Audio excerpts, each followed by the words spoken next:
Chapter 2. The Tragic Death of Mother and Daughter.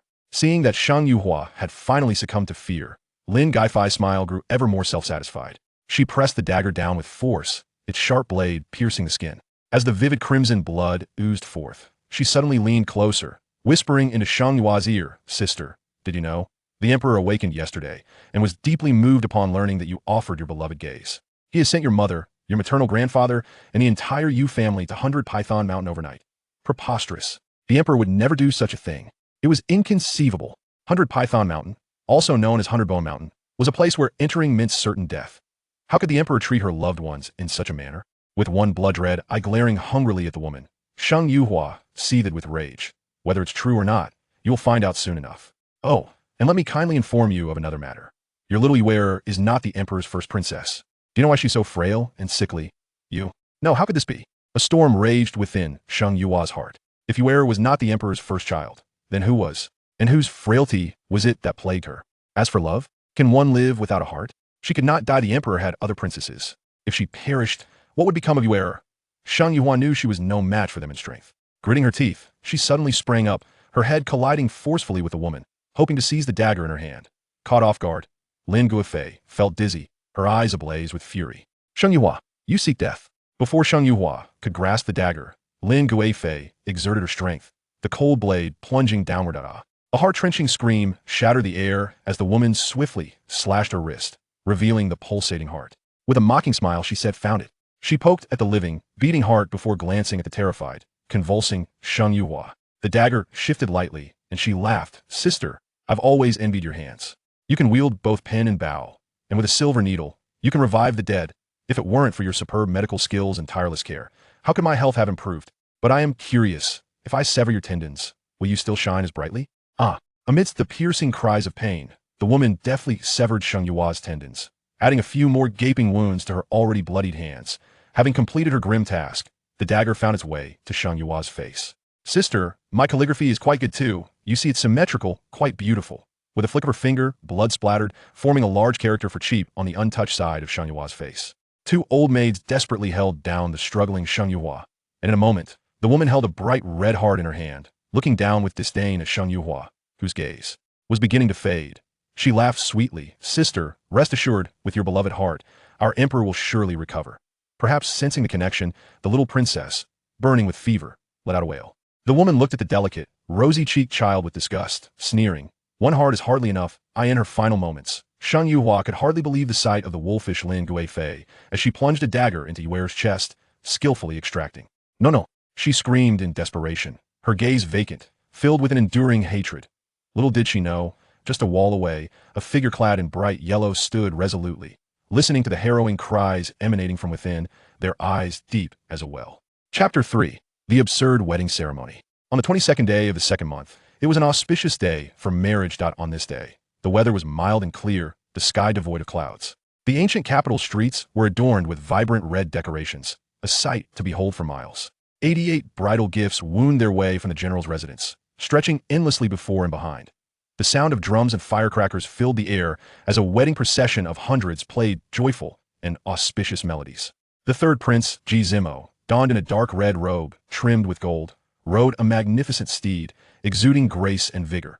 Onlookers lined the streets, their faces filled with envy as they beheld the extravagant wedding procession, whispering amongst themselves as they counted the large, red sandalwood boxes. Miss Lin is truly fortunate. Although a consort, she holds the third prince's affections dearly. Indeed, to neglect a proper wife and personally come to marry Lin as a consort, he really gives her face.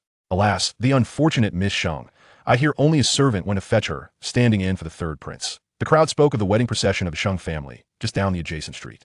100 bridal boxes stretched for miles, but only a scant few had come to escort the bride. And oh, joyous drums paved the way, nor was there a dashing groom on horseback accompanying the bride. Were it not for the dazzling array of red bridal boxes, one might not even notice a wedding was taking place. "Miss, the third prince is too much. He claims to be devoted to you. Is this how he shows it?" Beside the palanquin, a little maid named Qiu Shuang pouted in grievance. Unable to contain her feelings, she hurried closer to the palanquin to voice her complaints. "Exactly. It's outrageous. He says he suffers, but how can he treat you this way? Who knows your plight?" Xiao Lu's eyes were also red. She had seen enough of the crowd's disdainful looks along the way. Shang Yuhua felt dazed. The heavy phoenix crown weighing down on her head made her neck Yes, she gazed at the sea of red. She could still envision the two pulsating hearts in the woman's hands. Raising the veil, she looked at the exquisitely crafted scarlet wedding gown, reaching to touch her chest. Her heart still beat, alive and well. There were no injuries on her face, and her hands were unharmed. Was everything that had just transpired a dream, or had she truly experienced a rebirth? Now, both her eyes were intact, and her face bore no marks from the armor. It felt as though she had just awakened from a long, long dream. "Little you wear," she murmured, her hands still tingling from the warmth of the little girl, her ears catching the faint sound of her daughter's sobs. The palanquin came to a halt, the curtains were drawn back, and a pair of long, strong hands extended forth. The man's voice was warm as jade, elegant and deep. "Yuhua, I have wronged you. I feel your pain. You know my struggles, and I promise to make it up to you in the future. Yuhua, marrying her is a necessity.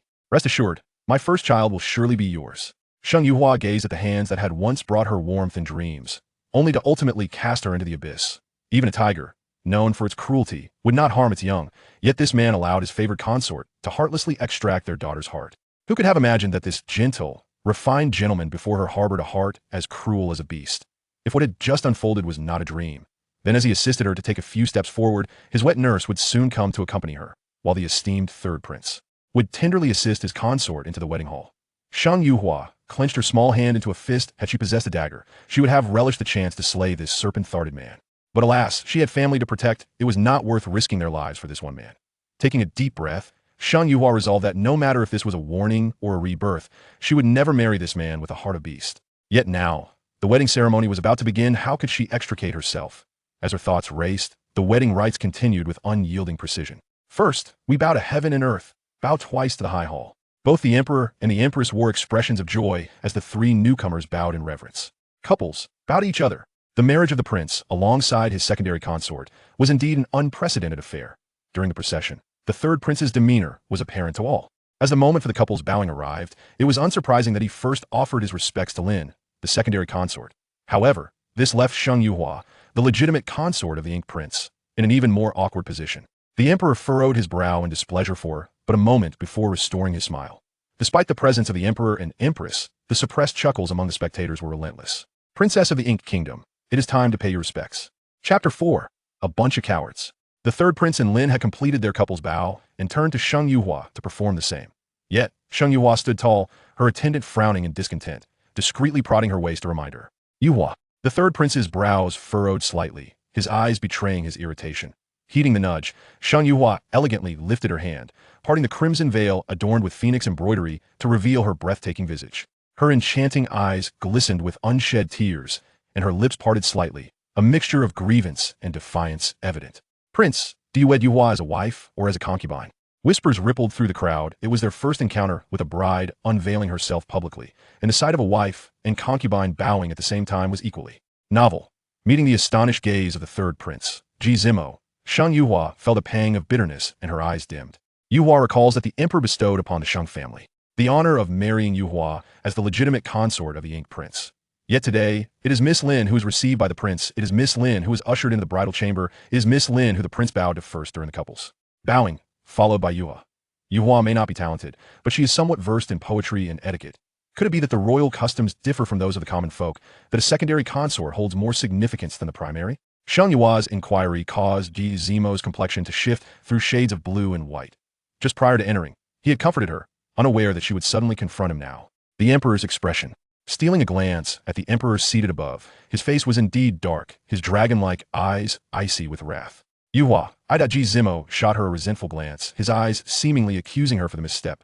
In the past, Yuhua would have surely yielded, comprehending his predicaments. Yet, the scene just witnessed was gruesome and cruel. She harbored a desire to flay Ji Zimo alive, and how could she soften her heart at his pitiful gaze? If the Ink Prince does not wish to marry Yuhua, he could simply state it. The wise emperor would not compel anyone against their will. Perhaps he would prefer to call off this union. Sheng Yuhua spoke with feigned innocence. Just then, a lively figure rushed over, grasping her sleeve with urgency, her face pale and breathless as she scolded. "Second sister, have you lost your mind? How can you say such things? You and the Ink Prince are united by imperial decree. Should the prince, in a fit of anger, call off the marriage, your reputation would be ruined. Who would dare marry you then?" Observing her elder sister's anxious expression, Sheng Yuhua subtly withdrew her arm from the grasp, her phoenix eyes narrowing. "Dear sister, though it's an imperial decree, are you truly unaware of how the Ink Prince treats me? Shang Miao hesitated, lowering her voice to advise. Second sister, you know about the matters between the Ink Prince and Lin Shiring. Previously, you never made things difficult, why now? Besides, your reputation is already tarnished. If you do not wed the Ink Prince, who else would have you? The ceremony is nearly complete, you should hasten to bow. If the Ink Prince grows angry, retaining the position of legitimate consort may become uncertain. Shang Miao's words were not loud, but Ji Zimo, close enough, heard them clearly. He shifted his gaze, contemplating the possibility of replacing his legitimate consort. In the past, their father had been reluctant, but given Shang Yuhua's current uproar, the royal family's dignity required consideration. Gazing at her anxious sister and then at the inscrutable Ji Zimo, Shang Yuhua forced a bitter smile. Sister, do you truly believe Yuhua to be so unworthy? Am I to be deemed undesirable unless I wed the Ink Prince? Her gaze subtly swept across the onlookers, but the young nobles she caught sight of all lowered their heads. Shang Yuhua was undeniably beautiful, yet having once belonged to the Ink Prince, who would dare claim her? A bunch of cowards. Shang Yuhua sneered inwardly, her gaze settling on the one man present who remained unfazed and did not avert his gaze. Lord Ji Minghan. Chapter 5. Is she not afraid of death? The man sat regally in a dark crimson robe embroidered with a golden cloud pattern, an aura of cold pride surrounding him. He exuded an otherworldly charm, his features as captivating as a painting, a lifelike blue lotus blooming on his forehead, bewitching the heart. Behind him stood a lone servant, while none dared approach within a 3-meter radius. Feeling Shang Yuhua's gaze upon him, Ji Minghan lightly tapped the blood jade cup in his hand, casting a dispassionate glance at her before lowering his head, the blue lotus on his brow glowing like a flame, captivating all. The moment Ji Minghan looked down, Shang Yuhua gracefully stepped forward, her red bridal gown enveloping her slender figure, closing the distance to less than a meter from him. Suddenly, the once lively and festive atmosphere of the wedding hall turned frigid. The attendees felt a chill run down their spines, many shielding their eyes in dread. Had Shang Yuhua lost her mind? Did she not realize Ji Minghan detested women approaching him? Within 3 meters, one would either perish or suffer grievously. In the hall, some turned away, unwilling to witness potential bloodshed. Others shielded their faces but peered through their fingers at the doomed beauty. The emperor's fists clenched tightly, his gaze warily fixed on Ji Minghan, while the empress sat upright, cold sweat beading on her back. That Ji Minghan had been exceptionally intelligent from a young age. By 3, he could compose poetry, and by 5, he had memorized the classics. It was said that by 10, he had perused the Imperial library, forsaking the capital's splendor to train in the military. Since then, victories and battles were seldom absent with his presence. He became a renowned war god of the Guyu kingdom. Perhaps because of his exceptional talent, envy surrounded him. At the age of 15, he faced a series of assassination attempts, narrowly escaping death and being rescued by his secret guards, remaining unconscious for half a year. His legs were crippled, and he suffered from a unique venom. Yet, despite this, the women of the ancient capital continued to admire him in droves. Whether as a graceful youth or now as a disabled prince, countless noble ladies adored him, akin to moths drawn to a flame, heedless of the danger. Alas, the divine maiden's affections were unrequited by the cold prince. Initially, a few fearless souls approached him, only to be swept away by a mere flick of his hand. The unfortunate woman who dared venture within a meter collapsing, bloodied, and lifeless. Subsequently, others, undeterred, sought the emperor's blessing for marriage. Yet the guards at Ji Minghan's residence terrified them into retreat. Those who persisted were left with injuries, barely escaping with their lives. That a once prominent young lady found herself unable to marry a suitable match due to her scars, ultimately fading away in despair. Now, as Shang Yuhua boldly approached, it was seen as a death wish. Her heart raced, knowing better than anyone present just how bloodthirsty and ruthless Ji Minghan could be. However, she was left with no other options if she wished to escape her union with Ji Zimo. She had to resort to Ji Minghan. He was the one person Ji Zimo most dreaded without exception. Shang Yuhua appeared composed, yet within her heart, turmoil reigned, her hands clenched into fists beneath her flowing sleeves, already slick with sweat. Who could tell that her back was soaked with cold sweat? She was gambling that the emperor and empress would not allow bloodshed in today's wedding hall. She was also gambling, believing that her conditions had less than a 10% chance of stirring Ji Minghan's heart. With a discreet gaze fixed on his hand, she contemplated whether she could evade it at the moment he raised it. Amidst the tension of shock, fear, and anticipation from the crowd, Ji Minghan indeed lifted his hand. Just as he was about to strike, the emperor, seated high above, urgently called out, "Hainer!" The emperor's voice was not loud, yet carried an undeniable firmness that brooked no dissent. Ji Minghan's hand hesitated, and the emperor's voice resonated once more. Today is Moer's joyous occasion. Although the implication was left unspoken, everyone understood. Many cast envious glances at Shang Yuhua, marveling at her extraordinary fortune. How had she escaped unscathed? Ji Minghan slowly lowered his raised hand, and the blood jade cup in the other hand turned over, now resting peacefully in his long, fair palm. The contrast of his fair skin and the deep red jade cup created a scene that was both enchanting and breathtaking, drawing the gaze of all present. Suddenly, he grasped it with one hand, and an eerie silence enveloped the room. In the blink of an eye, that slender hand opened, and the blood jade cup had vanished, leaving only fine crimson powder that trickled through his fingers, dusting the polished white jade floor with a delicate layer of red. Chapter 6. Immediate Marriage. The atmosphere grew increasingly silent. Shang Yuhua's legs trembled uncontrollably. Had the emperor not intervened, would have been the blood jade cup that turned to dust. She inhaled deeply, stepping closer, mustering the courage to lean down and whisper urgently in his ear, in a voice only they could hear. When the blue lotus blooms, the bone-eating demonic poison blooms 7 layers. Even Yama cannot pursue. After speaking, her eyes shimmered as she fixed her gaze on the black lotus upon his brow. It has already reached the 4th layer. If you wish to survive, will you marry me, Your Highness? Though her voice was barely above a whisper, she knew Ji-Ming Han could hear her. The black lotus between his brows was recognized by many as a sign of his otherworldly nature, yet few understood it was the poison within him. Even fewer could discern that it had reached the 4th layer.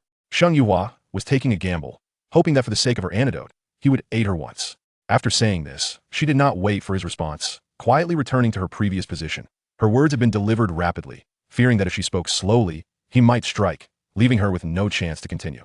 The crowd was astonished by Shang Yuhua's fearless approach, each person speechless with mouths agape. Even the emperor frowned in displeasure, shooting a disapproving glance at Shang Yuhua. Some were drawn to self-destructive behavior, and even pulling them back was futile.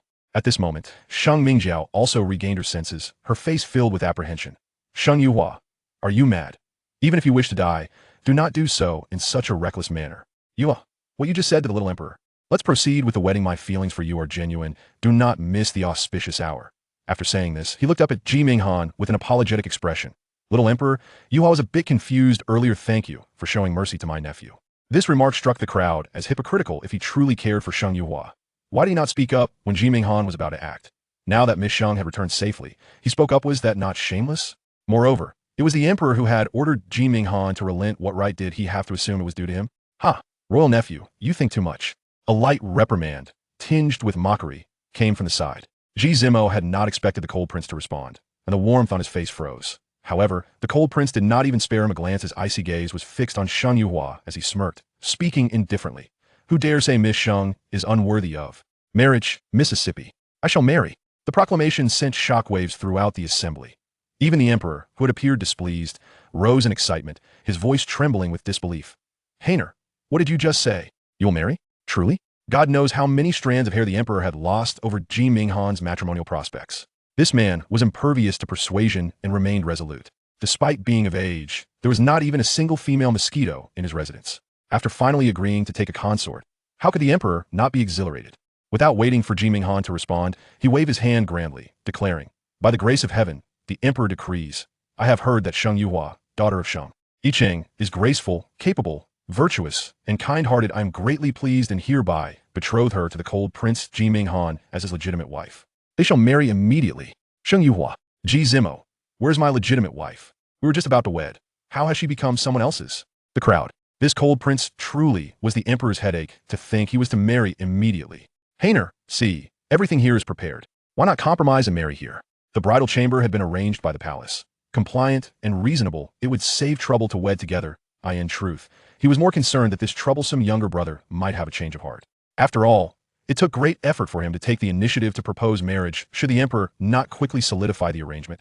At this moment, it did not matter that the cold prince was marrying the stunning Shang Yuhua. He would hastily agree, even if it were an ugly hag. The emperor's words left the crowd with a sense of disbelief. The cold prince's marriage was indeed fraught with twists, as the bride turned out to be his uncle's. Such a plot twist was unthinkable. The princess becoming the little emperor's aunt, who would dare imagine that? Yet, Ji-Ming Han merely glanced at the bridal chamber and replied, no. Chapter 7. The Cold Prince's Challenge. Hainer, you just promised to marry Miss Shang. The emperor was anxious, fearing that Ji-Ming Han might have regretted his earlier agreement. He should not have delayed issuing the decree and instead could have directly pulled them into the bridal chamber to complete the ceremony. Observing the emperor's anxious demeanor, Ji-Ming Han spoke with an unfeeling tone. Is this it? Too much of a compromise. The emperor initially failed to grasp the meaning of compromise. Was Ji-Ming Han not regretting his decision? At this moment, the crowd was equally perplexed, but the composed Ji-Ming Han offered a kind explanation. How can I, Ji-Ming Han, marry in such a casual manner?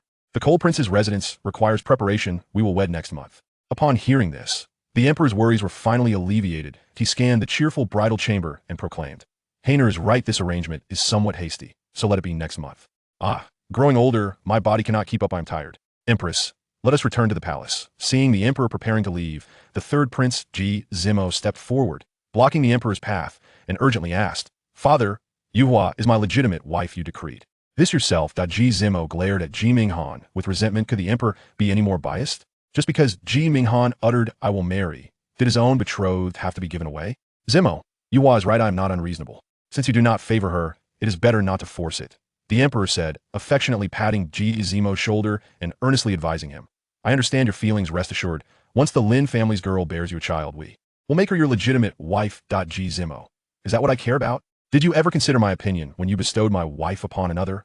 With the emperor and empress now returned to the palace, the atmosphere at the Mo Wangfu turned tense. Sheng Yuhua tore off the vibrant red veil and removed the heavy phoenix crown, turning to leave, while her maid Xiushuang hurriedly took the items, following closely behind Sheng Yuhua. Just as she brushed past Ji Zimo, the man suddenly reached out and grasped her arm. Sheng Yuhua turned to find herself gazing into Ji Zimo's eyes, filled with a sense of grievance and unwillingness. Yuhua, you have always been aware of my feelings for you. Have you not understood my difficulties all along? How could you? His feelings for her? Sheng Yua's heart was filled with cold laughter as she observed the man who had both wooed her and put her in numerous predicaments. She found herself perplexed, wondering how she could have been so foolish in her past life, hoping until her last breath that he would awaken to save her. Sheng Yuhua tugged at her sleeve, but the man held on too tightly, preventing her escape. A chill flickered in her gaze. She considered tearing off the sleeve to flee, yet the exquisite fabric of her bridal gown was resilient, remaining intact despite her attempts. Prince Mo, please conduct yourself with propriety. As soon as Sheng Yuhua finished speaking, a gust of wind swept in, accompanied by a flash of silver. Ji Zimo felt a sharp pain in his wrist. He hastily withdrew his hand, revealing a small dagger trembling in the air, crimson blood oozing forth. A gasp rippled through the crowd, their faces pale with fear. She has spoken, conduct yourself with propriety. A calm voice echoed among the onlookers. The solitary figure seated nearby regarded Ji Minghan with his tranquil gaze, his tone as nonchalant as if discussing trivial matters. A smile crept onto Sheng Yua's lips, a mixture of surprise and delight. She turned to Ji Minghan, offering a slight bow of gratitude before gracefully departing. The vibrant red of her bridal gown billowed in the wind, its hem swirling in waves of crimson. The servants who had come to see her off bowed as they lifted the 100 dowries, marching out of the gates of the Mo Wangfu and taking a different path back home. Outside, the crowd of onlookers had yet to disperse, and upon seeing the young lady of the Sheng family depart with her dowries, they wore expressions of confusion. Just a few steps away, a young servant rushed forward, blocking Sheng Yua's path, bowing respectfully yet distantly.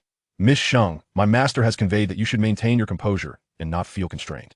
As you are now the consort of the emperor's bestowed marriage to Prince Han, it is advised that you familiarize yourself with them at your earliest convenience. If you cannot even serve them, it would be better not to assume the title of Prince Han's consort. Chapter 8. Wretched daughter, come here. Sheng Yuhua halted, turning to gaze at the Mo Wangfu, where the solitary man sat, surrounded by an empty 3-meter radius, devoid of any presence. Yet, just 3 meters away, the crowd was densely packed. Upon hearing the servant's words, the man merely lifted his eyelids slightly.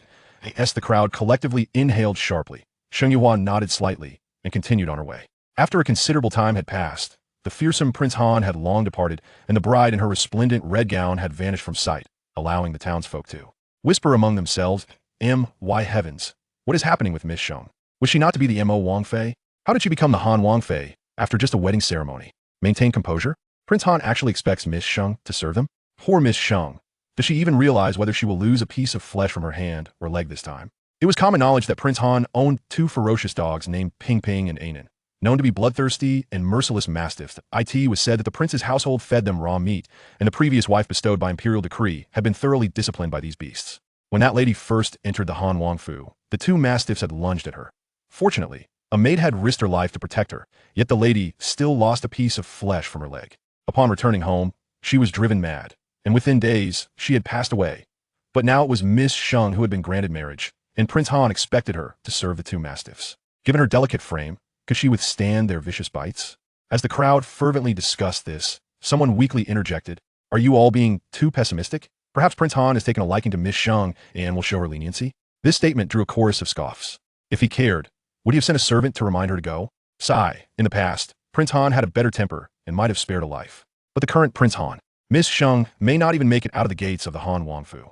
Some were puzzled, some astonished, and others curious. The man who had spoken earlier, his goat-like beard twitching with pride, declared, "Let's not forget that Miss Sheng has had intimate relations with the Mo Wang. Do you truly believe a woman of tarnished reputation would be desired by Prince Han?" This remark ignited a flame of gossip, awakening the memories of those in the know and those unaware as they began to fervently discuss the scandalous affairs between Sheng Yuhua and Ji Zimo. News of the happenings at the Mo Wangfu spread throughout the ancient capital, reaching the minister's residence as well. On her way home, Sheng Yuhua's maids, Qiu Shuang and Xiaolu, remained deeply concerned, their chatter incessant. "Miss, though the third prince has acted most improperly, how could you simply refuse to marry? Indeed, miss, while the third prince was wrong, at least you could have survived at the Mo Wangfu. Alas, now Prince Han has consented to marry you. But those two mastiffs truly have bitten people before. Perhaps we should plead with the master this marriage cannot proceed. Miss, I tremble at the sight of Prince Han and weaken at the mention of those mastiffs." The two maids continued their anxious prattling, their mouths hardly pausing. A warmth spread through Sheng Yuhua's heart. It was truly wonderful that they were all alive and well. She recalled the tragic fates of the two before her, how they had perished helplessly while she could do nothing. Sheng Yuhua's gaze turned cold, a resolve forming within her. She would protect them at all costs in this life. Could she truly survive in the Mo Wangfu? Sheng Yuhua scoffed. How could that be possible? How did she and Ji Zimo even come to know each other? Sheng Yuhua's eyes dimmed as she pondered. Why had their marriage been decreed? It all stemmed from that infamous intimacy. "Wretched daughter, come here." As Sheng Yuhua stepped through the gates of the minister's residence, a furious roar reverberated, shaking the plaque of the residence. The owner of that voice could only be her biased father, Sheng Yicheng. "Father, please do not be angry. My second sister did not mean it. Calm yourself. Do not let such trivial matters disturb your health." Beside her father stood her gentle and considerate elder sister, Sheng Meijiao. Sheng Yuhua scoffed inwardly. Her elder sister was remarkably swift, having returned from the Mo Wangfu in such a short time. Furthermore, judging by the atmosphere, it seemed her sister had already poured poison into their father's ears, or else how could he be so enraged? As Sheng Yuhua stood there in a daze, a middle-aged woman in her 30s or 40s hurried over, her small steps bringing her to Sheng Yuhua's side. She gently patted her shoulder, choking back tears. "Hua, are you all right?" Observing the concern in her eyes, Sheng Yuhua shook her head slightly and murmured, "I'm fine." "If you're fine? You wretched daughter, how dare you claim to be fine?" Seeing Sheng Yuhua's indifferent expression, Sheng Yicheng's face turned pale with rage. He stepped forward, suddenly raising his hand to deliver a slap. Chapter 9, 2 Slaps. With a loud smack, the sound of the slap echoed, causing Sheng Yuhua's head to jerk to the side. When she turned back, a streak of blood marred her delicate face, stark against her pale complexion. Yet, one slap could not quell Sheng Yicheng's fury. He raised his hand once more, and with another resounding smack, Sheng Yuhua felt no pain this time. "Ah, mother!" A cry rang out as Sheng Meijiao rushed over, supporting the swaying figure of their mother. Sheng Yicheng had not anticipated anyone would intervene, and he looked awkwardly at the swollen mark on his wife's face, stammering, "Wanderer, what have you done?" His intent had been to strike his wretched daughter, and he had not held back. How heavy must that slap have been? "My lord, Hua is still a child. Is there nothing that can be discussed peacefully? Please calm down." Tears streamed down the woman's face as she spoke with heart-wrenching vulnerability. Under her gaze, Sheng Yicheng's heart softened. He looked at Sheng Yuhua, his voice cold as ice. "Today, for Wanra's sake, I shall spare you. Wretched daughter, go kneel in the ancestral hall." Her face felt fiery and painful, akin to being scorched. Sheng Yuhua looked at Yang Wanru, who had voluntarily taken a slap for her, and the concern in her eyes was nearly overflowing. Sheng Yuhua couldn't help but feel inclined to applaud her. Such impeccable acting, no wonder she had been deceived in her past life. However, in the future, Sheng Yuhua was curious to see the true Yang Wanru beneath her facade. Would she still be so understanding and gentle? When Yang Wanru noticed Sheng Yuhua's gaze, she forced a weak smile, inadvertently aggravating the pain on her recently slapped cheek, causing her to gasp. Yet, she still managed to smile and softly consoled. "Hua, listen to your father. You should head to the ancestral hall. Don't worry, your father is just furious. I will talk to him, and once he calms down a bit, he will allow you to return." As she spoke, the pain from her injury twisted her features. Observing the swollen handprint on Yang Wanru's face, Sheng Yuhua hadn't spoken yet when Sheng Yujiao stepped forward and pushed Sheng Yuhua fiercely, indignantly saying, "Mother, why are you so kind to her? She has no heart. She is not your flesh and blood. How could this ingrate ever appreciate you? You have a swollen face for her, yet she can't even utter a word of thanks." "Thank you, and our OUAS." Soon as Sheng Yujiao finished her sentence, Sheng Yuhua expressed her gratitude. Wasn't it just acting? Who couldn't do that? "I also want to thank the elder sister for reminding me of my poor reputation during the ceremony, so I can tell father about the grievances I've endured." After saying this, she bowed slightly to the few present and turned to walk toward the ancestral hall. "Mother, look at you. You have laid your heart bare before her. Yet did she even glance your way? She doesn't even call you mother, but rather Aunt Ro." Sheng Yuhua, After all these years, don't you have any awareness of how my mother has treated you? You ungrateful wretch, how can you?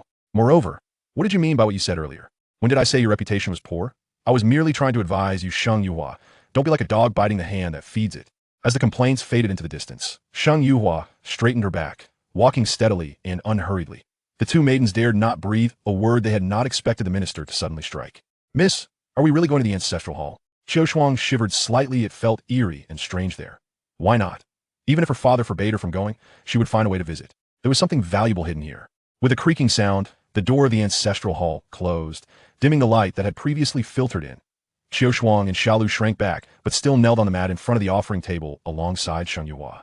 The incense wafted gently, creating a serene atmosphere. Sheng Yuhua closed her eyes, reflecting on the day's events, feeling as if she were in a dream. Her feelings for Ji Zimo began with a life-saving grace. In that particularly cold winter, she accidentally fell into a lake. It was Ji Zimo who jumped in to rescue her just as she was about to suffocate. Because of this, they had developed a so-called intimate relationship. Ji Zimo, however, was honorable enough to claim responsibility. The emperor, recognizing his sense of duty, granted them a marriage. That year, she was 12 and he was 16.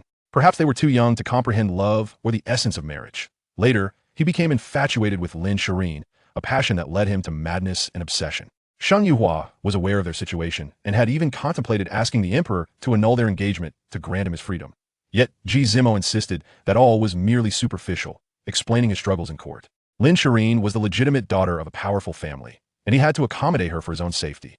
Only with her, Sheng Yuhua, did he claim to harbor true love, the kind he cherished in his heart. She believed him, understanding his difficulties, and though her heart was filled with resentment, she tolerated his indiscretions with compassion. All the while, it was Yang Wanru and her elder sister, Sheng Yujiao, whispering in her ear, seemingly innocently. They often remarked that it was normal for men to take multiple wives, especially since Ji Zimo was a prince. As long as she secured her position as his primary wife, everything would be fine. Where could one find a man who didn't stray? What was most important for a woman? Power? Status? Or the lofty title? She had always shared this belief, especially since Ji Zimo continually professed his affection for her. Her heart was a tumultuous mix of pain and sweetness. She was considerate and tender, devoted to strategizing for him and clearing obstacles. Yet, who could have predicted that in the end, he would allow his favored concubine to murder her? What Sheng Yuhua found most intolerable was that he had also killed Xiaoye. That was his daughter. Furthermore, the last words from concubine Lin, speaking of her mother and maternal family being cast in 100 Serpent Mountain, but never mentioning the Sheng family. And Xiaoye was not his only child. Did Ji Zimo have other children outside? Lin Yuan knew nothing.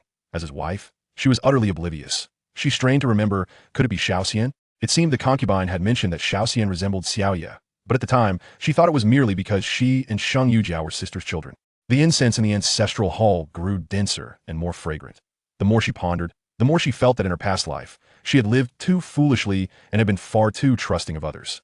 As the door of the ancestral hall creaked open, Sheng Yuhua turned to see a figure stumbling toward her, embracing her slender frame and expressing concern. Hua-er. It was Yang Wanru, and with that expression, one might mistake her for her own mother. What a shameless person, still pretending at this moment. Sheng Yuhua's thoughts stirred, yet she displayed a look of innocent grievance, her gaze sweeping over the individuals at the door as she choked out. Aunt Ro, have we fallen so low at the minister's residence? Not to mention that I am the legitimate wife of the prince, yet he openly marries Lin Shireen, showing no regard for our family. Aunt Ro, who do you think I'm doing this for? If I were to marry him in a humble manner, how would the outside world perceive the minister's residence? Oh, Yuhua, dear girl, your grandmother knows you have suffered. Indeed, the people at the door slowly entered. The newcomer had difficulty walking, moving slowly, supported by a maid who continued to urge, "Oh, madam, I told you the second miss is fine, but you just wouldn't listen. You've been unwell lately, and I advise you not to come to but I was worried about you." As the old lady approached, the maid hurriedly fetched a chair for her. She kindly grasped Sheng Yuhua's hand, sighing, "Huar, what happened today was not right on the prince's part.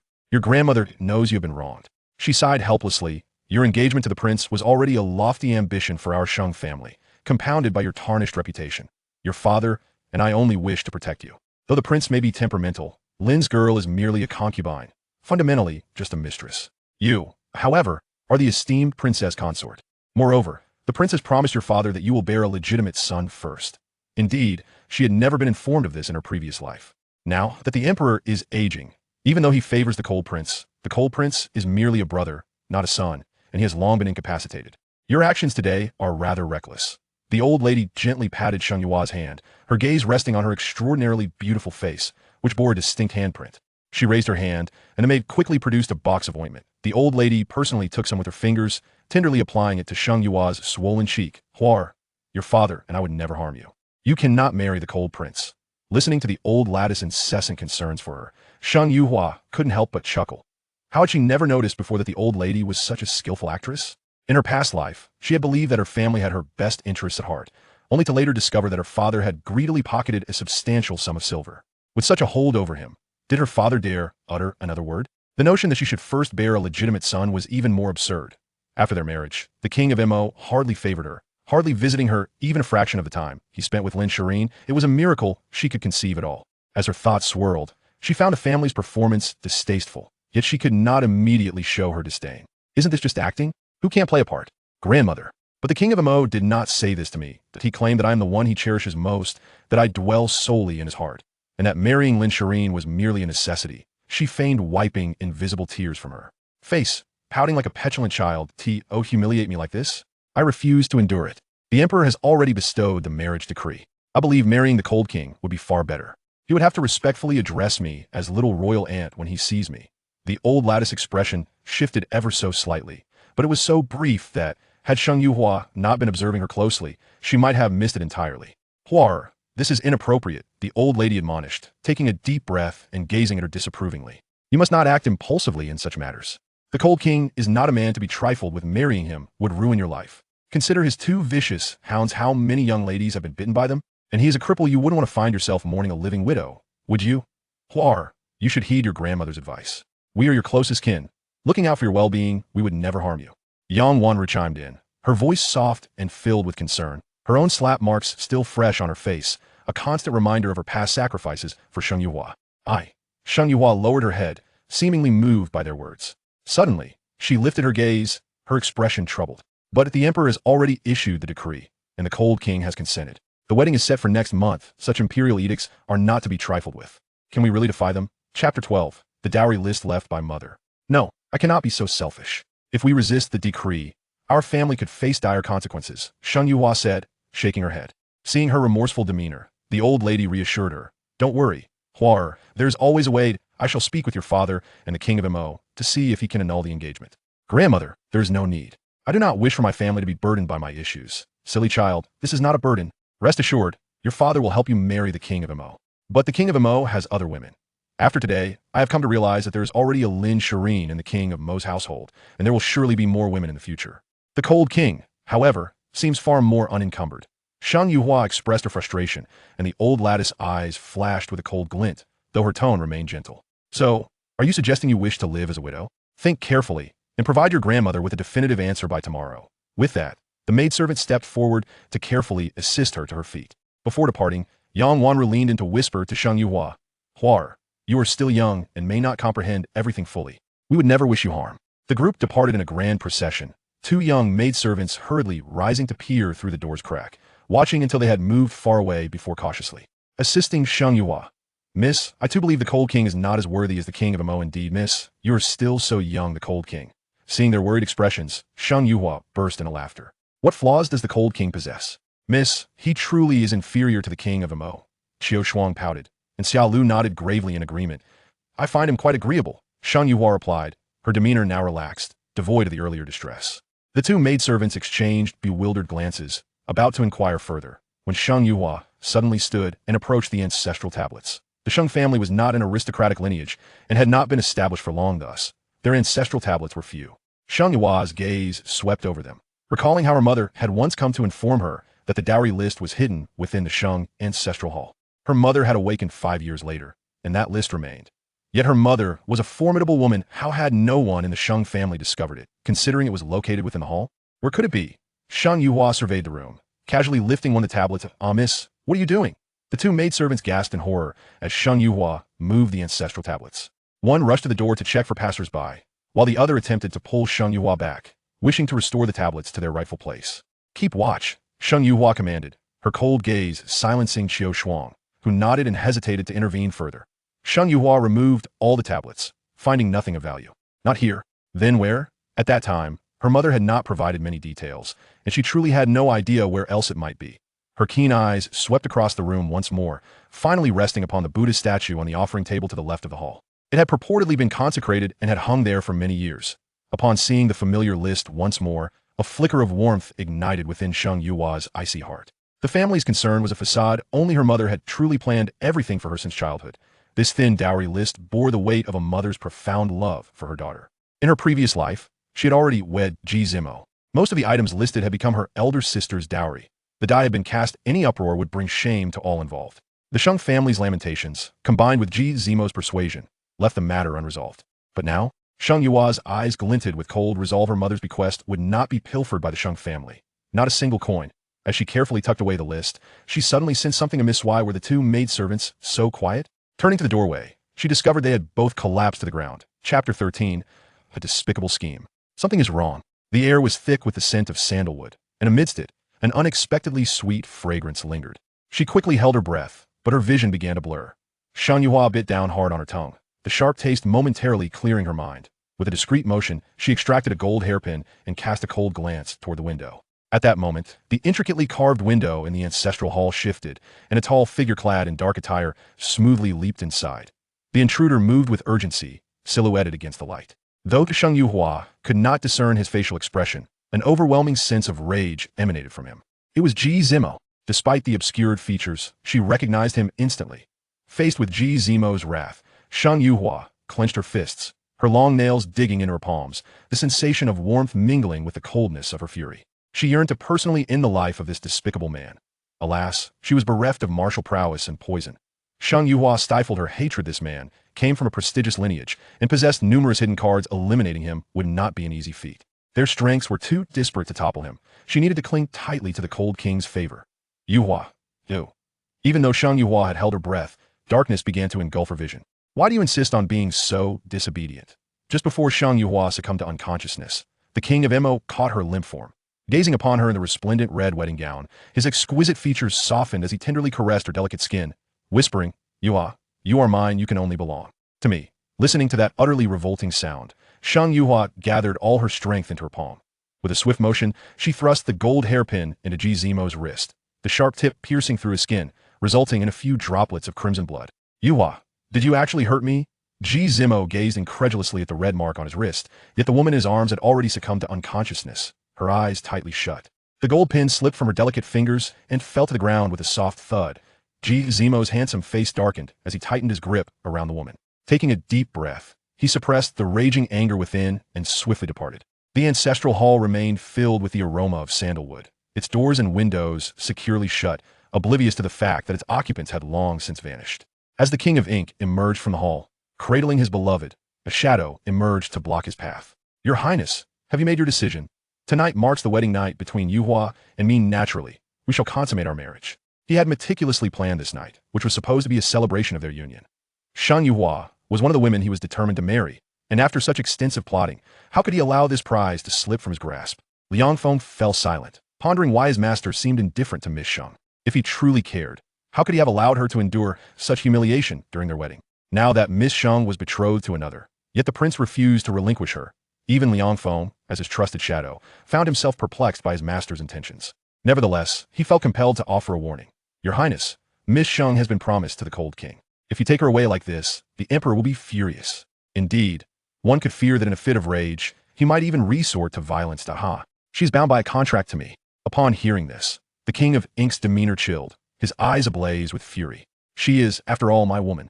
I shall see if tonight, after I have lain with her, my father will dare to harm me. I am his true son. What is that waste of a man compared to me? Must I yield everything to him, even women? With that, the King of Ink strode off, carrying Sheng Yuhua in his arms. Did that worthless man think he could marry Sheng Yuhua? He would see, once he had consummated his marriage with her, whether the proud Cold King would still desire a woman who had already been claimed. And what of Sheng Yuhua? Why had she suddenly changed when he had always held such power over her? He would have someone investigate who had dared to meddle. Regardless of her transformation, this woman was destined to be his. After so long in the making, he would not allow any mistakes. Miss at Inleaning Pavilion. Lin Shireen, clad in a resplendent red wedding gown, had waited in eager anticipation as the candles flickered to the halfway mark. The night was deep, the courtyard now silent. Yet the King of Ink, who had always cherished her, had yet to return, the two young maidservants lowered their heads anxiously, while their matron had long since ventured out to inquire about the situation, but had yet to return. "Miss, perhaps you should remove the phoenix crown for now." The crown was heavy, and she had already massaged her neck several times. What was the King of Ink thinking? At this hour, why had he not hurried back to complete the ceremony with her? "No, I will wait for him," Lin Shireen insisted, the heavy veil obscuring her expression, her hands tightly clutching her handkerchief, her usually gentle face now tinged with a hint of unwillingness. Her family had initially opposed this marriage. It was her determination and the sincerity of the King of Ink that had prevailed. He had promised that a decree of marriage could not be refused, but in the king's palace, he would have the final say. At most, within a year, she would be a princess. Temporary grievances were trivial. What she truly desired was his heart filled with love for her. Today, he had largely fulfilled that promise. But who could have anticipated that Shang Yuhua would cause a scene during the ceremony? Alas, why didn't the king suggest to the emperor that Miss should be the principal consort? Although the titles of principal and secondary consorts differed by only a word, their implications were worlds apart. The term secondary consort might sound lofty, yet in essence, it merely denoted a concubine. "Enough, Kai Yun, be quiet." Noticing the growing chill in Lin Xian's demeanor, Kai Wei hastily interjected. Just then, the door creaked open. "Madam Wu, why are you alone?"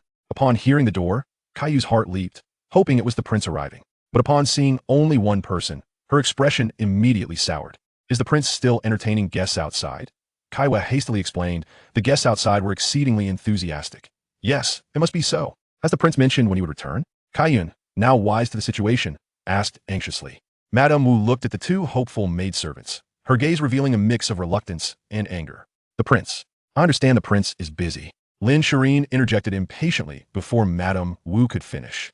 She stood up, lifting the dark red veil to reveal her exquisitely chiseled face. Her features were picturesque, with delicate nose and cherry lips framed by an oval visage, radiating the beauty of a celestial being fallen to the mortal realm. Everyone knew their mistress was exceptionally beautiful, yet each time they beheld her resplendent appearance, they could not help but be awestruck. Such beauty would surely captivate the prince, who might forget his duties to court her. "Is that so, Madame Wu?" Lin Xian's voice was soft and gentle, her expression earnest and slightly pitiful. "Miss, the old servant. Madame Wu, you have raised me since childhood, closer than my own mother, but the palace rules are strict. It would be best not to address me as Miss from now on." Madame Wu nodded, her words interrupted multiple times, leaving her unsure how to respond. Lin Shireen once again covered her face with a heavy veil, patiently awaiting his return. In the lavish, opulent bridal chamber adorned in rich red, the dragon and phoenix candles burned brightly, their crackling sounds echoing the anxious hearts of those present. Silence fell as they awaited the prince's arrival, unbeknownst to them that at that very moment, the King of Ink was hurrying back, cradling another woman in his arms.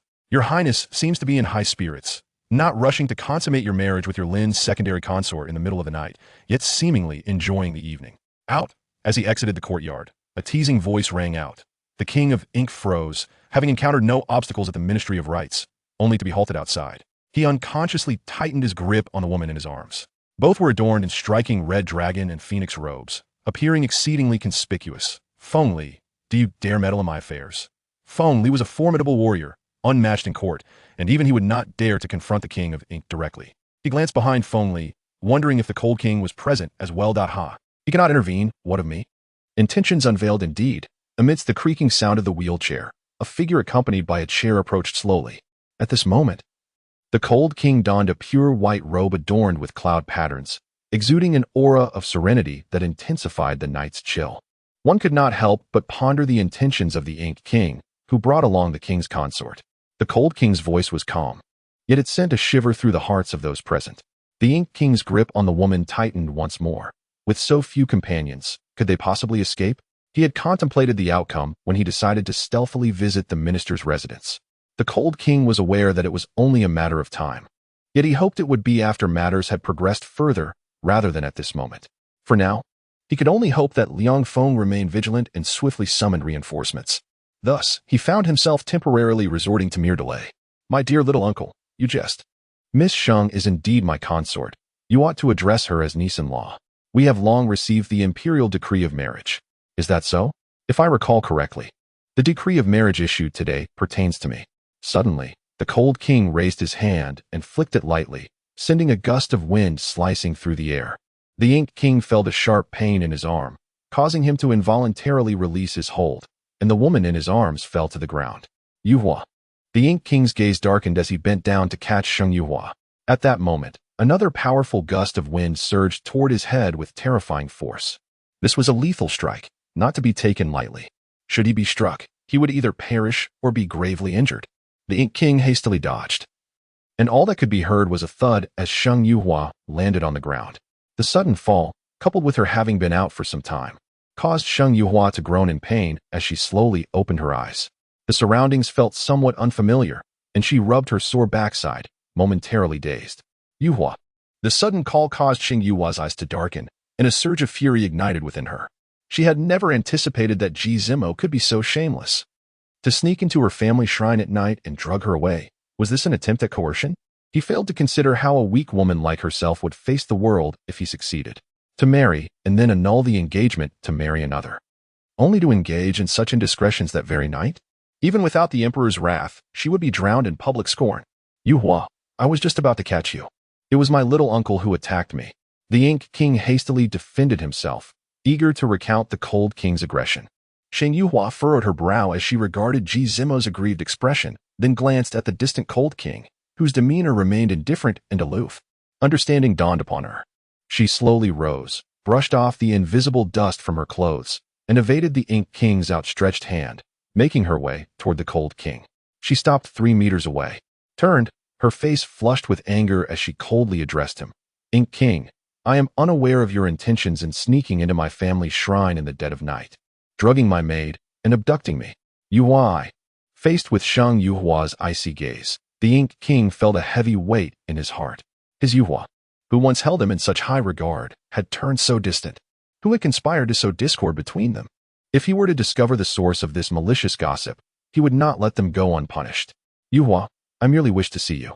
The Ink King lowered his head, devoid of his usual bravado, donning an expression of utmost grievance.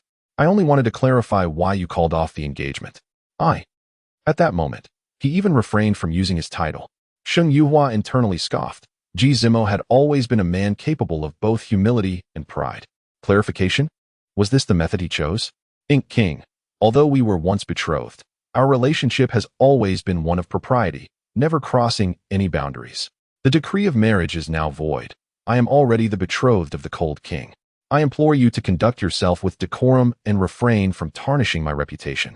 With only a few individuals present, Sheng Yuhua dared not approach the Cold King too closely, especially since the Emperor was absent. In the dead of night, should she provoke him, he could easily eliminate her with a single strike. Her rebirth would be in vain. She still sought to ensure that those who wronged her in her past life faced their due consequences. Regrettably, having just been reborn, she was unprepared. Otherwise, even if she could not vanquish her enemies, she could at least inflict some suffering upon them. A flicker of coldness passed through her gaze. The chilling light fell upon Ji Zimo's wrist. Had she not been weakened by the medicinal effects, it would not have been so simple as to merely draw blood. The prince inquired, What is it that you wish to know, Yuhua? Yuhua is to be the prince's future consort. I implore you, esteemed cousin, to conduct yourself with propriety. The expression of the cold prince soured, his piercing gaze sweeping over Sheng Yuhua with an icy detachment as he remarked, While the future consort may overlook such matters, I cannot. My possessions are not to be sullied by unwelcome hands. Fengli, assist him in loosening his joints and ensure he remembers this lesson. With that, the cold prince lowered his gaze, and his attendant gently guided him to turn and depart. Upon receiving the command, Feng Li's face broke into a rather lewd smile. His excitement palpable as he clenched his fists, the sound of cracking bones echoing as he darted towards the Ink Prince. Feng Li, I am the most favored prince of the Emperor. What do you intend to do? The Ink Prince, aware of his disadvantage against Feng Li, retreated while issuing a stern warning. I merely wish to assist you in easing your stiffness. Rest assured, Ink Prince, my methods will be quite gentle. A suppressed gasp escaped as Feng Li's fist struck the Ink Prince, yet the anticipated retaliation from the latter never materialized. Still unwilling to leave, Sheng Yuhua felt a twinge of regret for not having prepared a gift for the Ink Prince. Watching him take a beating, she found a momentary amusement. Although she could not exact her revenge just yet, witnessing his punishment provided a modicum of satisfaction. Sheng Yuhua, come here. The irate call snapped the engrossed Sheng Yuhua back to reality. She turned to see the cold prince, having moved several paces away, pointing at herself in disbelief. Is he calling for me? Unfortunately, no response came. She glanced back at the Ink Prince, curled up in a heap from the beating, and cautioned. Avoid getting hit in the face. A disfigured visage would surely draw the emperor's ire. Feng Li flashed a charming smile. Understood, dear royal aunt. Not even married yet. Isn't that a bit premature? She retorted. Sensing the cold prince's rising ire, she hastily jogged to catch up with him. Your Highness, is it appropriate for me to visit your residence at this hour? The stars twinkled above. The cicadas sang their nocturnal chorus, while the world slumbered, leaving the streets devoid of life. A flutter of anxiety stirred within Sheng Yuhua. She felt unprepared, fearing that the cold prince's two beloved pets might prove perilous. The cold prince turned, his eyes glinting coldly. That single glance sent a shiver down Sheng Yuhua's spine, chilling her from head to toe. He was enraged, and although she could not fathom the reason, she sensed his displeasure. Your Highness, I have offended you, she murmured. In an instant, a graceful figure descended, lifting Sheng Yuhua off the ground in an embrace, soaring through the air. Below, the darkness enveloped her, and she felt the night breeze's coolness. Sheng Yuhua. Upon touching down, she found herself in the study. 3 walls were lined with shelves, densely packed with an array of books, the air thick with the fragrance of ink and parchment. The cold prince sat at the desk, the azure lotus now appearing dark and otherworldly. The room was unlit, save for a luminous pearl the size of a fist, cloaked in a layer of milky silk, casting a warm glow far more comforting than that of an oil lamp. In her previous life, Sheng Yuhua had seen luminous pearls in the palace, yet none as grand or radiant. She had heard tales of the cold prince's wealth. The emperor held great affection for this brother, showering him with countless rewards. Truly, the tales were verified. Well, Sheng Yuhua remained silent, prompting the cold prince to raise an eyebrow, his gaze fixating once more on her countenance. Your Highness, what is it that you wish to know? Sheng Yuhua stood tall, aware of her previous claim to possess the antidote. His skepticism was entirely justifiable. If my memory serves me correctly, Miss Sheng does not possess any medical expertise. Sheng Yuhua lowered her gaze, concealing the resentment simmering within her eyes. Indeed, what skills did she possess at this juncture in her past life?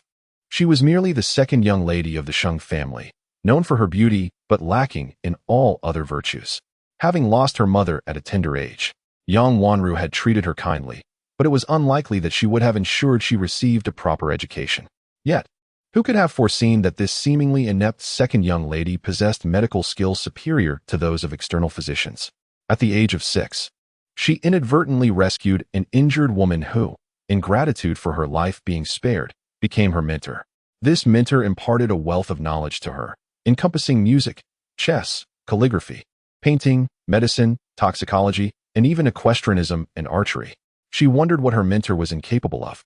Her mentor also advised her that prominence invites adversity, urging her to feign ignorance and conceal her abilities at all times. She heeded this counsel. However, such coincidences are rare in this world.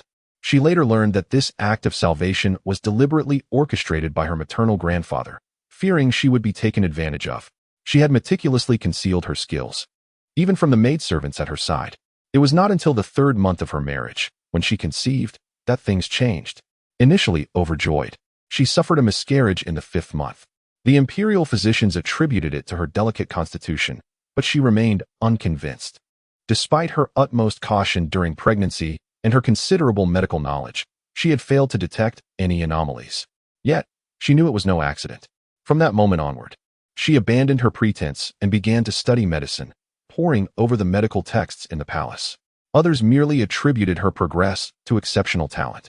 Later, when Ji Zimo was afflicted by a potent poison, Lin Yuan nearly drowned, and little Yuer was born prematurely and frail, she devoted herself to their recovery.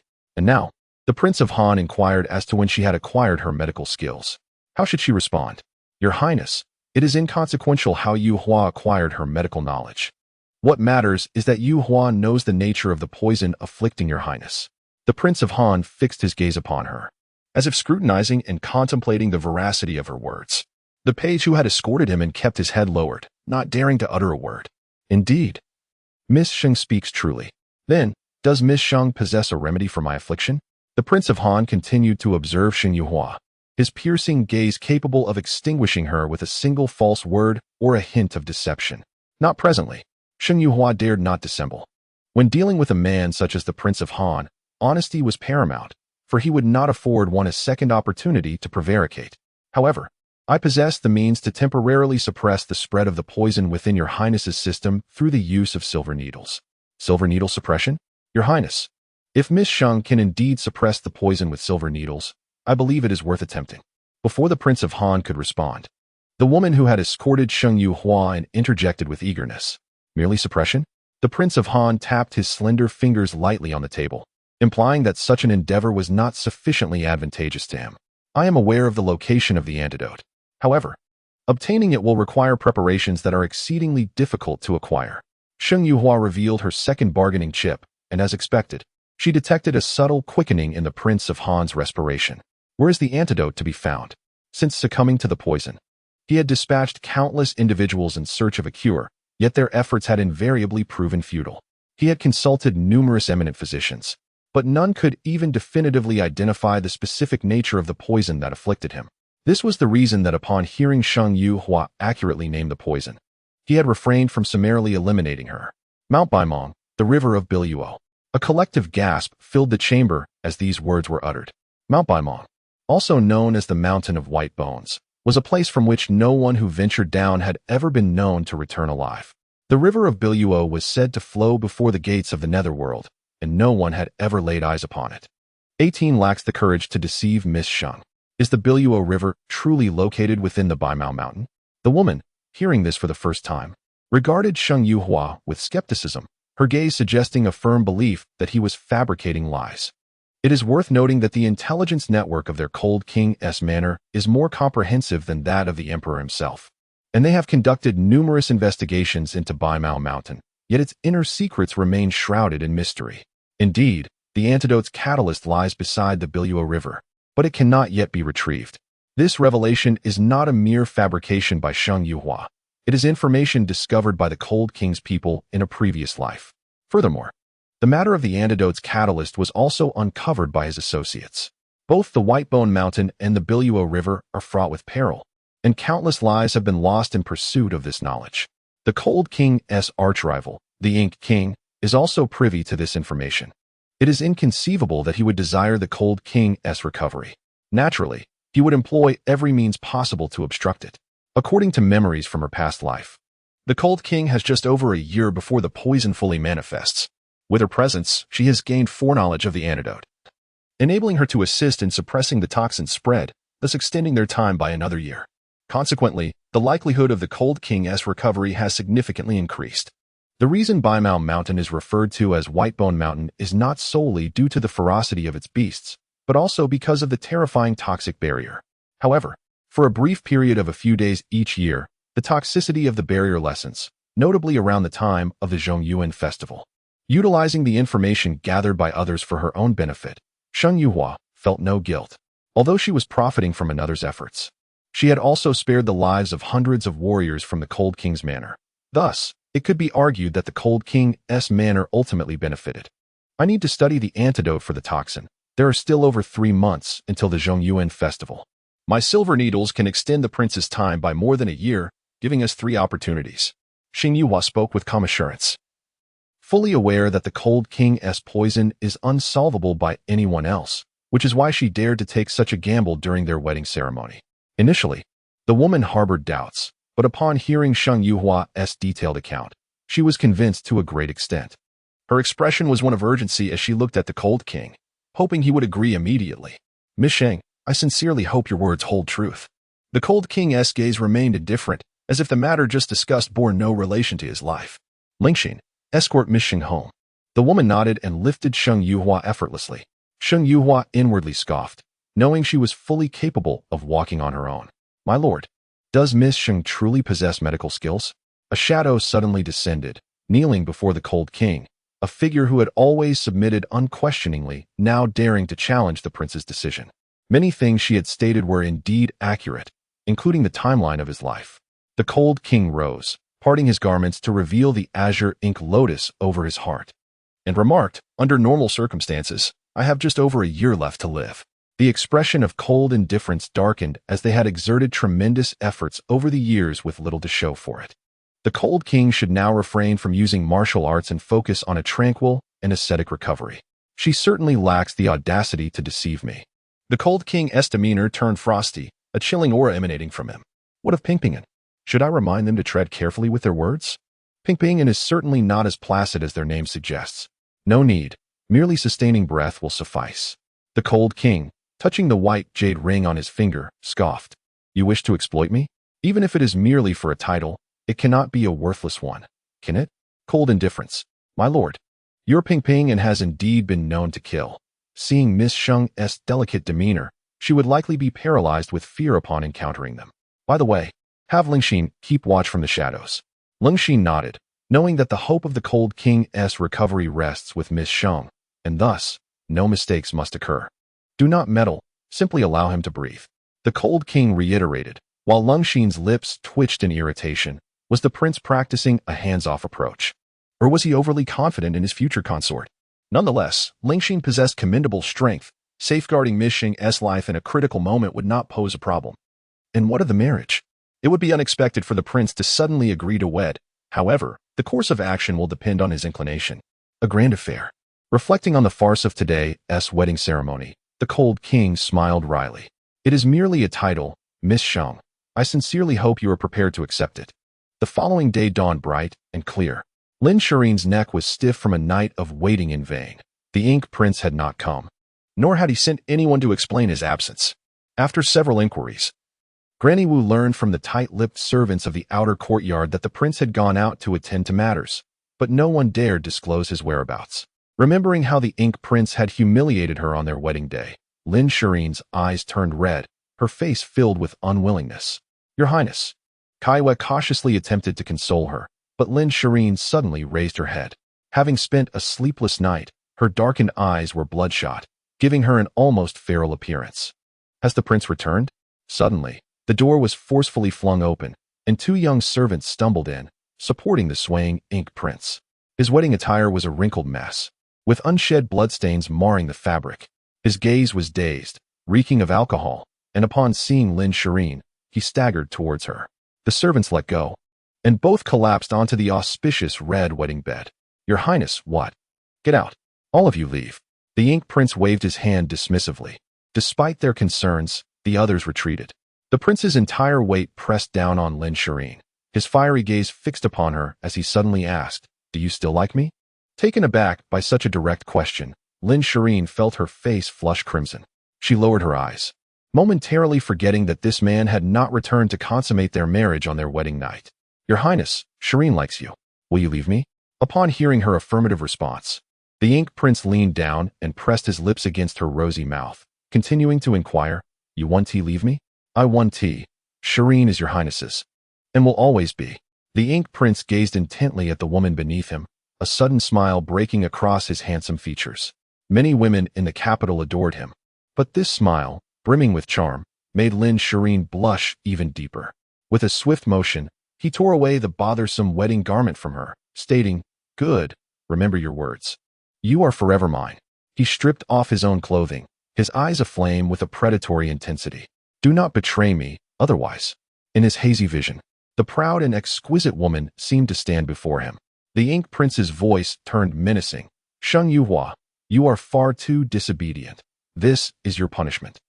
As darkness clouded her vision from the pain, Lin Shirin suddenly heard the Ink Prince's ethereal voice calling, Yuhua, disobedient, punishment. Like a bucket of cold water poured over her, it chilled her to the bone, deepening her anguish. Zimo, I am Shirin, Lin Shirin. She, Lin Shirin, was the second daughter of the distinguished general's family. How could she ever be a substitute for another? She was not so lowly, she murmured in a quiet defense. Yuhua, you belong to me. No one else can take you from me. Yuhua, you promised to love me most dearly. How can you break our vows? Do you dare defy me? I will destroy you. Listening to the prince's fierce voice, Lin Shirin felt a chilling dread envelop her. The pain throughout her body paled in comparison to the torment in her heart. Her long-anticipated wedding night had been devoid of intimacy, and now, the name of another woman echoed in her husband's passionate cries. Yuhua, Xing Yuhua. I shall not allow this. After the fervor subsided, the Ink Prince was helped away. Congratulations, Your Highness. Best wishes, Your Highness. As the two maids and Granny Wu surveyed the disheveled wedding chamber, their hearts that had been heavy with worry throughout the night finally found solace. Granny Wu beamed, saying, Your Highness, I knew the prince's heart belongs solely to you. He must have had pressing matters to attend to last night. Only her? Lin Shireen felt a bitter smile forming. Had it not been for that incessant name, perhaps it would have been true. Yet, alas. But, Your Highness, Miss Sheng's public declaration of breaking off the engagement is a good thing for you. You are now the sole mistress of the household. As long as you conceive soon, the prince will undoubtedly elevate you to the position of primary consort, Granny Wu soothed, secretly lamenting for her young mistress. If it weren't for the prior engagement with Sheng Yuhua, Lin Shireen's status would have been sufficient for her to assume the role of primary consort. Upon hearing Sheng Yuhua's name again, the painful scene replayed in Lin Shireen's mind, her heart bleeding anew. Her eyes darkened, and her expression soured, her aura suddenly growing heavy. Granny Wu's smile faltered. The prince had consummated the marriage, and Lin Shireen should be overjoyed, yet she sensed her mistress's discontent. Your Highness, are you unwell? The maids, positioned outside, were unaware of what had transpired within the room. I'm fine. I just feel a bit unwell. The prince was rather rough and lacked consideration. Granny Wu's words snapped Lin Shireen back to reality. She suppressed her indignation, allowing a look of utmost grievance to settle on her face. Upon hearing this, Granny Wu smiled in relief. Your Highness, the prince has not had other women in his household before. This is likely his first time, and some clumsiness is to be expected. You two are new to this. You will know better next time. Lin Shireen nodded, and Granny Wu quickly summoned a wooden tub filled with warm water and flower petals, advising, Your Highness, soak for a while. I have ointment here to help, she added. Moreover, do guide the prince gently. Do not let him have his way in everything, or you will suffer. Lin Shireen's expression was one of disdain. She felt as if she had swallowed a fly. The long-awaited consummation of her marriage had turned out to be merely a guise for another. As for the Ink Prince calling out another woman's name during their union, that secret would remain buried within her. She would never expose such shame. Proud as she was, she could not bear to lose face. Lin Shireen clenched her teeth in silence. Ji Zimo, until yesterday, you had been assuring me that the marriage was not what you desired, merely a burden you could not escape. What a waste of my trust in you. Oh dear sister, why are you hiding away and sleeping while you should be at the ancestral hall reflecting on your actions? The next morning, dressed in a flowing gown of emerald and azure, Sheng Yujiao entered gracefully, accompanied by two maids. Spotting the still drowsy Sheng Yuhua, she approached and shook her vigorously, exclaiming, Sister, wake up. Grandmother is coming. Sheng Yuhua's head spun from the shaking, the rich scent of jasmine overwhelming her senses. She furrowed her brow, her long lashes fluttering as she opened her eyes, her dark irises shimmering with moisture. Sheng Yujiao, witnessing this, could not suppress her jealousy. This woman, who only knows how to entice men.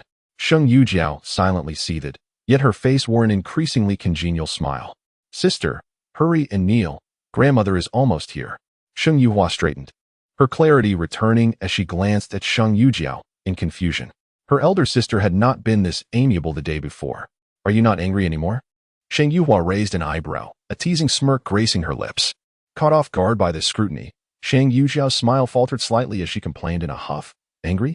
How could I not be? All these years, Mother has favored you over me, her own daughter. You don't even call her mother. I feel for her. How could I call her casually? I fear my real mother would rise from her grave to seek me out. Sheng Yuhua replied casually, causing Sheng Yujiao to choke on her words. Suddenly, a maid gasped in terror, Ah, this statue. Miss, why is the statue broken? What statue?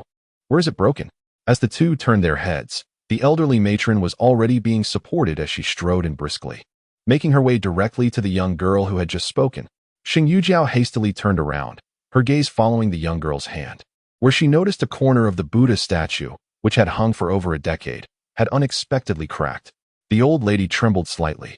She was a firm believer in such omens, and the sudden fracture of the statue signified impending calamity. Anger surged within her, and just as she was about to express her wrath, the statue inexplicably swayed without a breeze, and the rope that held it suddenly snapped, causing the statue to crash down. Beneath the statue were 3 bowls of white wine for offerings. The statue struck the edge of one bowl upon its fall, spilling the liquid and soaking the statue itself. A profound silence enveloped the scene as everyone stood in stunned disbelief, momentarily unable to comprehend the unfolding events. Sheng Yuhua, arriving a moment later, observed the series of calamities with deepening eyes. Old lady, a voice cried out, jolting everyone back to reality. It was the fortune teller, who tightly supported the old lady. At that moment, The elderly matron had her eyes shut tight, her complexion pale. "Miss, what should we do now?" The crowd assisted the old lady back to the adjacent courtyard, where Yang Wanru had already sent someone to summon a doctor. Sheng Yuhua and the two maids followed closely behind, the recent upheaval having terrified the maids. "It's of no consequence. The statue is not our doing." Autumn Frost expressed her worry, though it was true that only the three of them had been present the previous night. Besides, the young mistress had indeed been fiddling with the statue for a while. "Could she possibly harm me?" Sheng Yuhua remarked nonchalantly. "It's merely idle talk. The old lady wouldn't dare to harm me." As the doctor had yet to arrive, Sheng Yujiao edged closer, her eyes filled with concern. "Second sister, do you think our grandmother will be all right?" Sheng Yuhua turned to glance at her, raising an eyebrow. "How would I know? I'm not a doctor." "Second sister, you should be getting married. Why are you causing such a stir? I heard that Lin Shireen has already consummated her marriage. What if she becomes pregnant first? I am simply worried for you, second sister. Do you have any idea how much our parents have fretted over you? The king of Mo promised to ensure your pregnancy first, and now, I am not marrying the king of Mo. His potential offspring has no bearing on me." Sheng Yuhua observed her elder sister's preoccupation with the king of Mo with curiosity. "Elder sister, you wouldn't happen to have feelings for the king of Mo, would you?" "You, what nonsense are you spouting?" Upon hearing this, Sheng Yujiao flared up, her voice rising. "I merely mentioned it casually. Why are you so agitated? Can such matters be discussed so lightly?" Sheng Yuhua scrutinized Sheng Yujiao's expression and noticed her ears turning slightly red. "Oh, so it is indeed a case of mutual affection." However, she found it perplexing that Sheng Yujiao's mother was the wife of a minister, making her a legitimate daughter of the family, no less than herself. So why would the king of Mo desire to marry her? If it were merely to curry favor with their father, wouldn't Sheng Yujiao be a more suitable choice? "Miss Elder, Miss Second, the old lady wishes to see you." Just as Sheng Yuhua intended to further probe, the fortune teller emerged from the inner room to call for them. Sheng Yuhua smiled, realizing that there was ample time ahead. She had already unraveled much of the matter. "Sheng Yuhua, have you pondered over what I spoke of yesterday?" The old lady did not directly address the issue of the statue, which took Sheng Yuhua by surprise. "Grandmother, Yuhua knows you cherish your granddaughter most dearly, but I do not wish to place you and father in a difficult position. It is best to refrain from pushing this marriage." Upon hearing this, the old lady clutched her chest and began to cough violently. The fortune teller hurried over to pat her back, sighing, "Second miss, the old lady has been deeply troubled by your situation. You are her most beloved granddaughter. How could she bear to see you live in solitude?" "But no one has said that the cold king is unsuitable?" Sheng Yuhua asked innocently. Do you know why the statue we have venerated for over a decade suddenly fell?" The old lady finally caught her breath and asked solemnly, "Could it be because I am to marry the cold king?" Sheng Yuhua feigned astonishment, widening her eyes, and then quickly shook her head. "No, how could that be? The Buddha is far too busy to concern himself with such trivial matters." "Old lady, is that what you mean?" You ungrateful child. It seems that kneeling for an entire night has not brought you clarity. Bring forth the family law." "Mother, no." Yang Wanru quickly intervened, her voice urgent. "Huar is merely throwing a tantrum. She will come to her senses." "Indeed, second sister, quickly tell grandmother that you will not marry the cold king," Sheng Yujiao urged, stepping forward to counsel. "But the imperial decree has been issued. The whole world knows. Moreover, the emperor dotes on the cold king. If I were to propose an annulment, would that not be courting death? If you do not fear for your lives, go speak to the emperor yourselves. Oh, and feel free to approach the cold king as well." "The emperor? The cold king? Who among the Shangs would dare provoke them?" Sheng Yujiao's eyes reddened in anger. "Second sister, do you know what they are saying about our Shang family out there? They claim that the women of our family are seductresses, having bewitched not only the king of Mo but also lured the cold king. If you truly marry the cold king, how will we face the world? How will we establish ourselves in the capital?" Hearing Sheng Yujiao's accusations, Sheng Yuhua's expression remained indifferent as she scoffed. "Is elder sister suggesting that if I marry the king of Mo, such rumors would cease? At the very least, they would not accuse you of shamelessly enticing the cold king. Besides, your marriage to the king of Mo is ordained by imperial decree. If you regret it at the altar, what does that say about our family's reputation?" "Reputation? Did the king of Mo show our family any consideration yesterday?" "Heh. Sheng Yuhua, do you have no shame? It was your lack of ability to manage your man that led to this predicament." Unable to contain herself, Sheng Yujiao mocked, prompting Sheng Yuhua to swiftly step forward and deliver a resounding slap across her face. "You, wretched girl, How dare you strike me? Sheng Yujiao exclaimed. Her cheek burning with pain, she had not anticipated that Sheng Yuhua would dare to lay hands on her in front of the old lady. Her eyes widened in rage as she raised her hand to retaliate, but Sheng Yuhua, already feeling aggrieved, seized her outstretched hand and struck her again.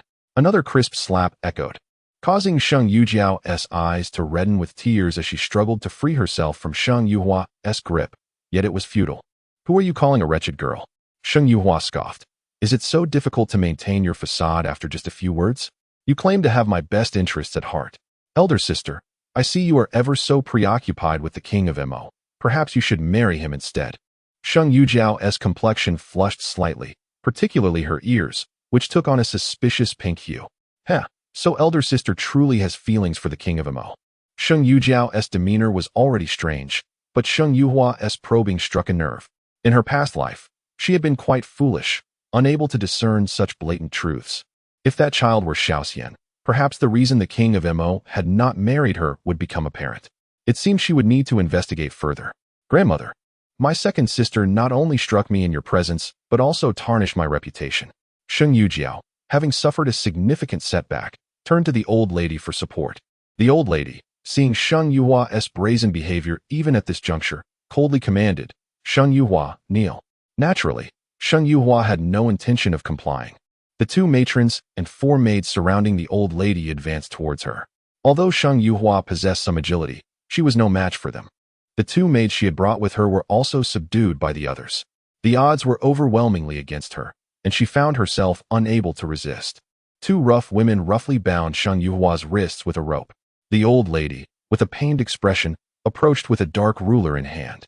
With a sharp crack, it struck directly against Sheng Yuhua's straight back. Huar, your grandmother does not wish to punish you, but your behavior is utterly thoughtless. Sheng Yuhua gritted her teeth, remaining silent. Mississippi.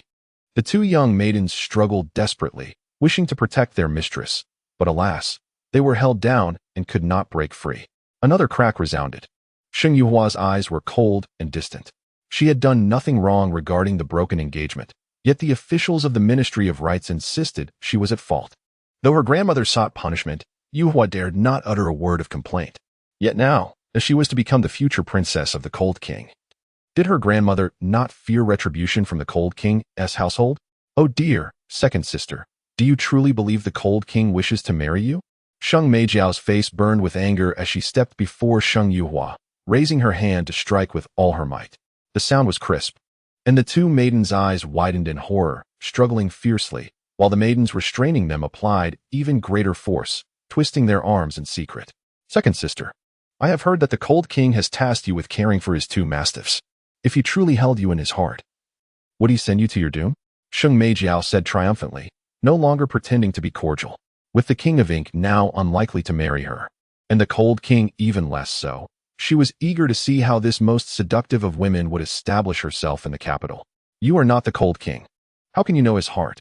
Sheng Yuhua felt a cold sweat on her back, her face flushed with indignation. She needed to arm herself with poison for self-defense, immediately. I too am curious, Miss Sheng, how do you presume to know my thoughts? Suddenly, a figure descended from the air, a man in his chair arriving slowly. A cool voice, approaching from afar, caused everyone to turn in alarm, revealing a striking figure at the entrance. It was the Cold King, without a sound of wheels. He appeared as if by magic. The old lady's hand trembled, the ruler slipping from her grip and clattering to the ground. The servants pinning Sheng Yuhua down were so frightened that they prostrated themselves on the floor, trembling uncontrollably. Sheng Meijiao was utterly stunned, gazing at the man descending like a celestial being. Today, the Cold King donned a deep blue embroidered robe that accentuated his fair skin and striking features. His long black hair was loosely gathered with a deep blue jade hairpin, a few strands daringly cascading down his cheeks, adding a hint of allure to his languid demeanor. His gaze, cool and distant, swept over the room, finally landing on Sheng Yuhua's proud yet delicate figure, clad in the same resplendent red wedding gown from yesterday. The Cold King's brow furrowed in displeasure. Was the Ministry of Rites impoverished, or simply too frugal? Sheng Yuhua had returned for nearly a day, yet she had not changed her attire? The glaring red of the wedding gown was truly jarring, though it was difficult to discern if he bore any injuries. The swelling on his face only intensified the chill in his eyes. Who struck you? He suddenly beckoned, and before Sheng Yuhua could comprehend, She was already before him. His long, pale hand, as cold as ice, gently caressed her swollen cheek. The coolness alleviated the fiery heat on her face, bringing a modicum of comfort. It was my elder sister. Sheng Yuhua lowered her gaze, refraining from casting blame, merely stating the truth with an impassive demeanor. Second sister, you struck me first. My lord. Look, my face is also swollen and still hurts. Sheng Meijiao pouted, feigning innocence and displaying the shyness of a pampered girl. I was merely concerned for my second sister's reputation, yet she unjustly struck me. Fearing the cold king might not grasp the situation fully, she took a couple of steps forward. However, at that moment, a figure suddenly appeared before her, a young servant who had accompanied the cold king. What do you think you're doing? How dare a lowly servant obstruct me? Sheng Meijiao glared, indignant. To block her path was to block her future. My lord dislikes women approaching him, the servant replied coldly, devoid of expression. Yet, Sheng Meijiao had never been treated with such disdain in her own home. Seizing a moment of distraction, she pushed against him with all her strength. Unfortunately, the servant did not budge, and her momentum sent her tumbling toward the cold king. The timing was swift. The others in the room had not yet reacted. With a piercing scream, Sheng Meijiao flew through the air, tracing a graceful arc before crashing to the ground with a thud. Jiao Jiao. Upon witnessing her daughter's plight, Yang Wanru's expression shifted dramatically, and she rushed forward. There lay Sheng Meijiao, eyes closed, blood trickling from her mouth. Jiao Jiao, wake up. Her hands trembled violently as she hesitated to lift her daughter. Suddenly, she turned to the ethereal man in the room, struggling to suppress her fear as she trembled. Cold king. Do you not know what Jiao Jiao did wrong to deserve such cruelty? Yang Wanru suppressed her terror, her gaze once more falling upon Sheng Yuhua. Yuhua, even if your sister is at fault, you should still advise the king. Was she truly to blame? Sheng Yuhua smirked derisively. What does the king wish to do? What can a mere weak woman like me control? Moreover, it is well known that the king dislikes proximity. My elder sister did not fear death in coming near. How could I possibly stop her? But Jiao Jiao did not mean any harm. She merely lost her footing. You must ask the king. Sheng Yuhua replied with a flirtatious smile, raising her eyes to the cold king. What do you think, my lord? Enough of this noise. The cold king snorted coldly, and the servant behind him stepped forward, delivering 2 merciless slaps across Yang Wanru's face. Poor Yang Wanru had only just recovered from a previous beating. She had spent hours rolling an egg on her face to reduce the swelling, and now, my lord dislikes chatter in his ear, the servant explained. Yang Wanru's face flushed crimson.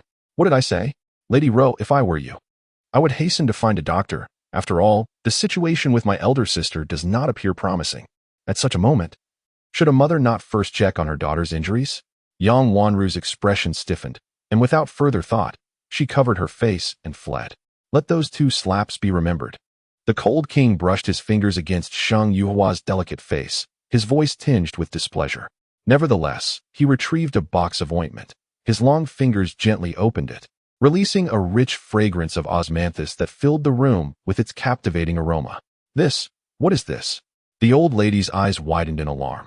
Her hidden hand clenched tightly, her lips parted as if to speak, yet no words emerged.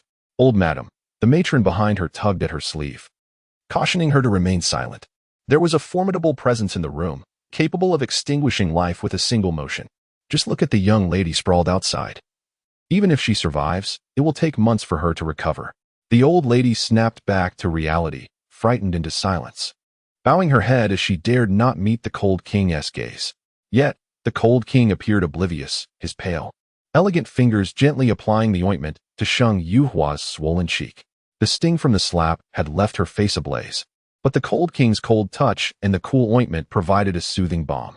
The rich fragrance of osmanthus enveloped her, as if she were adrift in a sea of blossoms. The man in the blue attire wore a serious expression, his focus unwavering. Before him, the woman clad in red crouched, her eyes gently closed, long eyelashes fluttering delicately, creating an unexpectedly beautiful and harmonious scene. The room's occupants held their breaths, not daring to make a sound, while outside, Yang Wanru remained silent, refraining from causing any further disturbance. This ointment proved to be remarkably effective. It started off cool before gradually warming. Thank you, Your Highness, she said. Suddenly, Sheng Yuhua opened her eyes, meeting the gaze of a pair of deep, pond-like eyes. The cold king did not insist further. With a single motion, he loosened the rope binding her wrist, his voice cold as he declared, My possessions must not bear even the slightest flaw. Am I merely a possession? Sheng Yuhua mused, lowering her phoenix-like eyes. His protection of her stemmed solely from her being his possession? How amusing. Yet, she thought, being a possession does not come without its advantages. Seizing the moment, she snatched the icy ointment from the cold king's hand, her smile radiant. The injury is too severe. It cannot be healed in one go. Without waiting for him to respond, she concealed the ointment within her sleeve. Being a possession in exchange for this precious ointment seemed a fair trade. Considering its rarity, worth a fortune yet difficult to procure. It was said that the artisan behind its creation had vanished years ago, making each box increasingly scarce.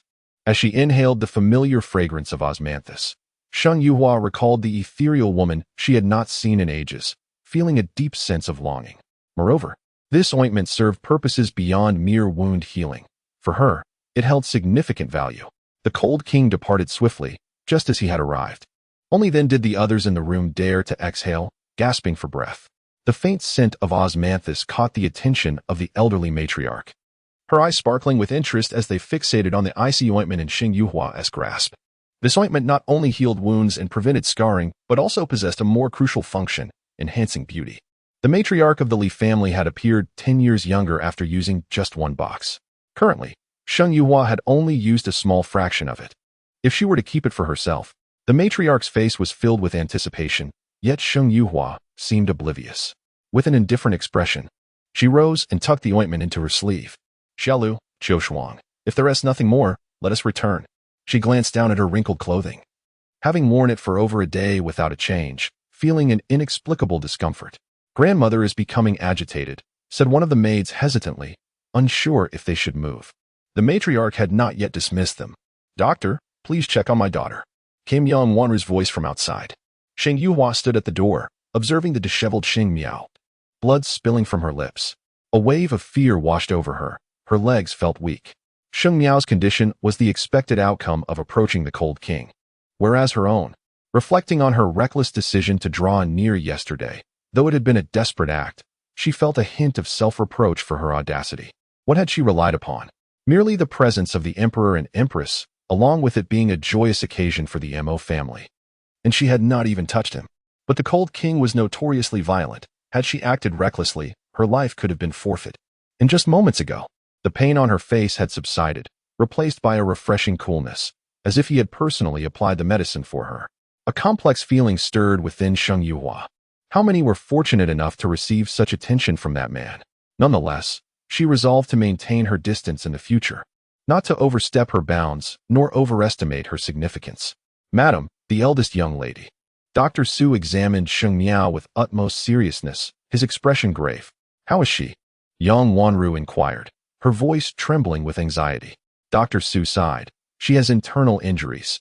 It may take a considerable time to recuperate. If only we had a superior remedy, her recovery could be expedited. The cold king had indeed restrained his strength. Ah, my Miao Miao won't die, will she? Will she suffer lingering effects? Yang Wanru fretted. It's hard to say. Let us carry the eldest young lady back carefully. Do not jostle her.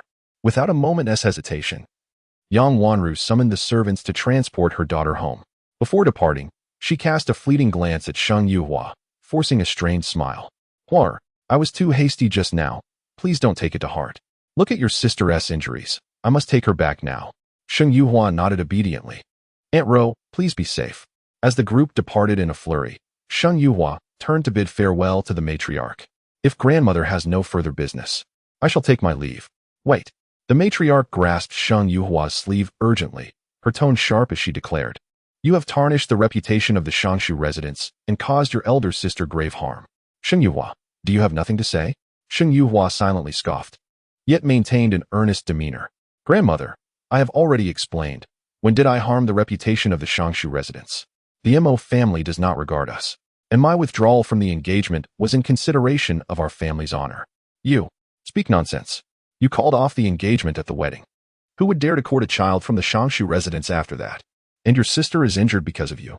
Do you not feel the slightest remorse? The matriarch's frustration was palpable, especially as Sheng Miao was the first among them to marry. Both Sheng Miao and Sheng Miaorong were to be courted, and the young men had no shortage of suitors. Ah, grandmother, if the Mo family has struck our Shangshu residence, should I not retaliate? Moreover, how is my elder sister's injury my fault? Did I compel her to approach? Everyone knows the cold king despises close proximity. Did I urge her to do so? The matriarch fell momentarily silent, realizing the difficulty in shifting the blame for Sheng Miao's predicament. Oh dear, second miss, look at how you have aged your grandmother. Quickly, give her the icy ointment to soothe her temper. The old servant, aware of the matriarch's sentiments, intervened. Icy ointment. Sheng Yuhua appeared to have just remembered it, tenderly retrieving it from her sleeve. Yes, the old servant knew the second miss was a dutiful child, the servant said, approaching to take the ointment. However, Sheng Yuhua deftly clutched it, smiling lightly. Grandmother, I genuinely wish to gift you the icy ointment, but... She paused deliberately, observing the matriarch's eager expression before continuing with a feigned sigh. What to do? This was given to me by my intended fiancé, who specifically mentioned that he dislikes any wounds on my body. Alas, I fear the few strikes I received on my back might have caused some injury, so... She left her statement hanging, eliciting deep breaths from the matriarch. Second miss, with clothing in between, the strikes from a ruler would not leave marks. The old servant quickly interjected, knowing the matriarch well. Perhaps so, grandmother. If there is nothing further, I shall take my leave, my back still aches. I will have the maid check on it. If it truly is injured and the cold king becomes displeased, it could lead to trouble for our household. The matriarch's pupils dilated in alarm, vividly recalling Sheng Miao's dire state. The cold king was a fearsome figure. Surely, he would not lay a hand on the elderly matriarch. Would he? Cold heart, did you see that? From now on, pay more attention to the princess. Outside the courtyard, hidden figures observed the unfolding scene, their expressions stunned. Brother Imo, did we just witness? Cold Heart struggled to regain composure. The scene they had just witnessed was utterly bewildering. Indeed, the aloof figure replied. His gaze stern as he cautioned, though the Lord has said to spare lives, you must have noted Sheng Miao's condition. Be vigilant henceforth. Brother Imo, did I truly see correctly? Our Lord really applied medicine to the princess?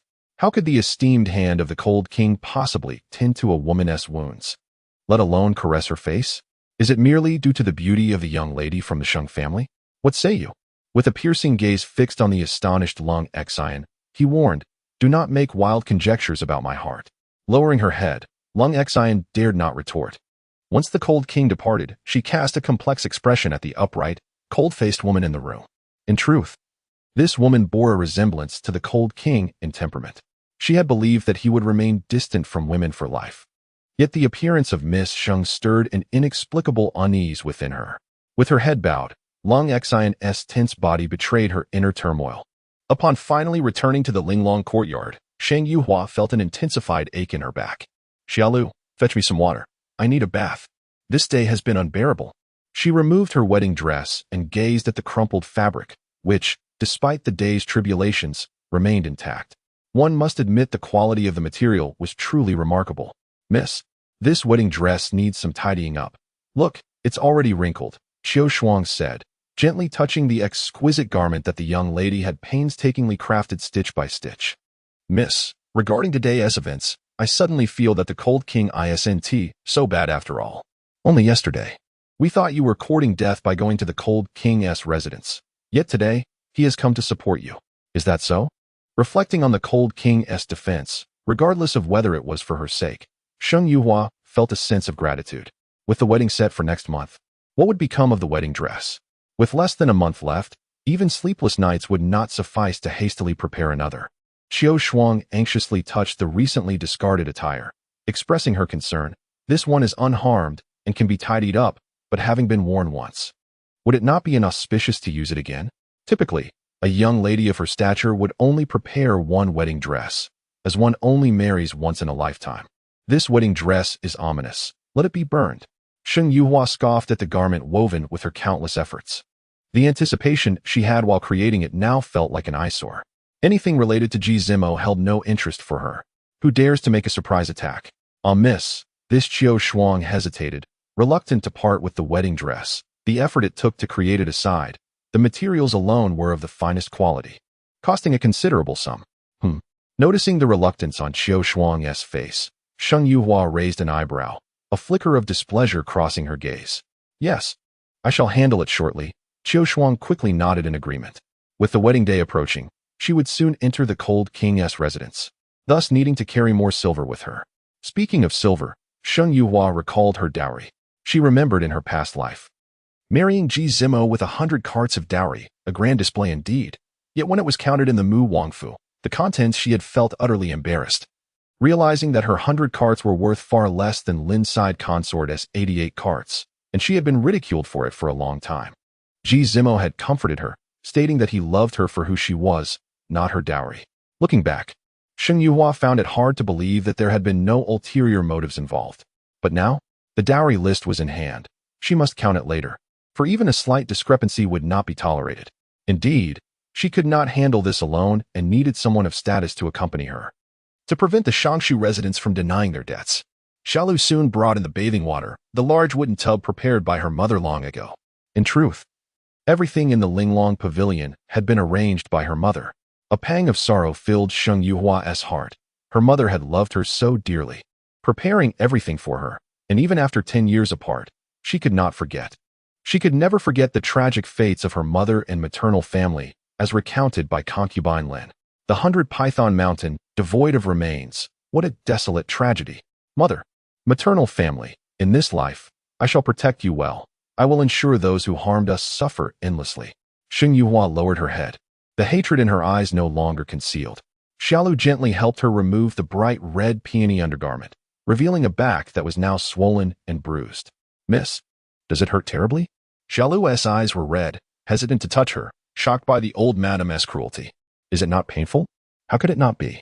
But I, Sheng Yuhua, have endured far greater pain. Is this pain akin to having one's eyes forcibly gouged out with a dagger? Or to have one's tendons severed by brute force? Or to have one's chest cut open and heart removed? Or to helplessly witness one's daughter's heart being ripped out? Lin Yuan, Ji Zimo, I shall not rest until I settle the score with you. Contemplating the two individuals she despised to her very core, Sheng Yuhua felt an urge to eliminate them immediately. Missed the two young maids. Sensing the chilling aura emanating from her, couldn't he help but shiver. Sheng Yuhua snapped back to reality, smiled faintly, and stepped naturally into the tub, softly instructing. You may step outside for a while. I wish to soak. Miss, it is all my fault. If only I had some skills, Qiu Shuang lamented, and Xiaolu nodded, recognizing their own inadequacies, unable to handle a few mere maids. It is of no consequence. It shall not happen again. She had refrained from resisting because she had not yet prepared herself. Soon, she would venture out to procure some medicinal herbs to concoct poison. Incapacitating the entire Shangshu residence would be but a blink of an eye. Furthermore, today the cold king had come to her aid. Even her father, with his sycophantic nature, would have to endure her presence. The cold king could be a source of support, yet reliance must not be absolute. In her past life, she had placed her trust in a confidant who ultimately let her down. Having been reborn, she understood that relying on anyone was inferior to relying on oneself. Only by becoming truly powerful could she protect those around her. Having returned to life merely a day, Sheng Yuhua remained on high alert. Now, as she soaked in the warm tub, she felt her body relax, her eyes gently closing, her entire being submerged in the warm water. Her lustrous hair floated on the surface, revealing a breathtakingly beautiful visage. Just as she was lost in thought, she suddenly heard footsteps approaching softly. The sound was too light. It was not the two young maids. Sheng Yuhua's expression tightened, her hand grasping the jade hairpin hidden beneath the water, her arm tensing as she forcefully swung it toward the approaching figure. In her past life, she had practiced archery and had decent aim. Although she had not yet trained in this life, some skills were etched into her very bones, albeit with diminished strength. As the hairpin flew through the air, Sheng Yuhua quickly rose, grabbing a garment from the table to cover herself, and beheld the intruder. A woman clad in black, her demeanor icy, stood 3 meters away from the tub. The hairpin had missed its target, landing instead in her hands. Princess, the king has sent me to deliver this ointment, the woman in black stated, stepping forward a few paces, her voice cold and indifferent. Shall I assist you in applying it? The choice of words, you instead of the more formal you, spoke volumes of her attitude. This stranger showed her no respect, perhaps even a hint of malice. However, Sheng Yuhua remained unfazed. No need, just place it on the table. I will have the maid assist me later. So, this was indeed one of the cold king's subordinates. No wonder their dispositions mirrored one another. The woman nodded, casually tossing the ointment and the jade hairpin into the air, both tracing graceful arcs before gently landing. Sheng Yuhua's gaze sharpened, The precision and control displayed far surpassed her own in her past life. It seemed the Cold King's circle was indeed filled with extraordinary talent. Given her current arrangement with him, perhaps she could request he introduce her to a master to learn some martial arts. How she regretted her previous laziness, resulting in her poor skills. Dr. Su, you mentioned that if there were an exceptional medicine, the young lady could recover sooner? Gazing at her daughter, who lay in a deep coma, Yang Wanru felt her heart bleed. This was the daughter she had painstakingly nurtured. When had she ever endured such pain? Indeed, madam. Dr. Su also wore a worried expression. The young lady's injuries were quite severe. What do we need? I shall find a way. The minister's residence still has some supplies. Even if they do not, I will procure them. By the way, there were numerous valuable medicinal herbs in Yusharon's dowry. I wonder if those herbs are still viable after all this time? I will have Dr. Su examine them. We must utilize whatever can be salvaged. Madam, the second young lady has arrived. Just a moment after Dr. Su left, a servant reported, Huar, is your injury all right? Why are you not resting properly? Have you come to see your elder sister so early? Upon seeing Sheng Yuhua, Yang Wanru's face barely concealed her worry. Is elder sister all right? They say so, Sheng Yuhua casually inquired. Dr. Su mentioned that your elder sister's condition is not good. Yang Wanru's expression turned grave as she gently grasped Sheng Yujiao's wrist and sighed. She has been in a coma and has not awakened. The doctor said it may be until evening. Do not worry too much, Aunt Ro, elder sister will be fine. Gazing at the swollen face of Sheng Yujiao on the bed, Sheng Yuhua sighed. Elder sister is blessed. Do not fret. Aunt Ro, we should actually feel fortunate. Given the Cold King's temperament, it is already quite remarkable that elder sister has managed to survive this ordeal. Wretched girl. Yang Wanru's heart ignited with fury upon hearing Sheng Yuhua's sarcastic remarks. She longed to slap her twice.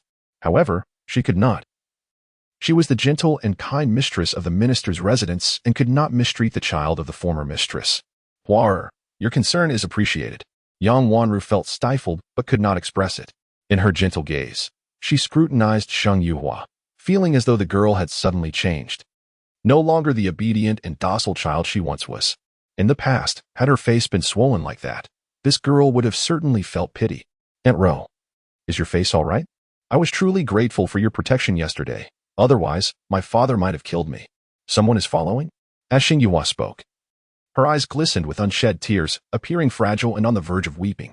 Young Wanru quickly grasped her hand, affectionately saying, Huar, how could your father bear to hit you?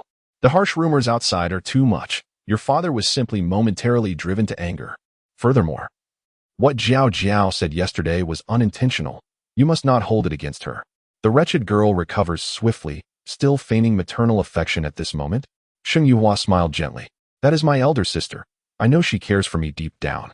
Suddenly, she frowned in confusion. By the way, Aunt Ro, I dreamed of my mother yesterday. Hearing Sheng Yuhua mention her mother, Yang Wanru's expression shifted slightly, but she quickly regained her composure. Are you missing your mother, Huar? Jiao Jiao was right. Since she did not come from your womb, she cannot be as close. No matter how well she treats you, this girl still thinks of her biological mother. Yes, she said she had long prepared my dowry for me. Was my dowry all prepared by my mother in the past? Sheng Yuhua spoke softly, unhurriedly. Upon hearing this, Yang Wanru's heart sank. Her smile froze as she thought, it should not be possible, right? It feels as though Sheng Yuhua is trying to deceive her. How old was Sheng Yuhua when Yusharon left? Moreover, she had thoroughly searched through Yusharon's belongings at that time. She confirmed that there was nothing. How could Sheng Yuhua discover the list of dowry left by Yusharon? Besides, at that time, Yusharon's sudden demise made it impossible for her to prepare all the dowry for her daughter, right? That was merely a dream. Huar, do not take it to heart. Yang Wanru smiled. Was this girl suspecting something? Perhaps I miss her too much. Aunt Ro, I will come to find you again tomorrow. After saying this, Sheng Yuhua did not linger but turned to leave. As she stepped out the door, Xiaolu curiously asked, Miss, did the madam prepare a dowry for you? I have never heard of it. When she heard the young lady mention it in the room, she became extremely worried. How would I know if you did not see it? Sheng Yuhua replied with a faint smile, her gaze drifting towards the trees a short distance away, where a faint green skirt was barely visible. Humph, even the hiding is so careless. Yang Wanru's skills are merely mediocre, yet in my past life, I failed to notice until my very end. Ah, miss, do you still? Xiaolu looked puzzled, her eyes filled with concern. We shall discuss it tomorrow. Xiaolu, please tidy up the courtyard. Qiu Shuang, Accompany me outside.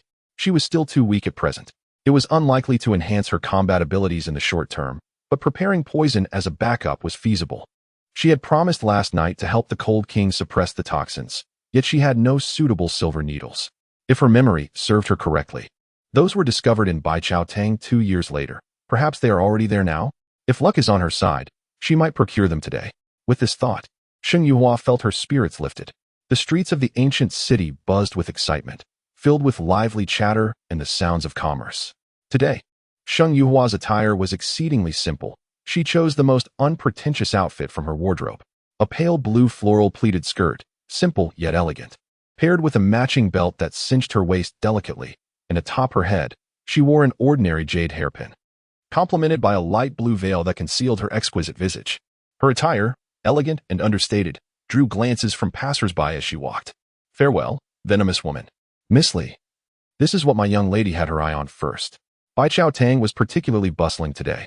Typically, many came here to gather medicinal herbs. But today it was even more crowded. It was said that Bai Chao Tang had received a rare Tianji grass yesterday, and it was a century-old specimen.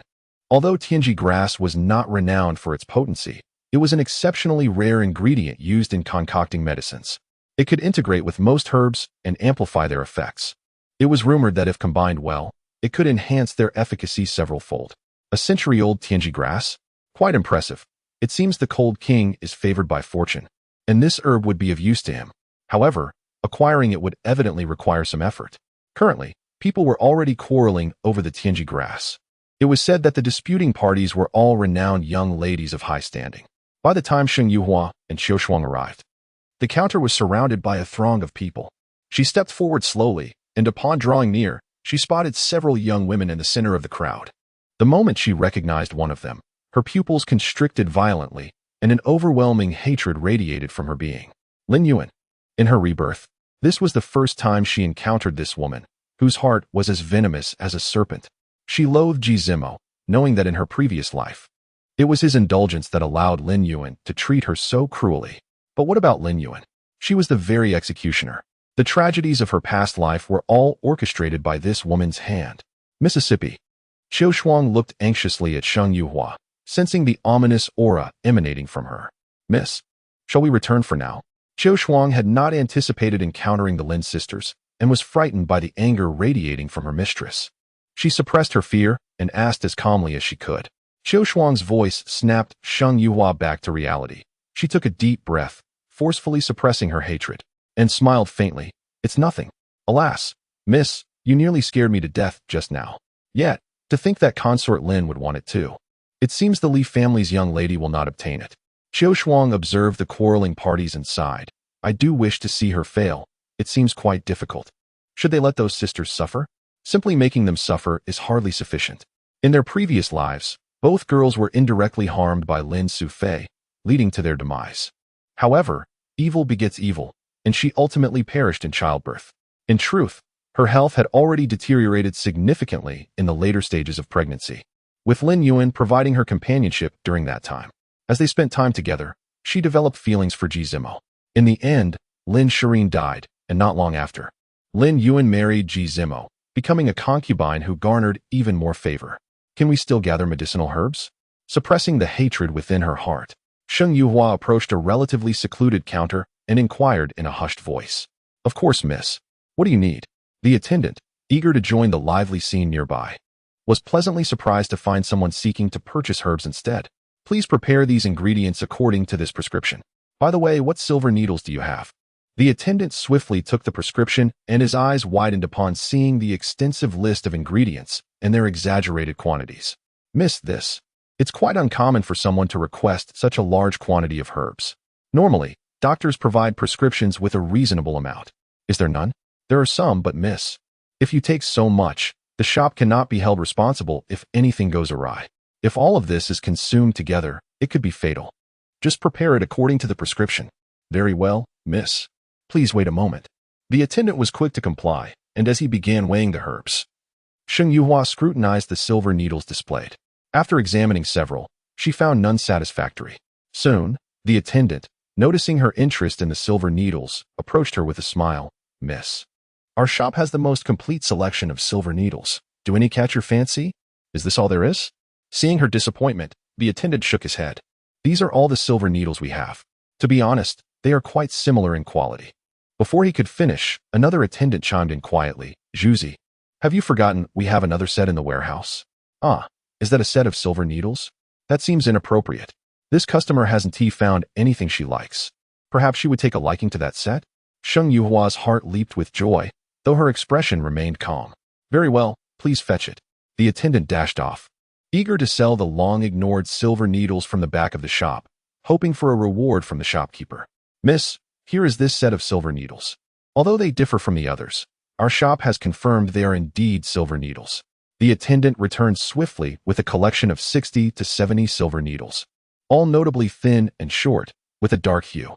This one, Sheng Yuhua said, delighting in her discovery, yet furrowing her brow in puzzlement. Are these truly silver needles? Indeed. Yes, the shopkeeper has verified it, but they are unlike the other silver needles. You are so beautiful. Wouldn't you desire something unique? The attendant struggled to find words to praise the peculiar silver needles. You make a valid point. How much for this set? Not much, just 10 taels. Typically, silver needles go for 15 taels or more. Surely this cannot be appropriate? Although Qiu Shuang was not a physician, she had seen doctors administer needles and was concerned about her mistress impulsively purchasing such odd ones. They are usable, absolutely. Miss, considering you've purchased so many herbs, how about I offer you a discount on the silver needles? 8 taels, and that's the best I can do. After a moment of feigned contemplation, Sheng Yuhua reluctantly agreed. In the end, the assistant calculated the total, 50 taels for the herbs and silver needles combined. What a splendid bargain. She recalled that in her previous life, she had acquired this very set of silver needles for an exorbitant sum of 1,000 taels. These were no ordinary needles. They were the legendary death-defying 78 needles, once used by the founding master of the Divine Physician Valley. Ironically, despite its millennia-long legacy, the Divine Physician Valley had no knowledge of what these deadly needles looked like, illustrating its current state of ineptitude. With the precious needles in hand, Sheng Yuhua strolled towards the two groups vying for herbs. The young lady from the Li family sought them for her ailing mother, who had been bedridden for some time. Tianji grass was exceedingly rare. She was determined to acquire it. The Lin sisters were equally resolute in their pursuit. Lin Yuan had been frail since childhood, having been born prematurely due to her mother's complications. This third miss had become dependent on medicine from a young age. Later, after Lin Yuan fell into a lake while trying to save Ji Zimo, it was he who sought Sheng Yuhua's help for her recovery, which took 3 arduous years. Tragically, Lin Yuan ultimately brought about her own demise. If the Sheng family were deemed ungrateful, Lin Yuan's heart was as ruthless as a wolfess. Worse than a beast. Hoping for a recovery, she was keen to see how Lin Yuan could mend her health without the naive version of herself. As for the Tianji grass, Sheng Yuhua smirked, having already devised a plan in her mind. Lin Shirin, Lin Yuan, you sisters must be bold in securing the Tianji grass. Do not let me down. Sister, perhaps we should reconsider. Saving Li Jie is of utmost importance. Lin Shirin was embroiled in a heated dispute with Li Meifeng, while Lin Yuan, coughing weakly, gently advised. I am fine. The doctor assured me that as long as I take care of myself, I will be all right. She coughed again, her small face turning crimson with discomfort. As onlookers observed, they began to murmur amongst themselves. Miss Lin is so considerate. Indeed, her health is fragile, yet she remains so caring. Honestly, she truly needs the Tianji grass. If it were up to me, the Tianji grass should go to Miss Lin. The crowd's voices grew louder, and upon hearing their discussion, Li Meifeng's face flushed with anger. I saw it first. I was about to claim this herb when they arrived. Do they not understand the order of things? Moreover, her health is poor, but my mother's condition is even worse.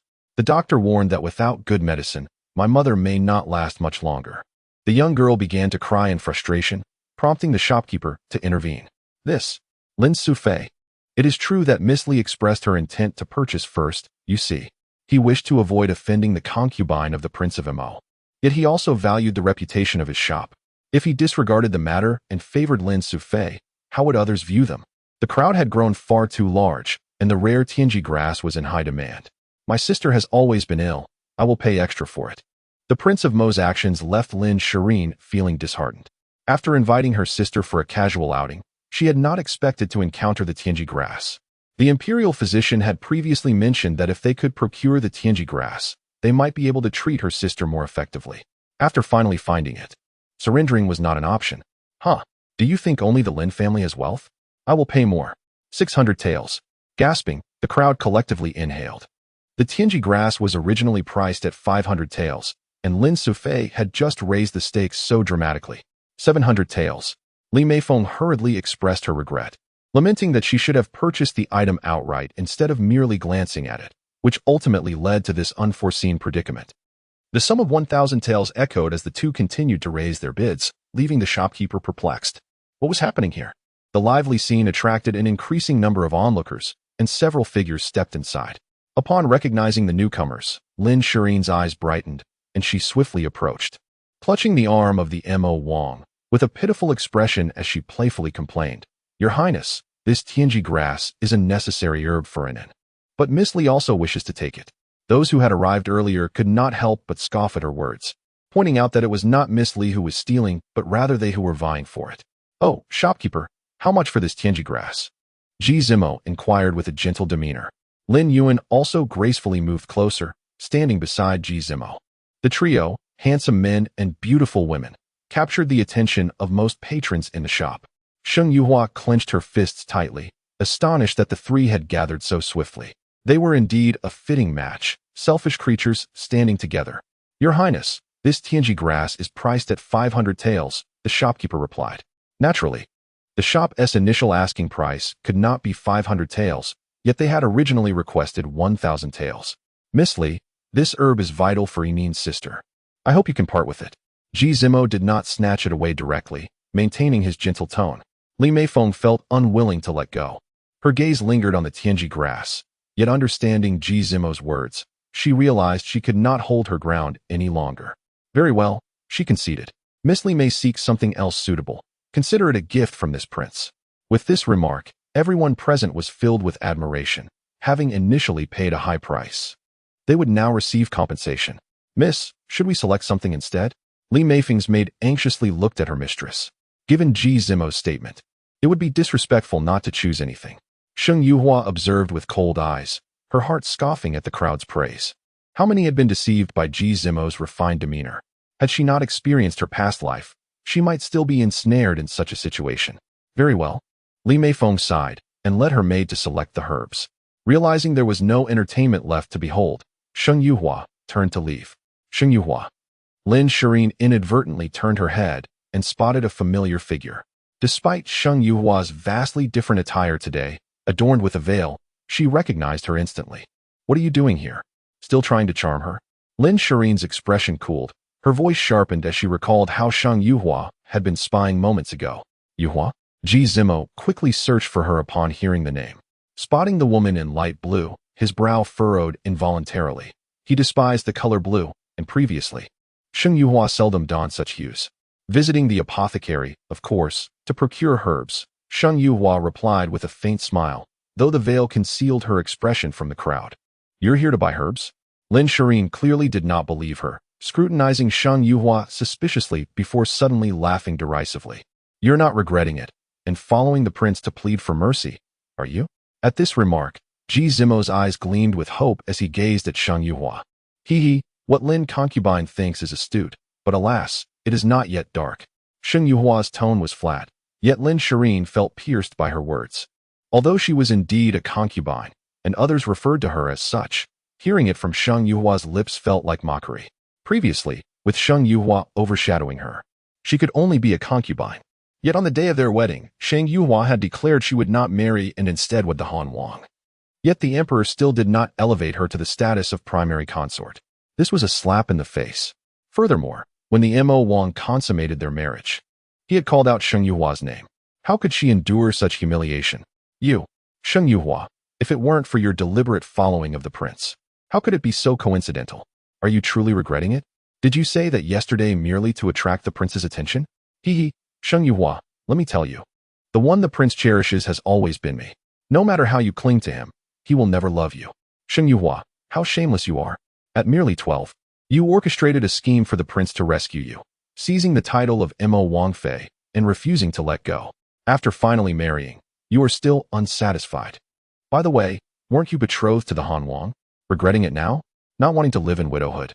Lin Shirin's face flushed with a hint of shyness as she spoke, her cheeks turning rosy. Shang Yuhua observed her self-satisfied demeanor, then glanced at Ji Zimo and Lin Yuan standing not far away, a smirk forming on her lips without contradiction. Second sister. Noticing her sister's furious expression, Lin Yuan timidly approached, softly grasping Lin Shirin's hand. Perhaps Miss Sheng truly came here by coincidence. After all, there are not many apothecaries in the capital. Merely 30 or 40 in total. What an exquisite little white lotus. Sheng Yuhua's smile widened, finding Lin Yuan more naive than in her past life. Such low-level tactics were beneath her now. Yet, despite their simplicity, the onlookers found them quite reasonable. Indeed, if Miss Lin says so, it is rather coincidental. Yes, it is quite a coincidence to run into each other among 30 or 40 shops. What a fateful encounter. By the way, whom does Miss Sheng truly favor? The Mo Wang or the Han Wang? If you ask me, it seems she favors men. The murmurs from the crowd reached Sheng Yuhua's ears clearly, causing her to furrow her brows in annoyance just as she was about to speak, when Ji Zimo generously interjected. Sheng Yuhua, I know you harbor feelings for me, and we have shared intimacy. However, with the edict now issued, it is impossible to re-establish your status as my consort. Nonetheless, I can petition my father to allow you to serve as my concubine. You truly are pitiful. This scoundrel. Sheng Yuhua felt nauseous at his words. Intimacy. Sheng Yuhua raised an eyebrow, lightly chuckling. In the depths of winter, clad in thick winter garments, how could there be any skin contact? Ji Zimo retorted. Is that how intimacy is defined? Furthermore, Ji Zimo, I am now your prospective little royal aunt. How could you compare to the Han Wang? Why would I abandon the esteemed position of Han Wang Fei to become your concubine? Moreover, you are not entitled to call me by my name. From now on, please refer to me as Little Royal Aunt. Upon this declaration, the crowd fell silent before quickly processing her words, murmuring in agreement. I suddenly find Miss Sheng's reasoning quite sound. Why would one choose to be a concubine when one could be the primary consort? Indeed, besides, who is the Han Wang? Is there anyone in the capital more exceptional than him? But Lin Concubine mentioned that the Han Wang is inadequate, living as a widower. The voice of the last speaker trailed off significantly, aware of the potential repercussions of such words, especially if the Han Wang were to take offense. That individual shrank back slightly. Who would dare provoke the Han Wang? Big brother, no wonder you have no women around you. It turns out you are inadequate. Feng Li remarked, casting a teasing glance toward the man opposite him. Huh. The cup in the man's hand suddenly flew through the air, prompting Feng Li to hastily catch it, yet the force caused him to stumble back a couple of steps. Is it necessary? Feng Li rolled his eyes. If the outsiders claimed it was fine, why should he disagree? Are you that idle? The man raised his eyebrows and scoffed. That 100 Python Mountain. Oh dear. I was just being flippant. Is he really going there to seek death? But do you truly believe that the little Empress Dowager is here for Ji Zimo? Who knows? I've heard they've shared years of affection. As the atmosphere around him grew increasingly frigid, Feng Li hastily changed his tune. But what does that scoundrel count for? The little Empress Dowager is the one who sought to marry your little uncle, isn't she? The abruptness of his words was jarring, even cold. And yet he discreetly cast a glance at his master, whose gaze had already pierced through the window, observing a distant group of people. Ji Zimo felt a sense of suffocation hearing her referred to as the little Empress Dowager. The woman he had been plotting for had suddenly become a concubine. And now she was sulking at him. He wished he could confront her right then and there. Yuhua, what I said earlier was the truth. Prince Mo, I assure you. My words are genuine as well. Your Highness, remember to keep your distance from me in the future. Sheng Yuhua was far too disinterested in engaging with these people, her mere presence igniting a desire for bloodshed within her. Lin Shirin, noticing Sheng Yuhua's persistent attempts to seize Prince Mo's attention, grasped her sleeve and exclaimed, Sheng Yuhua. Even if you were to weep and plead for the prince, he would not want you. Observing the redness in Lin Shirin's eyes, Sheng Yuhua felt a sudden urge to laugh. In her previous life, she had been dearly favored by Prince Mo, always perched high above and never regarding her. But now, she had called off the engagement and would no longer vie for that scoundrel. Lin Shirin appeared to be struggling herself. What is that look in your eyes? Lin Shirin questioned angrily, as she noticed Sheng Yuhua's gaze flitting between her and her sister. Nothing. I merely find you quite pitiable, Sheng Yuhua whispered, leaning closer. Do you truly believe he loves you? Perhaps he is enamored with those around you. For instance, how resilient you are. Sheng Yuhua's voice dropped to a whisper. But Lin Yuan, close enough to hear, turned pale and hastily replied, Sister, I am not. Did I claim he liked you? Why the rush to defend yourself? Sheng Yuhua smirked mockingly, not waiting for their retorts as she turned to leave. Sheng Yuhua, you needn't sow discord. I trust the prince's feelings for me. You are simply unwilling to accept it and have intentionally followed the prince here. Lin Shirin stubbornly clung to Sheng Yuhua's garment, refusing to let her depart. Witnessing Lin Shirin's determination, Sheng Yuhua reflected on her former self, who had been equally obsessed and unrepentant. Fortunately, she had been reborn, gifted with a second chance. As for Lin Shirin, she was merely stepping closer to her own demise. But perhaps it was deserved. This woman was utterly relentless. With a flash of malice in her eyes, Sheng Yuhua called out to a nearby attendant, Zhuzi. The attendant, who had just gathered herbs for her, hurried over and respectfully inquired, Miss Sheng, the medicinal herbs you requested are ready. Would you prefer to take them yourself, or shall I have them delivered to your residence? Lin Shirin instinctively sensed Sheng Yuhua's deception, but upon turning to see the counter brimming with herbs, her expression faltered. Could it truly be mere coincidence? Deliver them to the cold prince's residence. It's cumbersome to carry so much, and I have other matters to attend to. Besides, who knows if they might be discarded at the minister's residence? There are far too many unreliable individuals there. Yuhua, you. Ji Zimo regarded her with a complex expression, his eyes betraying a hint of grievance. Your Highness, it seems your health has recovered well. You are quite resilient. Is the cold princess entourage really so inept? They don't seem to strike hard enough. I would have expected at least 10 days of bed rest for Prince Imo. If Feng Li were to hear Sheng Yuhua's complaints, he would surely feel wronged. He had fought with great skill, leaving minimal marks yet ensuring a few days of discomfort. However, Prince Imo, stubborn as he was, not only returned home to consummate but also emerged unscathed. If Feng Li knew of Prince Mo's robust condition, he would undoubtedly increase the dosage. As Prince Imo watched the graceful figure depart without a glance back, his gaze darkened. Lin Shirin's downcast eyes flashed with a bloodthirsty malice. Meanwhile, Lin Yuan held the precious Tianji grass, timidly looking at Prince Imo. Thank you, brother-in-law. This is also for your sister, he replied, causing Lin Shirin's expression to soften slightly. She lifted her chin with pride, letting out a haughty snort. The onlookers, having witnessed the recent events, buzzed with curiosity. Do you think Prince Imo truly cares for Miss Sheng? Based on my experience, he must. If he likes her, why does he not approach her for marriage? But if he does not, why is he so fixated on her? Oh, you men are utterly clueless. At that moment, the taverness gossip-monger emerged. Swaying her hips as she proclaimed, men are like that. They only desire what they cannot have. Is that so? The crowd, not being Prince Imo, remained oblivious to the truth. Upon exiting the apothecary pavilion, Sheng Yuhua felt quite satisfied with her gains for the day. She pondered for a moment before purchasing several skewers of candied hawthorn on the street, their vibrant colors appealing to her, and headed towards the cold prince's residence. Miss, shall we head to the cold prince's residence now? Qiu Shuang's legs began to tremble at the sight of the imposing gates. She was afraid. Having been bitten by a dog in her childhood, the sight of them made her weak in the knees, let alone the fierce Tibetan mastiffs. You wait outside. Find a place to have tea, Sheng Yuhua said kindly, noticing the girl's pale complexion and cold sweat. Ah, miss, please don't. I'll accompany you. I can stand in front of you. Though terrified, Qiu Shuang was utterly loyal to Sheng Yuhua. Silly girl, I'll be fine. Sheng Yuhua smiled helplessly, pointing to a nearby tea house. Wait for me over there. I'll notify you when I come out. But miss, those two mastiffs are fierce. I have a secret weapon. Sheng Yuhua waved the candied hawthorn in her hand, causing Qiu Shuang to roll her eyes. After all, those were Tibetan mastiffs, who loved meat, not sweets. Be obedient. Your mistress values her life. Noticing Qiu Shuang's reluctance to leave, Sheng Yuhua sighed. Besides, next month I am to wed the cold prince. He wouldn't want his bride to perish before the wedding, would he? This reasoning seemed somewhat valid, and the girl nodded through her tears, creating a poignant atmosphere for Sheng Yuhua.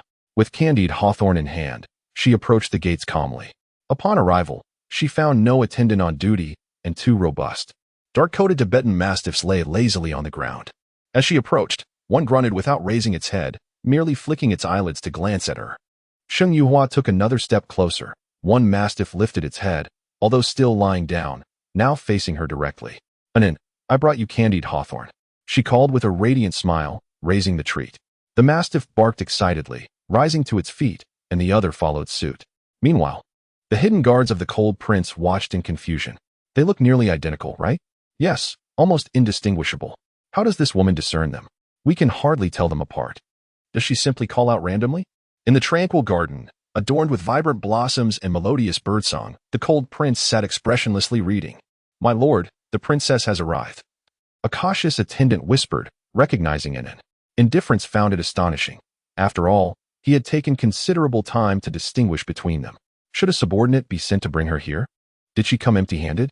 The Cold King's gaze remained fixed on the book in his hands, and just as Indifference assumed he would not speak, he suddenly remarked, "No." She brought several skewers of candied hawthorn. Indifference's lips twitched in disbelief. His beloved Ping Ping and did not enjoy such treats. How intriguing, the Cold King concluded. And with a swift motion, both he and his chair levitated, arriving near the shadow at the entrance in an instant. Meanwhile, at the entrance, a man and 2 Tibetan mastiffs stood in opposition. As they had not accepted her gift, Shang Yuhua dared not advance recklessly. The notion that Ping Ping and fancied candied hawthorn seemed absurd, yet it was information gleaned from the previous life of Ji Zimo.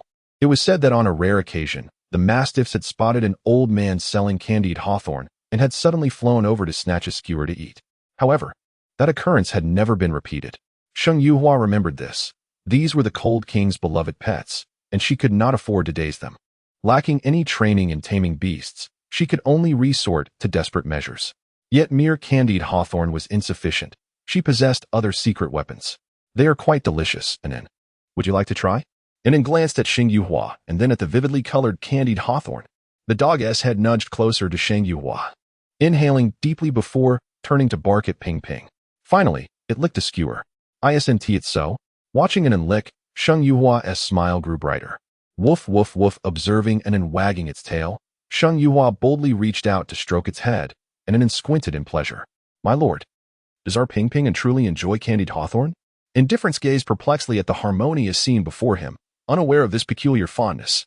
If that noble lady, who had been bitten by his family's mastiff, were to find out, would she not be utterly distraught? "Huh, indeed clever," the Cold King remarked with a slight lift of his brow, a glimmer of amusement in his eyes. "Ah, my lord, if outsiders discover that Ping Ping and enjoys candied hawthorn, wouldn't they be free to come and go from our Cold King's residence?" Though there were few people nearby, he was certain this would be the talk of the town. "Do you think they are here for the candied hawthorn?" Indifference scratched his head, pondering what else could be the draw. Not only did Indifference find this perplexing, but no one within the estate could comprehend how Shang Yuhua had managed to win them over. "Move." Indifference was uncertain of the king's intentions, but dutifully pushed him toward the entrance. Upon seeing their master approach, the 2 mastiffs wagged their tails vigorously at the Cold King. Shang Yuhua was taken aback by the Cold King's sudden approach. Was he here to greet her personally? Was the Cold King truly this warm-hearted? Before she could gather her thoughts, she felt a tightening around her waist. Upon regaining her senses, she found herself cradled in a cool embrace. This? She blinked in surprise, gazing at the flawless, almost divine visage before her. Her body tensed as her gaze shifted from the Cold King's face to his pale hand. Certainly, he was raising his hand. Was this an attempt to silence her? Yet, hadn't she been the one to draw near? As she pondered how to extricate herself from this predicament, the man's hand unexpectedly grasped her right hand, the chilling sensation causing her to shiver involuntarily. His hand was cold, lacking in strength, yet Shang Yuhua dared not move. She watched as he lifted her hand to his lips, lowering his head to gently inhale.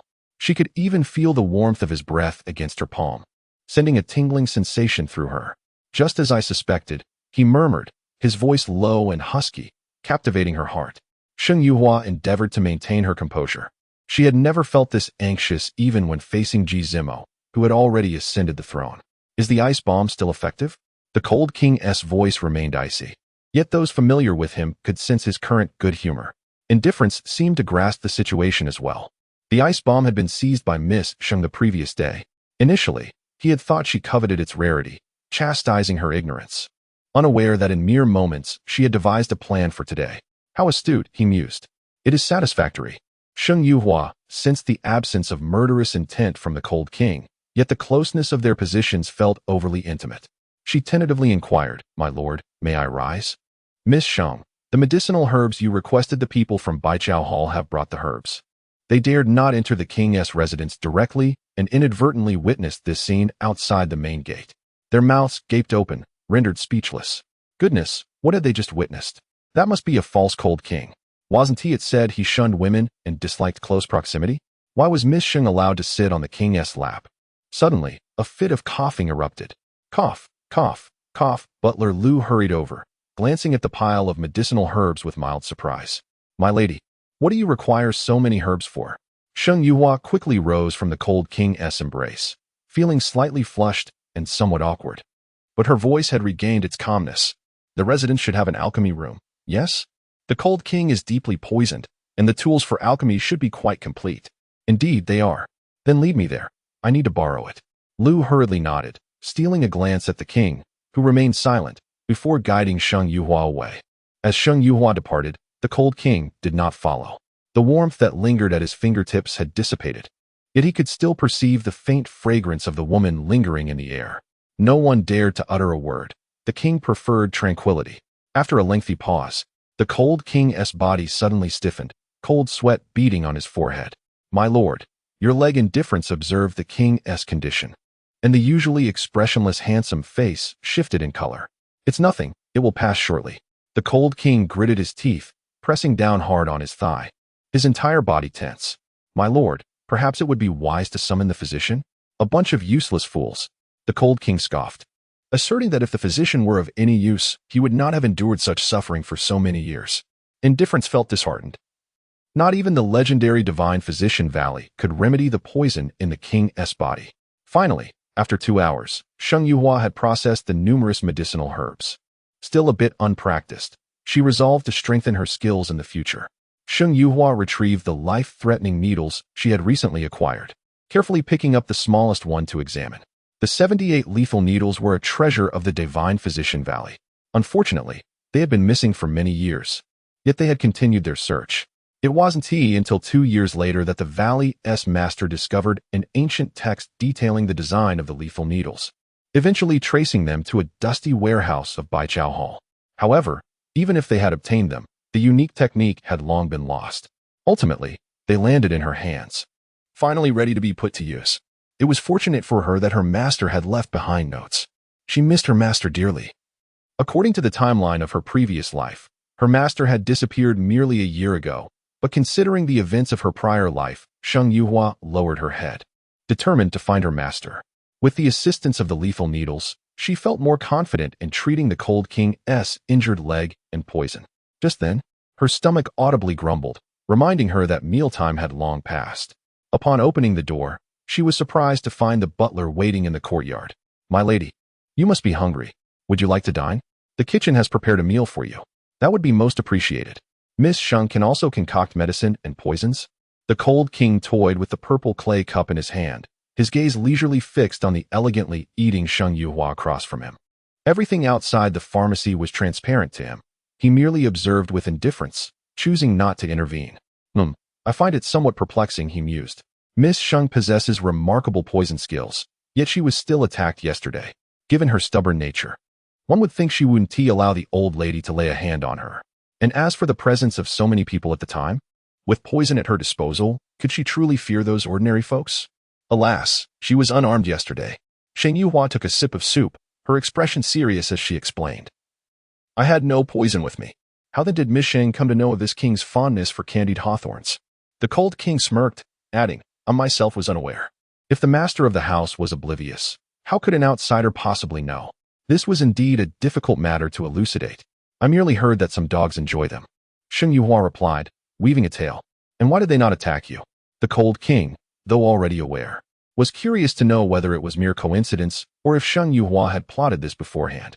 If it was a spur-of-the-moment scheme, then her intentions ran far deeper than one would assume.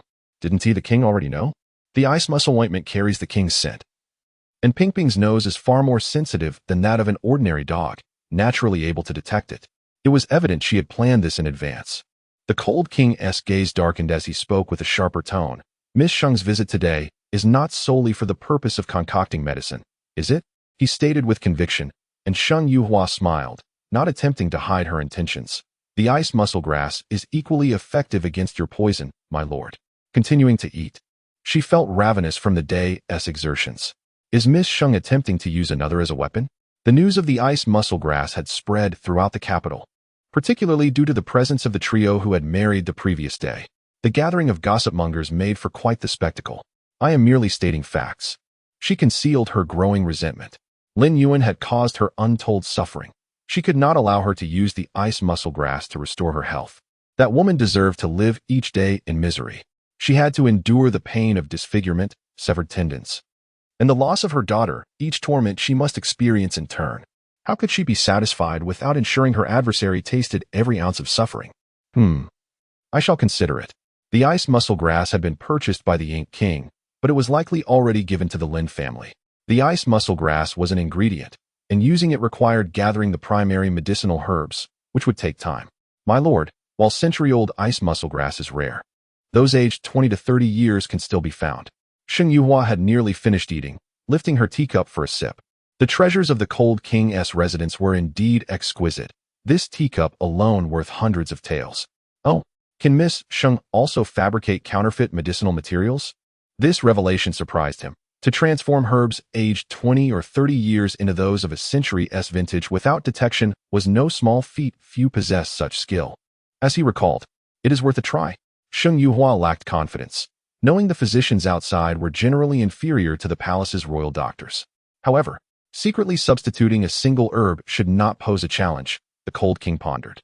Given Miss Sheng's animosity towards the Lin sisters, he would not mind offering a helping hand.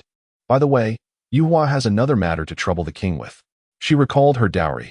Her acquaintances were few and far between, making it prudent to seek the Cold King's assistance. Furthermore, having latched onto such a powerful ally, she would not hesitate to utilize his influence when necessary. Speak. His lack of outright refusal indicated a possibility. Sheng Yuhua felt a sense of relief. It seems my dowry is incorrect. Previously, I had seen Aunt Ro prepare a dowry list, and yesterday I stumbled upon a list my mother left behind. The discrepancies are too great, and I wish to find someone to witness and verify it. The Cold King tapped his fingers lightly on the table, withholding an immediate response. Does the king have a reliable witness? Why should I assist you? I am merely your intended princess. The dowry must be presented at the Cold King's residence. And should it appear too meager, it would reflect poorly on you as well, wouldn't it? Does this king care about such matters? Jiming Han had always acted according to his own will, never caring for superficial reputation or the opinions of outsiders. But I am your princess, your wife. Is it not reasonable for a wife to seek her husband's support against those who would bully her? Sheng Yuhua looked at him with unwavering certainty. Having observed his actions last night, like a lone wolf, fiercely protective of his territory, even if he held no affection for her, he would not permit anyone to infringe upon what was his. Moreover, they were allies. She aided him in neutralizing poison. So why should she hold back when it came time to call upon him? So Miss Sheng believes this king must assist? The Cold King scoffed lightly, yet did not decline. To administer the needle and control the poison, several additional herbs are required, which may be somewhat difficult to procure. I would trouble the king to have someone seek them out first. Sheng Yuhua produced a prescription she had prepared in advance. The Cold King glanced at it, a smirk forming at the corner of his mouth as he passed it to Long Mo. My lord, these herbs. Upon seeing the names listed, Long Mo's pupils constricted sharply. Have someone look for them. He had encountered most of the herbs before, but two of them seemed rather peculiar. If his memory served him correctly, the effects of those two bore no relation to his poison.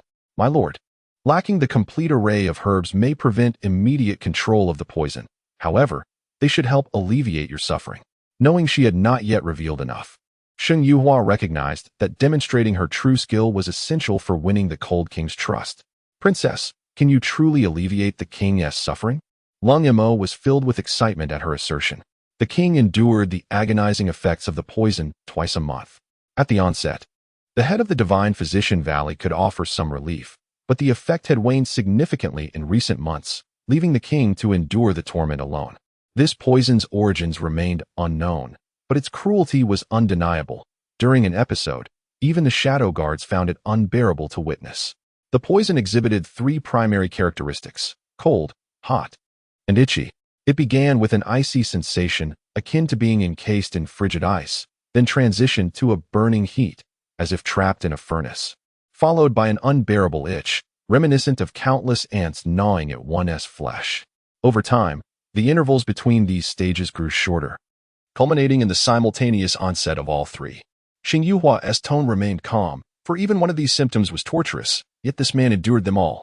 She could not help but admire his fortitude. Only 3 needle administrations are needed. The effects should manifest swiftly, even before the poison manifests. The king should feel a difference post-treatment. Lung Mo's breathing quickened, although they had not discovered the source of Miss Shang's medical knowledge. He sensed that she would not speak with such assurance unless she held absolute confidence. My lord. Lung Mo felt a surge of hope. As the king's personal shadow guard, he empathized deeply with his master's plight. Then please find a place for the king to lie down, exposing his lower back. This. Lung Mo's lips twitched at her directness, but he did not wait for the king's command and quickly brought over a soft couch, assisting the cold king in shedding his outer garments. Xing Yuhua was unperturbed, observing the handsome figure undress with ease. Yet as her gaze fell upon the cold king's body, she recoiled in shock. So many scars, of various sizes. Just on his waist alone, there were several. Yet, did not the cold king possess the ice muscle ointment? Its scar-removing properties were exceptional. Why did he not utilize it? Is it perhaps because there is so little left in the world? Was that bottle he gifted himself the only one he possessed? Xing Yuhua felt a tumult of emotions, struggling to comprehend the intentions of the cold king. With her gaze cast downwards, she reflected on her master's disappearance and the dwindling supply of ice skin ointment. Perhaps there was a way. Princess? Coldness interjected, noticing Xing Yuhua's dazed fixation on the cold king's physique. The prince detested any display of infatuation from women, not wishing for Xing Yuhua to find herself in peril. After all, she was the only one capable of saving him. Xing Yuhua merely lamented the hardships faced by the prince. With a faint smile, she retrieved the lethal needle from her sleeve and unfurled her needle pouch. Princess, is that silver needles? Coldness's scalp tingled at the sight of the densely packed, dark needles. Are these silver needles? They appear different from what I've encountered before. Fear not. Your Highness, there is no need to insert them all, Xing Yuhua reassured him, moving to the soft couch and raising her delicate hand to touch him. Princess, what do you intend to do? Coldness urgently stepped forward, alarmed at the sight of Xing Yuhua preparing to act on the cold king. Before administering the needles, I must first assess His Highness's current condition, do I not? Xing Yuhua noted Coldness's incessant chatter. Coldness, be silent. The cold king's displeased voice commanded Coldness to retreat 2 steps. As her frosty hand descended to his waist, the cold king's gaze narrowed. Xing Yuhua pressed several acupoints, then swiftly released over a dozen silver needles. Coldness barely registered the motion before the needles had already punctured the skin. In 3 swift motions, Xing Yuhua inserted a total of 52 needles. Such technique and speed were unprecedented, unmatched in all their experiences with various physicians and miracle workers. However, observing Xing Yuhua's pale complexion and the beads of sweat forming on her forehead, they understood the tremendous toll this method exacted on her energy. Silence enveloped the room, with no one daring to speak further. Tomorrow, we shall continue. After a prolonged silence, Xing Yuhua grasped the cold king's hand, and Coldness's pupils quivered violently as he opened his mouth to caution her. Yet he was met with the cold king's dark gaze, causing him to swiftly lower his head in silence. Not too shabby, Xing Yuhua remarked, withdrawing her hand with a slight furrow to her brow. The cold king's condition was slightly more severe than she had anticipated. It seemed that the century-old heavenly extreme grass was indeed essential, requiring both prescriptions. Xing Yuhua turned to Coldness. Paper and ink. Gather them swiftly, the sooner, the better. With a lengthy prescription in hand, the cold king had already donned his garments. After the acupuncture session, his complexion was somewhat pale. Miss Xing, your efforts are appreciated. Although he had just endured the needles, he felt an unprecedented lightness in his body, especially in his legs, which had been persistently uncomfortable but now were free of pain. How many years had it been since he felt such ease? This Miss Xing was indeed remarkable. The cold king frowned. She was right. Regardless of her medical prowess, the results were what truly mattered. Your Highness, your body is somewhat weak. We must procure the second prescription promptly. It is crucial for your recovery. Xing Yuhua admired this man. Typically, those afflicted by such toxins would not survive for more than a few days. How had he endured for so many years? Rest assured, your dowry shall not diminish by a single coin, the cold king pledged. Here is the dowry list left by my mother. I appreciate your assistance, your Highness. Sheng Yuhua handed him the list she had discovered the previous day, along with another list provided by the minister's residence. She was not particularly concerned about the monetary aspect, but wished to honor her mother's legacy without shortchanging anyone. Very well. The Cold King accepted the list. Casting a quick glance before scoffing, this Sheng Yicheng truly. A smirk graced Sheng Yuhua's lips. Indeed, her father was rather indiscreet in his dealings. Your Highness, while the remaining items in the dowry are manageable, these 4 medicinal herbs are of utmost importance to you. They must be secured. Humph. This woman. The Cold King chuckled. Still testing him at this stage? Did she believe that if he did not assist her in reclaiming her dowry, she would withhold the herbs from herself? Her intentions were indeed sincere. However, the herbs listed were indeed rare, prompting the Cold King to command, investigate her maternal family, especially her mother. Years ago, Yu Shaoran had been a remarkable individual, but regrettably, her beauty was fleeting, and she met an untimely demise. Back then, rumors circulated that Yu Shaoran had not actually perished. Yet how could a living person completely vanish without a trace? Unless she had changed her name and identity. For the Cold King, the past minister's residence was but a trivial matter, unworthy of his attention, yet now, Sheng Yuhua was to be his future princess, making it imperative to thoroughly understand her circumstances concerning the antidote. Your Highness, but was Lady Yu not already deceased? The first wife of the minister had succumbed to a sudden illness, and 2 years later, the current Yang Wanru had ascended to her position. However, Yang Wanru's family background had also improved. What is heard may not always be true. Sheng Yuhua's relationship with the minister's residence was tenuous at best. Those 2 herbs certainly were not intended for anyone in the minister's household. Who, then, could they be for? Exiting the Cold King's residence, Sheng Yuhua strolled to the tea house to find Qiu Shuang. Although she had reassured the girl, Qiu Shuang remained uneasy, keeping a vigilant watch over the Cold King's abode. She had not anticipated that the 2 wolfhounds would truly devour candied fruits. Qiu Shuang gaped in astonishment, eagerly awaiting her return. She grasped Sheng Yuhua's arm, glancing at her repeatedly to ensure she was unscathed. No missing limbs or wounds, much to the girl's relief.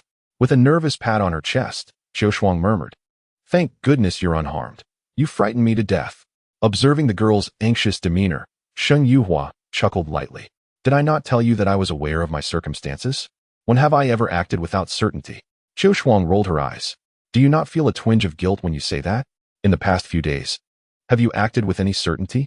You refused to go through with the marriage ceremony yesterday, despite the fact that Prince Mo may be a bit brutish. Yet the Cold King's residence is terrifying with those 2 wolfhounds. The Cold King's abode pales in comparison to Prince Mo's. Had it not been for her memories from a previous life, she might have shared that sentiment." As the master and servant returned home, they were taken aback to find Yang Wanru waiting at the entrance. Sheng Yuhua secretly chuckled. Did Yang Wanru miss her? Surely she had some matter she wished to discuss? However, she was surprised that, considering Yang Wanru's concern for Sheng Miaojiao, she was not by her bedside at this hour. Had Sheng Miaojiao awakened and escaped danger? Entering Lingxi courtyard, it was tranquil within. Sheng Yuhua stepped inside with an indifferent expression, and upon hearing the noise, Yang Wanru eagerly approached and seized Sheng Yuhua's wrist. Her eyes filled with urgency. "Hua, I heard you went shopping?" Sheng Yuhua nodded, observing Yang Wanru's face, which had returned to normal. This woman was indeed resourceful and rather shameless, recovering so quickly. "Hua, I've heard that a heavenly extreme grass has surfaced. You were present at the scene, correct? Was that heavenly extreme grass truly a century-old specimen? For the sake of the heavenly extreme grass?" Sheng Yuhua understood her underlying motives. It was well known that although she had been present, she had not acquired the grass herself. She lacked the funds for such a purchase. "I cannot say for certain. I merely heard them claim it was a century-old specimen, exceedingly rare." Sheng Yuhua smiled, sighing. At the time, Miss Li and concubine Lin were vying for it, unwilling to yield, until Prince Mo intervened, purchasing it at a high price. The side consort of Lin truly holds the heart of the Ink King, who has lavishly spent in her sister's favor. "Aunt Ro, I am fortunate to have declined the marriage yesterday. Otherwise, I would have been doomed to a life of neglect and loneliness." Sheng Yuhua displayed a face of trepidation, while Yang Wanru offered a forced smile. Had Zhao Jiao intentionally mentioned Sheng Yuhua's solitude? She felt that Sheng Yuhua had changed, as she had always been so obedient. After Yu Shaoran's departure, she treated Sheng Yuhua exceptionally well, even better than her own children. Although Sheng Yuhua did not call her mother, she had shown her considerable respect. My dear Huar, Aunt Ro knows you are a sensible child. Seeing your sister in this state must weigh heavily on your heart. Am I wrong? No, I am not troubled at all. Sheng Yuhua silently assured herself, her smile unwavering. Indeed, Aunt Ro, I am anxious, but I am not a doctor. My worries cannot aid my elder sister, she replied. Huar, the doctor mentioned that due to your elder sister's frail condition, many medicines are unsuitable for her. If only we had the rare Tianji grass, she could recover swiftly. Yang Wanru deliberately paused, hoping Sheng Yuhua would respond. But alas, Sheng Yuhua remained mute, as if turned to stone. Yang Wanru cursed inwardly while maintaining a gentle facade. In truth, I do not expect your elder sister to recover immediately. I only wish for her to escape danger. Yuhua, you and the Ink King have shared many years of affection. If you were to ask him for the Tianji grass, he would not refuse. Many years of affection? Sheng Yuhua felt a surge of laughter.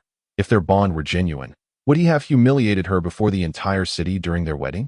Aunt Ro, while we are in our own residence and generally unbothered by gossip, some things should remain unsaid. I am now the princess of the Cold King, and my wedding is next month. What if others overheard? They might think I am fickle. Now that Yuhua was the princess of the Cold King, she would certainly draw a line with other men. Therefore, Aunt Ro, I must apologize for the sake of the reputation of the minister's residence.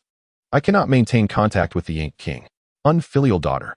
A furious roar echoed as Minister Sheng Yicheng stormed in, his large hand swiping towards Sheng Yuhua. She and Yang Wanru stood aside, and as the hand was about to land, she nimbly dodged, inadvertently pushing Yang Wanru into the path. Sheng Yuhua, a look of fear etched on her face, remarked, Aunt Ro, father looks quite fierce. A resounding slap echoed louder than ever. Sheng Yicheng, he strikes at the unfilial daughter, which seems somewhat misplaced. Yang Wanru, what has she done to deserve this? 3 days of slaps, and the cause is always the same. Rubbing her stinging face, Yang Wanru began to doubt her recent luck, as misfortunes seemed to pile upon her. Sheng Yicheng was equally stunned. He had inadvertently struck Yang Wanru twice. Yet, as a minister and their father, he felt justified. Any fault lay with others. Unfilial daughter, how dare you evade? Sheng Yicheng attempted to strike again, but Yang Wanru, frightened, rushed to grasp his wrist, pleading, My lord, please, do not. You may be angry and wish to punish Sheng Yuhua, but I have borne 2 of the 3 strikes. My apologies, rower. I did not expect this unfilial daughter to evade. Sheng Yicheng felt a twinge of guilt. My lord, Huar is still young. Do not be angry. Humph. Still young when she is about to marry? Zhao Zhao treated her with such kindness, yet she is nothing but an ungrateful wretch, unwilling to assist her sister. The Ink King, though appearing gentle, was not easily swayed. If he could, Sheng Yicheng would have sought him out, but he understood such an attempt would be futile. As a minister, he held no weight before princes and kings. My father, your words are unjust. How can you say I have not helped my elder sister? Sheng Yuhua replied nonchalantly, Father witnessed the wedding yesterday. Who is truly favored by the Ink King? Is it me? Would you believe my words? Sheng Yicheng felt a pang of guilt. The events of the previous day were clear to all. The Tianji grass had been procured for Lin Shuren's sister, and it was likely already delivered to the Lin family. Would he, for an uncaring woman, retrieve it? Besides, Lin Yuan's poor health was common knowledge. Would she easily part with what she had acquired? Humph, you unfilial daughter. How can you be so certain without trying? Yesterday, the Ink King regretted his actions. He still holds feelings for you. I lack the face to approach him. Sheng Yuhua looked at them helplessly. Moreover, I have received a decree of marriage with the Cold King. I must prepare for my wedding. If the Cold King discovers that his betrothed still maintains ties with his nephew, can you bear the wrath of the Cold King's residence? By the way, Father, Aunt Ro, I intend to visit the Cold King's residence today. I must interact amicably with the 2 hounds. The Cold King has prepared the betrothal gifts, which I expect to arrive tomorrow. Sheng Yuhua smiled sweetly, while Yang Wanru found it particularly grating. Sheng Yicheng's heart sank. He pointed at Sheng Yuhua, exclaiming, Unfilial daughter. Have you ever seen a daughter visit her future husband's residence before the wedding? I do not wish for this either, but the king instructed me to engage harmoniously. How could I do so without visiting? Sheng Yuhua smiled indifferently, having become the subject of ridicule throughout the capital. What did she have to fear? Ridicule? What do others' opinions matter? My life is what I value. You? Sheng Yuhua, have you resolved not to marry the Ink King? Sheng Yicheng's fury intensified. He wished to strike this unfilial daughter down. You may speak with the emperor or the Cold King. If they are willing, I shall comply. The Cold King would rely on his own means to resolve matters? Furthermore, what promises the Ink King had made to her father remained unclear. As he fervently sought to persuade her, these two had no genuine concern. She was utterly exhausted. As for who would ultimately possess the Tianji grass, it depended on their capabilities. However, she had to fulfill her promise to the Cold King promptly. Lin Yuan would not wait long for the Tianji grass. If she used it, it would be a significant loss. No, I must venture out once more. The doorman, witnessing Sheng Yuhua's impending departure, felt a mix of surprise and suspicion, but as a servant, he found it inappropriate to question his mistress's affairs. Miss Shang, is there an issue with the medicinal herbs? Returning to Baikeatang, she found the shop nearly empty. However, the clerk remembered her well, as she had purchased an abundance of herbs and that unwanted silver needle set. Truly, a gullible young lady. As he saw her return, a twinge of concern gripped him. Could she be regretting her purchase of the silver needles? No. Please prepare another batch following the original prescription to be delivered to the Cold King's residence. Also, I would like to inquire if there are any Tianji grass specimens of a slightly lesser age. 10 to 20 years would suffice. Upon hearing that she did not wish to return the silver needles, the clerk felt relieved. Miss Sheng, certainly. We currently do not have any 20-year specimens. But we do have a 10-year-old one. Would you like to see it? The century-old Tianji grass is a treasure, while those aged merely a decade hold little value. Sheng Yuhua nodded, and the attendant hastily summoned someone to retrieve the Tianji grass. Upon picking it up, Sheng Yuhua examined it closely and found it to be of decent quality. In her past life, Xiaoyue had suffered from poor health, prompting her to seek out various fine medicines, even venturing out personally to search for them, thus she possessed considerable knowledge of medicinal herbs. She had once encountered a peculiar individual skilled in altering the ages of herbs, whose craft was so convincing it could easily deceive the eye. She had taken the time to learn this skill, not for the purpose of deception, but to facilitate her understanding of the true ages of herbs in the future. Little did she expect that although it had gone unused in her previous life, it would now come in handy. Roughly speaking, how much silver is this worth? She inquired. Miss has been a loyal customer at our shop, having purchased so many herbs. We shall charge you 50 taels of silver. This price was not exorbitant. After all, the Tianji grass itself amounted to only 8 taels. Very well, I shall take the Tianji grass, and the rest can be delivered to the Cold King's residence. It is late now, and it would be inconvenient to go myself, but I trust the people at the Cold King's residence will handle the herbs with care. Upon returning home with the Tianji grass, she found the evening free from disturbances. As she contemplated the herbs in her possession, she pondered how to manage them. Noting the absence of a small pharmacy in her courtyard, which rendered any preparation cumbersome. Should she construct a small pharmacy? Perhaps it was unnecessary, for in a few days she would be marrying into the Cold King's residence. When Sheng Yujiao awoke, her body felt as though it had been shattered, every inch of her in pain. Her complexion was pale, and even speaking caused sharp pain in her chest. She managed to utter a word before succumbing to a violent fit of coughing, which exacerbated the ache in her chest. The memory of her injury ignited a deep resentment toward Sheng Yuhua. Why was it that Sheng Yuhua remained unharmed while she had been cast aside? Her status was hardly inferior to that of Sheng Yuhua. Were all these men blind? The Prince of Ink and the Cold King alike. Jiao Jiao, do not get agitated. Yang Wanru urged gently. Sheng Yicheng, witnessing his eldest daughter's suffering, felt a swell of indignation. The Cold King was being unreasonable. Did he believe himself to still be the same prince of the past?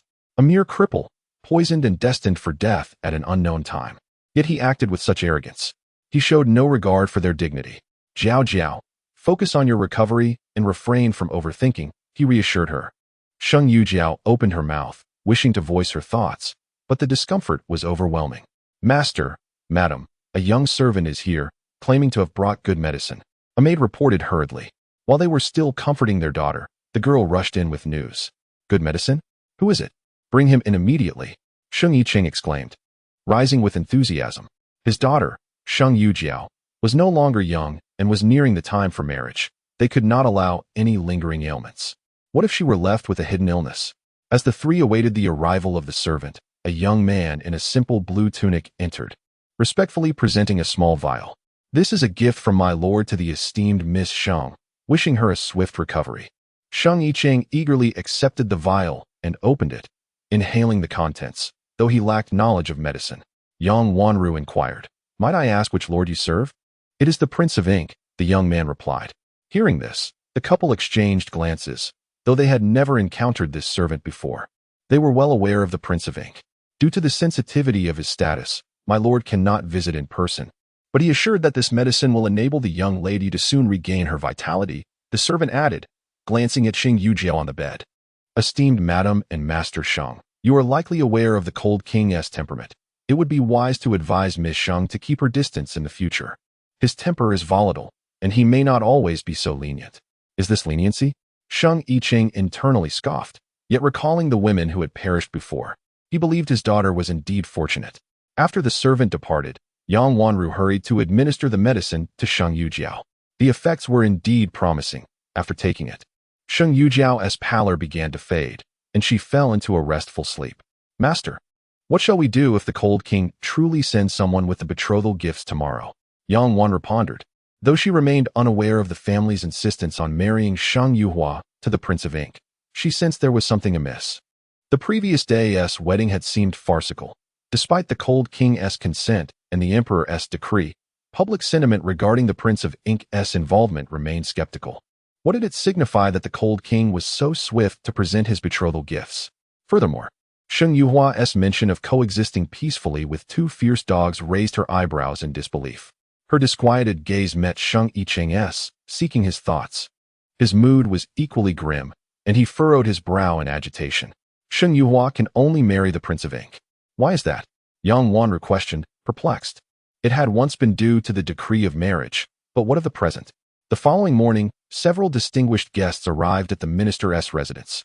Sheng Yuhua was taken aback by the Cold King's generosity. Among them was Lord Zhua Xingchong, the magistrate of Jingzhou. Seeing him accompanied by 5 or 6 individuals, Yang Wanru was startled and quickly instructed someone to inform the matriarch. It is merely a betrothal gift, yet they have summoned officials from Jingzhou. Something feels amiss, she sensed. Greetings, Lord Zhua. Thank you for your trouble. Sheng Yuhua greeted him politely. Lords would dare not underestimate Sheng Yuhua. After all, she was favored by the Cold King.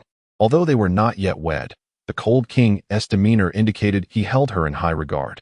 Over the years, the Cold King had rarely acknowledged any woman, let alone assisted them. Thus, upon learning that it was the Cold King's command that brought them here, he had come in person, eager to cultivate favor with the future Cold King's consort, which could greatly benefit him in the future. Lord Zhua, this matter is trivial. I appreciate your personal attendance, Yang Wanru said courteously. However, Lord Zhua did not spare her a glance, instead addressing Sheng Yuhua with respect. Your Highness, I am merely here today to witness this occasion. This is Mama Su, the steward from the side of the Empress Dowager, responsible for matters concerning the betrothal gifts and dowry.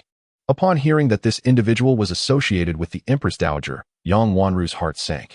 She had not anticipated someone so esteemed to be present. Was Sheng Yuhua's casual remark from yesterday truly unpremeditated? The Imperial approval, the Cold King's consent, and even the Empress Dowager's representative had come to oversee the proceedings. The situation was becoming overwhelming. Altering anything now would be exceedingly difficult. Moreover, Lord Zhua showed her no respect whatsoever, which felt unjust. Your Highness, greetings. Here are the betrothal gifts prepared by the Cold King's residence. Ordinarily, these would be reviewed by your parents. However, as Minister Sheng is still in the morning court and your mother is absent, it falls to you to examine them. Mama Su said with a slight smile, her demeanor respectful, yet somewhat aloof. Thank you for your diligence, Mama, Sheng Yuhua replied with a calm expression. Yang Wanru, listening nearby, felt an urge to explode with frustration. What was the meaning of Mama Su's behavior? She paid her no heed, despite the court still being in session. If they truly wished to wait for Sheng Yiqing to arrive, they would not have chosen this moment. Moreover, Sheng Yuhua's mother had long passed away. She was the rightful head of the minister's residence, yet this woman blatantly disregarded her. Nevertheless, since she was associated with the Empress Dowager, no matter how she treated her, Yang Wanru could only wear a forced smile. Sheng Yuhua glanced over the betrothal gifts. Noting that the Cold King's offerings were indeed extravagant, exceeding the Prince of Ink's gifts by more than threefold, it was understandable, for the Prince of Ink had wed 2 brides simultaneously, leaving little wealth to spare. Your Highness, the betrothal gifts are satisfactory. May I now examine your dowry list? I mean no offense. I merely wish to assist, given that your mother is not present to oversee matters, Mama Su offered. A dowry list? Upon hearing this, Yang Wanru's face turned pale, and she hurriedly spoke. Mama Su, I shall personally prepare the dowry list for Huar, so you need not trouble yourself. What trouble is there in this? Mama Su replied.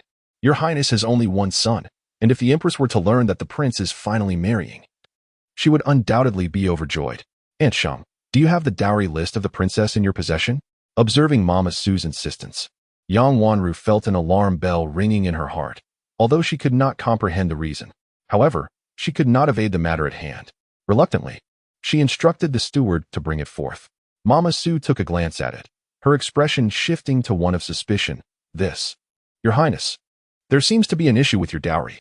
It cannot possibly be problematic. Yang Wanru interjected.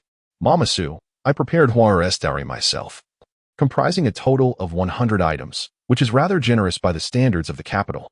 Mama Su nodded and replied earnestly, 100 items is indeed considerable. However, Your Highness, the dowry list of the former lady far exceeds yours.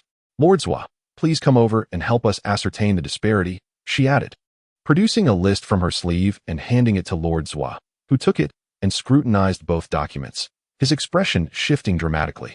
He glanced between the two lists and then at the ashen-faced Yang Wanru, sneering, Who would have thought that the illustrious minister's household would dare to shortchange the dowry of a legitimate daughter? This is indeed my first encounter with such audacity. Lord, may I see that dowry list? Yang Wanru inquired. My elder sister passed away early, and she left no record behind. Yang Wanru harbored a deep-seated resentment towards Yu Shaoran. That wretched woman, even in death, could not find peace. Why would you create a dowry list after being gone for so many years? She wished she could unearth Yu Shaoran's coffin and scatter her bones. Are you suggesting that the list presented by this old servant is a forgery? Mama Su shot her a cold glance. I did not mean that. It's just that my sister's passing was so sudden. Discovering a dowry list out of the blue raises suspicions, does it not? Regardless, this matter shall be reported back to the palace, and I hope the minister's household can provide an explanation, Mama Su declared, not waiting for Yang Wanru to protest before briskly departing. Meanwhile, in the Anfu courtyard, the old matriarch, upon hearing the news, fainted from distress. The matron, frightened, sent someone to fetch a doctor while attempting to revive the old lady. After a painstaking effort, the matriarch finally regained her composure. Her first words being, have the servants notified Sheng Yiqing? It appeared a storm was brewing. Why was Sheng Yuhua proving to be so formidable? Madam, I shall send someone at once, the matron replied, her gaze filled with concern for the matriarch's pallid complexion. The old lady had fainted several times in recent days due to anger, and the doctor had repeatedly warned her against such emotional turmoil. She feared that if this continued, the matriarch's health would deteriorate further. Years ago, the late mistress had left a box of medicinal pills for the matriarch's well-being, but sadly, the matriarch had consumed them long ago. If only the mistress were still alive, the matriarch would not be in such a state. However, the minister was likely still at the morning court session and might not return in time. Why not go and see for yourself? Yang Wanru may not be able to handle it. Come, assist me. I must see if this wretched child intends to drive her grandmother to her grave. If she truly does, will the royal family still wish to have her?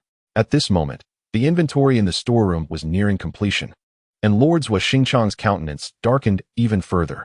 He had encountered shameless families before, but none as brazen as the Sheng family. Your Highness, the disparity between the dowry left by your mother and what is currently available is far too great. I suggest we hand this matter over to the authorities. Though it is customary for a woman to follow her husband upon marriage, the dowry is typically reserved for her children. Currently, Sheng Yuhua's dowry amounts to barely 1/5 of what it should be. Of the 20 shops, only 4 remain, and their locations are quite poor. Moreover, 11 estates are missing. As for the other items, I have marked them accordingly for your examination, Your Highness. Sheng Yuhua took a glance at the list, which aligned with her expectations. In her previous life, this matter had ended without resolution, but this time, she would not allow herself to be deceived. Aunt Ro, do you see anything amiss?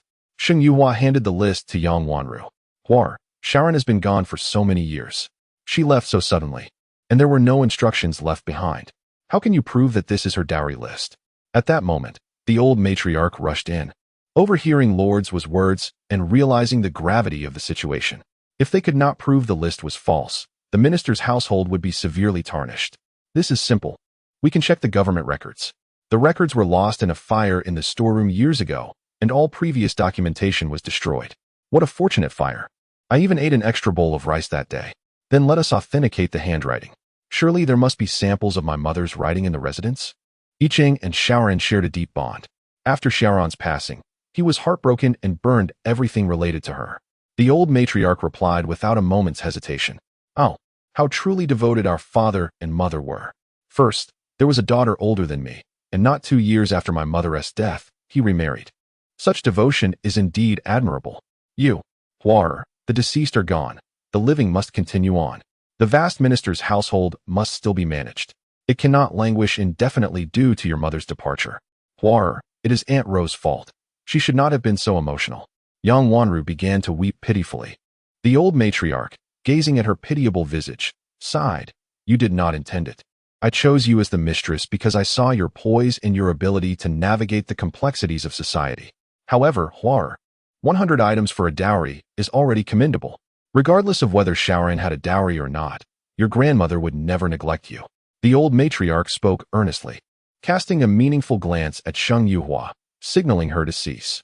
Yet Sheng Yuhua remained puzzled, looking at the old matriarch and asking, Grandmother, has my mother's legacy been entirely forgotten? It appears that my father truly cared for her, so much so that he left nothing behind. The old matriarch felt a pang of embarrassment, but had no choice but to maintain her composure.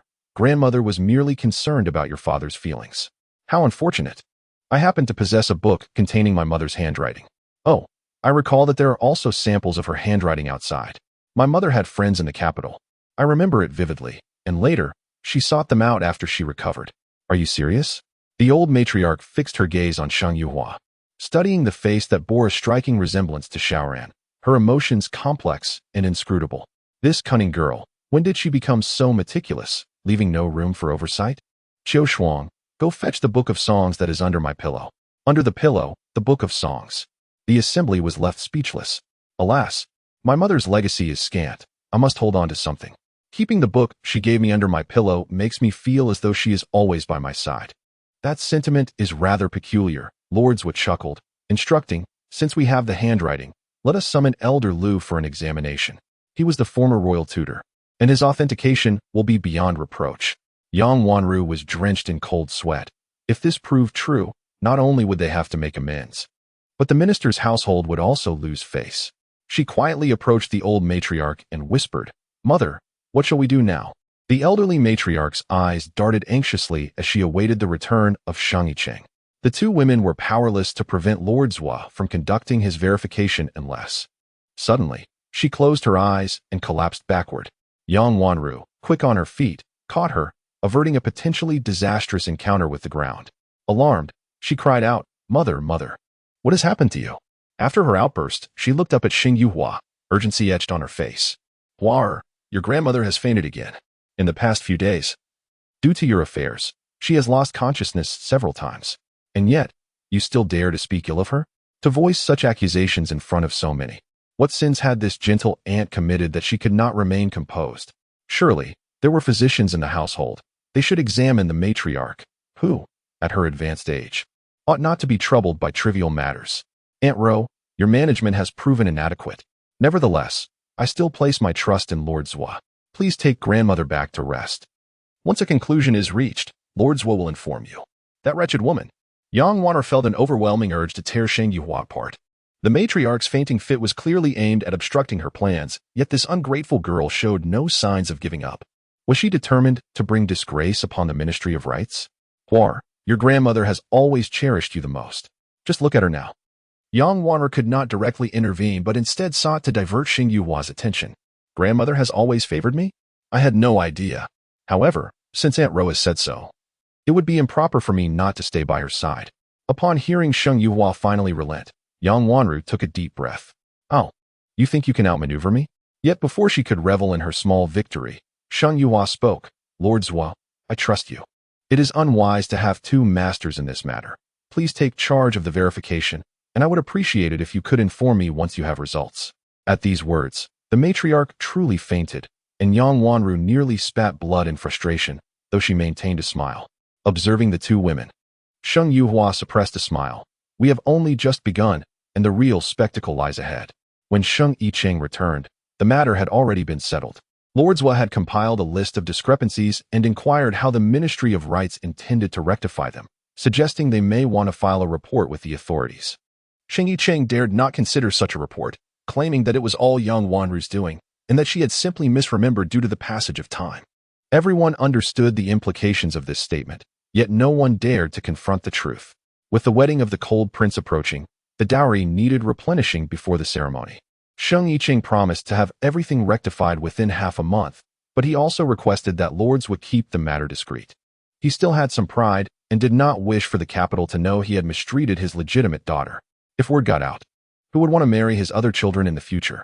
Sheng Yuhua was satisfied, while the matriarch, upon awakening, regarded her with a gaze that was almost venomous, as if she wished to devour her whole. However, Sheng Yuhua felt unperturbed, with the Cold Prince as her backing. The Sheng family would think twice before attempting anything against her. Huar, must you stir such discord within the household? The old woman inhaled deeply, her demeanor one of defeat. She raised her shaking hand and pointed to a chest beneath her bed, commanding, "Bring me that box." The elderly servant, though pained, bent down to retrieve a dark red, intricately carved chest, which was secured with a lock. The matriarch produced her personal key, sighing, "The Ministry of Rights is vast, and your father's monthly salary scarcely suffices for our needs. This is everything I have saved over my lifetime." Upon opening the chest, it was filled with jewelry and several property deeds. The matriarch rifled through the contents, her face a mask of reluctance. She took out a few items to caress, seemingly lost in memory, before finally placing them back and exhaling. "These are for you, as a compensation for the dowry owed.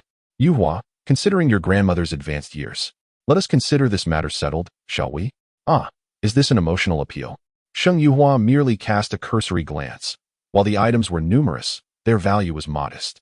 Did the matriarch think to placate her with such trifles? Grateful for her grandmother's goodwill, Yuhua understood that the prince had entrusted this matter to Lord Zhua. Thus, she could not unilaterally rescind it. Seeing that her grandmother was no longer in critical condition, Yuhua decided it was time for her to depart. "Ping Ping and Inen are waiting for me. I must check on them. After all, being married means living together." That wretched girl. The matriarch longed to strike Sheng Yuhua. Watching her flee with the swiftness of a rabbit, the matriarch's expression darkened. Yang Wanru, too, felt dismal. The deficit in the dowry was not easily remedied, and she could only hope that her husband would think of alternative solutions. Upon her next visit to the Cold Prince's residence, Sheng Yuhua arrived alone. The two young maids were too intimidated to accompany her, and she could not yet ensure that the two mastiffs would behave. Once again, Ping Ping and Enen greeted her without barking, their tails wagging excitedly. Sheng Yuhua purchased 2 skewers of candied hawthorns, delighting the two mastiffs. Much to the astonishment of passers-by who had never before seen dogs eating candied fruit, especially such fierce dogs as mastiffs. The vicinity of the Cold Prince's residence was typically deserted. Yet recent gossip regarding the prince's impending marriage had drawn a few curious onlookers, who lingered at a distance. After the dogs finished their treats, Sheng Yuhua strolled leisurely, the two mastiffs trailing behind her like loyal sentinels. "Master, this is the only flaw in male dogs," Lung Mo remarked. He believed their apparent fondness for Sheng Yuhua stemmed from her gender. Humans have a penchant for beauty, and animals are no different. The Cold Prince shot Lung Mo a glance, who quickly added, "Regarding the dowry, your highness supports the princess, but if this matter becomes public knowledge, it could bring trouble for her. Isn't there Lung Xin to accompany her? I have said before, all that matters is preserving a life." The prince's gaze was indifferent, yet his tone bore a hint of gravity. "My surroundings have never been peaceful. Even a nominal princess cannot be too fragile. I certainly do not wish to find myself a widower shortly after marriage." Lung Mo's expression darkened. The prince had once been pursued and poisoned, despite years of investigation. The mastermind remained elusive. While the world saw the prince as leisurely, he had faced numerous assassination attempts over the years. With the addition of a princess to the household, could her life truly be secure? "Your Highness, the princess has gone to the apothecary again." This time, Sheng Yuhua did not require an escort. She ventured to the apothecary herself to sort through the medicinal herbs she had acquired, especially the precious Tianji grass. When Lu Bo came to report, the Cold Prince merely raised an eyebrow, remaining silent. On this occasion, Sheng Yuhua lingered longer, exiting only when night had fully descended, weary from her endeavors. "Princess, would you care to dine?" Lu Bo asked, having come personally to inquire, as the kitchen had prepared a meal and kept it warm. Not now. Where's the prince? It was growing late, and she wished to return swiftly. The prince is in the dining hall. At this hour, he had yet to finish his meal. It seemed she would need to join him, for the bond with her ally required nurturing. Then I shall go see him, she resolved, remembering that she still had needles to administer. Yet the cold prince seemed particularly fond of the dining hall. Suddenly changing her mind, Sheng Yuhua appeared unperturbed, not at all embarrassed. The steward chuckled softly, saying nothing further as he led her onward. However, upon arrival, she discovered she had overthought the situation. The cold prince had already finished dining and was now sipping tea. Have you completed your tasks? Upon seeing Sheng Yuhua approach, the prince did not lift his gaze, coldly inquiring. Yes, this is Tianji grass. You may wish to have someone examine it. The afternoon was not spent in vain. If the celestial extreme grass were to be examined by an experienced imperial physician, they might find it unsuitable, while a common doctor would be unable to discern its properties. Sheng Yuhua offered a reminder as the celestial extreme grass was placed before them. The cold king inspected it, contemplating for a moment before smiling and commenting. Miss Sheng, your technique is commendable. Was this a compliment? She felt it was not entirely so, yet she had no desire to experiment with such deceptions. This was a one-time affair. It served as both a promise and a guarantee. The cold king set aside the celestial extreme grass and closed the lid, suddenly inquiring about the dowry arrangements. It had already been submitted to the Jingzhou Yin, but it had yet to be officially recorded, allowing Sheng Yuhua the option to retract it. However, once it was recorded, the Ministry of Personnel would lose face, rendering her maternal family nearly useless. Thank you for your assistance, Your Highness. To have Lord Zhuo come is indeed a great honor for me. As you have said, you are my woman. It is only natural for me to protect you. The cold king lifted a jade cup, savoring a sip, and the gentle movement of the cup allowed Sheng Yuhua to catch a faint whiff of wine. Alcohol could expedite the spread of toxins. It would be wise for the prince to limit his consumption. Displeased, she furrowed her brow. The cold king seemed rather neglectful of his health, nearly poisoned, and still indulging in wine. What a bother, since he had expressed his intentions. Sheng Yuhua refrained from further persuasion. If he did not cherish his own life, whom could he rely upon? She retrieved her needle pouch while the cold king disrobed and lay down. The familiar process unfolded, yet she ultimately produced 5 or 6 vials from her sleeve, each containing medicinal properties, hoping the prince would not require them. After bowing in farewell, she noted that night had fallen and she needed to return home. As she observed the slender figure departing, the cold king reached for the nearest small vial, his lips curling in disdain. Could such trifles prove useful to him? Unbeknownst to the cold king, these seemingly insignificant items would indeed save his life in the near future. Exiting the cold king's residence with an empty stomach, Sheng Yuhua felt the gentle brush of the loyal companion beside her, nuzzling against her leg. In her previous life, she had never interacted with these 2 mastiffs. Could it be that her current self possessed an affinity for animals? Bestowing affectionate strokes upon their furry heads, she reluctantly took her leave. Even from a distance, she could still see the majestic figures of the 2 mastiffs at the cold king's gate. How splendid it would be to have one of these loyal beasts. Their fierceness far surpassed that of any maid or bodyguard. With no desire to observe their antics at home, Sheng Yuhua pondered, choosing instead to stroll through the streets.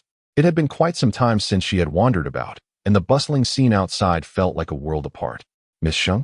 A voice filled with surprise drew her attention. She turned and smiled at the approaching figure. Miss Li, what a coincidence. They had only met the day before, yet had exchanged no words. Shall we find a place to sit? Li Meifeng invited warmly. Sheng Yuhua nodded and followed her into the nearest tea house. Though they were not well acquainted, she was curious as to why Li Meifeng sought her company. Sheng Yuhua had anticipated that Li Meifeng might have a matter to discuss, but was taken aback when she simply began to vent her frustrations. May I call you Yuhua? Li Meifeng asked, her familiarity evident. Though she did not wait for a response before sipping her tea and lamenting, I have often heard tales of the Lin family's daughters, renowned for their exceptional talents and virtuous nature. Yesterday, I truly witnessed their arrogance. Do you know how much I regret it? When I discovered it was a century-old celestial extreme grass, I took a moment to examine it, considering its value of 500 taels of silver. Yet in that brief moment, they arrived. Yuhua, how could they be so brazen? Our family possesses 1,000 taels as well. Li Meifeng's eyes glistened with unshed tears as she spoke of her mother's deteriorating health, the physician suggesting she had little time left to live. I do not wish to become a child without a mother. With her own impending marriage negotiations, if her mother were to pass, who would advocate for her? Yuhua, do you think I could find another celestial extreme grass? Miss Li, the celestial extreme grass is merely an ingredient. It is not a panacea. Perhaps your mother does not require it, but the physician insists it is necessary. Li Meifeng replied with a bitter smile. What a pity that the renowned divine Dr. Xuan has been missing for so long, otherwise. Sheng Yuhua's gaze dimmed momentarily. Indeed, the absence had lingered, and she too wished to know their whereabouts. I have spoken too much. Yuhua, the Lin sisters truly are insufferable. While others claim your decision to break off the engagement is ungrateful, I believe you have acted wisely. The Ink King cannot possibly compare to the Cold King. The Cold King is quite admirable, Sheng Yuhua replied with a nonchalant smile. If all went well, he would fully recover by next year at the latest. Still revered as the formidable god of war. Indeed, the Cold King is excellent. Li Meifeng's sincerity shone through, and Sheng Yuhua smiled back, appreciating their shared disdain for the Lin sisters, perhaps a bond of mutual understanding. How is your mother's health? What symptoms does she exhibit? The Cold King's residence has physicians. I can inquire on your behalf. Sheng Yuhua's eyes sparkled with intrigue. If she recalled correctly, Li Meifeng's mother was Princess Wan Ning, a close friend of her own mother. However, after her mother's passing, there had been little contact. Initially, my mother consulted numerous physicians, even the Imperial doctors, but alas, none could diagnose the cause of her ailment. Li Meifeng lamented, her voice strained. My younger brother is already 10 years old. My mother has not been well since his birth. Such a revelation was not something Princess Wan Ning could share with her daughter. Li Meifeng had only learned it from the doctors. All this time, and still no improvement? That seems implausible. Could the Imperial physicians truly be at a loss? Sheng Yuhua raised an eyebrow in surprise. This was indeed peculiar. If possible, she wished to personally examine Princess Wan Ning. In her previous life, the princess had passed away that winter. When her mother returned, she had grieved for several days. Now, with her improved medical skills, she hoped for an opportunity to diagnose the princess. Perhaps she could save her life. If Princess Wan Ning were to recover, when her mother eventually awakened, would she not be spared such prolonged sorrow? In the Linhua Palace, several servants knelt trembling on the ground, scarcely daring to utter a word. A woman clad in a crimson silk gown embroidered with intricate floral patterns fixed her piercing gaze on the foremost kneeling figure, enunciating each word with chilling clarity. Where is that ungrateful wretch? Your Highness, the prince. Tell him to come here immediately. The woman's beauty was striking, her appearance suggesting she was not yet 30. Leaning against the bed, her eyes radiated coldness. Mother, just as the kneeling servants hesitated to depart, a tall figure strode in with urgency. Humph, you still recognize me as your mother? Ji Zimo gazed at the irate empress with a sigh. Mother, I have erred. He waved his hand, and the others in the room quickly rose and retreated, closing the door behind them. In an instant, only the two of them remained. What did you err in? I believe she was under my control and never anticipated her sudden change of heart. Did you truly never foresee it? The empress scoffed, disappointment flickering in her eyes. I have advised you to marry her properly, to win her over first. As the subject of matrimony arose, Shu Fei took a deep breath, reminding it. Do not forget the promise you made to your mother. Ji Zimo's gaze darkened, for how could he possibly forget? Almost every encounter with his mother involved her insistence that he must marry Sheng Yuhua. He could not fathom why a mere daughter of a minister held such significance. Yet, now, she had no desire to wed him, and his father had arranged a marriage between her and that calamity. You need not concern yourself with the marriage arrangement. As long as Sheng Yuhua consents, your mother will persuade your father on your behalf. However, Ji Zimo had more to express, but Shu Fei gestured for silence, stating, the status of a minister's daughter is inconsequential. What we seek is her maternal family's influence. Maternal family? But the Yu family fortress has long since vanished, has it not? He questioned. Vanished? Do you truly believe that? My son, I assure you, once you earn the Yu family's genuine allegiance, no one will dare contest your position. Shu Fei's words left Ji Zimo in shock. Could the Yu family hold such power?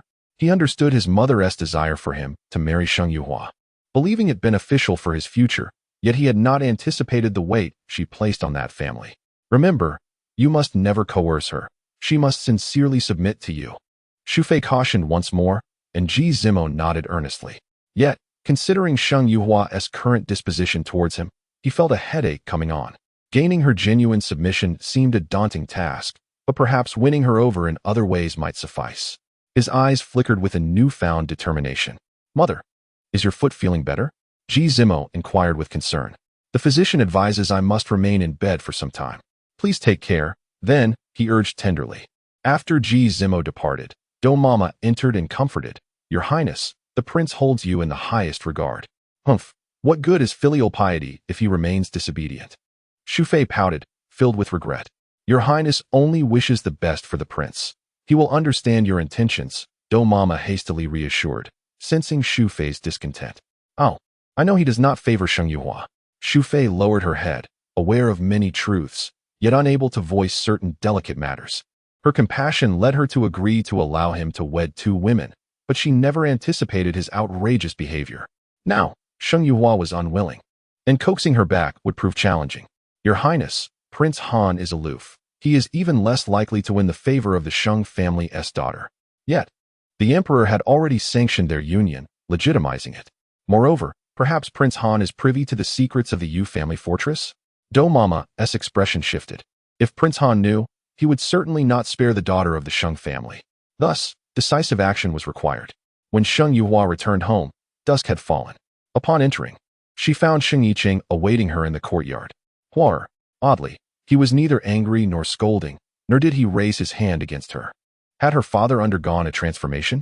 Father, faced with such a benevolent demeanor, Sheng Yuhua felt somewhat out of place.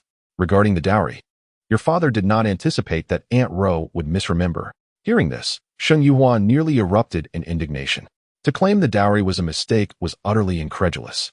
It was a matter of considerable magnitude, one that left Lord Zhuo astonished. However, you are aware that our Sheng family is not comparable to those noble clans. We lack the foundation. Sheng Yiqing had once been a mere minor official, gradually rising in the capital, with the greatest contributions attributed to her mother. Yet, none could have foreseen her early demise, after which Sheng Yiqing never again displayed extraordinary talent. Many had claimed Sheng Yiqing's rise was due to a woman, perhaps fueling his resentment towards her mother. Your mother did possess some dowry, but our household expenses have been substantial over the years. Alas, even if we emptied our estate, we could not gather the required dowry. As he spoke earnestly, Sheng Yuhua nodded with gravity. So, Father, what does that imply? Shall we make every effort to gather the necessary funds? He had spent the day assessing their possessions, only to realize the true poverty of their estate. You are to marry into the Han family soon. Simply discuss it with him, and the matter can be resolved. Such words fell lightly from his lips. Father, Yuhua is unaware of how much is still needed after your efforts today. Sheng Yuhua feigned curiosity. Half, perhaps? Huh, how audacious. You seek to deprive me of half my dowry. Has father truly tallied everything? Indeed, all has been accounted for. Lao Su, bring the list for the second young lady to peruse. The steward hurriedly presented the ledger. Sheng Yiqing assumed Sheng Yuhua would not bother to look, as she likely could not comprehend it. To his surprise, she examined it with apparent interest. Was my elder sister's dowry also counted? After a cursory glance, Sheng Yuhua raised an eyebrow and inquired. That was prepared by Aunt Ro for her. It cannot be counted. But what of Aunt Ro's dowry list upon her entry into the household? Sheng Yiqing's expression froze. Yang Wanru's dowry? What dowry could there possibly be? She was merely a concubine, not a legitimate wife, and had little to offer. How forgetful of me. I neglected to mention Aunt Ro had no dowry. Thankfully, Yang Wanru was not present. Had she heard this, she would likely have been infuriated. Let us not dwell on the past. Yet, I still wish to see what Aunt Ro prepared for my elder sister. After all, my mother's contribution was significantly reduced, making it unlikely that my elder sister possesses any dowry at all. Sheng Yiqing felt a surge of anger towards this rebellious daughter. Yet, recalling that Lord Zhuo awaited his message, he could only suppress his fury. The household has this much left. We cannot make up for the rest. Father. As Sheng Yiqing prepared to explode, Sheng Yuhua suddenly smiled, stepping closer and whispering, In Hepping Lane, I believe I saw a figure this afternoon that resembled you. Father, do such charming individuals truly exist? Perhaps I shall inform Aunt Ro tomorrow and suggest she pay a visit. This rebellious daughter. When Sheng Yiqing regained his senses, Sheng Yuhua had already retreated. Observing her upright posture and graceful demeanor, he was reminded of Yu Shaoran from years gone by. He now realized how much Sheng Yuhua resembled her mother. This daughter, imbued with defiance, was utterly uncontrollable. Whether she wed Ji Wang or Han Wang, It would bring no benefit to his minister's household. It would be better to favor Jiao Jiao instead. Sheng Yicheng's gaze turned cold as he watched her figure vanish. His fists clenched and body tense. Meanwhile, Steward Su stood quietly, his downcast eyes flickering with contemplation. The bridal gown symbolizes a woman's dignity. If one were to purchase a ready-made garment, how could the young lady establish her place in the capital thereafter? It is too late now to craft one. Creating a bridal gown is an intricate endeavor that cannot be completed in less than a month. Moreover, she has numerous other matters to attend to. Miss Second, you have returned. Why have you not made your way over? The old matriarch is waiting for you, a servant announced. It seemed that upon her return, the doorman had informed the household, prompting the matriarch to send someone personally to summon her. Truly, there is no moment to relax. Sheng Yuhua had initially wished to ignore it, but now that someone had come to call her, she could not refuse. Another challenging confrontation awaited her, albeit the outcome of that matter should soon be revealed. At this moment, the Anfu courtyard, where the matriarch resided, was bustling with activity. Yang Wanru, you have managed the household for these past few years. How has the dowry diminished so significantly? The matriarch pondered and sensed something was amiss. Although their household expenditures were somewhat high, with a salary, how could there be such a shortfall? Mother, the master's salary has always been insufficient. The daughter-in-law has detailed monthly expenditures, which I will have the steward present for your review shortly. Yang Wanru spoke boldly, her confidence unwavering. And what of the shop? I have not heard that it has changed hands. The matriarch's face tightened at the recollection of what Lord Zhua had mentioned. The business has not fared well and has incurred losses, thus it was sold. Yang Wanru sighed. In recent years, external commerce has been challenging. Our shop has been operating at a loss. You are correct, Aunt Ro. Today I observed that the stores outside have very few patrons. Sheng Yuhua, upon entering, fortuitously overheard Yang Wanru's words and chimed in with a smile. The matriarch, initially somewhat convinced of the poor business claims, darkened at Sheng Yuhua's remarks. All closed. Huh. The matriarch was almost amused by the absurdity. Outside is bustling. Why do others prosper while our household remains stagnant? By the way, I recall there is a rouge shop on East Street, also part of the dowry left by mother. However, the manager was recently replaced. It seems to be a relative from the Yang family. Sheng Yuhua casually remarked, casting a puzzled look at Yang Wanru. Aunt Ro, was that shop not transferred? Is your cousin still overseeing it? He must have merely passed by. Yang Wanru felt a surge of annoyance within. How could Sheng Yuhua be so disruptive? Furthermore, she had previously instructed them not to visit the shop without reason, yet they disregarded her. If this were to be discovered, the minister would not be lenient. Yang Wanru, do enlighten us. What business does a grown man have wandering past a rouge shop? Though Sheng Yicheng typically neglected household affairs, as a minister, he was not foolish, and at this moment, he certainly understood the implications. Father, I have not returned for a long time. I truly do not know. Yang Wanru feigned innocence. Sheng Yuhua lowered her head, disbelieving that her father would not investigate. However, Yang Wanru displayed remarkable boldness. No wonder the Yang family had been thriving recently. There was a significant leech involved. Ahem, there is no rush. The matriarch coughed lightly, reminding herself of today's important matters. Huar, I shall endeavor to replenish your dowry, rest assured. Sheng Yicheng, now realizing the situation, turned to Sheng Yuhua with earnest sincerity. Yet, you are aware of our household's circumstances. We cannot presently produce such a large sum. Perhaps I could provide you with an IOU for the time being? Huar, your father would never wrong you. The matriarch added, though you have been betrothed to the cold prince, what status does he hold? Without the support of your maternal family, how could you maintain your dignity in marriage? These words nearly swayed Sheng Yuhua. After all, her father had already stated he would provide an IOU. The funds would eventually be forthcoming. You are a dutiful child. Surely you would not wish to burden your father. An IOU, but how long until repayment? Sheng Yuhua tilted her head, inquiring seriously. At the latest? The matriarch had anticipated a lengthy discussion, yet was taken aback by Sheng Yuhua's direct acceptance, leaving her at a loss for words. 5 years. Upon seeing Sheng Yuhua's agreement, Sheng Yicheng hastily replied. 5 years. Yet, father, the dowry is a woman's lifeline in her husband's home. Is 5 years not rather excessive? Such a statement could only be uttered within the family. Were outsiders to hear, they would surely find it laughable. To defer a dowry for 5 years was a feat only the minister's household could manage. That amount is considerable. Huar, our family fortunes are limited. The matriarch lowered her tone, and Xing Yuhua nodded in acknowledgement. Then I shall inquire with the Cold Prince tomorrow. What? Tomorrow you intend to visit the Cold Prince's residence? The matriarch's expression shifted, memories of the Cold Prince's formidable power flashing through her mind. Recalling how Sheng Miao had been sent flying several meters with a mere gesture, leaving her in disbelief. The prince has requested that I interact more with Pinyin. Naturally, I must comply. She could not disclose the matter of treating the Cold Prince, so she would merely walk her 2 Tibetan mastiffs. Ah, master, matriarch, madam. Individuals from the Cold Prince's residence have arrived. Before the matriarch could fully process Sheng Yuhua's impending visit to the Cold Prince's residence, she was informed of visitors from that side.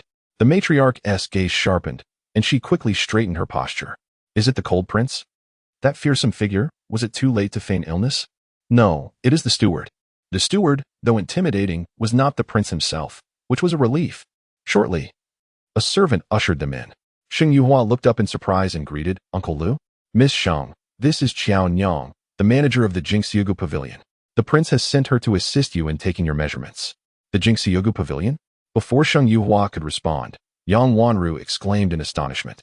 But Qiao Nyang never accepts bridal gown orders. The latter part of her sentence trailed off in hesitance. Upon hearing this, the matriarch was equally astonished, her eyes widening.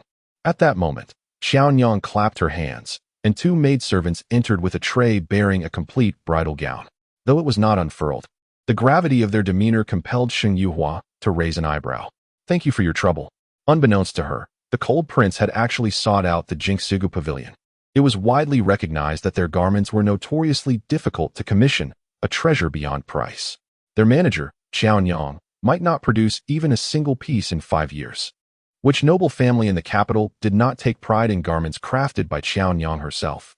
To have Qiao Nyang create a bridal gown was almost inconceivable. This gown was rumored to have been intended for her own wedding, but alas, she had yet to find her intended partner, leading her to keep it in preservation. In the past, many had sought to purchase it, offering upwards of 10,000 taels of silver, yet Qiao Nyang had never parted with it. Now, it was unclear what conditions the Cold Prince had offered, but Qiao Nyang was evidently willing to make the sacrifice. If Sheng Yuhua were to marry in this gown, who in the capital would dare speak ill of her? Who would not envy her? Sheng Yicheng and the matriarch regarded Sheng Yuhua with a newfound contemplation. Miss Sheng, are you available to try it on now? If there are any discrepancies, I can make a note. Then I shall return to my own quarters for the fitting. Let us do it here. It is rare for Qiao Nyang to come, so let us not send her back. Before Sheng Yuhua could finish her sentence, the matriarch interjected. I have no pressing matters today. I shall defer to Miss Sheng. Qiao Nyang smiled gently, showing no objection. With the matriarch's endorsement, Sheng Yuhua felt no need to protest. She nodded gracefully, and those accompanying Qiao Nyang followed her into the inner chamber. It was unexpected that Prince Han had actually procured the wedding gown made by Qiao Nyang. The old madam sighed, while Yang Wanru yearned to laugh, yet found herself incapable. Over 10,000 taels of silver, merely for a wedding dress? Considering the vast wealth of Prince Han's manor, why would they fixate on the modest dowry Yu Shaoran had prepared? How utterly petty. Furthermore, this unparalleled wedding gown should have been bestowed upon her cherished daughter. What made Sheng Yuhua deserving of it? Did she even merit it? Consumed by murderous jealousy, she maintained a facade of benevolence, befitting a gracious and refined lady of the ministry. Soon, Sheng Yuhua emerged, surrounded by a retinue of admirers. The scarlet wedding gown, vibrant and unrestrained, featured phoenixes embroidered with golden silk threads, appearing lifelike. What truly astonished was the phoenix's eyes. The fiery gown accentuated the woman's snow-white skin and picturesque features. Adorned with countless pearls seemingly woven into the fabric, the gown lent her an air of regal magnificence. At first glance, the onlookers scarcely recognized the woman before them. The waistline requires slight alteration, but otherwise, it's perfect. Qiao Nyang gazed upon the stunning woman with contentment, believing that her meticulously crafted wedding gown, years in the making, deserved such radiant display. Initially disheartened by the sale of her treasure, she now felt appeased upon witnessing its effect. Huar is truly beautiful, the old madam exclaimed with genuine admiration. Yang Wanru, observing the radiant Sheng Yuhua, seemed to glimpse the equally dazzling woman from the past. That woman had perished over a decade ago, and her daughter possessed even more striking beauty. Why? Lowering her head, she recalled a recent conversation with Sheng Yicheng. My lord, the wedding between Prince Mo and Huar is imminent. Why must it be her, and not Jiao Jiao? It is Prince Mo's decree. Then, could a replacement be arranged? A mix-up during the wedding is not entirely impossible, is it? No, do not meddle in this, or I will be unable to save you. Sheng Yicheng's face contorted with ferocity, yet she remained perplexed as to why it was impossible. Why should Yu Xiaoran's daughter receive such a felicitous marriage? Suppressing her resentment, she attempted to force a smile, but the effort caused her face to ache. Sheng Yicheng, beholding his beautiful daughter, recalled his first encounter with Yu Xiaoran, a time when love? Yes, he had loved her deeply, but unfortunately, her temperament was too strong. He favored more gentle women. He also remembered their final meeting, when she was covered in blood, her breath faint. Why are you running? He had asked, along with the others. They questioned why she remained silent, suggesting that confessing would resolve everything.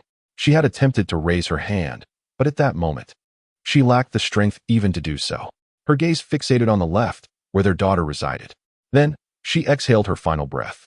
He vividly remembered her eyes remaining open in death. And her daughter, Sheng Yuhua, possessed the same dark, beautiful phoenix eyes. In recent days, he had discerned that Prince Han was not as ruthless as rumored. Perhaps he genuinely harbored some affection for Sheng Yuhua. However, Sheng Yuhua could not marry him. Sheng Yicheng's eyes turned sinister, resolving that if this refused to cooperate, she would face the consequences. This wedding gown suits the princess consort perfectly, Xiao Nyang remarked with admiration. Fu Bo nodded in agreement, his face beaming with benevolence. Princess consort, His Highness has stated that he will provide everything needed for the wedding.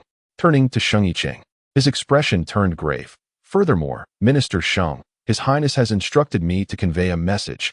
Although Prince Han's manor is vast and opulent, and does not require the princess consort's dowry, the list of dowry items left by the late madam is a memento for the princess consort. His Highness instructs the minister to prepare everything exactly as listed and deliver it. He deliberately emphasized the phrase exactly as listed, causing the others in the room to stiffen their spines involuntarily, as they dared not disobey Prince Han's words. After everyone had departed, the old madam exhaled a sigh of relief, her body weakening, nearly causing her to fall. Sheng Yicheng raised his head, staring intently at Sheng Yuhua, and questioned through gritted teeth. How did Prince Han obtain Yu Xiaoran's dowry list? Calming himself, he reasoned that consort Shu of the palace, who was merely a noble consort when Yu Xiaoran died, could not have been close enough to possess the dowry list. Yesterday, Sheng Yuhua had visited Prince Han's manor, and today, Prince Han sent someone to settle the score. It was highly probable that Sheng Yuhua was behind it all. Why do you ask, father? How would I know? Why don't you ask Prince Han? Did he dare question Prince Han? Now was not the time to dwell on this. The most crucial task was to gather the items on the list as soon as possible. Sheng Yicheng's expression turned cold, his gaze fixed on Sheng Yuhua like a venomous serpent. Sheng Yuhua bowed and excused herself. She suddenly recalled an item, the illusionary moon silk.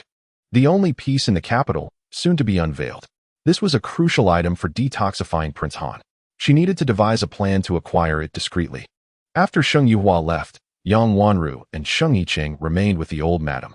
Before departing, Fu Bo had specifically left a handwritten copy of the dowry list. The old madam, upon seeing it again, felt a wave of dizziness wash over her. This Yu Xiaoran, is she trying to kill our entire family? She almost caused our demise back then. Even after all these years, she refuses to rest in peace. Indeed, I never expected her to be so scheming, still plotting against me even in death. Sheng Yicheng was equally incensed, while Yang Wanru lowered her head, refraining from speaking. The estates and shops had changed hands multiple times. By the way, Yang Wanru, that damned girl had better not be telling the truth. At this critical juncture, he did not wish to create unnecessary complications. However, the Sheng Ministry's possessions were not to be taken advantage of by just anyone. Steward Su, send someone to thoroughly investigate the matters of the shops and estates. I want to know who has been involved and who is currently in charge. Upon hearing this, Yang Wanru trembled slightly. She sought to make arrangements. But just as she was about to leave, her wrist was seized tightly. Why are you running? My lord, I merely wished to inventory my private collection to see if I could gather some silver. Humph, we will wait for Steward Su's return before discussing that. Sheng Yicheng was not foolish. He had been wondering how the Yang family had developed so rapidly. It seemed there was an inside accomplice. Chenger, while the other items can be found, those medicinal herbs. The old madam, gazing at the herbs on the list, furrowed her brow so deeply that it could trap a fly. She recalled that Yu Xiaoran had brought herbs with her, but some had been used over the years. Where would they find all the remaining herbs? These were rare and precious herbs, and collecting even one would take more than a few days. Now, there were 10 in total. If he remembered correctly, the storeroom should still have 3. Where would they find the rest? Let us first inspect the storeroom. Sheng Yicheng's head was spinning. Initially, he had intended to approach Sheng Yuhua, hoping that she would say it was fine, and Prince Han would not pursue the matter. But now, Prince Han had personally stated that nothing was to be missing. How could he dare not find everything? Upon hearing that they were going to the storeroom, Yang Wanru's expression changed again. She attempted to slip away, but Sheng Yicheng held her arm tightly, refusing to release her. The old madam also wished to see what was there. She had rarely managed the affairs of the household in recent years, and she wanted to see what the storeroom contained. Sheng Yuhua returned to her courtyard, where the 2 young maids wore worried expressions. Who has upset you again? Sheng Yuhua smiled, patting Xiao Shuang's face. Miss, today's events have caused a complete rift between you and the master and mistress. What will you do if they disregard you and fail to support you after you enter Prince Han's manor? Ah, are you suggesting that I should not have reclaimed the dowry my mother left me? Sheng Yuhua raised an eyebrow as she observed the 2 women, who quickly shook their heads in denial. No, it's just that it could be a bit gentler. My mother's belongings have nearly been depleted by them. With a sigh, Sheng Yuhua lamented her father's fragile foundation. Their family wealth was merely mediocre. Moreover, there was a significant parasite within the household, making it impossible for her to reclaim what was rightfully hers. Ah, could it be? They assume it is because the master is unwilling to part with it. Yet they have squandered nearly everything. Just wait and see. There will be more ink in the future. Sheng Yuhua lowered her gaze. She could not recklessly approach the Li family, and Mrs. Li's illness could not be delayed any longer.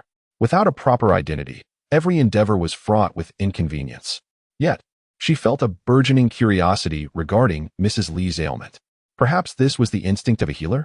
That night, as darkness enveloped the sky, a lithe figure stealthily scaled the walls of the minister's residence. Skillfully navigating several turns, she arrived at the back door of an opulent mansion and knocked. Shortly after, an elderly woman tremulously opened the door. Miss, you have arrived. Sheng Yuhua glanced behind her to ensure no one was following before cautiously entering. Inside, a middle-aged steward hurriedly bowed in greeting. No need for that. Sheng Yuhua waved her hand, taking a sip from the tea on the table before inquiring, Uncle Chang, how much longer until we return home? She had always known this place, yet in her previous life, no one had informed her that it belonged to the Yu family. Miss, Uncle Chang looked at her in surprise upon hearing her words. I wish to visit my grandfather. Uncle Chang stiffened. He had not anticipated that the usually distant Sheng Yuhua would suddenly desire to return. If the master were to find out, he would surely be overjoyed. Yet, why had the young miss changed her mind so suddenly? This warranted further investigation. Well, young miss, you cannot return to the Yu family for the time being, but I will find a way to inform the patriarch. Uncle Chang suppressed his excitement as he spoke. All right, Sheng Yuhua responded. She had not intended to return immediately. She simply missed her mother. In this life, she wished for her mother to awaken quickly. By the way, young miss, do not disclose this matter to anyone, or you may endanger your life, Uncle Chang cautioned, to which Sheng Yuhua nodded in agreement. I have observed that your steps have become noticeably lighter of late. Have you been practicing any martial arts? Uncle Chang's gaze was sharp, but Sheng Yuhua had not engaged in any training recently. She shook her head, and Uncle Chang sighed. Indeed, young ladies need not practice lethal skills, but one should possess some means of self-defense. Would you find these martial arts manuals appealing? He produced several ancient texts, and as Sheng Yuhua casually flipped through them, she discovered that her memory had greatly improved. With just a glance, she could vividly recall their contents. Although some concepts eluded her understanding, they were indelibly etched in her mind. This was something she had lacked in her previous life. Could it be attributed to her rebirth? She did not rush to a decision, but rather took her time to peruse one of the books. Young miss, although this may be difficult to master, once learned, it can serve to protect you. May I stay here to read for a while? Sheng Yuhua asked, her eyes still fixed on the ancient text. Of course, the steward replied. There was no pressing matter at the residence, and no one would mind if she returned late at night. These ancient books, any one of which would be fiercely sought after outside, were invaluable martial arts manuscripts. Yet here, in this small shop, several were presented to her. She had no intention of taking them outside. Leisurely, Sheng Yuhua continued to read, while the steward, watching her with a hint of impatience, refrained from urging her. Young miss, Feel free to select any book that piques your interest and take your time. No need. I shall merely glance at them all. An hour later, Sheng Yuhua had finished perusing all the texts. Notify me when there is news, she instructed. She longed to see her mother as soon as possible. Though she knew her mother would eventually awaken, she was unaware of the necessary medicinal ingredients. If she could meet her sooner, she could devise a plan to expedite her mother's recovery. Understood. Young miss, this is Xiao Man. Remember to take her back to the Drunken Fragrance Pavilion tomorrow afternoon. Sheng Yuhua assessed the girl pointed out by the steward, smiled, and nodded in agreement. She had only 2 trustworthy maidservants by her side, and neither possessed martial skills, which made them somewhat insufficient. She needed someone with solid abilities. This girl appeared earnest, possibly favored by the steward, so she might be competent. As she prepared to leave, Sheng Yuhua found herself holding several thousand taels of silver notes. This was a kind gesture from her maternal family, and it warmed her heart. The following morning, the front courtyard was abuzz with commotion. Qiu Shuang entered mysteriously, stifling a laugh. Miss, the madam is in quite a predicament. How could she be so audacious? Many assets of the household have been declared unprofitable and disposed of, yet who knows they have all gone to her maternal family. The master is furious and has been scolding her. Upon hearing this, Sheng Yuhua chuckled dismissively. Was Yang Wanru's scheme so discreet? In truth, it was not discreet at all. It is merely that Sheng Yiqing and the others have never suspected her. With her mother's substantial dowry supporting them, they all believed the household was affluent. The former self had been foolish, entirely unaware of who was truly sustaining whom. Yang Wanru outwardly portrayed her kindness, yet was it not funded by her mother's wealth? Has everything gone to them? Sheng Yuhua inquired. Pretty much. The master's men have uncovered everything, and he intends to confront the Yang family to reclaim the shops. Qiu Shuang gleefully relayed. Sheng Yuhua raised an eyebrow. It is easy to give away such items, but retrieving them is far from simple. Although the items were sent by Yang Wanru, they followed proper procedures. The shops may not necessarily return. Ah, miss, what should we do? This is your dowry. What is there to fear? It is not us who are anxious. Sheng Yuhua laughed nonchalantly, recalling the ancient texts she had perused yesterday, particularly one titled Lingbo Piao, which had captivated her interest. It detailed a lightness skill that, when perfected, allowed one to glide atop water. Imagining such a scene was exhilarating. This was an excellent escape technique. Once Xiao Man arrived, she would certainly practice it. Miss, the old lady requests your presence.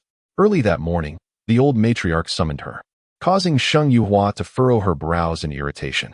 It concerns your dowry. You should accompany the old servant to see, Foposi added.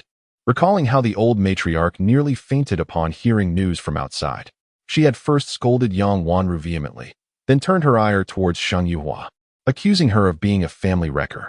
If it weren't for you, how could the minister's residence be in such disarray? As Sheng Yuhua entered, the old matriarch's gaze pierced through her like venom. Had it been her previous self, she would have deeply reflected, wondering if she had committed some misdeed. In the past, she had strived to win the old matriarch's favor, yet it was seldom granted unless she was of use. But now?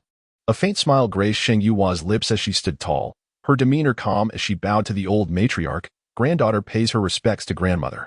Without waiting for a response, she straightened up and softly inquired, might I ask why grandmother has summoned Yuhua? Given the current tension between Sheng Yiqing and Yang Wanru, her mood was far from pleasant. Summon? How could I dare? The old matriarch snorted. Sheng Yuhua responded with a gentle smile. Did someone provoke grandmother this morning? Grandmother, perhaps you should speak with Huar. She might be able to alleviate some of your burdens. The old lady had been waiting for this very suggestion. The reason she had not confronted Sheng Yuhua directly was precisely due to this. Alas, Huar, I have always known you to be a good child. Your marriage is indeed a joyous occasion. Yet look at how this matter has unfolded. She intentionally left her statement unfinished, awaiting Sheng Yuhua's response. However, Sheng Yuhua remained silent, like a mute, merely listening without uttering a word. The old lady, feeling helpless, continued, the dowry your mother left behind was originally meant for the public. Of course, the expenses incurred over the years for your upbringing have been considerable. Raising a child is no easy task, thus. The old lady glanced at the side where Aunt Fu stood, who quickly interjected, previously, you fell ill several times, and the medicinal herbs from your dowry were used for the second miss. Upon hearing this, Sheng Yuhua lowered her head, a mocking smile gracing her lips. Used for her? She has never even given birth. What could she have possibly used them for? Does the old lady think me a fool? Of course. The old lady had also utilized some for the scholar's illness, which is why those herbs were temporarily unavailable. However, second miss, medicinal herbs have a shelf life. After so many years, even if they were not used, their efficacy would have diminished significantly. At first glance, Aunt Fu's words seemed quite reasonable. Sheng Yuhua regarded her thoughtfully. Nodding in agreement, Aunt Fu is correct. If the medicine is not used, it is indeed a waste. When I visit the Prince of Han's residence later, I shall relay your words to him in their entirety. This wicked girl. The old lady gritted her teeth in silence. Aunt Fu's statements might deceive a child. But the Prince of Han was no ordinary man.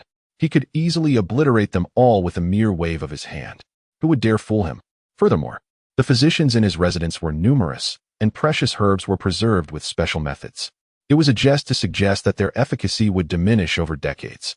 Hence, the old lady could only deceive the Navi Sheng Yuhua, but she could not hoodwink the Prince of Han. What? Such trivial matters should not be brought to the prince's attention. The old lady dared not let the Prince of Han discover this. Ah, what then? Sheng Yuhua feigned helplessness, to which the old lady hurriedly replied, I shall think of another way. Unable to outsmart them with the herbs. The old lady felt a strong urge to slap Sheng Yuhua upon seeing her innocent expression. By the way, Huar, please ask your father to refrain from causing a scene. It only provides fodder for others' amusement. Sheng Yuhua obediently nodded and, accompanied by her two maidservants, made her way out. Her steps were slow, but as she approached the front courtyard, a figure rushed forward, disregarding the maid's attempts to stop her. Sheng Yuhua, you wretched girl. Are you pleased that your parents are at odds because of you? As she spoke, she raised her hand to slap Sheng Yuhua's delicate face. The wind howled as Sheng Yuhua, looking up at the approaching hand, seemed momentarily paralyzed by fear. Mississippi. Qiu Shuang and Xia Lu rushed forward, attempting to intervene. But they were behind Sheng Yuhua and could not reach her in time. Just as the hand was about to strike Sheng Yuhua's face, she shifted slightly to the left, turning her body away. At this moment, Sheng Yuhua was at the entrance, with a wall behind her. As she sidestepped, the slap landed with a resounding smack against the hard wall. Not only that, but the force of her charge caused her to lose her balance and crash against the wall with a thud. Ouch! With a cry of pain, Sheng Yujiao felt darkness clouding her vision, stars dancing before her eyes. The pain in her hand nearly caused her to faint. Observing Sheng Yujiao slumped against the wall, Sheng Yuhua feigned concern. Eldest sister, what has happened to you? What are you all standing there for? Quickly help the eldest miss up. As she spoke, she took 2 steps back, and at that moment, Sheng Yujiao's maid finally reacted, rushing forward. Eldest miss. The 2 maids hastily assisted Sheng Yujiao.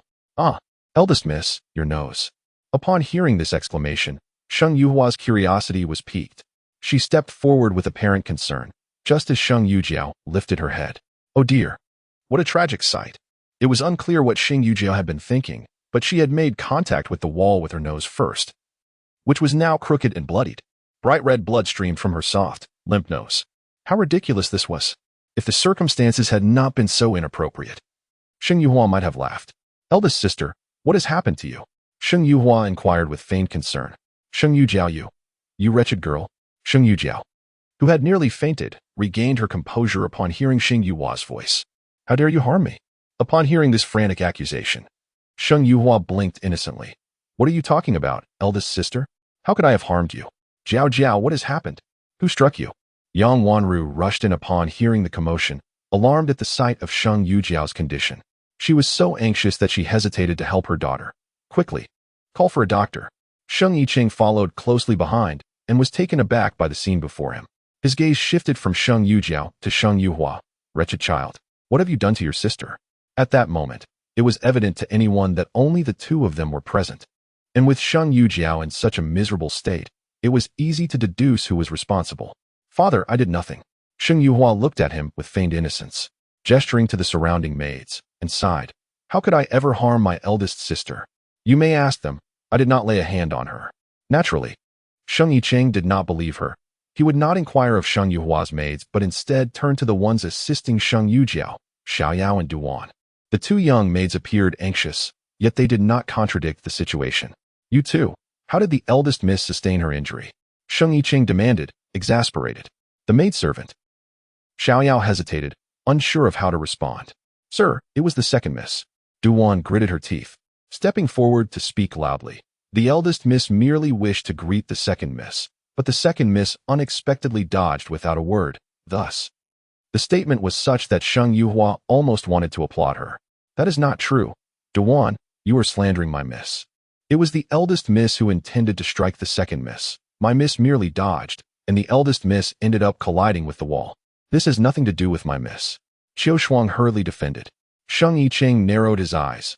Although the two maidservants had differing accounts, he grasped the general idea.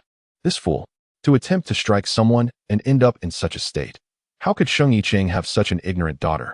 You speak nonsense. The eldest miss and the second miss have always had a good relationship. How could she strike her? Du Wan shot a glare, and as Qiu Shuang prepared to speak again, Sheng Yujiao suddenly shouted, Mother, look at this ungrateful wretch. You have always instructed me to be accommodating towards her, yet has she ever regarded you as her mother? Now that father treats you this way, it is all his instigation.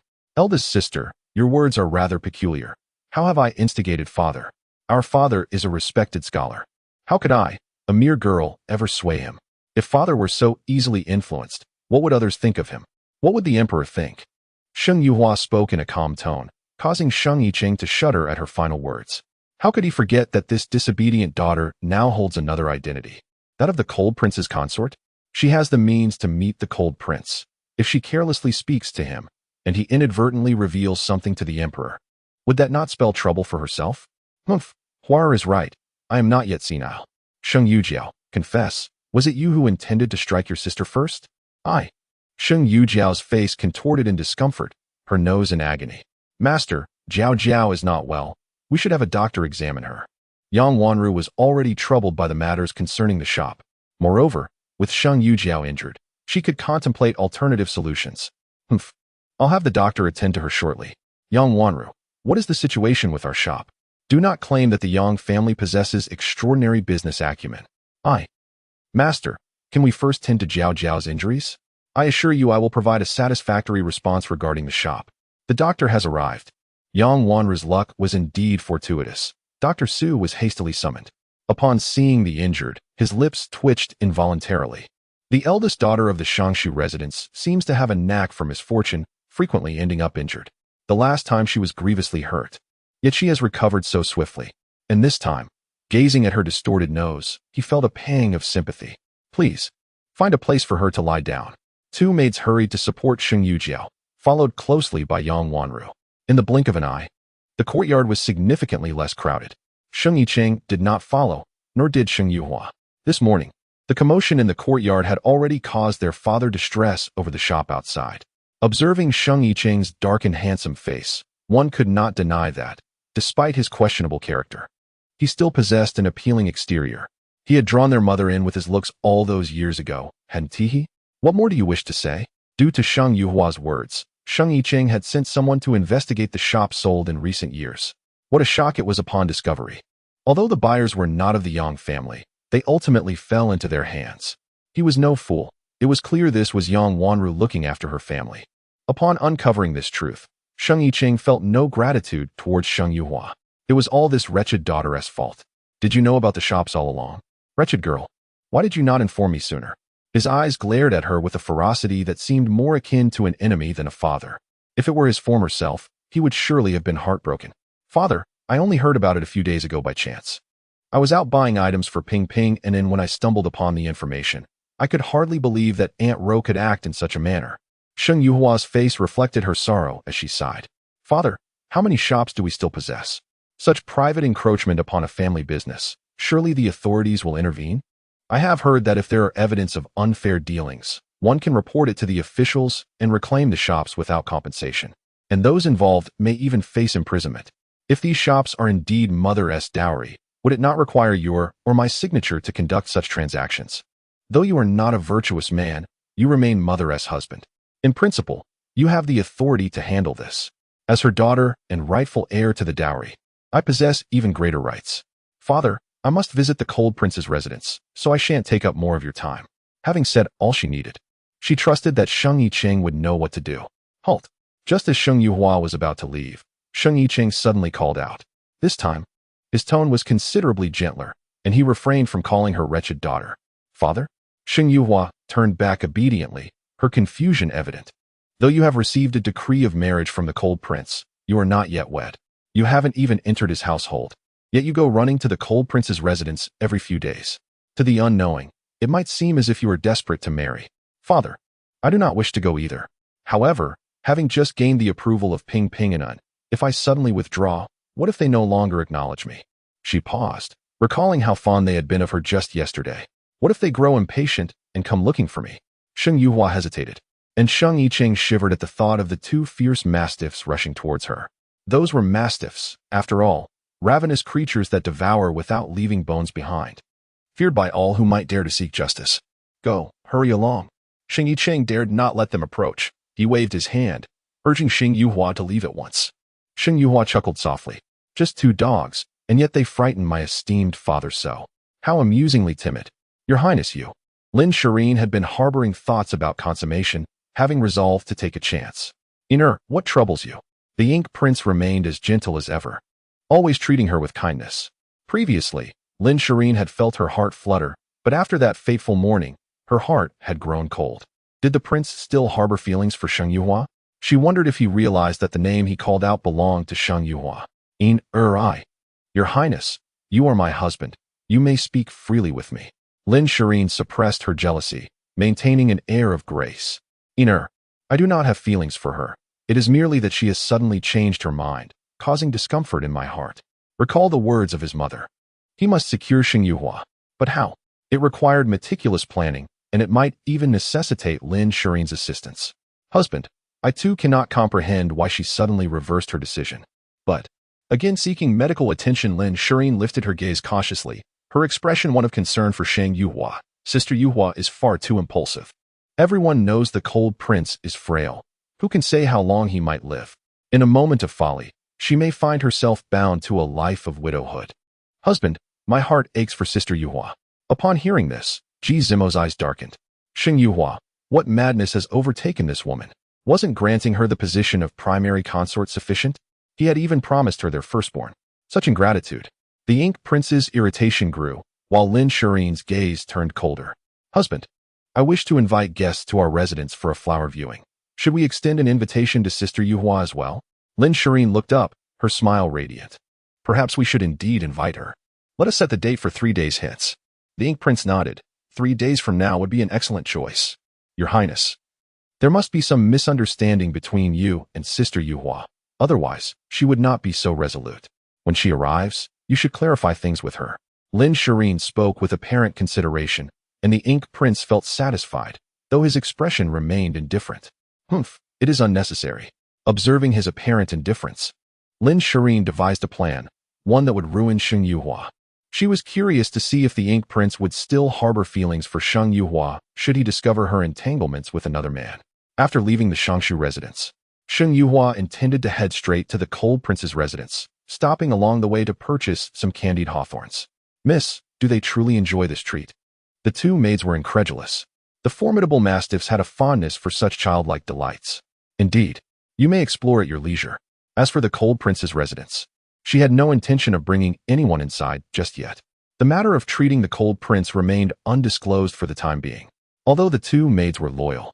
The risk increased with each additional person aware of her undertaking. Miss, I am worried. As Qiu Shuang was about to speak, Sheng Yuhua waved her hand with a smile, reassuring, do not fret, the Cold King's residence is quite safe. Miss Sheng, after purchasing some candied hawthorns and taking just a few steps, she encountered a familiar face, Li Meifeng. Miss Li, what a delightful coincidence. Yuhua, are you heading to the Cold King's residence? Sheng Yuhua raised an eyebrow, wondering if Li Meifeng had been waiting for her specifically. Yes. May I ask you to speak to the doctor at the Cold King's residence and see if he could examine my mother? The pallor in Li Meifeng's face was striking. Despite the makeup attempting to conceal it, the dark circles under her eyes were evident. Is it your mother's health? Noticing her distress, Sheng Yuhua felt a pang of concern. Last night, she suddenly bled excessively. The doctor in the house said my mother might not last much longer. Sheng Yuhua stiffened at this revelation, recalling that Princess Wan Ning had not left under such conditions during her time. Had her rebirth altered fate in some way? Or would a formidable physician emerge to change the course of events? Is it really that dire? Miss Li, I possess some knowledge of medicine. Perhaps I could assist in examining the princess? Seeing the doubt flicker in Li Meifeng's eyes, Sheng Yuhua clarified.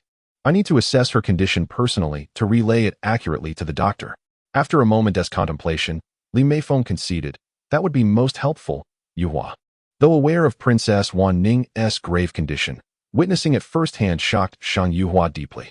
The tales of the former princess spoke of a stunning beauty, yet the frail figure lying before her resembled a woman well into her 60s. Observing the emaciated form, she suspected the princess weighed less than 60 pounds. It was fortunate that she belonged to the royal family, as they had resources to prolong her life. An ordinary citizen under such circumstances would have already succumbed. Yuhua, I appreciate your assistance. Each time Li Meifeng beheld her mother's waning state, her heart ached. She recalled how she had once encountered the Tianji grass, only for it to be snatched away by others. She harbored a deep resentment towards the Lin sisters, knowing they had the protection of the Mo family. How could she compete? Though her mother was also a princess, the emperor likely had forgotten her existence. I will check her pulse. Sheng Yuhua was momentarily taken aback, but quickly regained her composure. She approached the bed with a calm demeanor. The attending matron expertly lifted the princess's hand, placing it carefully by the bedside. Seeing the frail fingers that resembled little more than twigs, Sheng Yuhua felt a surge of compassion. In her previous life, her mother had mourned for days upon learning of Wan Ning's demise. Witnessing her in such a state would surely deepen her sorrow. She composed herself and began to examine the pulse, employing both hands for thoroughness. Is there any hope for my mother's illness?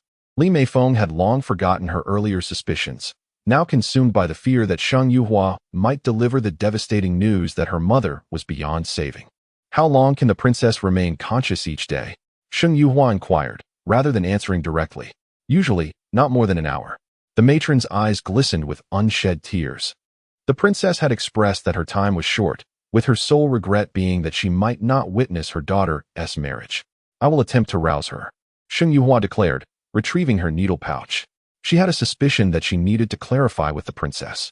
Please be cautious, Li Meifeng urged, concern etched on her face. As Sheng Yuhua produced the silver needles, Li Meifeng's pupils dilated. Her mother had often undergone acupuncture, yet this was her first encounter with Sheng Yuhua's technique, which was undeniably unique. However, she refrained from voicing her thoughts, trusting that Sheng Yuhua meant no harm to her mother. With deftness, Sheng Yuhua swiftly inserted 36 needles. Li Meifeng gasped in astonishment, as did the matron and the two maids standing nearby. Is that all? After a brief interval, Sheng Yuhua removed the needles, and Li Meifeng finally regained her voice. Yuhua, your medical skills are astonishing. She struggled to find the words to describe her amazement. Having assumed Sheng Yuhua only possessed a basic understanding of medicine, this was no ordinary revelation. Reflecting on the day of Sheng Yuhua's marriage, when the Cold King had not immediately dismissed her, she realized it was likely due to both the emperor's intervention and Sheng Yuhua's medical prowess. Fenger, Li Meifeng was still musing when a voice broke through. Mother, this is Yuhua. She is highly skilled in medicine. I know, I feel much better now. Princess Wan Ning said with a gentle expression, her gaze shifting to Sheng Yuhua. Suddenly, her demeanor shifted to one of excitement. You are.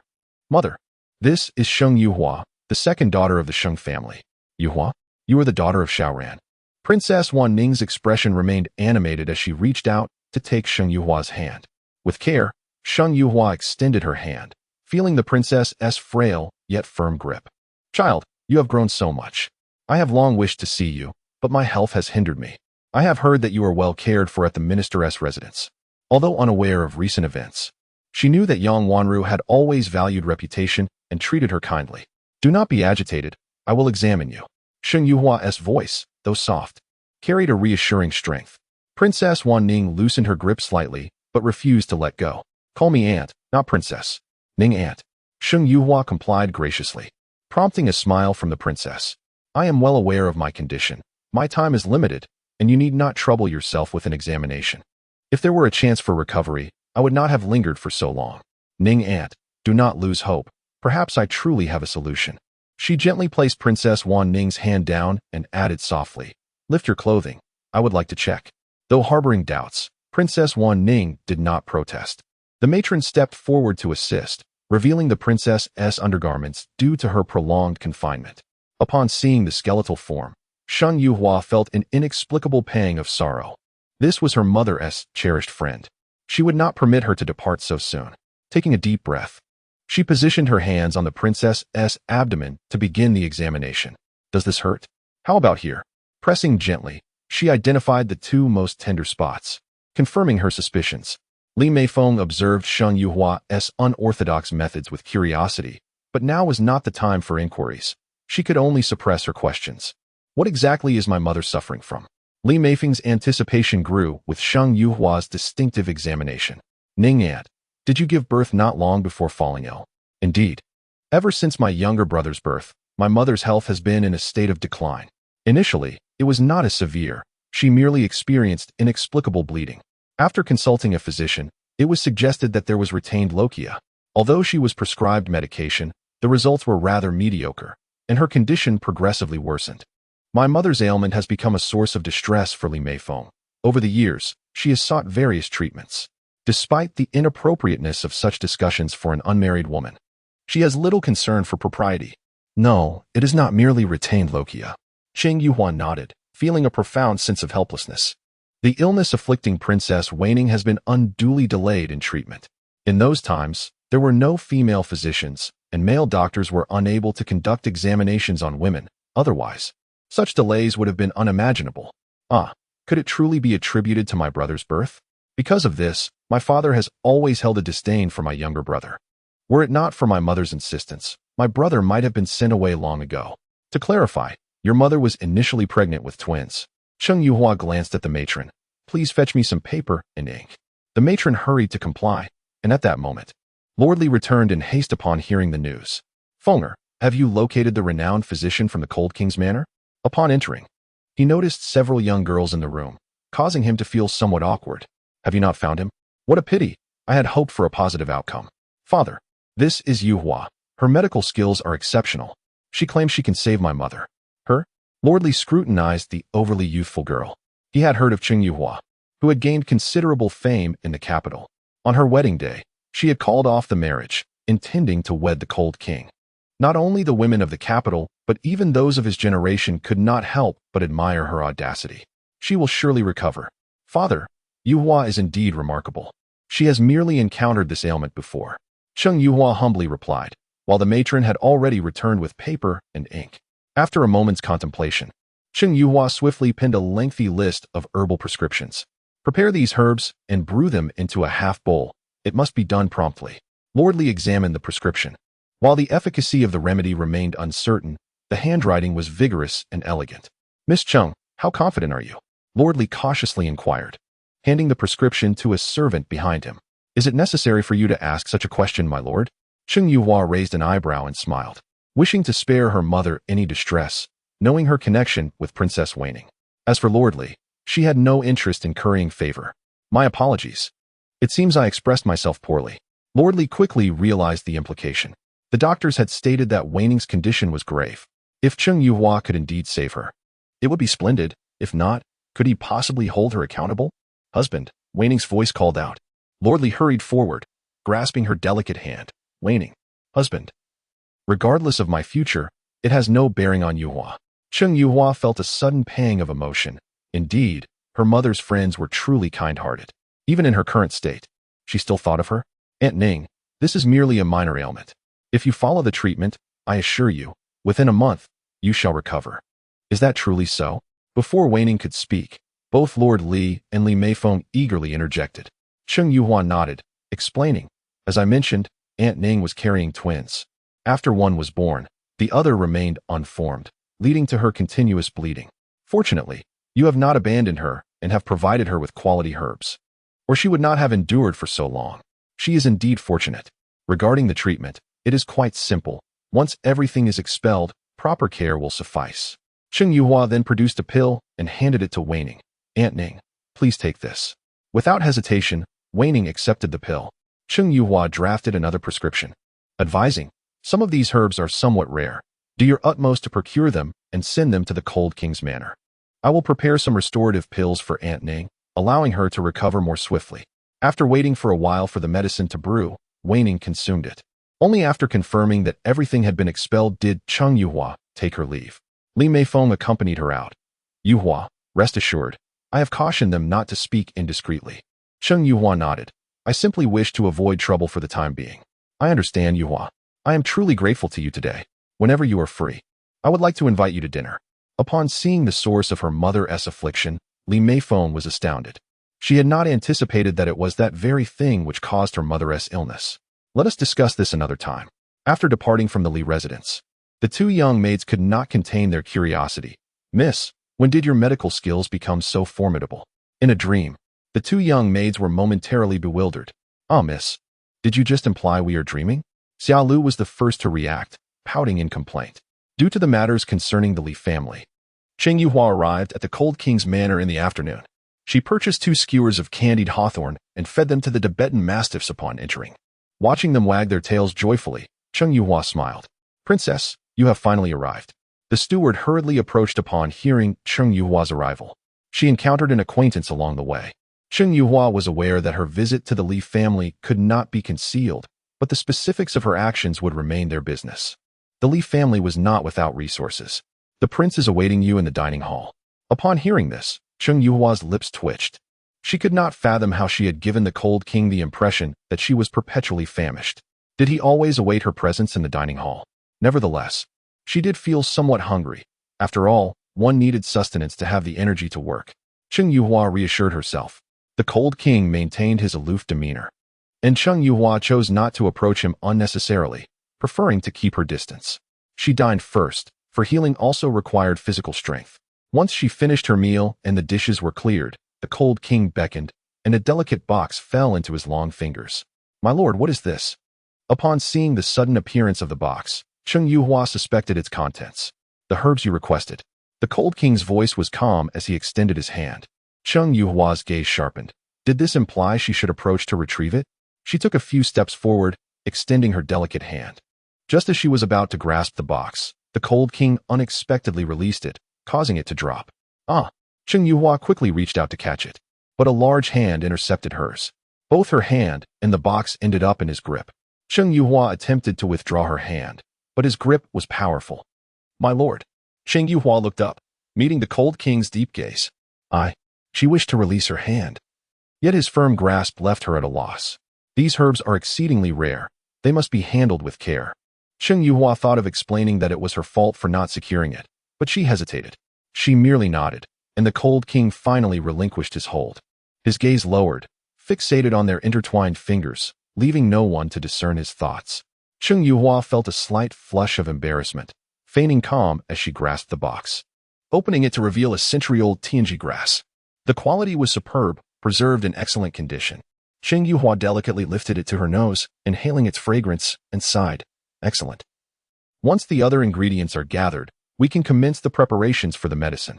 Observing Cheng Yuhua's expression of delight, the Cold King's gaze shifted. It will be done soon. However, the medicinal herbs in my dowry are likely few. Even if there are some that the Cold Prince requires, she does not completely exploit him. No one shall touch the dowry of this prince's woman. The Cold Prince let out a cold snort, leaving Cheng Yuhua momentarily stunned. Although the Cold Prince disapproved of her reliance on him, he was exceedingly fond of her referring to him as her man. Was she thereby including herself within his sphere of protection? For some reason, her ears found a peculiar comfort in those words. Cheng Yuhua returned the herbs. The minister's residence was too chaotic, and she feared a mishap. Your Highness, let us begin with acupuncture. After a hearty meal, it was time to get to work. Now that the Tianji grass had been replaced, she was curious whether Lin Yuan could withstand the effects of using a century's worth of herbs instead of just 10 years. Tianji grass was used to neutralize medicinal effects, and the disparity between a century's potency and that of a decade was vast. She also yearned to discover the outcome of Lin Yuan's use. Surely, she would not perish immediately? It is said that wicked individuals live for 1,000 years. Lin Yuan must not meet her end so swiftly. The suffering she endured in her past life must be experienced by this woman as well. This was not their first acupuncture session. Both were familiar with the process and worked in harmony. In a few days, if the Li family sends medicine, I would appreciate your Highness receiving it for me. Cheng Yuhua informed the Cold Prince. Miss Shang, the 15th day is approaching, the Cold Prince remarked, his gaze deepening. His aides had checked multiple times and found no evidence that Cheng Yuhua had studied medicine. Yet, her acupuncture skills, both in technique and effect, had left a profound impression on him. This woman possessed remarkable medical talent. However, there was still one thing missing: the illusory moon silk. Upon hearing this name, the cold prince frowned. I have heard of illusory cloud silk, but what is this illusory moon silk, my princess? Steward Lu inquired, perplexed. The cold prince listened intently. He too wished to know. It was well known that the production of illusory cloud silk was incredibly intricate and quite valuable. Even a mature weaver could not guarantee complete success. Sheng Yuhua had only recently learned of this fabric. Moreover, failed illusory cloud silk could occasionally yield illusory moon silk, with the simplest identification method being to examine the cloth under moonlight at night. If 2 moons were reflected, that confirmed it. Is there truly such a wondrous fabric, my princess? Steward Lu questioned. If it is as remarkable as you say, its worth would surpass that of illusory cloud silk. Perhaps His Highness should send someone to inquire at the prominent families producing illusory cloud silk. 1 piece would suffice. The cold prince pondered, while Steward Lu hastily departed to make arrangements.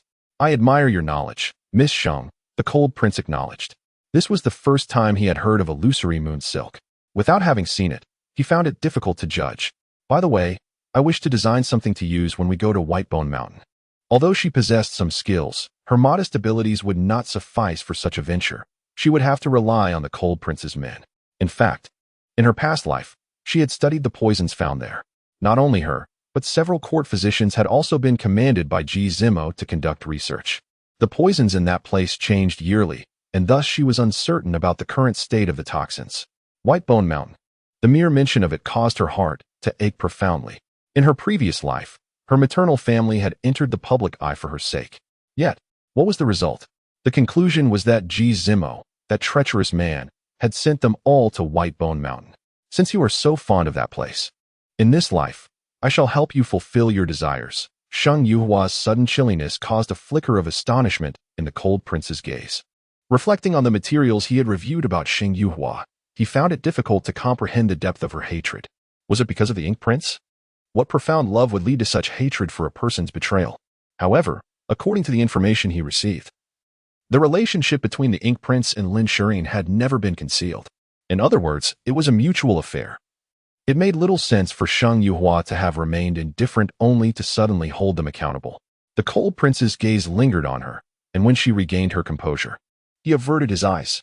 With the illusory moon silk and that item, their chances of survival on their expedition to Whitebone Mountain would increase. Sheng Yuhua spoke coldly. Whitebone Mountain is inherently a perilous place of certain death. Countless lives had perished there in her previous life, yielding the knowledge she now possessed. Nevertheless, upon leaving the cold prince's residence, Sheng Yuhua summoned 2 maidservants to dine at the Drunken Fragrance Pavilion. Miss, what made you decide to go out for a meal? Qiu Shuang asked curiously. Their mistress was typically low profile and rarely dined out. Having grown weary of the same meals at home, she had come not merely for sustenance, but to bring someone along. Yet, she was somewhat puzzled about how that girl had ended up beside her. Throughout the journey, she had quietly observed the outside, but upon reaching their destination, she had seen no one. Could something have gone awry? Sheng Yuhua casually ordered a few dishes. Unhurried as she awaited. At this hour, it was not mealtime, yet many patrons filled the establishment. Sheng Yuhua contemplated whether she had arrived too early. However, they had not agreed on a specific time. Never mind, let us eat first. At that moment, in the hall of the Drunken Fragrance Pavilion, a father and daughter timidly entered, carrying a 2-stringed instrument. They were performers, and generally, the pavilion did not prohibit such acts unless a patron objected. The young woman's appearance was graceful, her figure elegant, and her voice sweet and melodious. As she began to sing, the patrons could not help but exclaim their approval, with some generously tossing coins forward, much to the old man's delight as he beamed with joy. Oh, what a fine young lady. However, not everyone adhered to the decorum of simply enjoying the performance. A brash voice cut through the atmosphere as a young man in his 20s, fanning himself, approached the father and daughter. He ostentatiously waved his fan, drunkenly burping, his leering eyes gradually roaming from the woman's face to her curvaceous form. Upon his arrival, many patrons sneered in disdain. Yet, the man wore a smug expression. My dear, selling your songs must be quite tiring. Why not come with me? And I will ensure you live in luxury? A laugh echoed from the crowd, prompting the man to turn, irritated, to discover the source, but no one spoke up. Sir, we are merely performing. The elderly man attempted to explain, but the young man waved him off with annoyance. The old man lost his balance and crashed to the floor. Father! The girl dropped her instrument, rushing to assist the old man. But the young man seized her hand, jesting, "Beautiful girl, come with me. Who cares about this old fool?" As he spoke, two lackeys behind him stepped forward, mercilessly beating the old man. The commotion echoed throughout the pavilion, reaching Sheng Yuhua in her private room. She opened the window to observe the scene, her lips curling in disdain. Watching the pitiful girl, she silently questioned, what use is this girl? It seemed she possessed no martial prowess. How could she be expected to lead anyone away? Sheng Yuhua raised an eyebrow, intrigued by the unfolding chaos below. Miss, that young Master Yang is far too domineering, Zhou Shuang remarked. Indeed, he relies heavily on his father's influence, another agreed. Young Master Yang? Sheng Yuhua mused, recognizing the plump young man below. Yang Kong, the youngest brother of Yang Wanru, her dear sister's little uncle. The youngest son of the Yang family, he was the most pampered. In his daily life, he indulges in pleasures without restraint. His greatest affection lies with women. The number of women in his residence is countless, not to mention those he has sent away. However, he is also astute, aware of whom he can provoke and maintaining a sense of propriety. The women he takes are from impoverished families, possessing decent looks, which is why, despite his notorious reputation, he has yet to encounter any serious consequences. But today, how could he easily escape from this encounter? Yang Kong, if you are so fond of women, I shall present you with one. How does that sound? You can gaze upon women daily yet not partake. It seems that this tantalizing feeling of desire, where one can only observe but not consume, must be truly exquisite. The old man below has already fallen silent, and the girl has been dragged out by Yang Kong. Sheng Yuhua smiled softly and rose to follow. I wondered who possessed such authority. It turned out to be the young master of the Yang family. Ordinarily, I should address him as uncle, yet since Yang Wanru has not changed her address, the rest of the Yang family is even less likely to do so. Upon seeing Sheng Yuhua, Yang Kong paused momentarily. He had long coveted this niece from his aunt's family, yet he understood his own position and the impossibility of his desires. Nevertheless, every time he laid eyes on Sheng Yuhua, his lecherous gaze would linger on her. Thus, whether in this life or the previous, Sheng Yuhua has always maintained her distance from him. Isn't it rather inappropriate for you to forcibly take common women? Sheng Yuhua's expression was calm, her demeanor cool. Autumn Frost, however, stepped forward to shield Sheng Yuhua from Yang Kang's lascivious gaze. I merely wish to assist her, Yang Kong feigned innocence. If she is unwilling, then so be it. I shall take my leave. With that, he hurried away with his two servants, fleeing faster than a rabbit. In truth, Yang Kong was quite cowardly, generally. No one cares about these powerless women. Sheng Yuhua turned to the girl, who suddenly knelt before her. Thank you, miss, for saving my life. My father is still in the shop. Could you please help him? Sheng Yuhua readily agreed. Upon returning to the shop, they found that the old man had already passed away. Sheng Yuhua helped the girl arrange for the old man's funeral, and the girl accompanied Sheng Yuhua back to the residence. Everything was arranged perfectly, almost without flaw. Upon arriving at the minister's residence, it was unusually quiet. Sheng Yuhua was curious.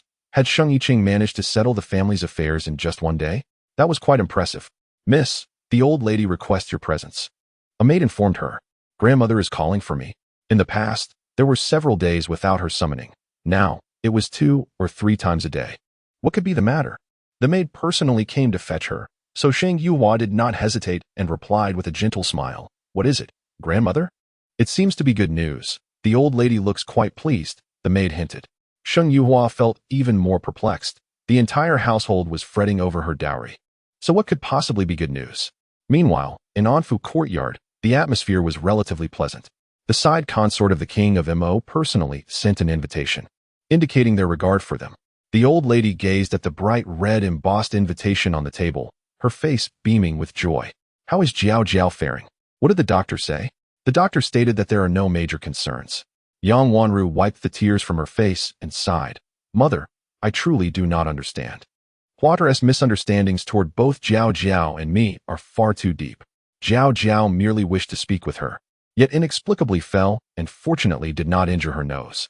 What would happen to her, a girl on the cusp of a marriage proposal, if she had?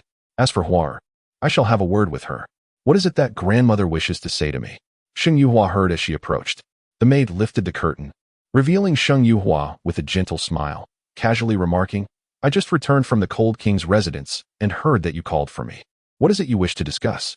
She deliberately mentioned the Cold King's residence, knowing the old lady would avoid certain topics. Huar, grandmother has not spoken ill of you. This is an invitation from the King of Mos residence, requesting our presence for a feast in 3 days. You must come along, the old lady indicated. Pointing at the invitation on the table, Sheng Yuhua glanced at the table, and the maid carefully retrieved and handed it to her. Upon opening it, she noted that it specifically requested both her and Sheng Yujiao's presence. A smile curled at the corners of Sheng Yuhua's lips, but before she could speak, the old lady interjected. This invitation was personally written by the side consort of the King of Mo Huar. This signifies their regard for us. You must attend. The King of Mo had just married. Hosting a feast was quite customary. Yet, would it be appropriate for her to attend? Does grandmother believe it fitting for Huar to go? The old lady spoke without hesitation, confidently stating, your past matters with the King of Mo are behind you. You are now the future consort of the Cold King, and your relationship with the King of Mos residence will continue. It is beneficial to acclimate yourself beforehand. It seemed the old lady had made up her mind, calling her merely to inform her. Very well, Sheng Yuhua acquiesced softly, understanding that no banquet is without its complexities. She harbored no illusions about what schemes Lin Shirin and the others might be plotting. However, she was prepared to confront whatever came her way. Furthermore, such an opportunity would likely see Lin Yuan in attendance as well. At that moment, the General Yuan's residence had acquired TNG grass, and the physician had formulated a prescription, preparing it for Lin Yuan. A multitude of precious medicinal herbs combined into a potent concoction. According to the physician, consuming this mixture would restore Lin Yuan's health to about 70 to 80%. Even if she could not conceive normally, marrying would not pose an issue. Lin Madam remained anxious. This was her most cherished daughter. She repeatedly confirmed with the physician, who assured her that all was well. The worst outcome being no different from the current situation. Only then did she consent to let the maid serve her daughter the medicine.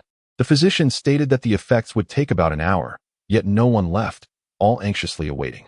Anin, Lin Madam gazed at her daughter's gaunt face, feeling a deep sense of guilt toward her. Mother, I am fine, Lin Yuan reassured her, aware that her younger sister had returned home today. Lin Shirin took Lin Yuan's hand, smiling. Anin, once you recover, you can attend the royal banquet. Yes, a thought seemed to flit across Lin Yuan's mind, causing her cheeks to flush with color, her eyes sparkling with newfound brightness. Once you are well, mother will have no regrets. If not for her own fiery temper, how could she have given birth prematurely by over 2 months? Mother, I truly am fine. Lin Yuan began to speak again, but suddenly felt a sharp pain in her abdomen, a burning sensation that flushed her face crimson and caused beads of sweat to form. With a sudden gasp, she coughed up a mouthful of fresh blood. The vivid crimson splattered onto Lin Madam and Lin Shirin's hands and clothes. A shocking sight. Both were taken aback, while Lin Yuan opened her mouth once more, expelling another stream of blood. Doctor, doctor. The cries of Madame Lin prompted the 3 physicians in the outer hall to rush in hastily. Upon witnessing the scene within the room, they were momentarily taken aback. What on earth was happening? 3 women, covered in so much blood? Anin has suddenly coughed up blood. You must examine her at once. Madame Lin was terrified, and one doctor quickly replied, Madam, please rise. I shall take your pulse. Madame Lin hurriedly got to her feet, but stumbled slightly, fortunately being steadied by Lin Shirin, preventing her from falling. After a while, the 3 doctors took turns examining her pulse, their brows furrowing deeply. This is not right. It shouldn't be like this. With the celestial herb of 100 years, the situation should be different. The symptoms observed in the young lady are indistinguishable from those who have not ingested the celestial herb. What did you say? Upon hearing the mention of the celestial herb, Lin Shirin's gaze turned icy as she seized the arm of one doctor. Are you implying that the celestial herb is counterfeit? Who would dare covet her dowry? The doctor wished to affirm this, but hesitated. The celestial herb was indeed a crucial ingredient. They had examined it thoroughly upon procurement. And how could it now be deemed fake? They were seasoned physicians with decades of experience. If they could not discern the celestial herb, who would dare to employ it in the future? That is not the case. Rather, the 3rd young lady's constitution is exceedingly frail. Even with the celestial herb neutralizing the medicinal effects, her body is unable to withstand it. One doctor, quick-witted, soon devised a perfect explanation. What do you mean? Lin Shirin, not comprehending their reasoning, was solely concerned for her sister. What shall we do about my sister? She is coughing up blood. Lin Yuan's body had always been weak, and now that she had vomited so much blood, it was heart-wrenching. I have repeatedly emphasized this to you, and you assured me there would be no issues. Yet look at this. Madame Lin was on the verge of tears, believing that her daughter had finally recovered, only to find the contrary. Madam, do not worry. If the celestial herb cannot neutralize the medicinal effects, we must seek something of superior quality. The doctor spoke with an air of nonchalance, as if the day's events bore no consequence for them. Something of superior quality? What herb? Ice lotus. Upon hearing this name, both Madame Lin and Lin Shireen were momentarily stunned. They had heard of snow lotus, but ice lotus was unfamiliar to them. The ice lotus perfectly neutralizes all medicinal substances. However, it is an exceedingly rare herb, known to very few. Understanding the doctor's explanation, Madame Lin was enlightened, yet with so few aware of it. Where would they procure it? Why have you never mentioned this extraordinary herb before? Lin Shireen, astute as ever, scrutinized the three physicians. They had previously stated that any herb should be disclosed, and they would do their utmost to procure it. The elder physician admitted, until a few days ago, I had completely forgotten about it, until I inadvertently came across the name. Remarkably, this ice lotus has some connection to you, side consort. To me? Lin Shireen was taken aback. It was her first time hearing of this herb. How could it possibly relate to her? The elder physician continued. It is rumored that Miss Sheng's mother once left behind a dowry list, which included this very herb. Astonishing. Upon hearing this, both Madame Lin and Lin Shireen were rendered speechless. Such a miraculous herb was indeed listed in Sheng Yuhua's dowry, in the capital, who was unaware of the entanglements among the three of them. Thus, Sheng Yuhua's affair was indeed linked to her, leaving her unable to refute it. Is it in the Sheng family? Lin Shireen's eyes darkened. The banquet was approaching, and she could discuss this with the matriarch. Sheng Yuhua's dowry was still in the matriarch's possession, unbeknownst to Sheng Yuhua that Lin Shireen was also eyeing her dowry. Though Lin Yuan had coughed up blood, she was not gravely harmed. However, her body had weakened further, and she felt dizzy even when sitting up.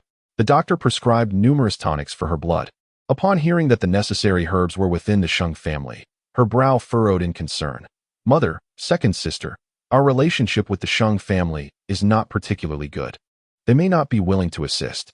Oof, what is one mere herb? It is of no use to them. Lin Shireen snorted coldly. If the Sheng family refused, she would enlist the help of the Prince of Mo. She did not believe a mere Sheng family would dare to disregard the prince's authority. After the crowd departed, Lin Yuan could no longer contain herself and coughed up more blood. Miss, why did you not inform Madam of your discomfort? Having observed the Miss's calm demeanor, the maid had not suspected she was enduring in silence.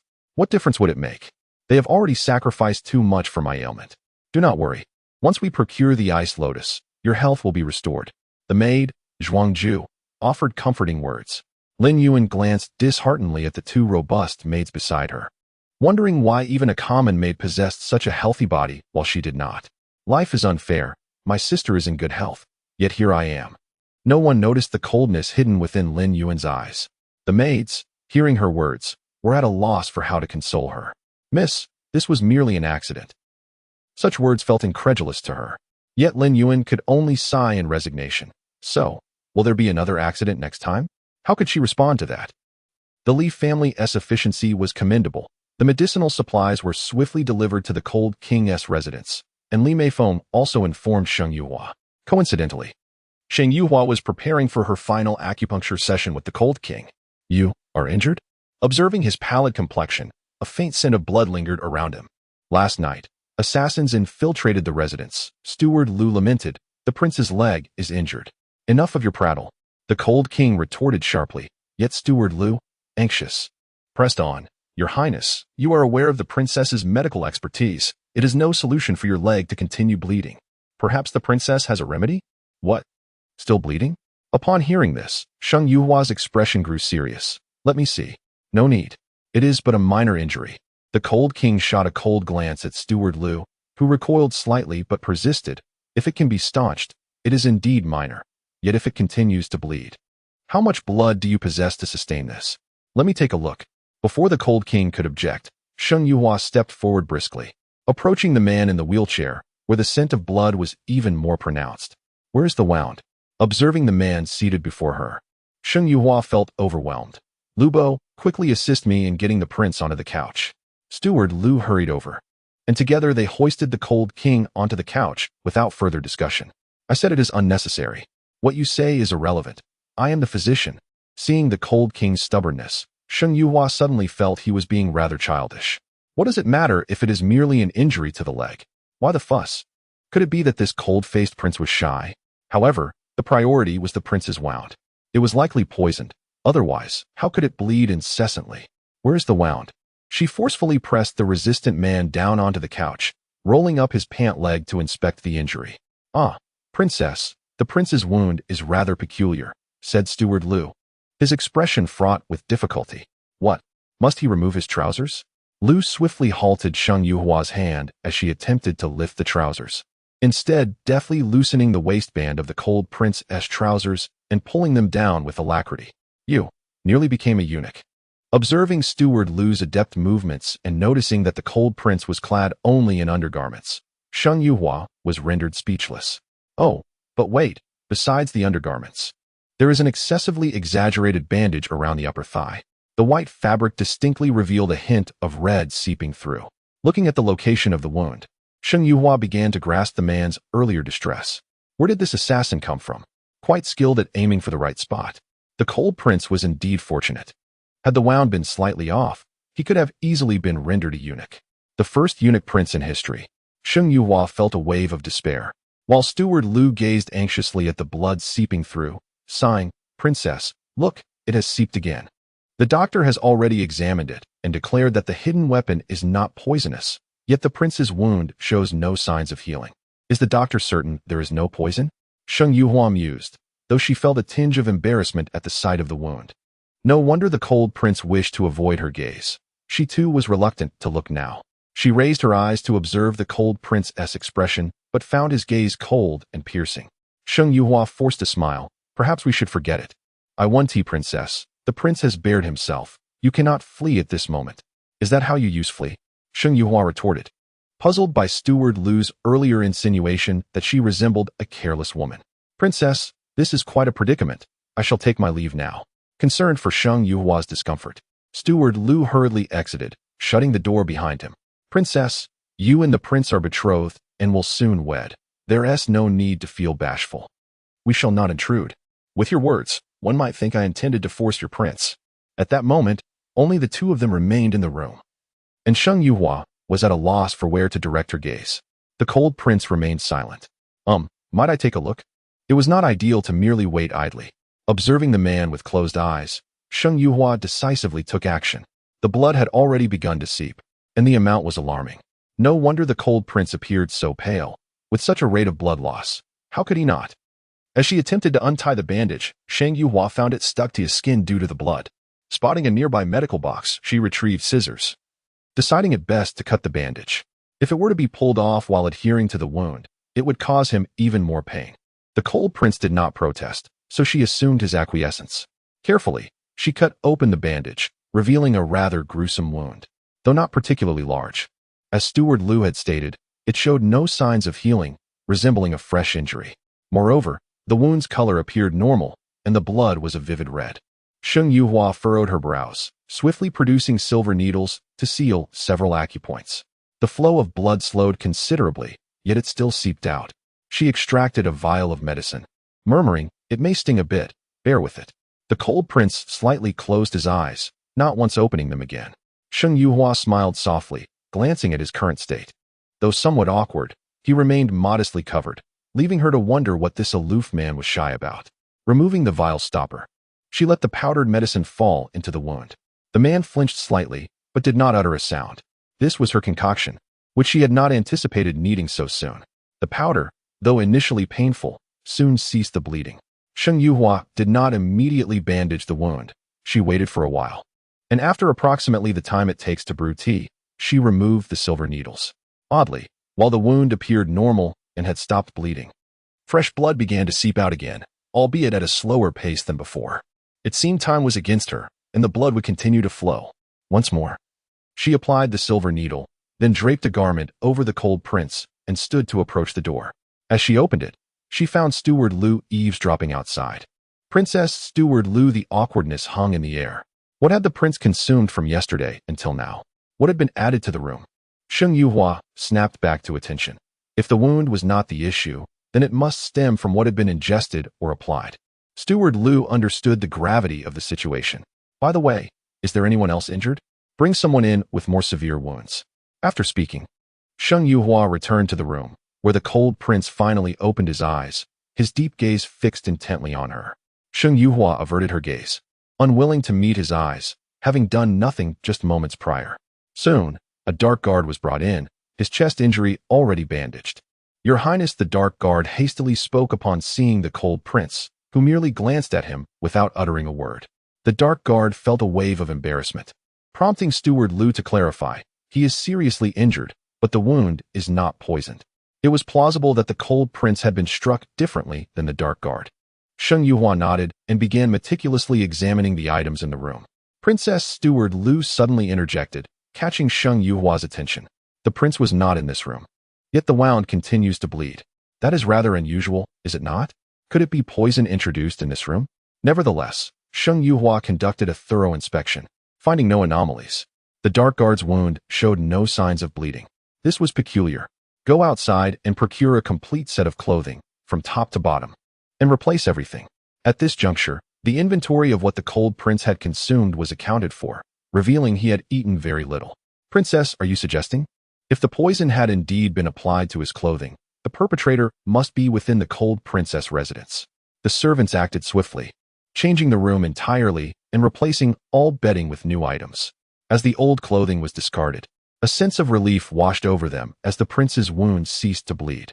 Had the poison truly been applied to his garments? The cold prince's gaze darkened, and Steward Liu dared not speak, waiting for the prince to voice his thoughts. Go inform her. After a prolonged silence, the cold prince finally spoke. Your Highness, the residence my wound continues to bleed. I am inclined to discover whose hand has extended so far. With that, his demeanor turned icy, causing Steward Liu to shrink back in trepidation. The cold prince's residence seldom welcomed outsiders. All inhabitants had passed through rigorous scrutiny. It was unfathomable that someone had betrayed the prince. Who could possibly be so fearless? His greater concern was whether that individual was aware of how much the prince truly knew. Sheng Yuhua was assured that the cold prince was no longer in peril, allowing her to focus on concocting medicine. Amidst the bloodied bandages, she meticulously examined them and finally uncovered a clue. Unquenchable spider. Indeed. How could she have forgotten about this matter? It is rather unexpected that the artifacts from Whitebone Mountain have surfaced so soon. Could it be him? Sheng Yuhua dared not confirm. Yet if someone could acquire items from Whitebone Mountain, could it be that someone is also seeking the illusory moon yarn? Upon this thought, Sheng Yuhua's expression shifted, and she could no longer focus on her alchemical preparations. She needed to inform the cold king immediately. As she opened the door, she happened to see Butler Liu hastening towards her. Princess, I have something important to discuss with you. Please, come inside. In the past, he would have directly relayed the message to Sheng Yuhua. However, now knowing there may be spies in the estate, he hesitated to speak openly. Butler Liu? Following his lead, Sheng Yuhua stepped aside as he entered, closing the door before whispering, the prince's wound has ceased to bleed. It may indeed be due to the garments. I understand. Where is the prince? The prince has instructed that we keep this matter discreet until we apprehend the individual responsible. Hearing Butler Liu's cautious tone, Sheng Yuhua felt a pang of urgency. I have pressing matters to discuss with the prince. Upon hearing this, Butler Liu did not delay and promptly accompanied her. As Sheng Yuhua entered the room, Butler Liu made sure to close the door securely. Sheng Yuhua found his meticulousness somewhat amusing. Yet she could not dismiss the gravity of the situation. Upon her arrival, the cold king looked up, raising an eyebrow. It seemed the earlier awkwardness had dissipated quickly. This king of the underworld was indeed formidable, managing to regain his composure in such a short time. Your Highness, may we speak now? The weight of the matter made her uncertain about how to proceed. Yes. Knowing the room was secure and eavesdroppers were absent, Sheng Yuhua began. I believe I have discerned the nature of the poison afflicting the prince. Poisoned? The cold king remained skeptical. His men had repeatedly confirmed there was no poison. Moreover, having endured the torment of toxins for years, he possessed considerable knowledge about them. He had examined the wound, and it did not appear consistent with poisoning. Yes, it is the eternal spider, a unique toxin from Whitebone Mountain, also known as the 100 Python Mountain. Eternal spider? The cold king had not heard of it. But upon learning it was associated with White Bone Mountain, his brow furrowed deeply. Time and again, Sheng Yuhua seemed exceedingly familiar with White Bone Mountain. But how could that be? Not only was Sheng Yuhua merely an ordinary young lady from a prominent family.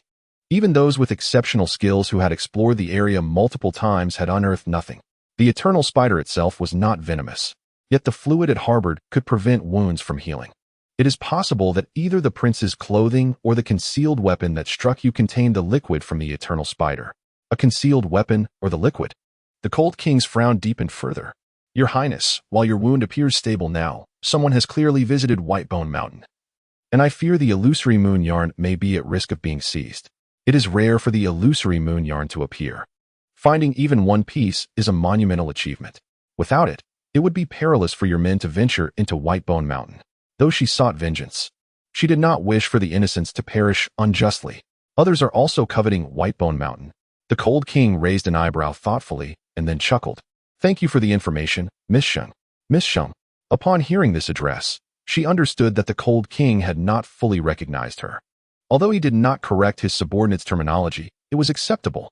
Their relationship was merely one of collaboration, each seeking their own interests. Once their alliance concluded, they could part ways amicably. After avenging herself, she pondered what else she might pursue. Perhaps she could return to her maternal home and live as an unfettered young lady? That did not seem so bad. I shall return to my alchemical work now. Sheng Yuhua had conveyed her information. How the Cold King chose to handle it was his prerogative. Miss Sheng. Just as she reached the door, the Cold King called out to her. Can you treat the illness of the county princess? Sheng Yuhua smirked. He was indeed still wary of her. This matter had not been particularly clandestine. So it was not surprising he was aware. It should not be a problem. If you wish to keep this discreet, it would be wise to exercise caution. Sheng Yuhua's medical skills were exceptional. Through their interactions, he had come to realize that she surpassed even those from the Divine Physician Valley. Yet, there were no rumors about her medical prowess circulating in the capital, indicating she preferred to keep her talents hidden. Very well. Sheng Yuhua smiled lightly, her already stunning visage radiating an even more captivating allure. Thank you for the reminder, Your Highness. After preparing the medicine for Princess Wan Ning, Sheng Yuhua spent some time playing with the two Tibetan mastiffs before departing, leaving them with lingering affection in their eyes. She first took Xiao Man to the Li family, where she and Li Meifeng had visited previously. The young servant at the entrance rushed inside to summon someone. Yuhua. Upon seeing her, Li Meifeng was filled with excitement, astonished at how quickly she had completed the task. Yes, I will first check on Aunt Ning. Has my mother truly improved? You have no idea. Her complexion is much better now, and she has regained her appetite. However, we only feed her light meals. She even feels tempted when she sees us eating meat. Li Meifeng exclaimed joyfully. Sheng Yuhua chuckled. You haven't given her any, have you? Of course not. How could I dare? As you said, her stomach is still weak. We must take it slowly. Besides, she hasn't fully recovered yet. My mother said she would endure for a month, and once she feels better, she can have whatever she desires. It was indeed commendable that Princess Wan Ning remained so optimistic. Returning to the chamber they had previously visited, Sheng Yuhua found Princess Wan Ning reclining on the bed. Though her face was still pale, her complexion had improved significantly. Yuhua has come. Upon seeing her, Princess Wan Ning beamed. I am well now, thanks to you. Otherwise, I might have. Aunt Ning, I have prepared the medicine for you. Fearing you may tire of drinking it, I made pills that will last a month. After that, I will help adjust your treatment. Princess Wan Ning nodded gratefully, her eyes brimming with tears. Huar, if your mother knew how remarkable you have become, she would surely be overjoyed. It is a pity. As Princess Wan Ning spoke, tears fell, making her appear truly enchanting. By the way, although I am unaware of your mother's background, please refrain from speaking carelessly about your maternal family's matters. Princess Wan Ning cautioned. Sheng Yuhua nodded. The affairs of her maternal family were indeed pivotal to her mother's demise. Who had orchestrated such a tragedy? Was her mother truly a victim of sudden death? Perhaps only Sheng Yicheng held the answers, yet he would never divulge them to her. And Ji Zimo's insistence on marrying her was likely tied to her maternal family as well. How cunning the royal family was, using her up and then discarding her. Presently, she held an 8 out of 10 certainty that those investigating White Bone Mountain were linked to Ji Zimo. In her previous life, she had often wondered why Ji Zimo was so obsessed with White Bone Mountain. Initially, she thought it was because of the Cold King, but now it seemed there were deeper motives. Sheng Yuhua lowered her gaze. suppressing her inner thoughts.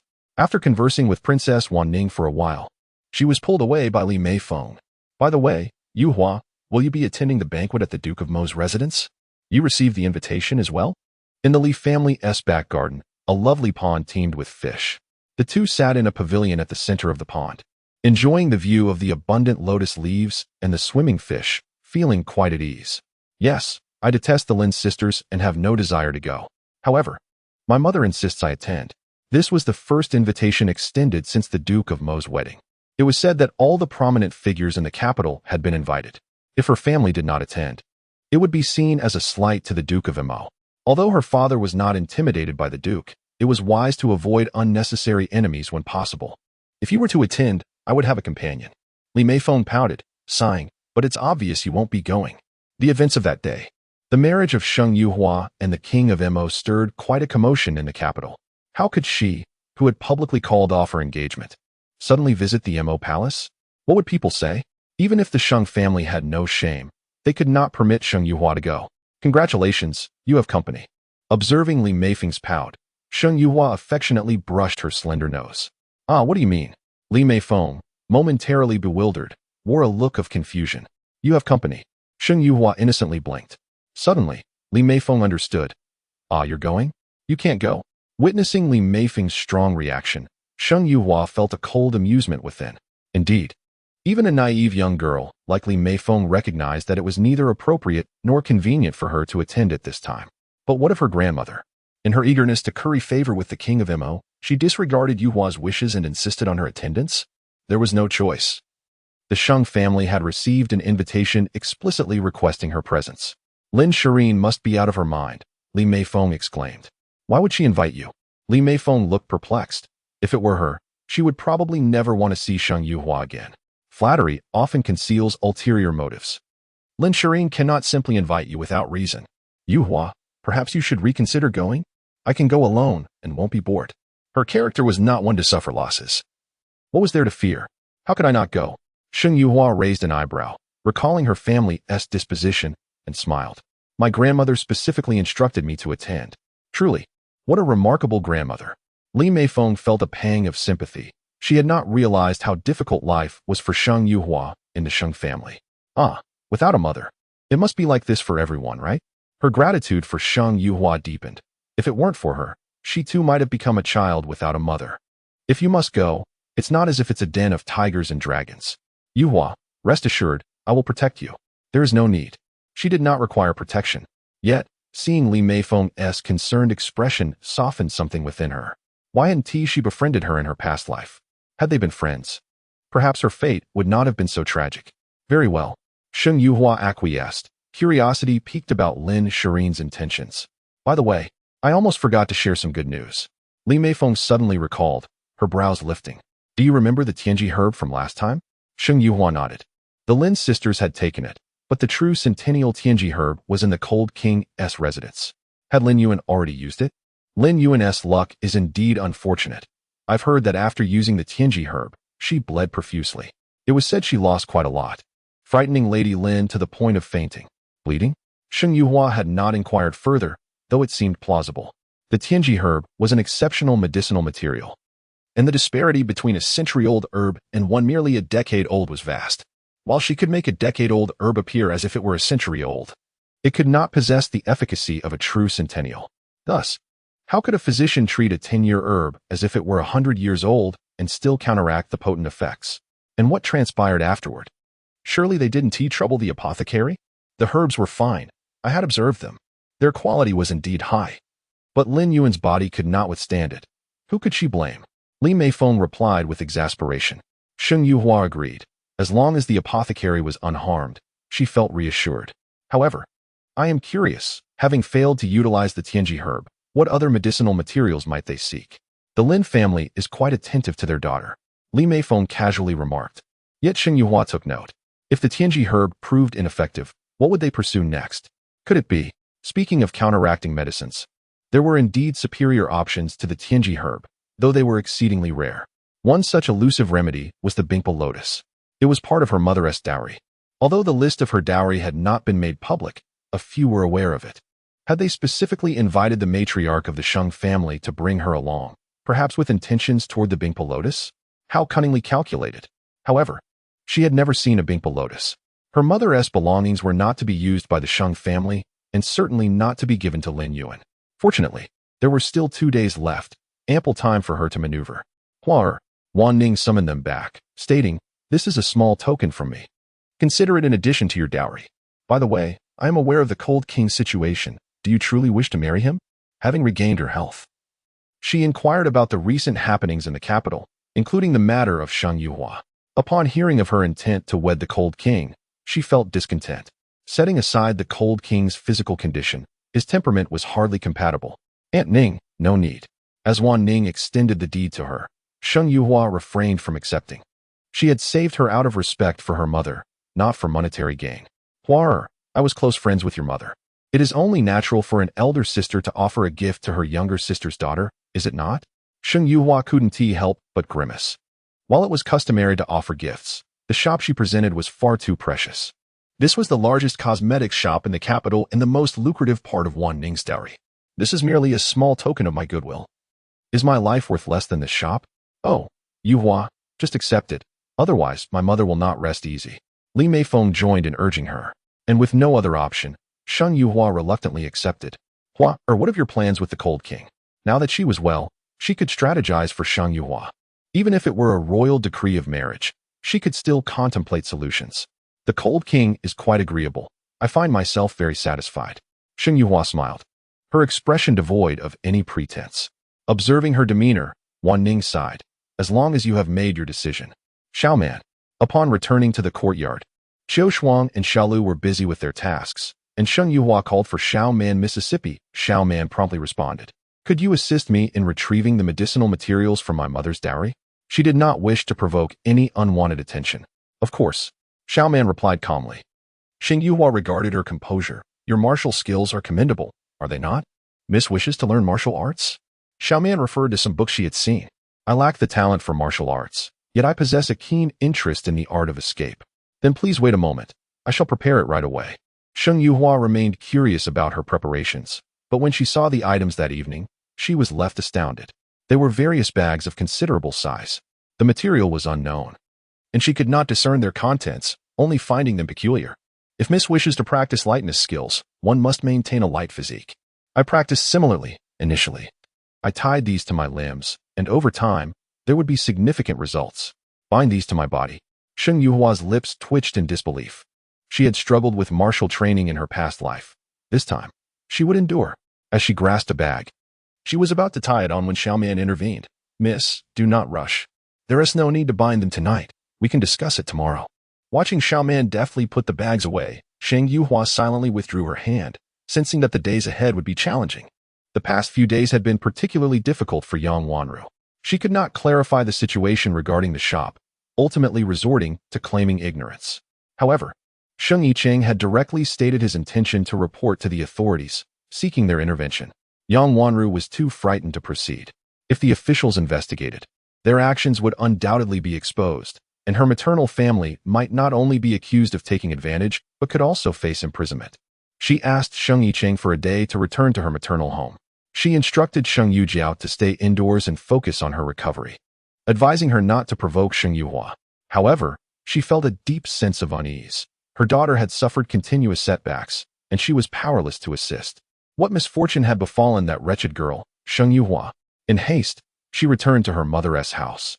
Yang's father now held a position as a fourth-rank official, serving as a deputy minister in the Ministry of Revenue, a position that afforded him considerable wealth. Yang's mother, now a lady of the court, had an air of superiority that often manifested in her haughty demeanor. Upon seeing Yang Wanru enter, her mother's smile was so wide it could almost crush a fly. Yet, looking at her mother's beaming face, Yang Wanru felt an inexplicable irritation. "Where is my elder brother?" "Your brother is busy with the shop," her mother replied. "With so many businesses at home, he is working tirelessly and hardly has a moment to spare." Yang's mother expressed her grievances cheerfully, but Yang Wanru's gaze dimmed. "I foresee he will not be so busy in the future." "Ah, Rower, what do you mean?" Yang's mother, caught off guard by her daughter's sudden statement, was momentarily confused. "I mean, he will have more leisure time soon. He can take it easy." What do you mean by that?" Yang's mother still did not grasp the implication. Just then, Yang Hongfa rushed in, having heard his sister had arrived, his face alight with excitement. Little sister, the business at Furu Tower is thriving. I believe that under my management, it could flourish even more. When can we? Before he could finish, he sensed the atmosphere in the room had shifted. He paused, perplexed. What is the matter? Ask your sister. Yang's mother snapped, now equally bewildered. Ah, little sister. Has something happened? Elder brother, over the years, you have made quite a fortune using the Sheng family's shops. Haven to you? Yang Wanru inquired, her expression serious as she looked at him. Ah, not much. Yang Hongfa scratched his head in explanation. Although it appears profitable, I have been maintaining and renovating the shops, and most of the earnings have been reinvested. What a fool. Yang Wanru harbored resentment within, though her face remained calm. These shops belong to the Sheng family. Have you never considered that one day they might discover this? Impossible. We followed all the proper procedures, and besides, brother-in-law trusts you completely. He wouldn't interfere with these matters. Seeing her brother's self-righteous demeanor made Yang Wanru feel an overwhelming urge to retch. After all her efforts, it seemed she had gained nothing. Why wouldn't her foolish brother invest in other shops if he earned money? But now, he had discovered it and wanted her to reclaim the shops. It's impossible. Yang Hongfa rejected the notion without a second thought. These shops followed all the proper procedures. They are already part of our Yang family and have no ties to the Sheng family. He had poured so much effort into these establishments. How could he possibly return them? These shops were originally part of Yu Xiaoran's dowry. After her death, the shops should have returned to the public, and he could have managed them. But he never anticipated that Sheng Yuhua would somehow acquire a forged document from the past. Her mother and brother should have understood what she meant. What are you saying? Without the original dowry document, these shops belong to the Sheng family. However, if the document exists, the shops would belong to Sheng Yuhua. This meant that Yang Wanru's dealings were rendered futile. Yang Hongfa, filled with discontent, glared at Yang Wanru. Impossible. That document must be fake. Even if there is a document, who can prove its authenticity? Yang Wanru wished to prove it was not genuine. But she felt the challenge was insurmountable.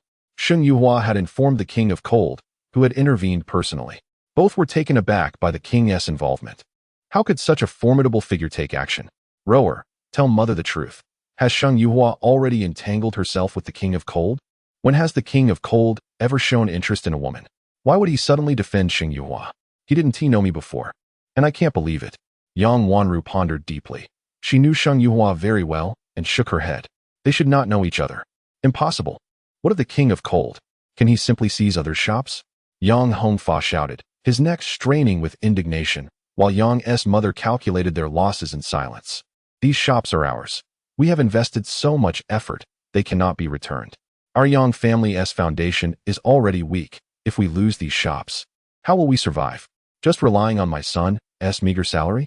Mother, I do not wish for this outcome either, but Sheng Yicheng has stated that if we do not return them, he will involve the authorities. Yang's mother's pupils constricted, her apprehension evident. Yang Hongfa retorted angrily.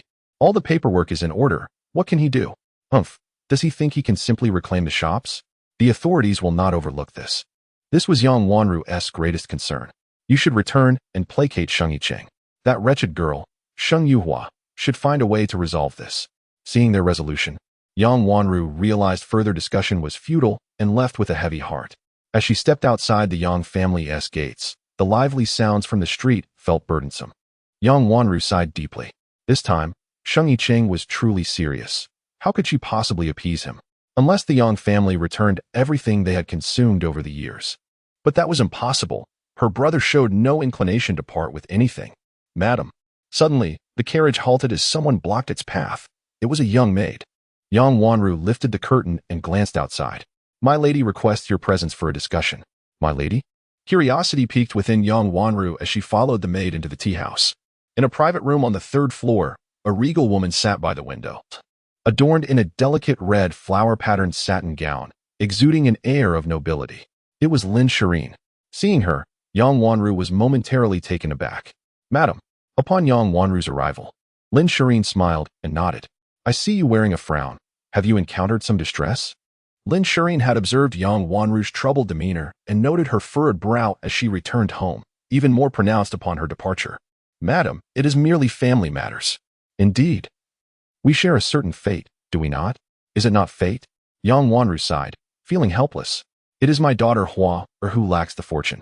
Do not jest. Madam, though your daughter has declined the engagement with the Mo King, the King of Cold is not a poor match. As if recalling something, she sighed softly, unlike me, who is merely a secondary consort. Miss Sheng is correct. A secondary consort is ultimately just a concubine. Yang Wanru found herself at a loss for words. Though she was now Sheng Yicheng's wife, she had risen from the status of a concubine. Not being the legitimate wife meant her offspring would always be regarded as inferior to those born of a legitimate union. By the way, I heard yesterday that Miss Sheng's mother left behind a dowry document. Lin Shireen suddenly inquired. Yang Wanru's heart skipped a beat. The matter of the dowry document had not spread widely. How did Lin Shireen come to know? This was not good news. Could it be that this information had circulated beyond her control? Do not worry, madam. I merely overheard it by chance. The main concern is your sister's health. The family has been seeking remedies for her. Lin Shireen had been observing Yang Wanru's expression closely. Noticing her relief, she continued. Recently, we obtained a precious herb, the Tianji grass, which we thought would ensure her recovery. Unfortunately, her frail constitution could not withstand it. I have heard that the lady possesses the ice lotus, and thus I wish to discuss with her the possibility of parting with it. The ice lotus? Yang Wanru's eyes brightened. She had indeed seen this precious herb. It holds no value for her, and giving it to Lin Shireen would not matter either. It is worth noting that although Lin Shireen is merely a secondary consort, she occupies a special place in the heart of the Ink King. Bestowing a herb that is useless to her in exchange for a favor from the Ink Manor is undoubtedly a worthwhile transaction. However, Yang Wanru hesitated, raising her head with a look of regret directed at Lin Shireen, and said helplessly, "There is indeed an ice lotus in my sister's dowry, but unfortunately, I do not have the authority to handle it. Now that the dowry list has emerged, all items within it rightfully belong to Hua. Your Highness, I am truly sorry. I cannot assist you with this herb." Sheng Yuhua. Upon hearing the name again, Lin Shireen clenched her teeth in anger. She resented Sheng Yuhua, and she believed Sheng Yuhua harbored the same feelings toward her. How could she possibly part with the ice lotus? Madam, you are the matriarch of the Sheng family. Can it be that you lack the authority to manage even a mere herb? Lin Shireen lowered her head, concealing the mockery in her gaze. Yet Yang Wanru, being astute, sensed her disdain. In the past, it would have been no trouble. However, now that the Cold King supports Hua, he insists that the items listed in the dowry must be returned in their entirety. Thus, they say the Cold King is indifferent and aloof. Would he truly concern himself with such trivial matters? Lin Shireen scoffed derisively and directly laid out her conditions. The ice lotus is of utmost importance to my sister. There is no need for you to offer such excuses. It would be better to present the terms outright. What I, General Yuan, can accomplish, I shall not refuse. Yang Wanru had been waiting for Lin Shireen to say this, and she lifted her head, feigning difficulty as she spoke. Your Highness is most sincere, and I do indeed have a troublesome matter the ice lotus is truly difficult to find a substitute for. In the dead of night, Xiaoman brought the ice lotus, and Sheng Yuhua compared it with her memories for a long time, but could not find a similar herb. She had already deceived Lin Yuan once, and was eager to do so again. Lin Yuan had caused her immense suffering in her previous life. Merely causing her to spit blood was hardly sufficient. Xiaoman, have you ever seen anything resembling this ice lotus? Since the Sheng family had set their sights on her possession, it was likely a transaction would occur in the next few days. Should she inform the Cold King about this? This ice lotus might very well be of use to him as well. Allow me to ponder on this. Sheng Yuhua noted it down and handed the ice lotus back to Xiaoman. Return it promptly. Miss, should we continue searching for similar items? Yes, once would cause a bit of harm, but twice she had not diagnosed Lin Yuan in this life, so she was uncertain whether she could bear children. She hoped she would give birth soon, preferably a daughter. However, in her past life, Lin Yuan had never borne a child until her death. Ultimately, her health had been too frail. 2 days passed in the blink of an eye. On this day, the old matriarch had sent someone early to oversee Sheng Yuhua's grooming and even prepared clothing for her. Observing the deep pink floral ensemble, Sheng Yuhua's brow twitched violently. Am I to wear this today? The kind-faced old madam chuckled. The old matriarch specifically chose this for you, tailored to your measurements. It must fit well. But I do not wish to wear it. Sheng Yuhua's gaze turned cold as she replied icily. Qiu Shuang, fetch me something else. Deep pink. Who was the old matriarch alluding to? How many legitimate daughters would wear such colors? Second miss, This is the old matriarch's heartfelt intention. Then I shall not attend. Sheng Yuhua's eyes glistened with irritation. She had been busy until late the previous night and had not rested adequately. Being summoned so early was vexing. Well, second miss, do as you wish. The old matriarch had instructed, and not wearing this attire was better than not attending at all, right? Miss, shall we change? Qiu Shuang inquired. Yes. By the way, second miss, the old matriarch mentioned that today you need only bring one maidservant. Only one maidservant? Sheng Yuhua raised an eyebrow, curious about her great-grandmother's intentions. The first banquet at the Ink King's residence was grandly prepared. By the time the Sheng family arrived, most of the noble ladies had already gathered. Throughout the journey, Sheng Yujiao had been relatively subdued, only occasionally glancing at Sheng Yuhua without much conversation. Sheng Yuhua observed her sister, who seemed to have procured some good medicine, for she appeared to be recovering quite well. The severe injuries from before were hardly noticeable now. Her nose bore no traces of injury either. Had she not witnessed Sheng Yujiao's miserable state that day, she might have doubted her memory. Huar, Jiao Jiao, you are both daughters of the Sheng family. Once you arrive at the Ink King's residence, you must support one another and avoid quarrels. Do you understand? The old matriarch reminded them. Grandmother, Jiao Jiao understands. Grandmother, Yuhua knows. Seeing both granddaughters respond obediently, the old matriarch added, especially you, Jiao Jiao. You are not young anymore. Make a good impression, and your marriage prospects will improve. Jiao Jiao understands. Sheng Yujiao lowered her head, unable to conceal the hatred in her eyes. A marriage proposal? Her marriage proposal? She was a legitimate daughter. Older than Sheng Yuhua. Why must Sheng Yuhua be sought after by princes or nobles, while she was treated like a commodity to be selected? With the influential families of the capital attending today, she had to perform well to attract a good suitor. Why was that? Could she not aspire to be a princess? Yet, she dared not voice such thoughts now. As the carriage came to a halt, the old matriarch cast a deep glance at the two of them and reiterated, remember, as daughters of the Sheng family, you must love and support one another. This sentiment likely existed only in the old matriarch's mind. Upon disembarking, Xiaoman rushed over to assist her. Huar, who is this girl? The old matriarch scrutinized Xiaoman, as she seemed unfamiliar to her. She is Xiaoman, a girl I saved by chance some time ago. She is quite obedient, so I kept her by my side. Have you verified her background? Does she possess a slave contract? All maidservants in their household had to come from reputable lineage. I have checked, and there are no issues. The old matriarch nodded, casting several more glances at Xiaoman. Sheng Yuhua lowered her head, knowing the old matriarch would not easily be at ease and would inquire further. However, she would not be in the Sheng family for long. Did she still need to worry about it? Yuhua. In the back garden of the Ink King's residence, various blooming flowers adorned the landscape, making it no wonder Lin Shirin could find so many blooms. There were indeed few that blossomed at this time. Li Meifeng spotted her and jogged over, affectionately grabbing her arm. You've come? Sheng Yuhua nodded, and upon seeing the Li family's young lady, the old matriarch smiled warmly, saying, you young ones go and have fun. There's no need to accompany this old woman. She then turned to Sheng Yujiao, Jiao Jiao. You should join them too. Sheng Yujiao obediently agreed and stepped forward. Li Meifeng only glanced at her and disregarded her. Come, there's a pond here too? The Ink King's pond? How could Sheng Yuhua not know? In her past life, she had kept many goldfish here, and she particularly enjoyed watching them swim. She had even appointed a maid specifically to tend to them. Sometimes, when she felt down, she liked to come and converse with them. One morning, all the goldfish in the pond lay lifeless, their bellies exposed to the sky. Sheng Yuhua felt a wave of dizziness wash over her in response to her anger. Perhaps it was the intensity of her fury that made her feel unwell. At that moment, Lin Shirin approached gracefully, gazing at the fish corpses with a smile that seemed particularly beguiling. Oh, sister, how wretched their lives are.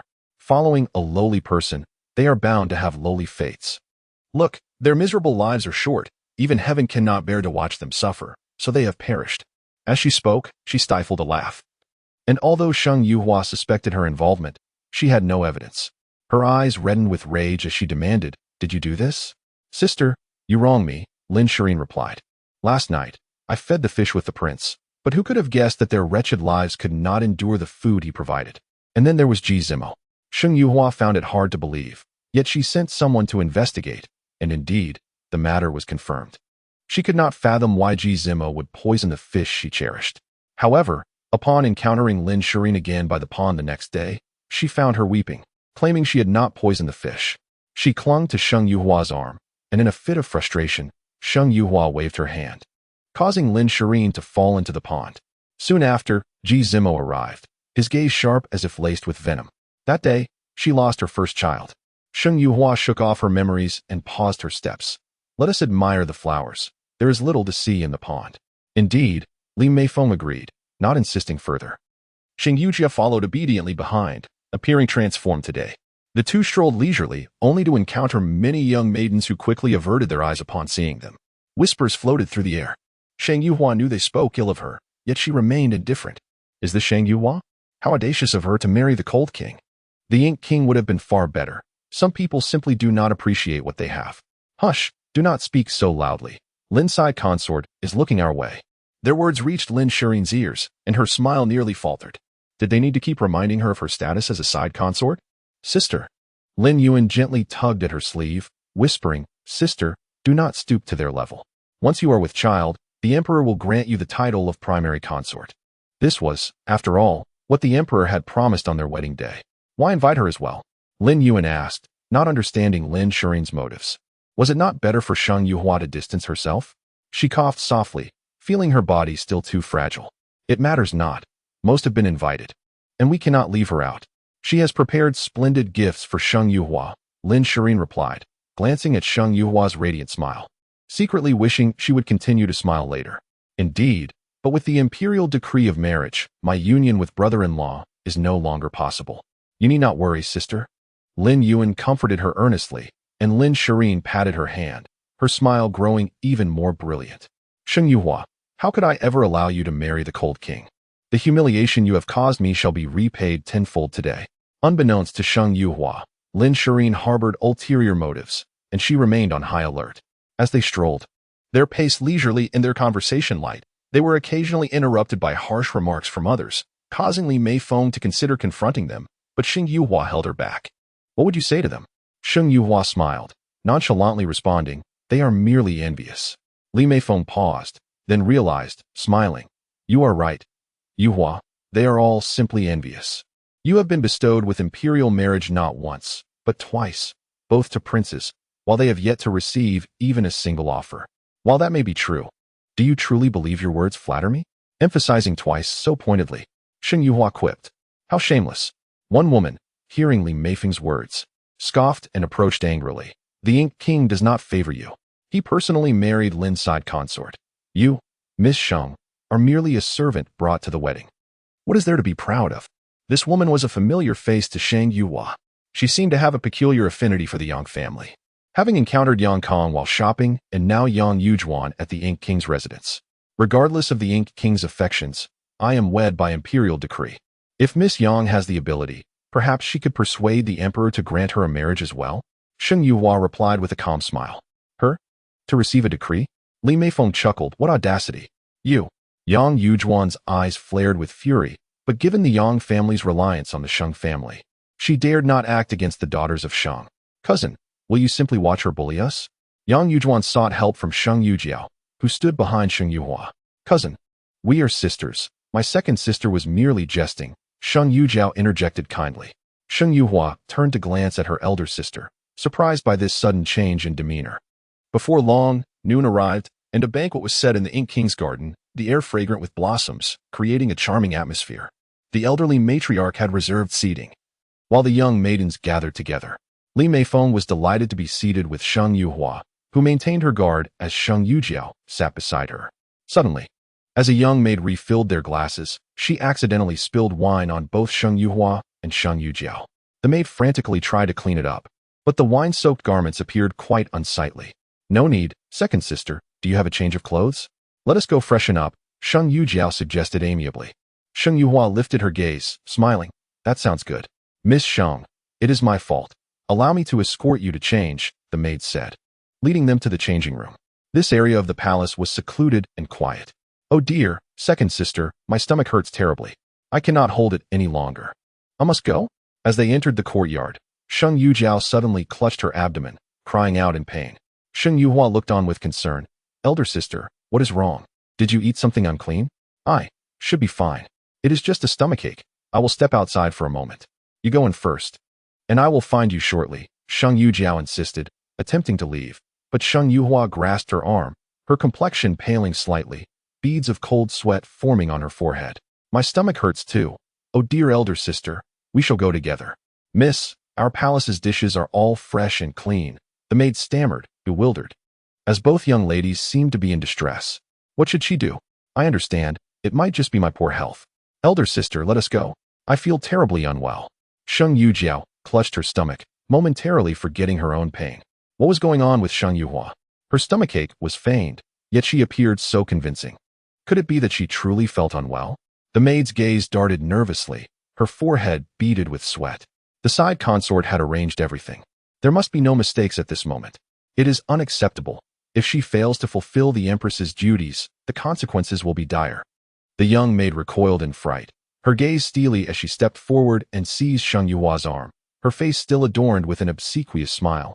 Miss Sheng, there is a special chamber in the courtyard. I shall escort you there at once. Suddenly grasped, Sheng Yuhua instinctively clutched Sheng Yujiao's hand and replied sweetly, Sister, let us go together. Upon entering the so-called special chamber, an alluringly sweet scent enveloped her senses. It was an aphrodisiac? Oh, she had suspected that Lin Shireen would not bring her here without reason. It seemed she had been awaiting her arrival. Yet, she was curious as to what kind of man had been prepared for her. Could it be the King of Ink? Was he still unwilling to relent? It appeared the lesson from the Cold King had not sufficed. Alas, it seemed this time, Sheng Yujiao would benefit from it. No wonder she had been so compliant today. It seemed that at some point, young Wanru and Lin Shireen had allied themselves. She was eager to observe whether this alliance remained so unbreakable. Now that she was aware of their intentions, Sheng Yuhua seized her feigned politeness, releasing her grip on Sheng Yujiao and swiftly producing a small dagger from her sleeve. With a quick motion, she struck at Sheng Yujiao's neck, who, taken by surprise, crumpled to the ground. Sheng Yujiao's body collapsed atop the young maid, while Sheng Yuhua firmly grasped the maid's chin and tossed a pill into her mouth. What have you made me swallow? The maid desperately clawed at her mouth, attempting to expel the substance, only to find that Sheng Yuhua's pill dissolved instantly, already making its way into her stomach. A poison, without an antidote within a day. Her skin would rot, leading to a slow and agonizing demise. The maid trembled in fear, overwhelmed by the horror of it. Yet, wasn't Sheng Yuhua merely here to attend a banquet? Why was she armed with a dagger and poison? This Miss Sheng was indeed peculiar. If you doubt me, press an inch below your navel. Does it sting? Following her instructions, the maid pressed down, gasping in pain. Miss Sheng, I was also coerced. I beseech you to grant me the antidote. Now you plead for mercy? It is too late. Sheng Yuhua chuckled coldly, her tone remaining dispassionate. Assist her inside. Proceed with the plan as originally intended, understood? Once it is complete, I will discreetly provide you with the antidote when I leave. The maid nodded repeatedly, though unease lingered in her heart. Should this reach the side consort's ears? The side consort appeared amiable, yet she was ruthless when provoked. As long as you keep your lips sealed, she will remain oblivious. The maid finally felt reassured, while Sheng Yuhua showed no fear of her changing her mind, unless she wished for her own demise. Upon exiting the courtyard, Xiaoman approached with clothing, accompanied by Sheng Yujiao's maid. Dujuan. Sheng Yuhua cast a cold glance at Dujuan, and Xiaoman suddenly struck, rendering Dujuan unconscious with a swift blow.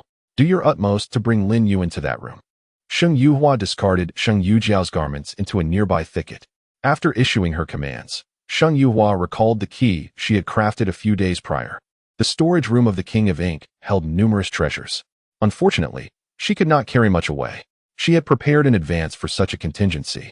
Yet she had not anticipated that an opportunity would present itself so swiftly. Mississippi's Sheng Yuhua believed Xiaoman had departed, only to find her gazing thoughtfully at her. What is it? This was left for you by the Lord. I thought you might find it useful. In Xiaoman's hand appeared a delicate bracelet, its material indistinguishable, blending seamlessly with her skin tone. Just as Sheng Yuhua reached to take it, Xiaoman placed it firmly into her palm, and she felt a sharp pain in her hand. Glancing down to find no visible injury. This was a rare acquisition by the Lord. There are only two, and it can store items. What? Sheng Yuhua was bewildered. It was merely a bracelet, yet it had the capacity to hold things. You may try it. Place the clothing in your hand into the bracelet. Following her instruction, Sheng Yuhua was astonished to find the garment had vanished. She peered into the bracelet and saw it resembled a storeroom, the clothing neatly laid out upon the ground. This. Sheng Yuhua was astounded. It was her first encounter with such an object. It appeared her maternal family was far more enigmatic than she had imagined. This item must be the only one of its kind in the entire capital. Miss, be cautious. Sheng Yuhua nodded, recalling the pressing matters at hand. She carefully evaded the palace guards, fortunate that the banquet had drawn the majority to the garden, leaving the area relatively deserted. She skillfully navigated to the storage room of the King of Ink, which was typically overseen by only 2 elderly guards. This was not due to the King of Ink's negligence, but rather because he had personally modified the lock, allowing only himself to unlock it. Even with a key, ordinary individuals would find it futile. He generally did not trust others, likely not even permitting Lin Shireen to access the storage room alone. Yet, this did not apply to Sheng Yuhua, who had spent years alongside the King of Ink in a past life. After incapacitating the 2 elderly guards, she retrieved the key. The lock, designed solely for the King of Ink, yielded effortlessly at her touch. Sheng Yuhua slipped inside, acutely aware that time was of the essence. Initially, she had planned to procure several medicinal herbs to be taken out in advance by Xiaoman. However, now equipped with the bracelet, she smiled alluringly, eager to witness the expression on the King of Ink's face upon discovering the absence of his belongings. Uncertain of the bracelet's capacity, she prioritized the most essential herbs before selecting additional items. Remarkably, despite the storage room appearing emptied, the bracelet still had room to spare. Sheng Yuhua's smile widened in satisfaction as she made her exit, laden with treasures. Sir, observing the lithe figure depart, 2 silhouettes hidden within the dense thicket exchanged astonished glances. How could the princess have opened the lock to this storage room? They had attempted to unlock the King of Ink's door multiple times, to no avail. There were many capable individuals in the service of the King of Ink. Furthermore, the princess's actions were, even the indifferent ones could not help but admire her. She had entered, and although they were unaware of her plunder, she had thoughtfully secured the door behind her and left the 2 elderly guards slumped upon the table. Upon awakening, they would likely believe they had merely dozed off. Assign someone to watch over this. Although Sheng Yuhua had effortlessly opened the door, they could not replicate her feat nevertheless. The Cold King remained curious about what Sheng Yuhua had taken. This seemingly delicate fiancé appeared far more formidable than anticipated. His gaze turned icy. Had she possessed the key all along, or did she possess the skill to unlock various locks? It was rather excessive for a young lady of noble birth to possess such diverse talents. Yet, should she happen to see him at this moment, her expression would surely be even more entertaining. A smirk crept onto the Cold King's lips, as a newfound intrigue stirred within him. The King of Ink's residence had been Sheng Yuhua's home for many years. Every blade of grass and tree was familiar to her, with the majority preoccupied with the festivities. Only a few guards remained near the storage room. Sheng Yuhua treaded carefully, but unexpectedly stumbled into a solid embrace. Clutching a small dagger, she instinctively thrust it backward. Oh, attempting to murder one's husband? A soft chuckle rang in her ear. Though the voice was low, Sheng Yuhua recognized it immediately. The tension in her body eased slightly as she struggled to escape from his embrace. Yet, his arms remained firmly around her slender waist, leaving her nestled within his hold. She could even hear his breath beside her, feeling the warmth of his exhalation against her skin, a stark contrast to his usually cold demeanor. Today marked the grand banquet at the Prince of Ink's residence. What business did the prince have here? Sheng Yuhua lowered her voice, wishing to leave the storeroom in the back courtyard as soon as possible. Why was Miss Sheng attending the banquet in the garden only to rush to the back courtyard? The cold prince did not respond but raised an eyebrow in inquiry. Embarrassment washed over Sheng Yuhua as she realized she had been caught in the act of mischief. When had the cold prince discovered her? If it was only just now, it would be manageable, but if he had seen her enter the Prince of Ink's storeroom? She chided herself for her lack of caution, for failing to notice anyone else around. But how could she extricate herself now? Without a plausible excuse. The cold prince would never be convinced. Moreover, there was a grand performance to witness soon, one she yearned to attend. Your Highness, I heard that the Prince of Ink possesses a rare medicinal herb, one that is essential for you, hence my presence here. Sheng Yuhua lowered her head, and from her long sleeves, a box appeared seemingly out of nowhere, unnoticed by anyone else. Could you please release me? I shall hand the medicinal herb to you. Complying with her request, the cold prince loosened his grip, and Sheng Yuhua hastily stepped back, pressing the box into his hands. He merely glanced at it before returning it to her. For my sake? Sheng Yuhua nodded vigorously, not accepting it back. Yet, I am unaware that the princess so deeply cherishes me. Sweat beaded on Sheng Yuhua's brow. She had never expressed such affection. Please, take the herb. I am not in a position to remain here. Perhaps you could have someone return it for me? It was absurd. Carrying the box could lead to her discovery, leaving her with no escape. Having already tread this perilous path, she could not simply return it to her bracelet. Your Highness, I must take my leave now. Before the cold prince could utter a word, she darted away with the swiftness of a rabbit. The cold prince's demeanor shifted slightly as he observed Shang Yuhua's retreat. The princess is truly devoted to you. The storeroom of the Prince of Ink was notoriously difficult to access, yet she had managed to open it for his sake. Undoubtedly putting forth considerable effort behind the scenes. Is unlocking the door equivalent to love? The cold prince retorted. He could not believe that Shang Yuhua would go to such lengths merely to procure a trivial herb for him. Ensure that someone keeps an eye on her. I want to know what was lost. Observing the cold prince's displeasure, the onlooker felt a mix of emotions. Is it true that you doubt the princess? She has done so much for you, yet you. The onlooker's gaze bore a hint of reproach, but the cold prince remained oblivious to it. Meanwhile, Sheng Yuhua and Sheng Yujiao had gone to change clothes and had not yet returned. Lin Shirin smirked with satisfaction. The ice soul lotus would be hers. Hadn't Sheng Yuhua claimed to have the cold prince's backing?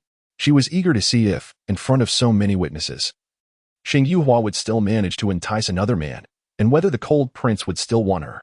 As for the Prince of Ink, would he continue to feign affection for a woman who was merely a wanton? With the absence of the cold prince's support, who would care about Sheng Yuhua's dowry list? Her gaze drifted toward Yang Wanru, who appeared calm, suggesting that all was proceeding smoothly. Lin Shirin remained unhurried. Men required time to achieve their ambitions. What she truly desired was not merely to be ensnared in a bed. At that moment, the only one feeling anxious was the old matriarch. Where are Huar and Jiao Jiao? Though they were apart, she had kept a watchful eye on the two girls. They have gone to change clothes, mother. Do not worry. They are likely just enjoying the beautiful scenery of the residence and may be delayed a bit. Besides, they are accompanied by their maids. Nothing could possibly happen. The old matriarch pondered this as well. It was the first banquet at the Prince of Ink's residence. Surely no one would stir trouble. Everyone was enjoying the feast when suddenly a young maid rushed in, panicked. Your Highness. She hurried to Lin Shirin and knelt before her. What is the matter? Why such haste? What of the household's decorum? Lin Shirin's expression turned cold, causing the maid to bow her head even lower. Take her away.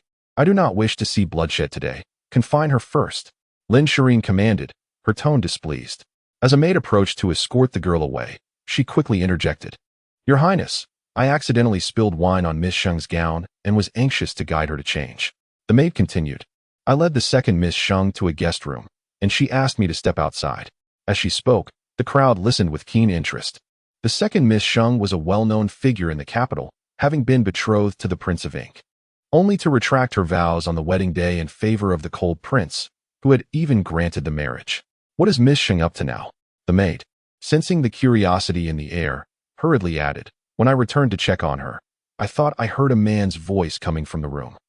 Her cheeks flushed crimson, embarrassment evident as she spoke. Is Sheng Yuhua truly so shameless? Someone murmured. To retract her vows on the wedding day and still pursue other men? Others chimed in. How could the Prince of Ink not have come to claim her? Is she not the legitimate wife? Yet, Lin Shirin felt a tumult of emotions. She wished for Sheng Yuhua to be ridiculed, but the thought of being called a secondary consort filled her with resentment. She loathed the term secondary consort. If not for Sheng Yuhua standing in her way, she would never have settled for such a lowly title. Surely, my sister would not act in such a manner? Lin Shirin feigned disbelief. Yang Yujin scoffed, why wouldn't she? Your Highness, Sheng Yuhua dares to behave so recklessly in your residence. She clearly does not regard you highly. You cannot let her off easily. Indeed, Your Highness, let us go and investigate, others urged. I assure you I am not lying. I will lead everyone there right away. The maid, fearing punishment, quickly stood and guided the group outside.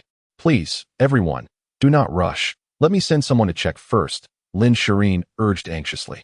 Yet, at that moment, no one heeded her words. The group surged forward, and Yang Wanru felt a surge of excitement. Surely her dear Jiao Jiao had hidden herself away. Humph. Sheng Yuhua, I shall see how you will claim your dowry without the cold prince's support. The guest courtyard where they changed clothes was not far from the banquet hall, and the maid soon led everyone to the yard's entrance. All fell silent, deliberately slowing their pace. Upon entering the courtyard, they heard the unmistakable sounds of flirtation, quite intense in nature. Unmarried women flushed with embarrassment, while married ones wore expressions of disdain. Who would have thought Sheng Yuhua could be so wanton? Sighed Lady Lin, who had come to the banquet for her daughter. Yuhua is not like this. The old matriarch's face turned ashen, unable to believe that Sheng Yuhua would stoop to such disgraceful behavior. I am eager to see. It certainly cannot be my granddaughter inside. Oh dear, Madam Sheng. Who else could it be but your granddaughter? She is the only one in the courtyard changing clothes, someone shouted. Everyone heard it, and Lin Shireen, feeling helpless, had no choice but to send the matron beside her to open the door. The matron complied, but found the door secured from the inside. Break it down. Such an incident occurring at the estate during a banquet was utterly disgraceful for the Mo Wangfu. Indeed, hurry outside and summon the prince. How could Sheng Yuhua's scandalous behavior go unnoticed by Mo Wang? Lin Shireen felt a sense of smugness, yet her expression was grim. The two matrons obeyed and charged at the door, but the quality of the Mo Wangfu's door was exceptional. After several attempts, they still could not break it open. At that moment, the maid calling for the Mo Wang returned, accompanied by several men, but the prince was not among them. As the crowd beheld this group, they instinctively took a step back, for among them sat a man of chilling elegance in a wheelchair. His cold gaze and exquisite features commanded an aura that rendered the space around him devoid of warmth. The Black Lotus seemed to have come to life, exuding an ethereal allure. Why has the Cold King arrived? The onlookers scrutinized the Cold King, and upon recalling the woman inside, an involuntary shiver ran down their spines. The woman within was none other than the Cold King's betrothed. Would he, in a fit of rage, annihilate all of them for Sheng Yuhua's infidelity? The arrival of the Cold King sent the matrons, who had been attempting to break the door, into a tremor of fear, rendering them incapable of continuing. Though Lin Shireen felt a tinge of disappointment at the absence of Mo Wang, her spirits lifted upon seeing the Cold King. It was fortuitous. Even if Mo Wang did not witness Sheng Yuhua's lasciviousness, the Cold King could. However, she prudently masked her satisfaction with a facade of concern. Cold King. The maid just said that the person inside is Sister Yuhua, but I believe they must be mistaken. Sister Yuhua is your betrothed. How could she be inside with someone else? Lin Shireen's words were artfully crafted, directly implicating Sheng Yuhua in wrongdoing. Yet, before she could finish, the Cold King raised his hand, and with a swift motion, a woman was hurled out with a thud. She fell in a most fortuitous manner, her palm striking Lin Shireen's delicate face. Then, her body fell backward, landing atop Lin Shireen, causing her to gasp in pain. The woman was none other than Yang Yujuan. You get up. Lin Shireen, pinned beneath another woman, suppressed the pain in her back as she pushed her away. Yang Yujuan was still dazed, with the Cold King present. She had not uttered a word, yet how had she offended him?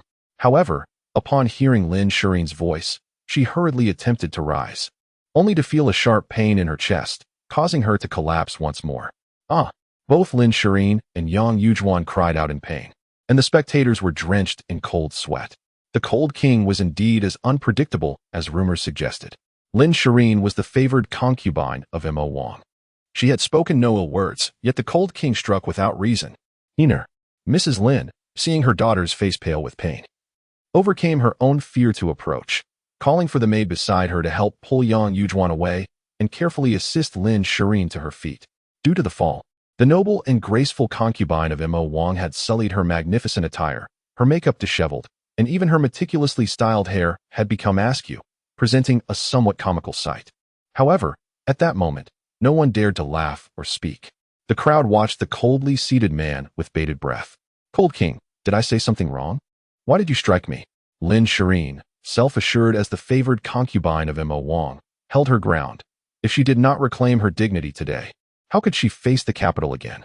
What did you call Yuhua? The Cold King's eyes remained fixed ahead, his voice frigid. Sister Yuhua, she replied, only to receive another slap, this time not from the Cold King himself, but from a servant standing behind him. After striking, the servant returned to the Cold King's side and gravely stated, Concubine Lin, the Cold King is the Emperor's younger uncle, by rank. You should address him as younger uncle. He glanced at Lin Shireen with a mocking smile and continued, but you are merely a concubine, not worthy of such an address. Miss Sheng is the prince's betrothed. You may flatter yourself by calling her aunt or even Cold King consort. I do not understand where you find the audacity to call the future consort sister.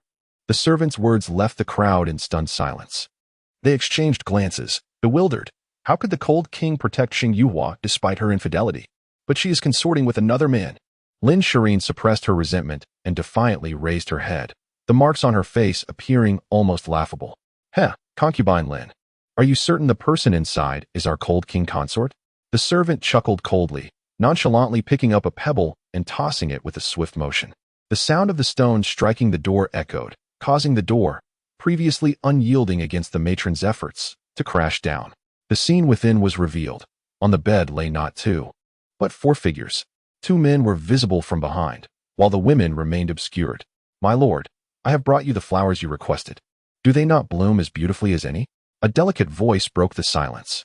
The crowd turned to see a young woman in blue holding a vibrant bouquet, her face radiant with a smile that outshone the flowers themselves.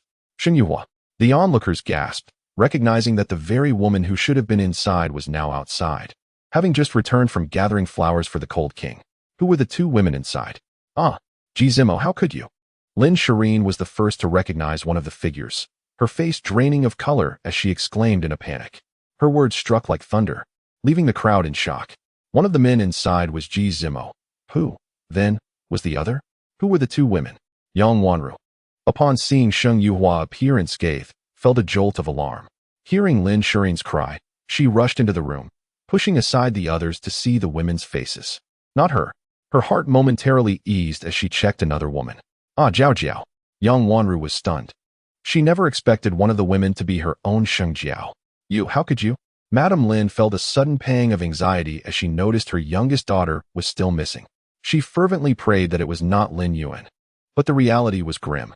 At that moment, Lin Yuan had already succumbed to unconsciousness, her pale face and weak breath indicating a dire state, as if she might stop breathing at any moment.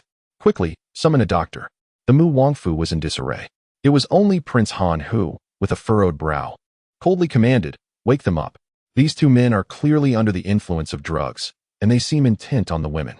The presence of a physician at Mu Wangfu proved fortuitous. Upon arrival, he first administered an antidote to the two men, followed by Lin Yuan, who was completely oblivious to her surroundings. The doctor stroked his beard and sighed. Miss Lin's constitution is far too fragile for such encounters. Her condition is critical. Tonight, if she can endure until dawn, she will be fine, he added. At this moment, the Mu Wang had also regained consciousness, vividly recalling the events that had transpired within the room. Damn it, he thought. I had everything meticulously planned and had seen that man off. Why is he still here? And wasn't Lin Shireen targeting Xing Yuhua? How did it turn into a plot involving Sheng Yujiao and Lin Yuan? The chaos had led him to believe he had engaged both women, as well as that rogue. Yet, the identities of these women were not to be trifled with.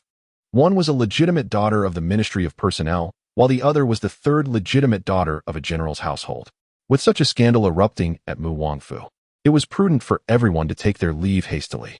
However, the Mu Wang issued a gag order, decreeing that today's events should not be spoken of. In truth, whether they discussed it or not made little difference, for those who attended were all of high status and were already aware. Moreover, with so many witnesses, gossip was inevitable. Yuhua, thank heavens you are unharmed. You cannot imagine the fear that gripped me when I heard you might be in danger, Li Meifeng said, visibly shaken. Sheng Yuhua smiled faintly. With Prince Han present, what could possibly happen to me? Indeed, Li Meifeng replied, I sense that Prince Han treats you exceptionally well. The rumors are clearly unfounded. Sheng Yuhua smiled again, but chose not to elaborate.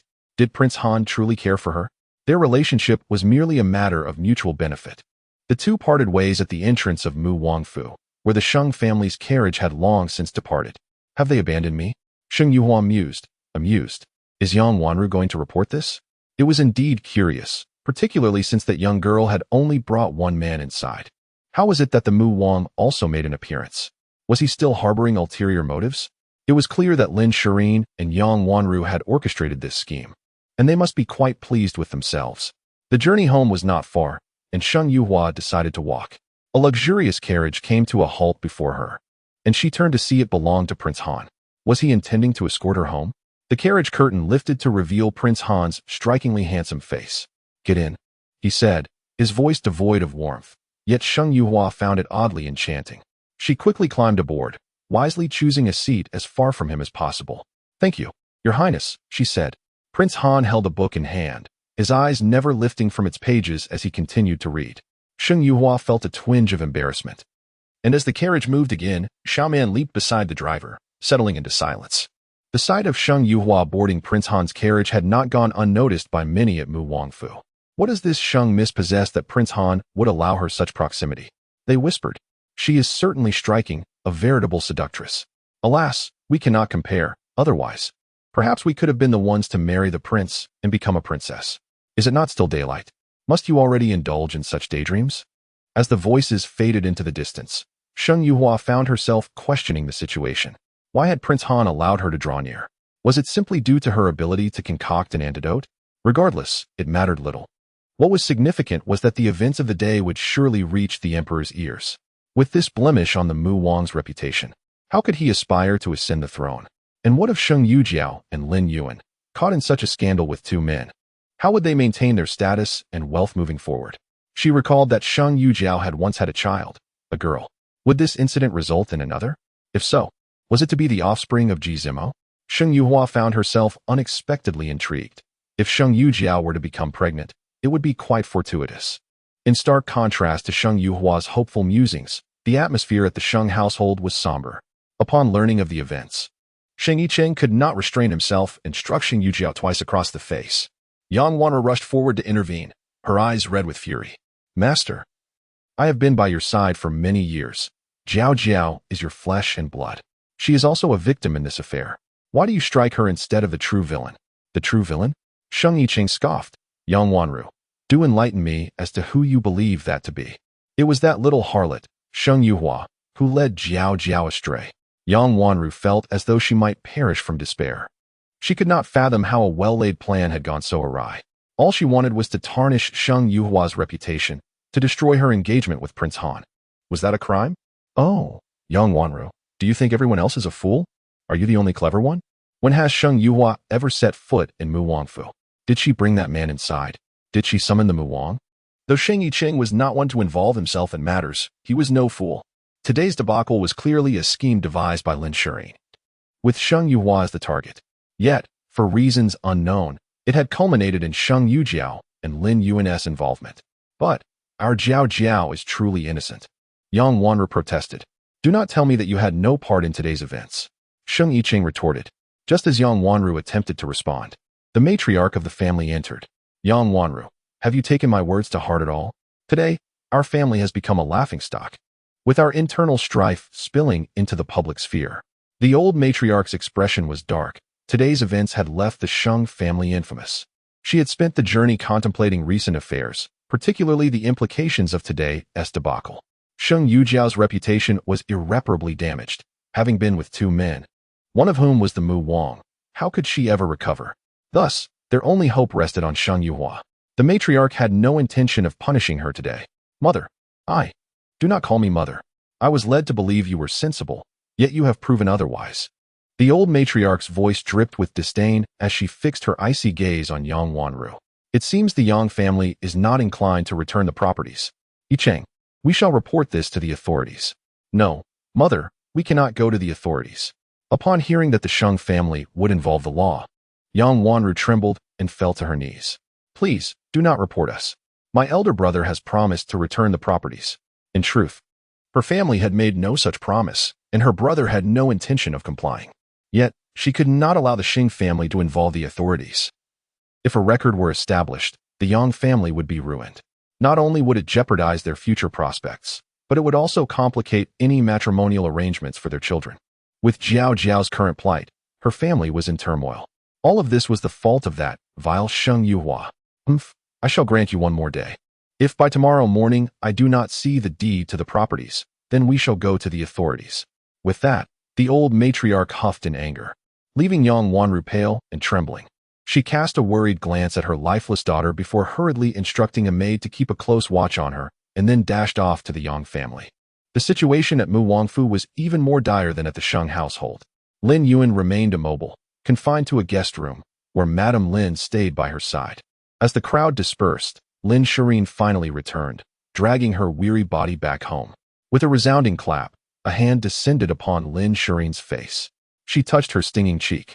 gazing in disbelief at the furious expression of Lady Lin. Mother, what have you done? What has your sister done to you that you would go to such lengths against her? Mother, I didn't, she stammered, feeling a deep sadness over Lin Yuan's predicament. This was her beloved sister. How could she possibly have conspired against her? It was her negligence that led to this situation.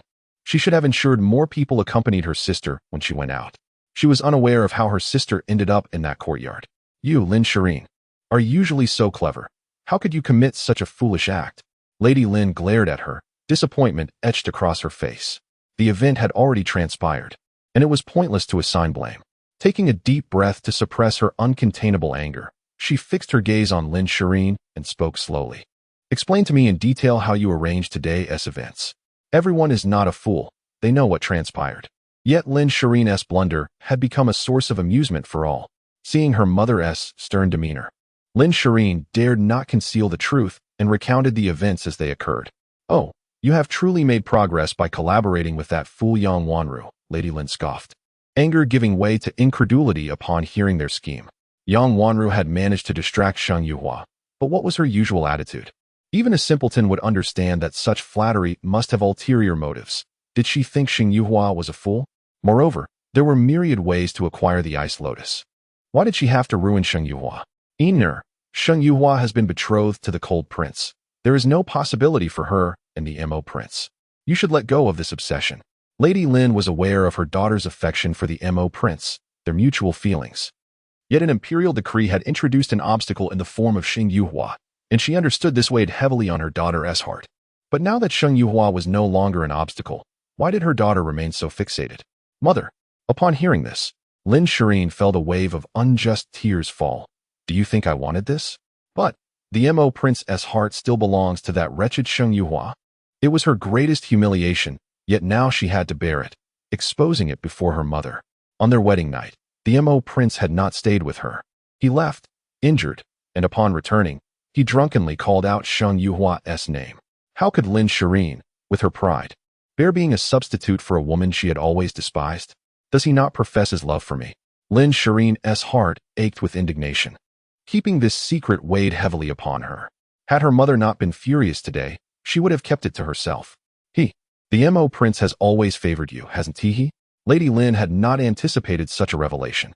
Reflecting on the Mo Prince's actions, she pondered how he could allow her precious daughter to become a concubine unless he genuinely cared for her. Could it be that Sheng Yuhua suddenly opposed the marriage, thus compromising his pride? Lady Lin could only consider this possibility. It cannot be. Lin Shireen shook her head, confused by the Mo Prince's intentions. I feel as though the prince intends to marry Sheng Yuhua regardless. She furrowed her brow in contemplation, yet this reasoning seemed illogical. Must he marry her? Lady Lin was taken aback. What status did Sheng Yuhua even hold? She was of lesser worth than her own daughter. Why must he marry her? Both fell silent, with Lady Lin, though experienced, hearing of such a situation for the first time. Suddenly, a gasp broke the silence. They turned in haste towards the bed. Anin, you're awake? How do you feel? The doctor had assured them that an aunt's awakening signified she was out of danger, a relief indeed. Lin Yuan's throat was parched, and her previously pale lips now bled. Lady Lin quickly fetched a glass of water, carefully assisting her to sip.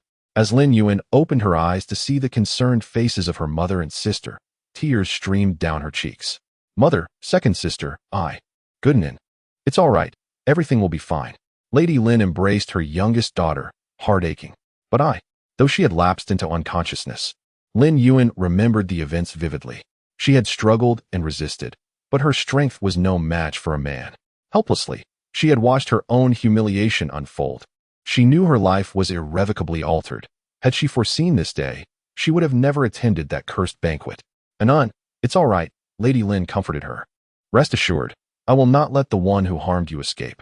Sheng Yuhua, you truly are ruthless, she seethed. How could she be so heartless? Anan is merely a child. Yet she failed to recognize that had Sheng Yuhua not retaliated, the only one to suffer would have been herself. They had initiated the conflict. Sheng Yuhua was merely playing along. Mother, Lin Yuan was still agitated, her frail body giving way again as she fainted. Doctor, Lady Lin cried out in alarm, while Lin Shireen felt overwhelming guilt. Though Sheng Yuhua had orchestrated the scheme, she too bore an inescapable share of the blame. Sheng Yuhua, I will not let you off lightly. And why do you deserve the Cold Prince's favor? The thought of Sheng Yuhua's interactions with the Cold Prince ignited Lin Shireen's jealousy. She had believed there could be no affection between them, that marrying him would be a fate worse than death, yet reality seemed different. You wish to wed the Cold Prince? I shall ensure you do not get your way. Within the spacious carriage, silence reigned. A pin drop could be heard. The Cold Prince remained engrossed in his book, while Sheng Yuhua, having observed him several times, felt increasingly bewildered by the man. Moments ago, at the Mo Princess residence, his servant had abruptly requested her to gather flowers for the prince. Such a trivial task. She complied, only to return to witness a dramatic spectacle. Did he know she had orchestrated this? He did not inquire a single word. As her unease mounted, the carriage came to a halt. They had arrived at the Sheng residence. Your Highness, thank you. The Cold Prince did not lift his gaze, remaining absorbed in his reading. Sheng Yuhua leaped from the carriage, a self-deprecating smile gracing her lips. Perhaps the Cold Prince's assistance stemmed merely from her status as his nominal princess. Not wishing to lose face, taking a deep breath, she steeled herself. The matriarch might abandon her, but there was a fierce battle to fight within this household. Yet what was there to fear? Xiao Man, well done. Remembering Lin Yuan's unfortunate plight, Sheng Yuhua felt a surge of satisfaction. Yet she understood that while Lin Yuan appeared in dire straits, this woman was far from easy to extinguish. Her resilience was formidable. However, after today's events, would Ji Zimo still hold her in such high regard? Lin Guifei. Sheng Yuhua recalled her own helplessness, the cold dagger piercing her chest. Lin Yuan, this is just the beginning. You must endure. We will take our time with this. As for Sheng Yujiao, she hoped to achieve her goal in one fell swoop. Yet she wondered if Ji Zimo would still recognize this daughter after all. 2 men in succession. Sheng Yuhua's wicked smile emerged. Such a child. Even blood tests would yield inconclusive results. Unless, of course, there was a miscarriage. Returning to the present, Sheng Yuhua felt quite pleased with the day's outcomes. Upon entering the grand doors, she was met with an unexpected silence. Even the doorman's gaze held a hint of bewilderment. Xiao Man. Sheng Yuhua raised an eyebrow, and Xiao Man hurried over, inquiring, is something amiss at the residence? Though Xiao Man had recently joined the household and spoke little, everyone understood she was close to Sheng Yuhua and dared not challenge her too much. This was primarily due to the current peculiarities surrounding the second young lady. And no, nothing's wrong. The master has just stepped out, and the mistress has also left. The servants are unaware of matters regarding the Mo Wangfu. They merely noted the master's and mistress's grim expressions and are being cautious. If the master is in a foul mood, those of us in service could easily be implicated. Is that so? Indeed. Sheng Yuhua listened intently to their exchange, her brow furrowing. Yang Wanru has gone out. While it was understandable for Sheng Yiqing to leave, his selfish nature was well known, and even his affection for Sheng Yujiao was not without its reservations. What of Yang Wanru? Sheng Yujiao was her most cherished treasure. In her current predicament, what could possibly warrant Yang Wanru's departure? Surely nothing could be more significant than her own daughter. After a moment of contemplation, Sheng Yuhua's expression shifted, revealing a newfound interest. The Yang family, her thoughts coalesced, instilling a sense of resolve within her. Her footsteps felt lighter as she made her way back to her Linglong pavilion. The day had been mentally and physically taxing, and weariness enveloped her. Lazily reclining, Sheng Yuhua closed her eyes as Qiu Shuang dutifully lowered the gauze curtains. Perhaps fatigue had overtaken her. She glanced at her bracelet. She had been too pressed for time at the Mo Wangfu to inspect it closely. To her surprise, the treasures hidden within were quite numerous. Opening one ornate box after another revealed pearls the size of longans and 2 sizable luminous pearls. Over 20 exquisite medicinal herbs were also contained within, alongside gold, silver, jade artifacts, jewelry, and ancient scrolls, many of which she had never encountered in her previous life. It was astonishing how this individual had amassed such wealth. Yet, the true focus lay upon several exquisitely crafted jade vials. Sheng Yuhua uncapped each one, inhaling deeply. Were these poisons? The packaging was remarkably elegant, yet it concealed toxins. It was difficult to discern their nature, and she would need to conduct further research. Setting down the vials, Sheng Yuhua continued her exploration, only to be taken aback by a substantial stack of silver notes. Goodness, so many? Even the typically composed Sheng Yuhua was momentarily stunned upon discovering the sheer volume. Over 1 million taels. It appeared that Ji Zimo possessed quite the fortune. She scrutinized the silver notes, noting the absence of any distinguishing marks. She certainly could not venture out to spend them. Should Ji Zimo discover this, It would complicate her entanglement with him further. However, at the bottom of the stack, an ancient item caught her attention. Sheng Yuhua curiously unfurled what resembled a scroll, albeit on a smaller piece of paper.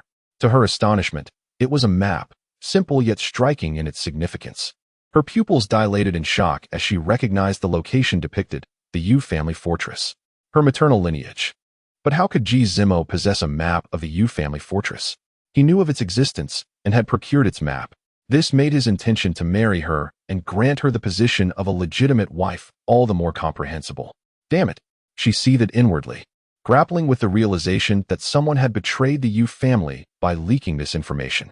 If the true aim of the Mo Wang were the Yu family fortress, he would undoubtedly continue to pursue her. Perhaps it would be prudent to hasten their wedding plans. She could remain vigilant, yet what if she unwittingly fell into a trap? Furthermore, her martial prowess was lacking, a significant vulnerability. Sheng Yuhua's gaze turned frosty, her fists clenched tightly. Xiao Shuang, where is the second young lady? Outside Linglong Pavilion, the old matron Fu approached personally once more. Miss has just lain down, Fu Mama. Is there something you require? Upon seeing Fu Mama's arrival, Xiao Shuang felt a twinge of unease. The old matron rarely summoned the young lady for pleasant matters. The old lady merely wishes to see the young miss. When she awakens, please have her come to visit. Today, Fu Mama's demeanor was unusually polite compared to her usual self. Xiao Shuang was taken aback and quickly replied, "How could we keep the old lady waiting? I shall rouse the young miss immediately." The old lady said it is unnecessary. The second young lady is also fatigued. It would not be too late for her to come once she awakens. Fu Mama spoke courteously, leaving Xiao Shuang bewildered, yet she could only nod in acquiescence. After Fu Mama departed, she relayed the message to the old lady, who sighed. Alas, it seems the only one left in the family is Huar. Reflecting on Sheng Yujiao's plight, she sighed heavily. With such calamity befalling her eldest granddaughter, her life was irrevocably altered. This situation could not persist. A decisive action must be taken swiftly. Summon Dr. Su. Dr. Su, the household physician, arrived shortly thereafter. What is the condition of the eldest young lady? The old lady inquired. Old lady, the eldest young lady's condition is not promising. She is yet to awaken. If she regains consciousness, I fear she may not be able to endure it. When will she be able to move? The old lady's question momentarily perplexed Dr. Su, who struggled to grasp her intent. Dr. Su, the old lady wishes to know when the eldest young lady can move, when she can rise from her bed. Ah, well, ordinarily. Once the eldest young lady awakens, she should be able to move, but we are concerned about her endurance. I understand. Thank you for your efforts, Dr. Su. It is imperative that today's events remain confidential. Fu Mama slipped him a pouch, and Dr. Su promptly assured her of his discretion. Once he departed, the old lady sighed deeply, her tone filled with resignation. Make arrangements to send the eldest young lady to the Qinshin Monastery as soon as possible. Upon hearing the name of the monastery, Fu Mama was taken aback. Was that truly a place for people to reside? It was said that those who went there rarely returned in good health. It was a haven for the insane, a refuge for women utterly abandoned by their families. In truth, there existed a slightly better alternative in the capital, Shunning Monastery, a sanctuary for women praying for their families' fortunes. Albeit one that required a considerable donation of incense money. The women there still had a chance of returning home. Please do not mistake my resolve. Our household still has an unmarried young lady to consider. Continuing to be brainwashed, the matron pondered. With the incident involving Sheng Yujiao, who would dare to ally with the Sheng family in the capital? Sheng Yuhua had secured a marriage proposal, which was acceptable as long as Prince Han did not find it distasteful. But what about the third miss? She would soon turn 15. It was time for the third miss to return. The old lady had indeed mentioned this. When Sheng Yuhua heard that the old lady had summoned her once more, she could not help but wonder why the old lady was suddenly so benevolent towards her. This was as unexpected as the sun rising in the west. Nevertheless, she tidied herself up a bit before heading over with Xiao Shuang and the others. Upon seeing her, the old lady waved her hand, a warm smile gracing her face. Huar, your grandmother has already spoken with your Aunt Ro. By tomorrow morning, your dowry shop will be returned to you. Tomorrow morning? Would the Yang family truly comply? Recalling their past actions, a chill crept into Sheng Yuhua's gaze. They were nothing more than ungrateful wolves, having taken countless advantages from her in her previous life. And she, due to Yang Wanru's kindness, had endured their transgressions. Grandmother, will the Yang family really return it? A hint of disbelief lingered in Sheng Yuhua's eyes. The old lady snorted. Umph, if they refuse, I have already spoken to your father. If they do not comply, we will directly involve the authorities. I am eager to see if the Yang family wishes to maintain their standing in the capital. Once, the Yang family had been merely ordinary merchants. Had they not ingratiated themselves with Shang Yicheng, how could they have achieved their current status? What you say is true. Such matters are family scandals. If we truly let the authorities intervene, the Yang family can forget about thriving in the capital. Huar, when a woman marries, what gives her strength? The old lady gently grasped Shang Yuhua's hand. This was the first time she had seen the old lady so amiable towards her. It is your maternal family. If they are well off, your in-laws will respect you. Consider this. If your maternal family neglects you, who will support you when you face adversity in your marital home? Shang Yuhua nodded in agreement, blinking as she asked, Grandmother, if I encounter difficulties at the Han Prince's residence, will you stand up for me? The old lady hesitated. She wished to affirm this, but was reminded of the formidable Prince Han, causing her hands to tremble. However, this did not deter her from instilling ideas into Shang Yuhua. The people of Prince Han's household may be a bit, but if you truly face injustice, your father and I will undoubtedly stand by your side. The old lady spoke with cunning. While she affirmed her allegiance to Shang Yuhua, she did not explicitly state that she would confront the Han Prince's household. Could a mere girl like Shang Yuhua discern this? Shang Yuhua smiled, seemingly oblivious to any underlying implications, and eagerly responded, What you say is true, grandmother. Yuhua understands. Yet, her curiosity was piqued regarding the old lady's ultimate aim in providing her with such comforting reassurances. Look at your dowry. Your father is making every effort to gather it. However, there are indeed some items that cannot be procured. Huar, we are a family. You wouldn't want outsiders to mock us, would you? Oh. Does grandmother imply that my mother's dowry is beyond the means of even a minister's household to assemble? While her statement held truth, the way Shang Yuhua articulated it felt harsh. It was all the fault of Yang Wanru, who was undermining her mother's legacy. Over the years, she had placed her trust in her, yet she had continuously squandered the dowry left to her. Alas, it is my fault for not keeping a closer watch on her. The old lady lamented, tears welling at the corners of her eyes. Huar, can you comprehend the difficulties your grandmother faces? In a moment of fierce determination, Shang Yuhua nodded rapidly, fully comprehending the situation. When trouble arises, it is her grandmother who is swiftly cast into the fray. Truly, the ruthlessness displayed is unparalleled. Very well. I shall speak with the prince, she declared. However, grandmother, you are aware of the circumstances surrounding Prince Han. He does not truly care for the dowry my mother has provided. His need arises from his poisoning. He requires the medicinal herbs within the dowry. What? Upon hearing Shang Yuhua mention the herbs, the old matriarch could no longer remain seated. She sprang to her feet, her excitement palpable. Just yesterday, Shang Yicheng had informed her that while other items in the dowry could be procured with money, the herbs were exceptionally difficult to find. She had contemplated evading the issue of the herbs altogether, but to discover that it was the very herbs that piqued Prince Han's interest?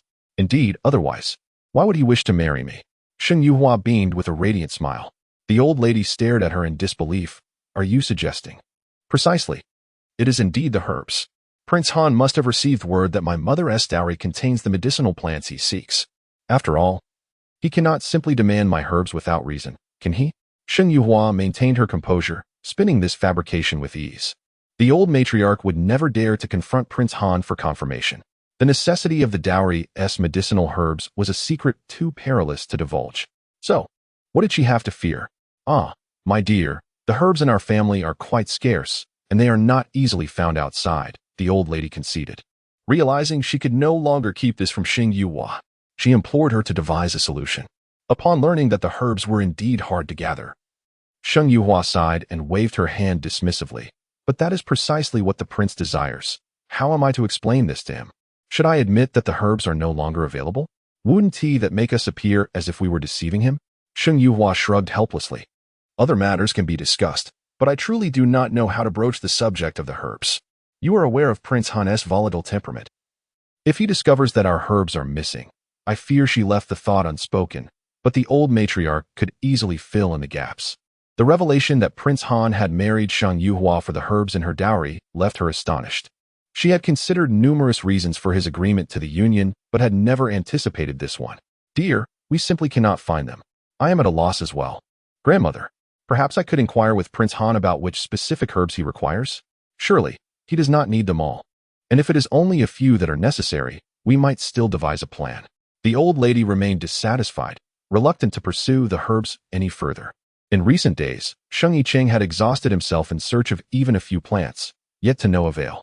They could not dare approach Prince Han directly. Their only recourse was to rely on Sheng Yuhua.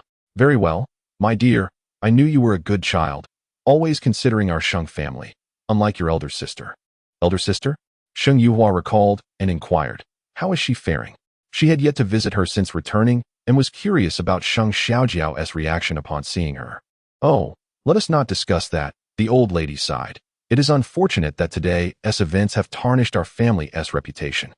The old matriarch was particularly concerned about their standing, which would undoubtedly complicate Sheng Xiaojiao's future.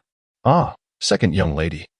The old lady has already sent someone to contact Chen Xian Monastery. The eldest lady will be dispatched there shortly. Rest assured, once she enters, it will not affect our family's reputation. Chen Xian Monastery? The mere mention of it caused Sheng Yuhua's heart to sink. The old lady was even more ruthless than she had anticipated. To enter Chen Xian Monastery was tantamount to a lifetime of confinement. No woman ever returned from there.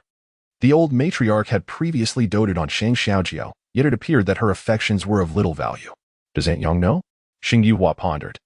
Fully aware of Yang Wanru's overindulgence in her daughter, what chaos would ensue if she found out?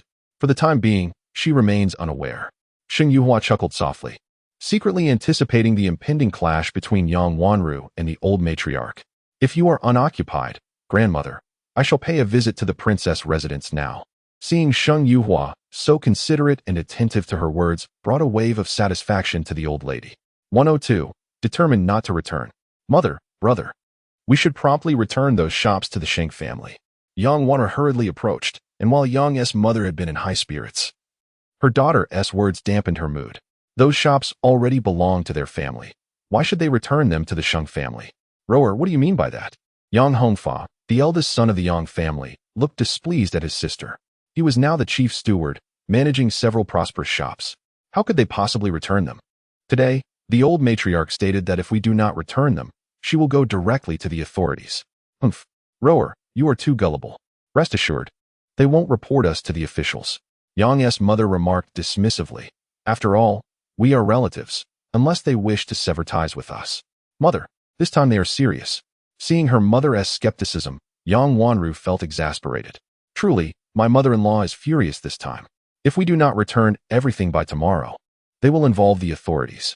Now that father is a fourth-rank official, should this matter reach the officials, it could lead to dire consequences for our family. Not to mention the future of the children and their prospects in officialdom. It was evident to Yang Wanru that if the authorities were involved, the reputation and future of the Yang family would be irrevocably tarnished. She was quite concerned about her maternal family. Otherwise, she would not have rushed here to persuade them. A sharp sound echoed as a slap landed heavily on Yang Wanru's face, causing her to turn aside. Mother? Yang Wanru gazed at her mother in disbelief. Had she said something wrong? You ungrateful daughter. How could I have such a daughter? Yang's mother's chest heaved with rage. This was the first time Yang Wanru had seen her mother so furious, yet she could not fathom the reason. Was it because of her earlier comments? Yet she had spoken out of concern for her maternal family. Yang Wanru suddenly felt a wave of grievance wash over her. Given her daughter's predicament, she should have been at home supporting her. However, fearing that the old matriarch might ruin the Yang family by going to the authorities, she had disregarded her daughter's condition to bring this news, only to end up being struck. She was puzzled by her recent misfortunes, having been slapped multiple times. Mother, how could you hit me? Humph, do you even care for me as your daughter? Yang's mother was equally infuriated, feeling her daughter had turned her back on their family. Mother, are you truly unwilling to return those shops? Yang Wanru understood her brother well. Oh, Rower, let us not discuss other matters for now.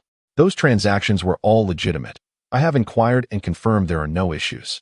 It would be impossible to simply relinquish those shops, Yang Hongfa said, his expression troubled. After all, I have invested considerable effort into them. How could I easily give them away? Was the initial deal merely a scheme by the Sheng family? Do they wish to have us work for nothing? Yang Hongfa felt he had uncovered the truth. If Yang Wanru knew his thoughts, she would likely be infuriated. What I say is true. Just weigh the consequences carefully. Yang Wanru was weary. She needed to return home to her daughter. As she turned to leave, Yang's mother felt a pang of anxiety. You want us to weigh it? Does the Shang family truly intend to disregard our familial ties? For the sake of Jiao Jiao, they should not be so ruthless. Should they? After all, if this matter becomes public, not only will the Yang family lose face, but the Shang family's reputation would also suffer. Jiao Jiao is of marriageable age and soon to be betrothed. Do they not worry about the impact on her reputation? Jiao Jiao consumed everything. Yang Wanru forced a bitter smile. Did Yang Yujuan not mention it? Jiao Jiao's reputation is utterly tarnished, and no one seeks to arrange a marriage with her. With a forlorn expression, Yang Wanru spoke, and Yang's mother inquired anxiously, why? What has happened? They had hoped for Sheng Yujiao to wed into a prominent family, thus elevating the Yang family's status. You should ask Yujuan, Yang Wanru replied, unsure whether to weep or laugh. It was rare for Yang Yujuan to hold her tongue, yet. After Yang Wanru departed, Yang's mother hastily summoned Yang Yujuan to discuss Sheng Yujiao's plight.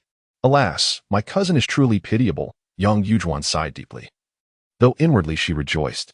In times past, she had always been overshadowed by Sheng Yujiao, but now, with Sheng Yujiao's downfall, she lamented that she had not witnessed it firsthand. Otherwise, she would have surely extended her condolences. The mere thought of it, Yang's mother had never anticipated such a turn of events from a simple banquet. Two men. The very notion repulsed her. And that young lady from the Lin family was no different. What would become of a woman in such a situation? Would death be preferable? Presently, Sheng Yujiao, even if a prince sought her, would find no suitor among ordinary folk. As for the Sheng family, could the matriarch of the Sheng household tolerate a woman of such disgrace? Yang's mother suddenly felt a pang of guilt. She should not have scolded Yang Wanru. Her mood must have been quite poor, yet she still came to discuss the matter of their shops. Wait, regarding the shops, could it be that what she said was true? The documents for those shops would be ineffective? If that were the case, they might indeed be unable to protect those businesses. Yang Hongfa, realizing this, Yang's mother could no longer remain seated. Mother, what is it? Yang Hongfa asked, noticing her sudden change in demeanor. Perhaps we should consider transferring those shops? The Sheng family claimed their dealings were null, but what if someone else were to take over? But, mother, the business for those shops is thriving. Selling now would be a tremendous loss. It has taken great effort to reach this scale. I understand, but what if your sister speaks the truth? What? Yang Hongfa was momentarily taken aback. What if our dealings truly hold no weight? The Sheng family would not dare to assert such a thing without verification. How could that be possible? If those shops genuinely belong to Sheng Yuhua, perhaps there is some truth to it. Yang's mother said with a serious expression. Grandmother, how could they belong to Sheng Yuhua? Her mother has been deceased for many years, and I suspect that the so-called dowry list is merely a fabrication of her own. Yang Yujuan scoffed, dismissing the notion that Sheng Yuhua possessed any remarkable dowry. Indeed, mother, I share your sentiment. But what if it is true? One must concede that experience often prevails. Yang's mother's words resonated with Yang Hongfa. Then, let us keep one shop. The rest must be sold. But if we are to act swiftly, the price will have to be considerably lower. Just as the Yang family began to inquire about selling their shops, news reached the Cold King's residence. They sought to suppress the price and acquire everything. The Cold King raised an eyebrow, his voice hardening. Those shops belong to my princess. A mere Yang family thinks to monopolize them? Huh. I can intimidate my own, but no one else shall dare. Yes, my lord. The steward replied hastily, setting arrangements in motion. The Yang family displayed a modicum of cleverness, yet the more they pursued their ambitions, the greater their future regrets would be. After all, not everyone dares to meddle with the possessions of the Cold King. Yang Wanru stepped out, her heart heavy and lost. She claimed to disregard her family's affairs. But how could she truly remain indifferent? If her family's reputation were tarnished, how could she ever hold her head high again? Yet, they were disobedient, leaving her at a loss. Madam. Upon seeing the familiar maid, Yang Wanru felt a reluctance to engage. However, the expression of the person before her was troubling, and the two maids appeared quite robust, which made her hesitate. You truly disappoint me, Yang Wanru. Once again summoned to a familiar private room, her heart felt utterly different. Your Highness, She had been cautious during their last encounter and had even warned Jiao Jiao, but she never anticipated that Sheng Yuhua would be so cunning. With a sharp crack, another slap landed on Yang Wanru's already bruised cheek. How could she compare to a lady of the Ministry of Rights? What is she, after all? Addressing her as Your Highness does not elevate her status beyond that of a mere concubine. Humph, do you dare to speak further? My sister is wholly innocent. Do you have any idea how she suffers now? Witnessing Lin Yuan's wretched state, Young Wanru wished she could bear the burden for her. Your Highness, I didn't foresee this, and my daughter also. How can your daughter possibly be compared to my sister? Lin Shireen shot a sidelong glance at Young Wanru, who, wise enough, refrained from retorting. Young Wanru, I shall grant you another opportunity. Lin Shireen inhaled deeply, uncertain whether collaborating with Young Wanru was wise, as the woman seemed rather unreliable. Your Highness, I currently have too many matters to attend to. I fear I lack the time for collaboration. Are you no longer interested in the Yang family's affairs? Lin Shireen's astuteness silenced Yang Wanru with a single phrase. Ruin Sheng Yuhua's reputation, by whatever means necessary. As she spoke, Lin Shireen produced a small vial and handed it over. This substance need not be ingested. Mere contact with the skin will suffice. Young Wanru, you desire vengeance for your daughter, do you not? Xing Miao, thinking of her daughter's dire predicament. Young Wanru's eyes turned icy. Rest assured, Your Highness. I will ensure my father pays closer attention to the Yang family's affairs. Upon learning that the general's residence would lend assistance, Young Wanru felt a measure of relief. She trusted that Xing Yiqing would not disregard the general's authority. By the way, remember to seek out several men, preferably those who are aged and unattractive. Sheng Yuhua dared to demean her sister, and she would repay it tenfold. Young Wanru nodded, resolute that this time she would succeed. After securing the vial, she hurried home. Sheng Miao needed her now more than ever. Yet, to her surprise, Sheng Yuhua had gone out again. It was said she had left after visiting the old matriarch and seemed to be heading to the cold princess residence. How shameless. Unmarried, yet she flitted about men like a wanton. How could she be so brazen? Sheng Yuhua was indeed a disgrace, yet why did multiple men find her appealing? And her Jiao, such a fine young woman, had all those princes and nobles lost their senses? My lord, the Ministry of Rights is becoming restless. The old matriarch is compelling Yang Wanru to address the situation at the Yang family, which has taken Sheng Yuhua by surprise. To so decisively abandon her most cherished granddaughter is not something everyone can do. The old matriarch possesses a heart of stone. Indeed, the cold prince's demeanor was calm, maintaining a distance from Sheng Yuhua. Though his expression remained unchanged, Sheng Yuhua sensed something amiss. My lord, are you quite well? The prince's sinister demeanor raises the question, does he wish to indulge in flowers once more? Yet, at this moment, the cold king's residence seems devoid of such blooms. She recalls that the cold king's estate was never a place for horticulture. No matter. Does your wound ache again? This was the only thought that crossed Sheng Yuhua's mind. No. Then, does this mean that I, the prince, consented to the marriage solely for your dowry's medicinal herbs? The cold king's sudden remark genuinely startled the usually composed Sheng Yuhua. This phrase sounds somewhat familiar.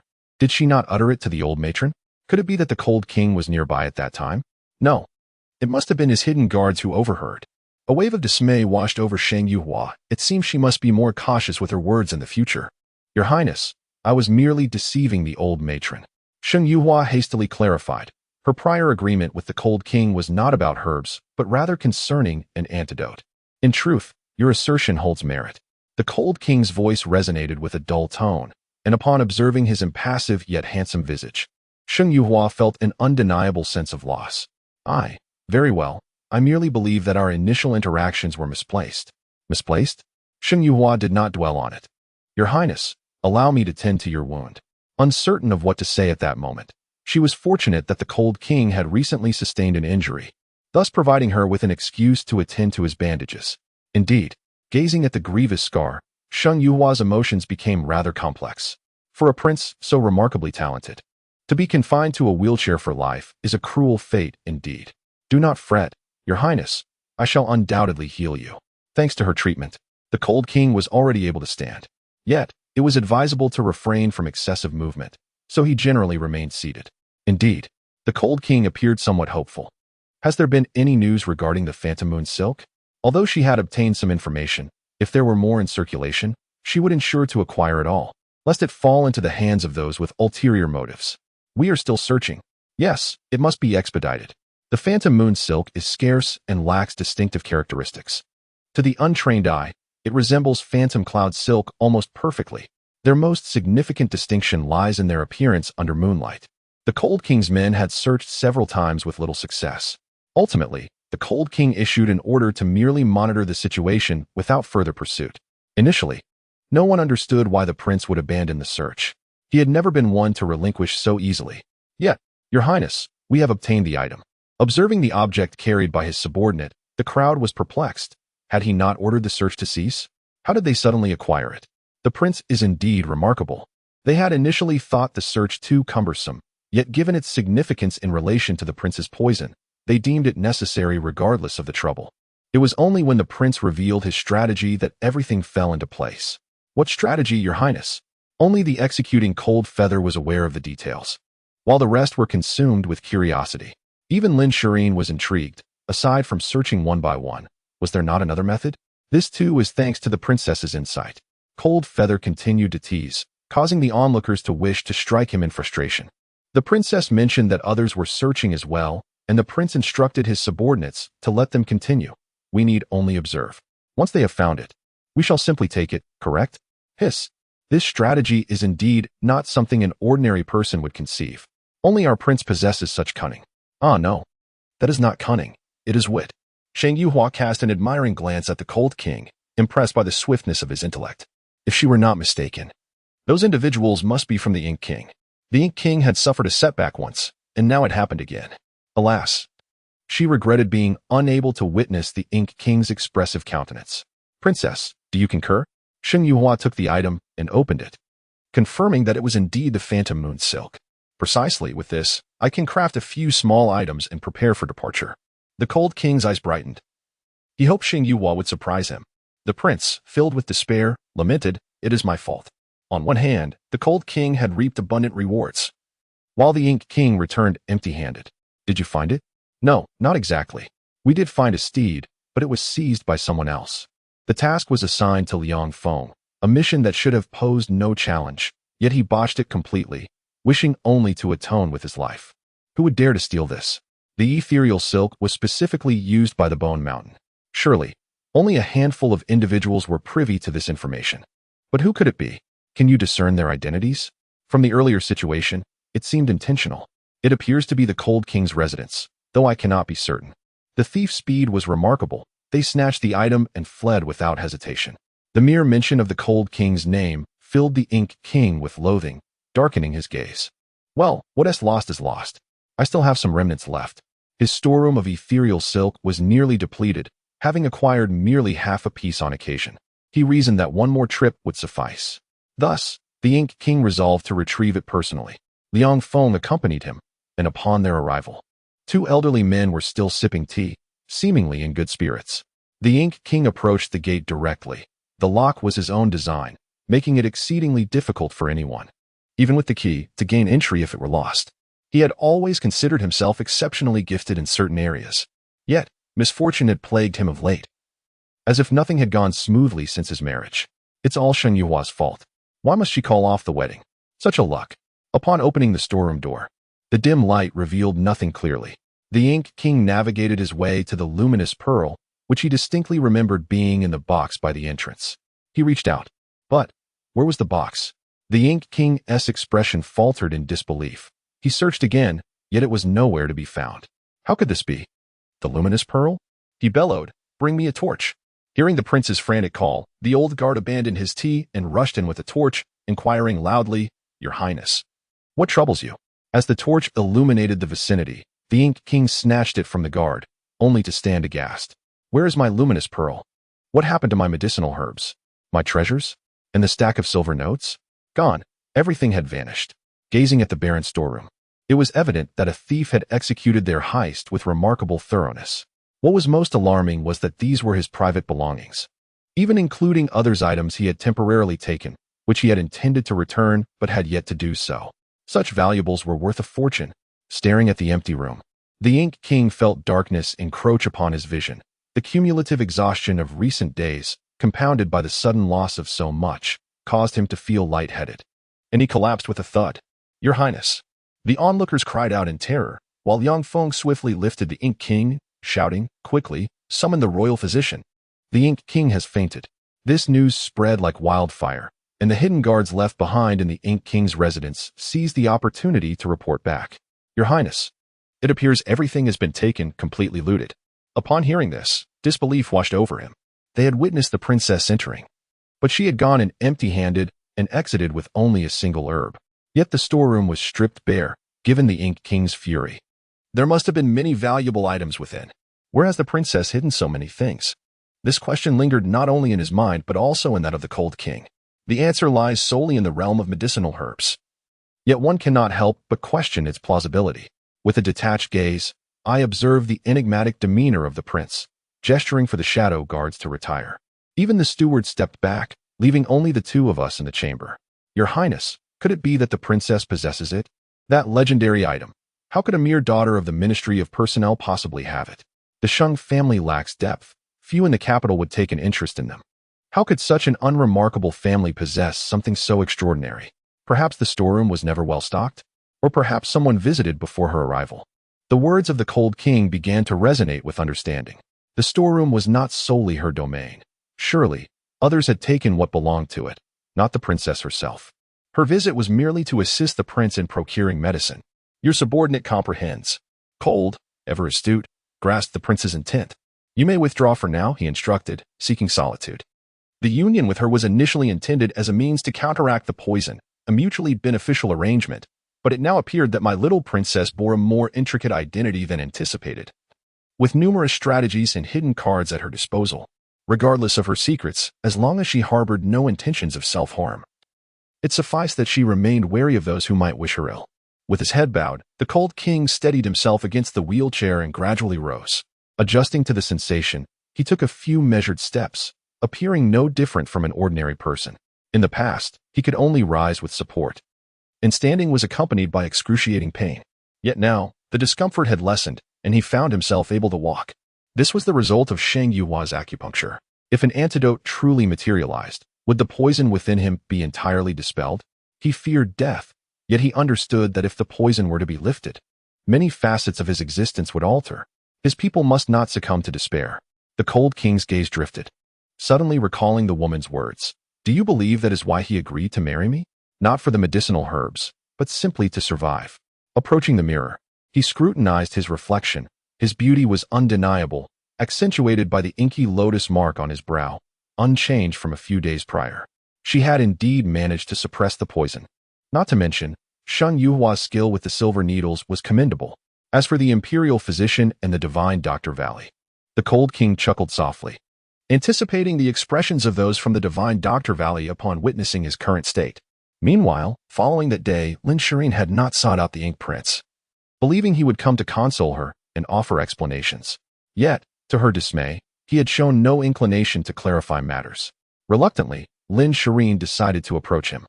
Upon her arrival, the Ink Prince's expression darkened. Your Highness, you, Einar, regarding that day, I too am perplexed. I was rendered unconscious, he replied. Any sensible person would find such a statement hard to believe. Yet Lin Shireen accepted it, or rather, she felt compelled to. The other individual had been summoned by her, her plans meticulously arranged, yet she had not anticipated the Ink Prince's intervention. Shang Yuhua had schemed against her, but the Ink Prince's appearance had been truly unexpected. Your Highness, Inu understands. Lin Shireen embraced the slender waist of the Ink Prince from behind, once feeling warmth and closeness, now only disappointment. Einar, you remain the best. Yet, Your Highness, my sister is innocent. What shall become of her? Mrs. Lin had voiced her concerns repeatedly, and Lin Shireen wished to avoid sharing a husband with her sister.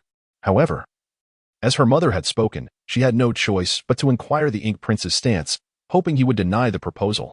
In confronting the wrong individuals, Einar, my heart belongs solely to you. The Prince of Ink spoke as he wrapped his arms around Lin Shireen, whispering, Do you remember the words of Father Emperor? The words of His Majesty? Lin Shireen recalled the Emperor's remarks on their wedding day. Could it be what he meant? My lord, are you suggesting? Quickly bear me a child, for my heart holds only you, and only you can be my rightful consort. It was daytime, the sun blazed fiercely outside. Yet Lin Shireen felt a fervor within her heart. Regardless of what the future held, she yearned to ascend to the position of the Prince of Ink's legitimate wife. As for children, she certainly wished to conceive swiftly, and a son at that. Currently, in the lineage of the Prince of Ink, no male heir had yet been born. Should her child be the first, it was clear that the boy would be greatly favored. Perhaps, due to the child's arrival, the Emperor might even be inclined to designate an heir. Einar, are you well? The Prince of Ink murmured softly, to which Lin Shireen vigorously nodded.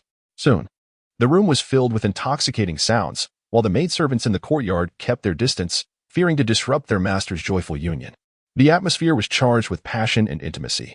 After an hour, Lin Shireen, worn out, drifted into slumber, while the Prince of Ink's eyes widened in shock as he recalled his mother's words, feeling a suffocating frustration. The events of that banquet, involving him and two women, had long since circulated in the palace. The emperor had grown weary of speaking about it, while his mother had punished him with an hour of kneeling. He found it perplexing. He had orchestrated a scheme against Shang Yuhua, yet in the end, it was Shang Yuhua who remained unscathed. Remembering that Prince Han had also been present, he suspected it was he who had intervened. Cursed be that little royal uncle. He was indeed his nemesis. The Prince of Ink's expression darkened, while the concubine Shu observed her son's rigid posture, realizing he remained unaware of his own missteps. Whom do you harbor resentment towards?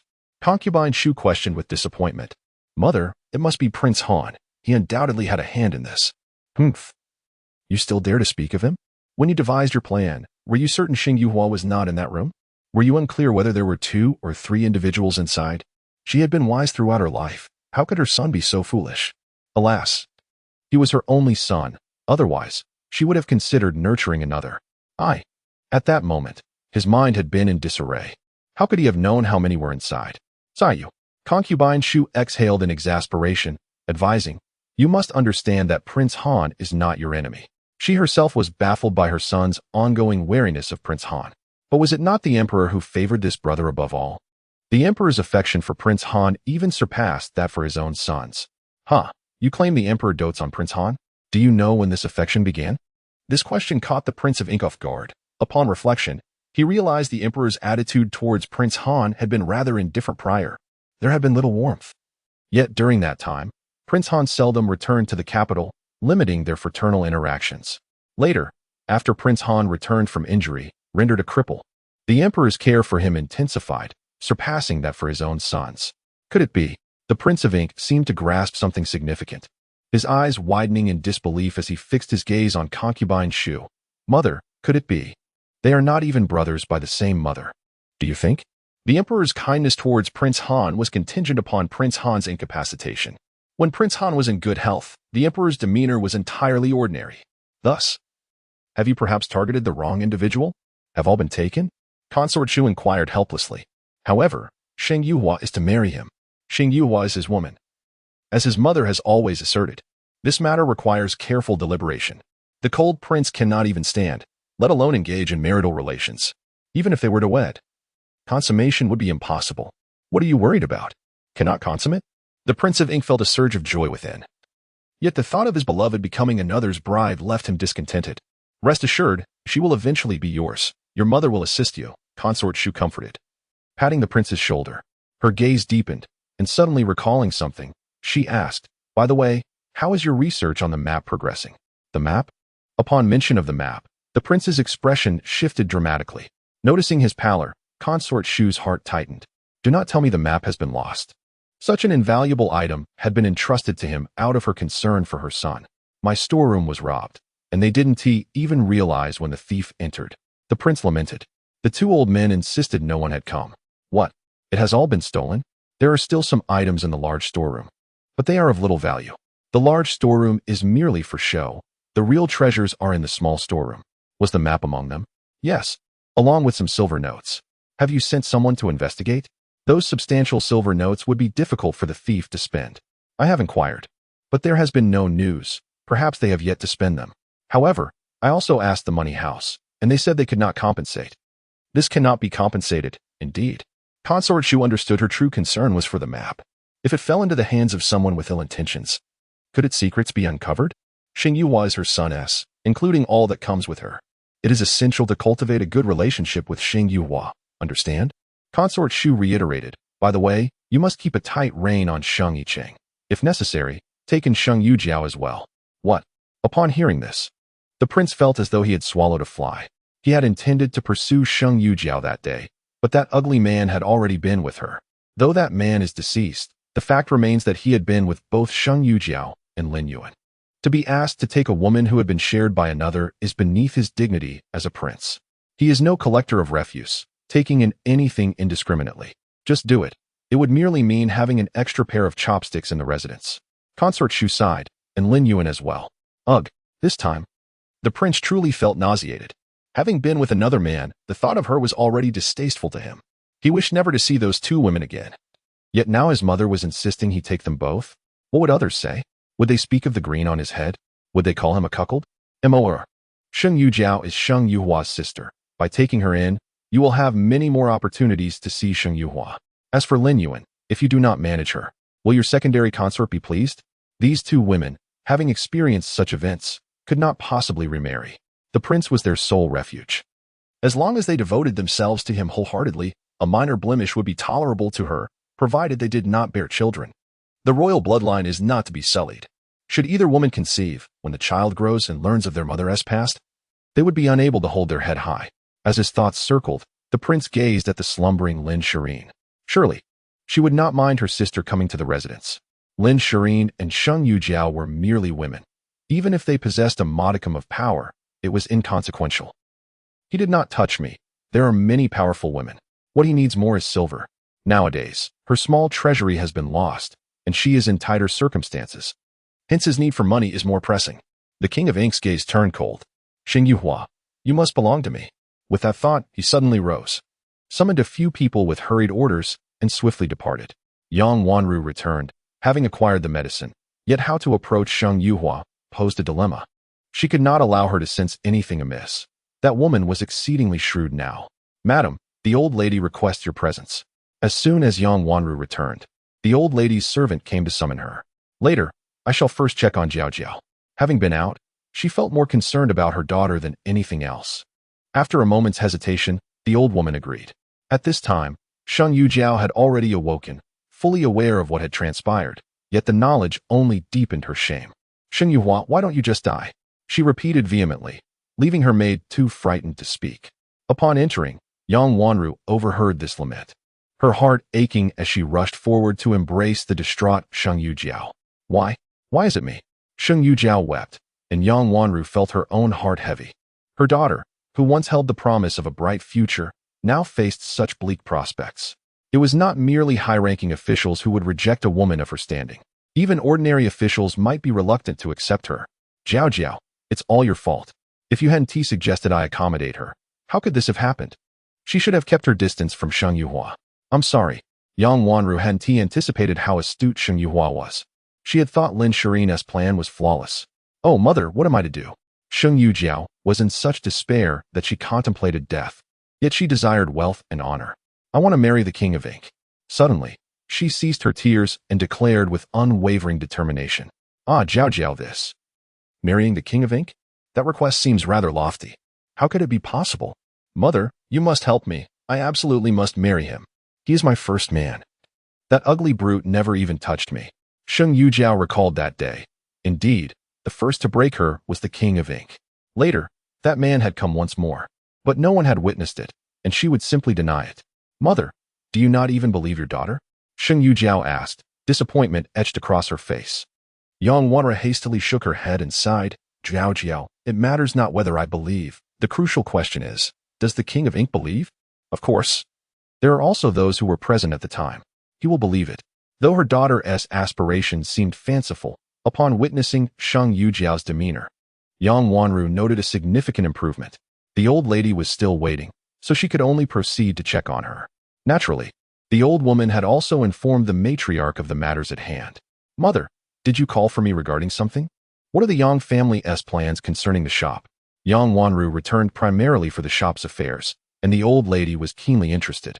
If possible, she wished to avoid escalating tensions, as they were family, after all, and they would encounter one another often. Indeed. But my elder brother suggests that all procedures are entirely in order. Huh, entirely in order? Upon hearing this, the old lady realized the Yang family did not wish to incur losses, and she scoffed coldly, then let them explain it to the King of Cold. Sheng Yuhua has stated that the King of Cold is aware of the dowry. The Yang family possesses quite the audacity to confront him. Mother, will the King of Cold personally intervene in the shop's affairs? Curiosity enveloped the matron. Initially, the old lady merely mentioned entrusting the matter to the authorities, without indicating that the Cold King would intervene. This was what Huar had expressed. Yang Wanru's heart sank. What a predicament! The 10 members of the Yang family were hardly sufficient to appease the cold king. Ah, but what of Jiao Jiao? The old lady inquired, prompting Fu Pozi to relay the latest news. It seemed she had recovered quite well. Thus, they decided to send her away by tomorrow. Yang Wanru, still grappling with the implications of the cold king's involvement in their shop, furrowed her brow at the mention of sending Jiao Jiao away. Mother, what do you mean by sending her away? Your beloved daughter, Yang Wanru. You must consider the tarnished reputation of Sheng Yujiao. If she remains in our residence, what will become of our family's dignity? Where would she be sent? Yang Wanru had anticipated the old lady's anger, but thought that a few days of calm would suffice. Yet, why must her daughter be sent away? Jiao Jiao is still frail. To the Qinxi nunnery. What? Mother, you cannot do this. Yang Wanru believed it to be a temporary arrangement. She never imagined the old lady could be so ruthless. Once there, Jiao Jiao's life would be irrevocably shattered. As she spoke, she fell to her knees. Although she was the lady of the house, if the old lady and Xing Yicheng stood firm, she could not oppose them. Do you truly believe her reputation is salvageable? It is already in ruins. And do not forget, you have another daughter. Upon mentioning her other daughter, Yang Wanru stiffened. The old lady seized the moment to assert. Rong Rong is nearing her coming-of-age ceremony. With such a sister, what prospects can she hope for? The only child unaffected by this calamity is Sheng Yuhua, and that is solely because she has already been betrothed. Yang Wanru was no fool. She understood the implications for her elder daughter on the younger one. Yet she could not bear to condemn her daughter to such a fate. What if we first send Jiao Jiao to Shunning Temple? Though austere, a little financial support would greatly improve the conditions for those reflecting there. Moreover, the women there can often be welcomed back once familial tempers have cooled. No, it must be the Qinxi nunnery. The old lady's resolve was unyielding, leaving Yang Wanru to kneel and plead for mercy. When Sheng Yuhua received the news, she was pruning branches in the garden. With a smile, she snipped away the errant twigs and sighed. Yang Wanru, for all her faults, is truly kind to Sheng Yujiao. I wish I had such a loving mother, but alas. Mother, I will awaken you. She hoped that once her mother regained consciousness, she would completely forget Sheng Yicheng, a man unworthy of her lifelong devotion. In this new life, let us distance ourselves from scoundrels and live well.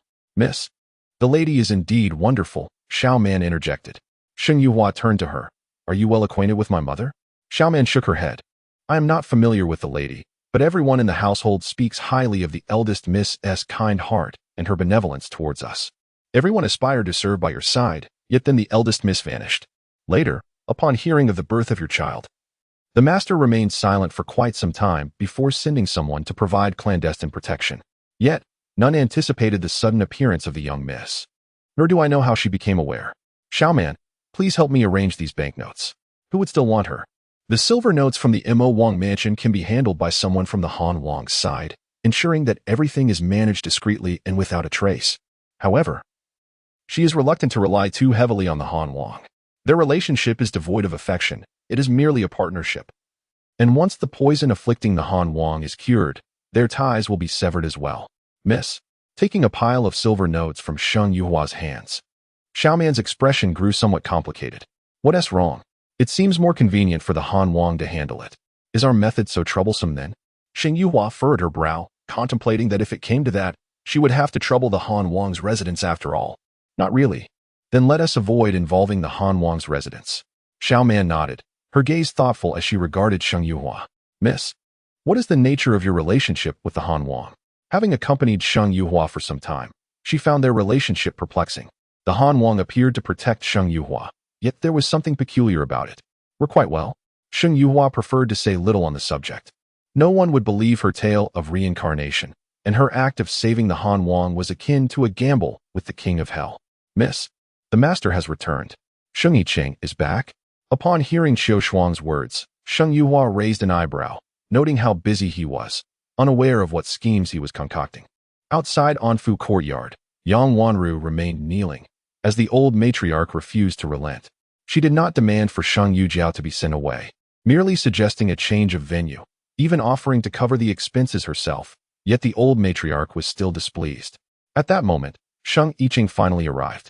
Seeing him approach, Yang Wanru crawled over, kneeling as she pleaded, Master, please save Jiao Jiao. Mother wishes to send her to Qinshin Monastery. She is our daughter. How can she go to such a place? Qinshin Monastery? Sheng Yicheng paused at the mention of the name. He lowered his gaze to the tear-streaked face of Yang Wanru. His expression grave. He had believed that Sheng Yujiao was ruined beyond redemption. Even before departing the manor today, that had been his conviction. Yet, despite her downfall, she remained his daughter, and he had never contemplated pushing her to despair. But his mother, I will go in and inquire. Sheng Yicheng's voice was calm, and Yang Wanru, who thought she understood his temperament, failed to discern his true feelings. You should come too. Sheng Yicheng took Yang Wanru's hand, and they entered the inner chamber together. Upon seeing her son enter, the old matriarch lifted her gaze, displeased. You are not in agreement either?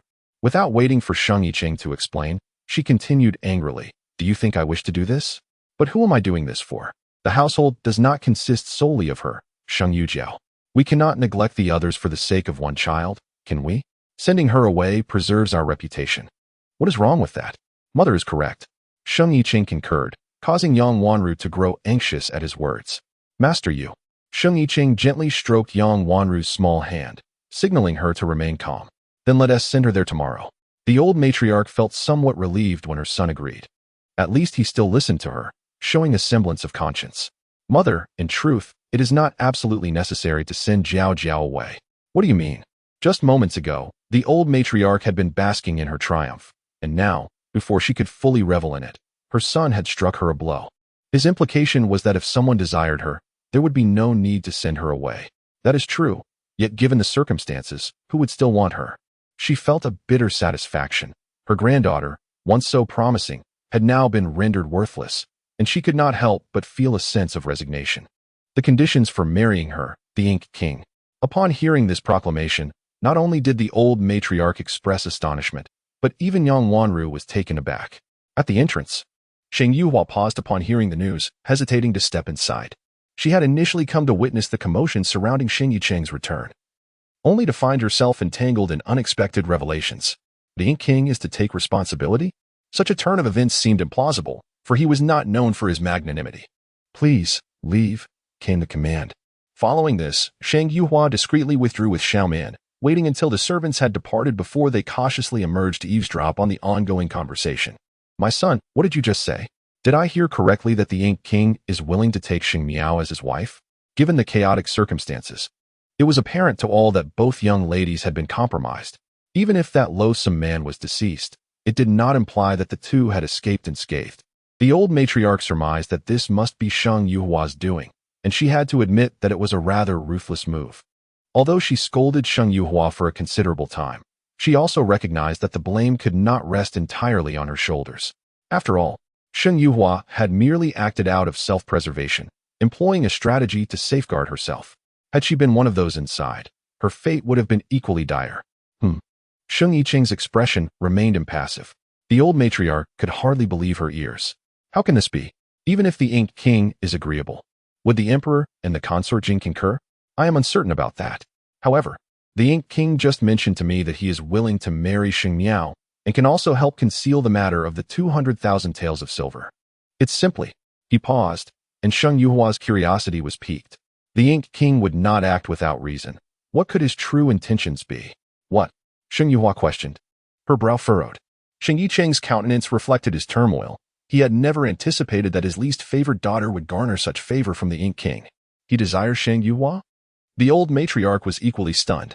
Previously, the Ink King had shown no interest in Sheng Yuhua, favoring Lin Shirin instead. Even if Sheng Yuhua had disrespected him during their marriage, it seemed excessive for him to dwell on it. The old matriarch, perplexed by the Ink King's fixation, noted, My son is unaware, but this is his only stipulation. Mother, regarding the 200,000 taels of silver, I was framed. Even if we were to provide the funds, the Ink King holds evidence against us. Thus, however, Huar has already been betrothed to the Cold King, since it is also an imperial decree. Unless the Cold King himself objects, this marriage cannot be annulled. Moreover, that girl is rather stubborn. She may not heed my words. Mother, in truth, the Ink King's intentions do not conflict with ours. Why does Sheng Yuhua cling so tightly to the dowry? It is primarily due to the Cold King.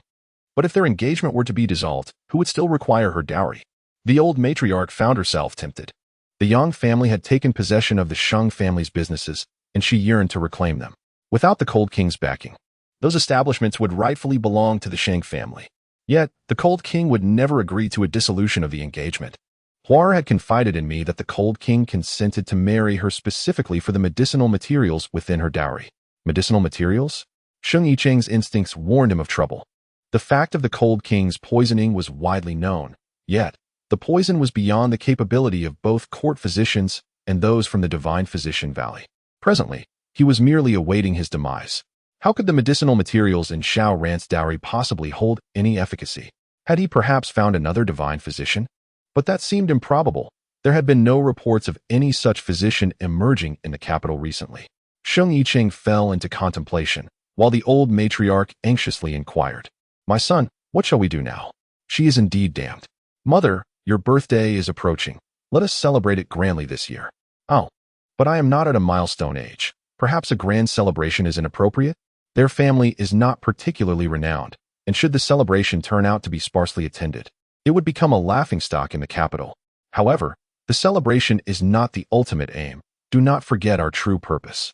Sheng Yicheng spoke in a deep voice. And surprisingly, the old matriarch did not oppose this time. Mississippi. Xiaoman did not expect her father to be so calculating regarding their young lady. Sigh. If the eldest young lady had known how her chosen man would act, would she have regretted her decision? It is of no consequence. One must simply grow accustomed to it. The King of Ink truly harbors deep feelings for her, does he not? Nonetheless, has he already resolved to marry Sheng Yujiao? Surely, Lin Yuan will also marry her, right? It seems that her rebirth has not altered many events. Lin Yuan remains the woman of the King of Ink. And if her memory serves her correctly, the first child must certainly be his. But what of the Cold King? Sheng Yuhua's heart trembled. Despite her efforts to help him detoxify, would he still be unable to survive? No, that cannot be. Some events from her past life have changed. For instance, in her previous life, Sheng Yujiao had not entered the palace until after her death, and Lin Yuan only entered the King of Ink's residence after Lin Shirin's demise. Therefore, she must continue to try. Sheng Yuhua smiled. Human determination can indeed triumph over fate. She had momentarily succumbed to despair. Yet, while a direct attack is easy to evade, a hidden strike is much harder to defend against. What should they do? Since the old matriarch has already consented, one cannot predict what schemes may unfold on that day. The grandmother's birthday is only a few days away, and I have already formulated a plan. Sheng Yuhua smiled nonchalantly. She was not in a hurry and would let them revel in their triumph for a few days, let them experience a headache for a while. However, unbeknownst to Sheng Yuhua, there were others in the household conspiring against her, not just the old matriarch. She continued to live her own little life. Lin Yuan arrived early at the residence of the King of Ink. How intriguing. Her health was frail, and after enduring these recent tribulations, she was likely even weaker. Sheng Yuhua recalled the tragic demise of Wei, her heart aching painfully. This feeling must be shared with Lin Yuan. Yet, her own body was currently incapable of conceiving. Xiaoman, do we have any medical text in the store? Sheng Yuhua suddenly inquired. Yes, miss. Please bring me a few. She intended to conduct some research. Perhaps aid in Lin Yuan's conception. With the deadly needle in hand and the ancient texts at her disposal, she was certain a solution could be found. Xiaoman was swift, returning with 2 books, and Sheng Yuhua immediately began to peruse them. This one appears promising. As she neared the conclusion of the second book, she finally discovered a secret method for conception. Xiaoman, hearing her voice, leaned in to take a look. This method seems rather sinister. Indeed, it is. But Lin Yuan's health is too fragile. This is the only way to expedite her recovery. Lin Yuan? Xiaoman understood. Yet she found it perplexing why the miss would target that woman, considering their lack of connection. It seemed unlike the miss to harbor such malice. Miss, shouldn't your ire be directed at Lin Shirin? After all, during the wedding, it was Lin Shirin whom the King of Ink married, neglecting you. No. Lin Yuan is the one deserving of punishment. Lin Shirin is not blameless. Although she did not directly harm the first child, her involvement is significant. The reason I refrained from dealing with Lin Shirin previously was to wait for her to conceive. Debts must ultimately be repaid. Once again, the topic of taking a concubine arises. Xiaoman, kindly arrange for the shopkeeper to facilitate my assumption of the identity of a divine physician. I require several renowned medical cases as I aspire to be recognized as a miraculous healer. It would be implausible for Lin Yuan to present herself directly. Even if she were to do so, her claims might not be readily believed. Yes, miss, came the reply. Let us name you by Chu. Sheng Yuhua remarked with a hint of detachment. That name should not be associated with her. Otherwise, it would be rather easy for others to unmask her true identity. Understood. Mississippi.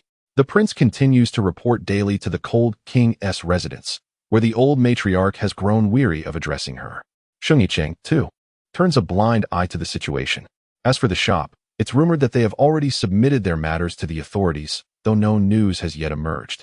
Everything on my end is ready. We shall depart in 3 days. Please arrange for 5 or 6 individuals, preferably those skilled in lightness of foot. Sheng Yuhua expressed her requirements, to which the Cold King merely grunted in acknowledgement. Your Highness, do you believe in fate?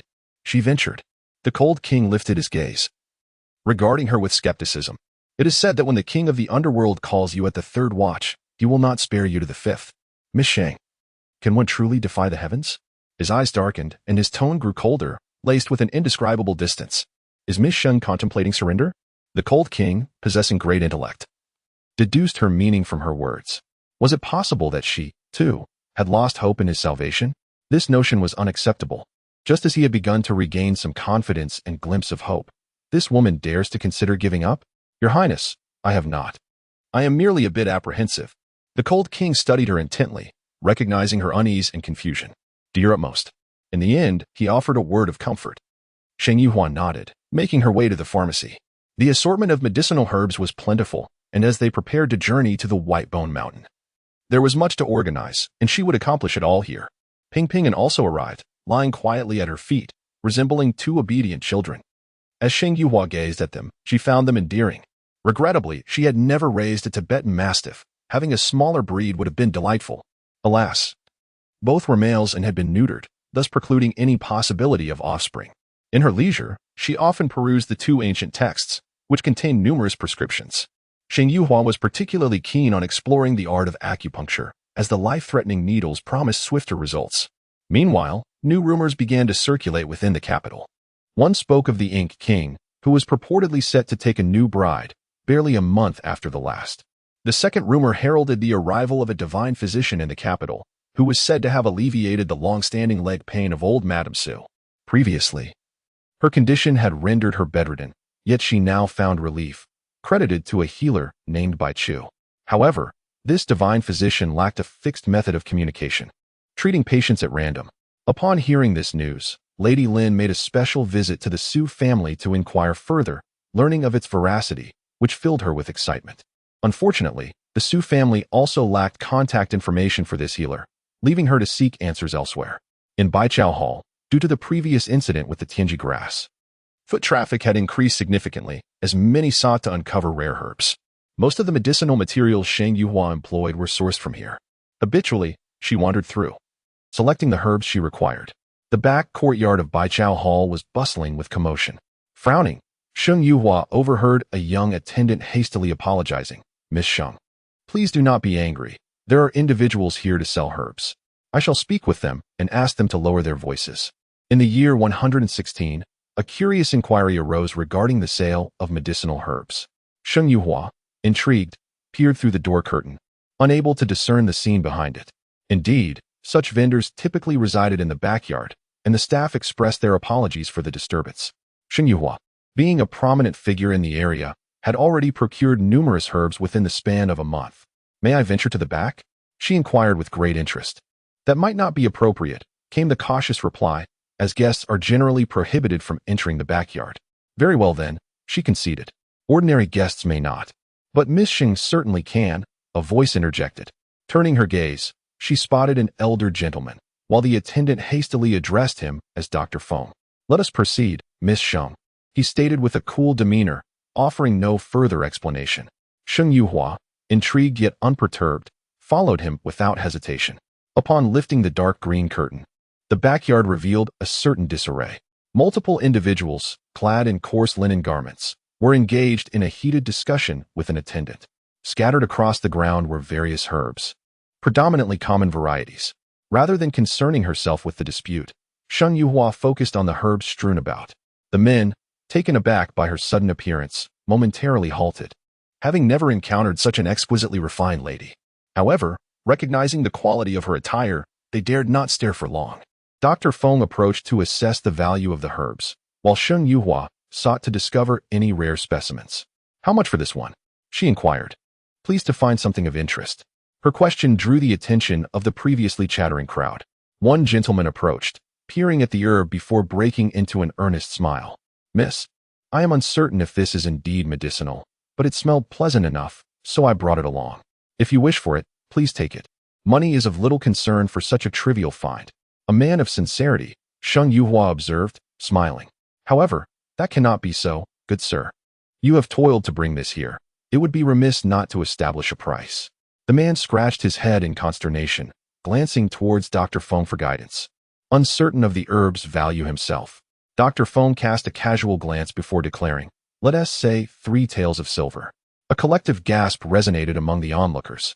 The jovial gentleman, now devoid of mirth, stared incredulously at Dr. Feng. Doctor, is this truly a medicinal herb? Is it really worth so much? They were accustomed to selling herbs at modest prices, often fetching only a few taels despite their burdensome labor. Dr. Feng approached, taking the herb from Sheng Yuhua's hand, inspecting it closely and inhaling its aroma. Indeed, Miss Gu possesses a discerning eye. This is ginseng. The individuals in the courtyard collectively inhaled sharply. Ginseng? Is it truly? They were skeptical, for it appeared unremarkable, and it seemed to be nearly a century old. Regrettably, it was merely a root. Had it been an entire plant, it would have commanded a significant price. A century-old ginseng typically fetched a high value, yet this fragment was but a fraction of its potential. Had Sheng Yuhua not been so astute, it likely would have gone unnoticed, as evidenced by Dr. Feng's initial oversight upon entering. His gaze towards her now held a newfound depth of contemplation. Her medical acumen surpassed his expectations. Ah, is this truly a root from a century-old ginseng? The gentleman was astounded, yet his heart was heavy with regret, wishing he had examined the spot where he found the root more thoroughly. If only he had searched diligently, he would have harbored no remorse. After many days, the desire to seize the opportunity lingered, yet the chances of finding anything worthwhile were slim. Regarding the price he mentioned, Sheng Yuhua had no objections. Xiaoman promptly produced 3 taels of silver and handed them to the man, who appeared somewhat exhilarated, eager to return and search again. While Sheng Yuhua felt a surge of joy within, her expression remained composed as she glanced at the other herbs on the ground, failing to spot anything rare. Indeed, discovering this was already quite fortunate. Her luck was remarkable. Emerging with the ginseng roots, she found the hall of Baichao Hall bustling with patrons. Miss Xing, you have arrived? The attendant who had first served her approached, having been absent when she first entered. What is it that you have there? The attendant, having worked at the apothecary for quite some time, though not a physician, had a fair understanding of herbs. He gazed curiously at the ginseng roots in Sheng Yuhua's hand, inquiring uncertainly, is that ginseng root? Sheng Yuhua nodded, and at that moment, Dr. Feng approached, providing an explanation. This is an aged one, quite commendable. Sheng Yuhua smiled, but offered no further elaboration.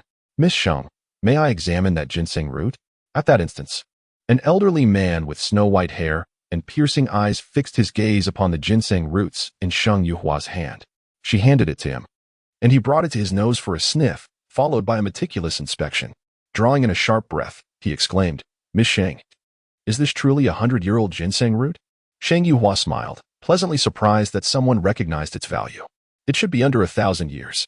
Ah, under 1,000 years? As soon as her words fell, the attendant gasped, swiftly producing a box to hand to Sheng Yuhua. Miss Sheng, you ought to secure that ginseng root quickly. When a physician claims it is under 1,000 years, it is generally only a few hundred years less, at least 800 or 900 years old. You are indeed remarkable. This ginseng root is certainly nearing 1,000 years. Dr. Feng cast a puzzled glance at the ginseng roots. Having just assessed them as merely 100 years old, how could they suddenly be approaching a millennium? 1,000-year-old ginseng root. Although merely the fine branches and tendrils, its worth was not to be underestimated. The key point was its rarity. Possessing wealth did not guarantee acquisition. This ginseng root is mine, a melodious voice rang out. Sheng Yuhua furrowed her brow. It seemed she was fated to encounter this individual repeatedly. Lin Shirin.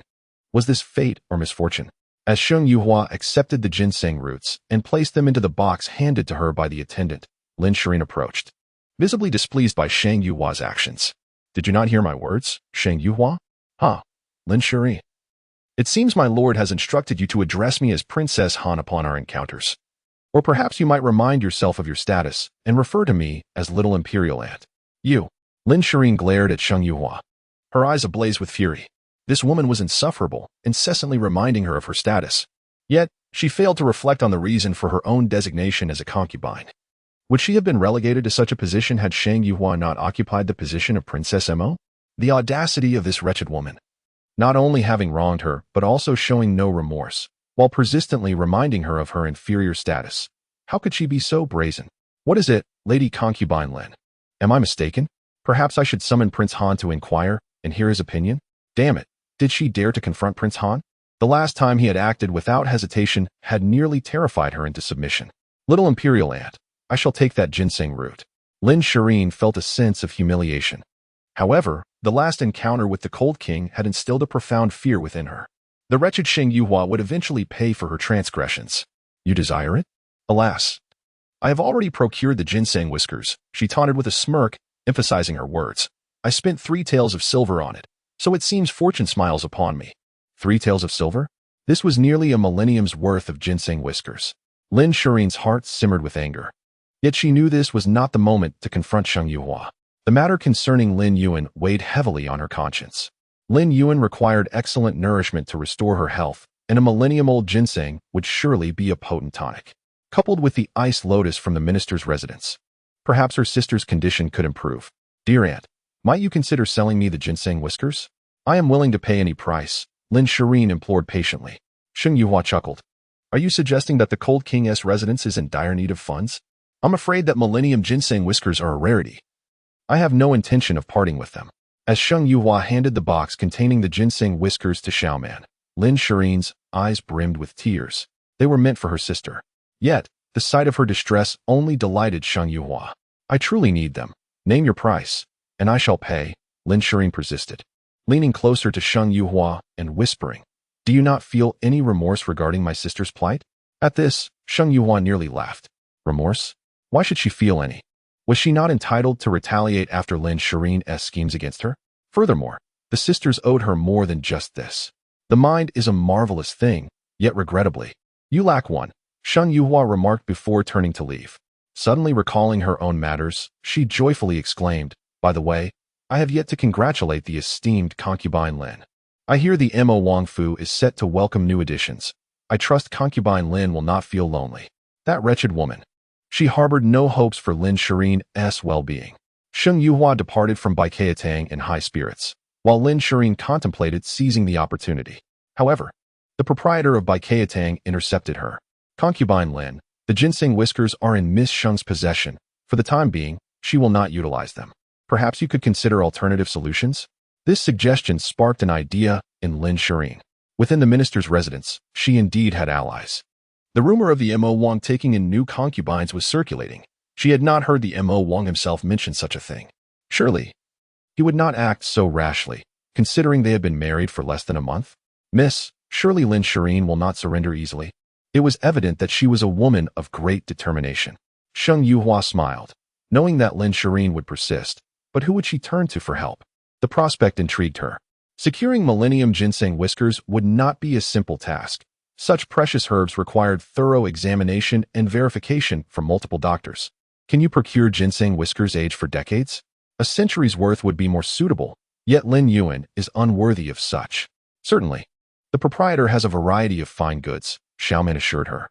Then gather some for me. Just a few decades worth will suffice. She too eagerly anticipated Lin Shireen's next move. With the ice lotus prepared, she awaited the arrival of the ginseng whiskers. By the way, I heard that the Lin family is searching for the divine physician Bai Chu. They are even seeking to aid Lin Yuan's illness? Sheng Yuhua worried she might lose control and inadvertently cause harm. With the situation regarding Sheng Miaojiao taking a turn for the better, Yang Wanru held her head high in the residence. Although no formal recognition had been established, the Mo Wang was still a prince. Being a concubine to a prince was far superior to being a legitimate wife to an ordinary man, was it not? 119. It is exasperating yet devoid of consequence. After contemplating this, Yang Wanru found her spirits considerably uplifted. Even upon encountering Sheng Yuhua, she managed to restore her previous amiability, as if nothing had transpired between them.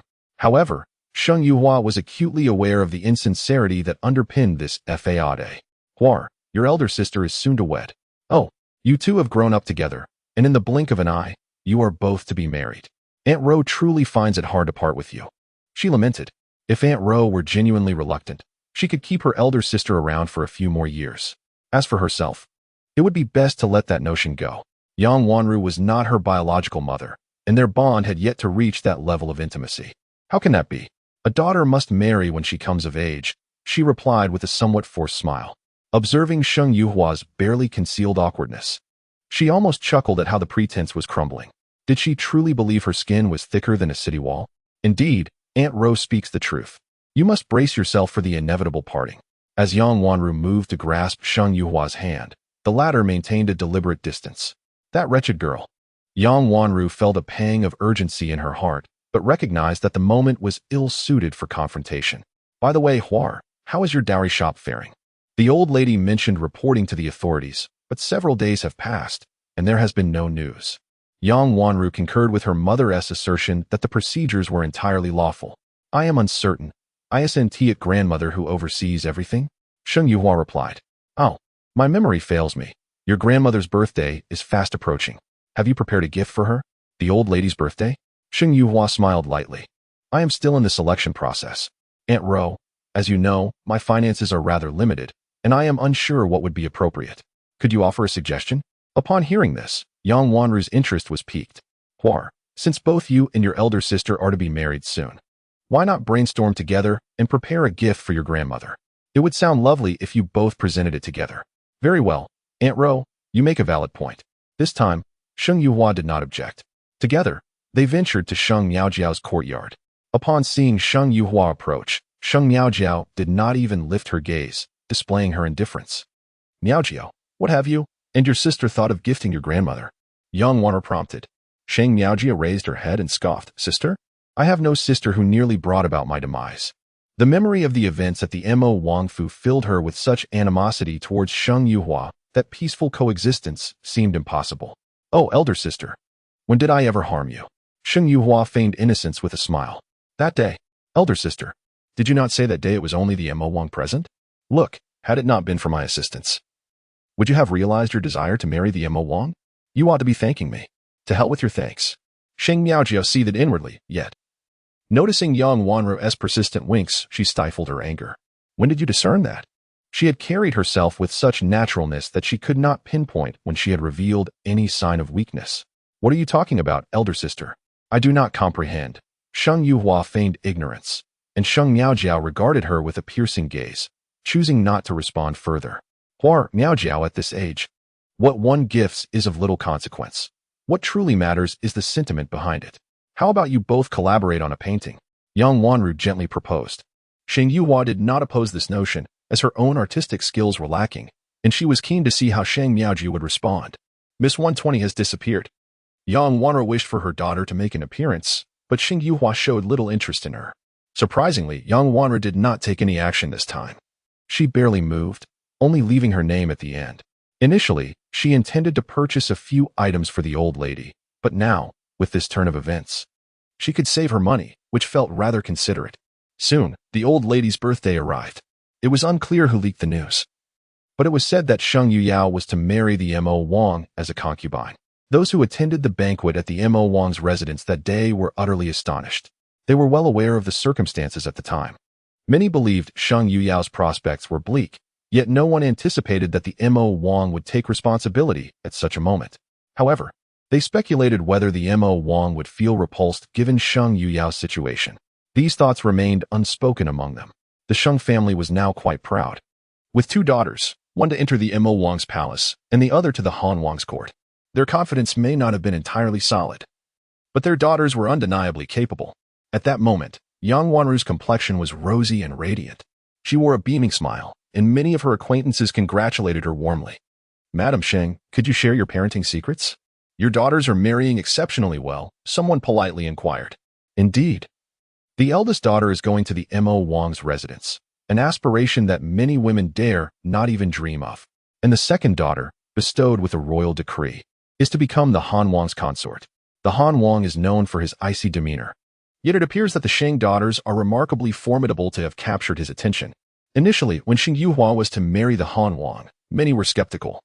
especially after the Han Wang had instructed her to attend to 2 fierce mastiffs at his door. They anticipated that she would be harmed by the beasts. Instead, it turned out that the mastiffs were quite fond of her, more so than of the Han Wang, though no one bothered to verify this. It was common knowledge that Sheng Yuhua visited the Han Wang's palace daily, often without needing an announcement. When she left, the 2 mastiffs would escort her to the grand entrance. Indeed, Huar had always been remarkably sensible. Yang Wanra had not forgotten the purpose of the day. Sheng Yicheng had informed her that the celebration was primarily for Sheng Yuhua. While she felt a tinge of resentment, the fact remained that her daughter was now a concubine. Even if Sheng Yuhua became the Mo Wang's woman, she would only be a secondary consort, hardly comparable to her daughter. This thought brought her some solace. However, time was slipping away, and she wondered if Sheng Yuhua had finished her preparations. As the granddaughter of the old lady, she was to assist Sheng Yuyao in welcoming the other young ladies. She signaled to a nearby maid, who hurried out to check. After a considerable time, the maid returned, moving slowly. Noticing the maid's unusual demeanor, Yang Wanru felt a pang of anxiety. Yet, she could not fathom what trouble Sheng Yuhua could be in today. Just yesterday, Sheng Yicheng had advised her to behave and help the old lady enjoy her birthday. Yang Wanru stepped back a few paces to stand beside the maid and whispered, "Is she still not up?" The maid shook her head, her expression grim. "Madam, the second young lady is not in the Linglong courtyard." What? Yang Wanru could not have anticipated such a revelation. Not in the Linglong courtyard? Where could that wretched girl have gone? And what of her maid? As I settled onto the chair, I found myself alone. The 3 young ladies were nowhere to be seen, and I searched far and wide without catching even a glimpse of the second young miss. The maids in the courtyard, ignorant of the situation, were equally unaware of when she had departed. Yang Wanru's complexion turned a shade of green with anxiety. Today had been meticulously planned for her. Yet she was inexplicably absent. This simply would not do. She needed to inform Sheng Yicheng at once.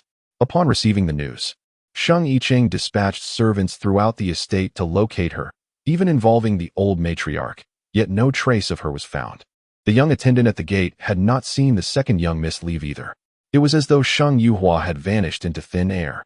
This wretched girl must be doing this on purpose. Sheng Yicheng was not particularly concerned about Sheng Yuhua's safety. Rather, his anxiety stemmed from how he would explain this to the Prince of Mo. Everything had been arranged with great care, meticulously orchestrated over a long period, and he had believed it to be foolproof, only to encounter this glaring oversight. The thought of the prince discovering this made him shrink back in fear. Nevertheless, even in Sheng Yuhua's absence, the banquet must proceed.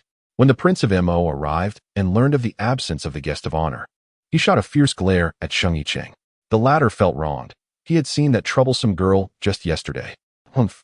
First, he needed to find her. Before the midday banquet commenced, the steward of the Cold King's residence finally made his delayed entrance. After presenting his gifts, he casually remarked, "The prince has been in low spirits these past few days and took the princess out for a stroll this morning.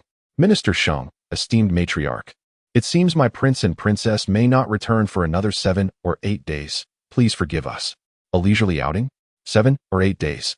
Sheng Yicheng's mouth twitched involuntarily. He suspected the Cold King's residence was being deliberately obstinate, yet he lacked any tangible proof. 7 or 8 days coincided perfectly with their wedding date. If Sheng Yuhua returned just in time to wed, how could he possibly take action? Casting a worried glance at the Prince of Mo, he was met with a serene countenance. Yet the coldness lurking beneath his gaze sent shivers down Sheng Yicheng's spine. It was utterly terrifying. He felt the Prince of Mo's intensity rivaled that of the Cold King. Meanwhile, the banquet at the minister's residence continued, while Sheng Yuhua, the object of everyone's concern, felt utterly depleted. Rising at the crack of dawn had drained her energy, and she had intended to catch up on sleep in the carriage. However, upon spotting the individual within, all semblance of drowsiness vanished. The Cold King. This fellow had come too. Hadn't it been agreed that he wouldn't make a personal appearance? Your Highness? Suppressing her astonishment, Sheng Yuhua endeavored to maintain a composed demeanor as she greeted him. "You've come in person?" Her words prompted the Cold King to glance up. A book still in hand, he had a profound affinity for reading. "Yes, honestly, it was unnecessary for you to come. The covert operatives could have handled it," Sheng Yuhua explained, yet the Cold King merely regarded her with a penetrating gaze, remaining silent. A yawn escaped her lips. With such a formidable presence beside her, how could she possibly rest? Internally lamenting, she still felt fatigued. Before long, Shang Yuhua began to nod off, her eyelids growing heavy as she drifted into slumber. In her dreams, she seemed to return to her own bed, a large pillow nestled beside her. Clutching the pillow, she shifted into a more comfortable position and continued her rest. Meanwhile, within the carriage, the cold king, observing the woman sprawled against him like an octopus, felt a surge of irritation as he pinched the bridge of his nose. Was this woman incapable of sleeping with any semblance of decorum? When awake, she seemed eager to distance herself from him, yet in slumber, she clung to him. Noticing her discomfort, he set aside his book and gently placed her head upon his lap. Her arms instinctively wrapped around his slender waist. The soft, delicate breath stirred a slight itch within the cold king. He picked up the book he had just set down, yet his eyes could absorb nothing of its content. Was she so exhausted from assisting him in detoxification? Furthermore, today marked the birthday of her grandmother. She chose to depart on this day, which must have surely angered the old lady. Alas, it was of no consequence. She could do as she pleased. The woman's breath was barely perceptible, and a faint fragrance enveloped her, causing the cold king to feel a touch of warmth within the carriage. "My lord, ahead lies." Cold indifferently drew back the curtain to report, only to inadvertently witness the scene before him, hastily retreating. Good heavens, what had he just seen? Their proud and aloof prince, allowing a woman to rest upon his lap. Was this truly the same prince who despised anyone encroaching within 3 meters of his space? Cold questioned whether he had lifted the curtain improperly. However, before he could ponder further, the cold king's indifferent voice resounded, and Cold dared not lift the curtain again. He approached the side of the carriage and whispered, "My lord, what is it? There is a town ahead. Shall we pause for a brief respite?" At that moment, Cold suddenly recalled his initial purpose. Yet, considering the circumstances within the carriage, he spoke softly, lowering his voice considerably. "No need. Let us continue our journey." The cold king gazed down at the woman sleeping soundly upon his lap, knowing she would not awaken any time soon. Shang Yuhua's beauty was undeniable, and even without adornment, she remained breathtakingly stunning. It was no wonder the Mo king was so infatuated. Yet, the cold king believed that his admiration extended beyond mere physical allure. Cold acknowledged with a nod, and the carriage resumed its steady progress. Outside, several hidden guards exchanged glances, their expressions laden with meaning. Shang Yuhua had originally been the Mo king's consort, but her recent decision to marry their prince had stirred discontent among many. Nonetheless, her recent actions had altered their perceptions significantly. Shang Yuhua was roused from her slumber by hunger, the sun nearly setting, having dozed throughout the day in the carriage. Her head rested softly, radiating warmth. Still somewhat dazed, she released her grip, attempting to rise, but she was unsure where to place her hands, sensing something amiss. A sudden rush of warmth flooded her mind, and she became fully aware. To her astonishment, she realized her head.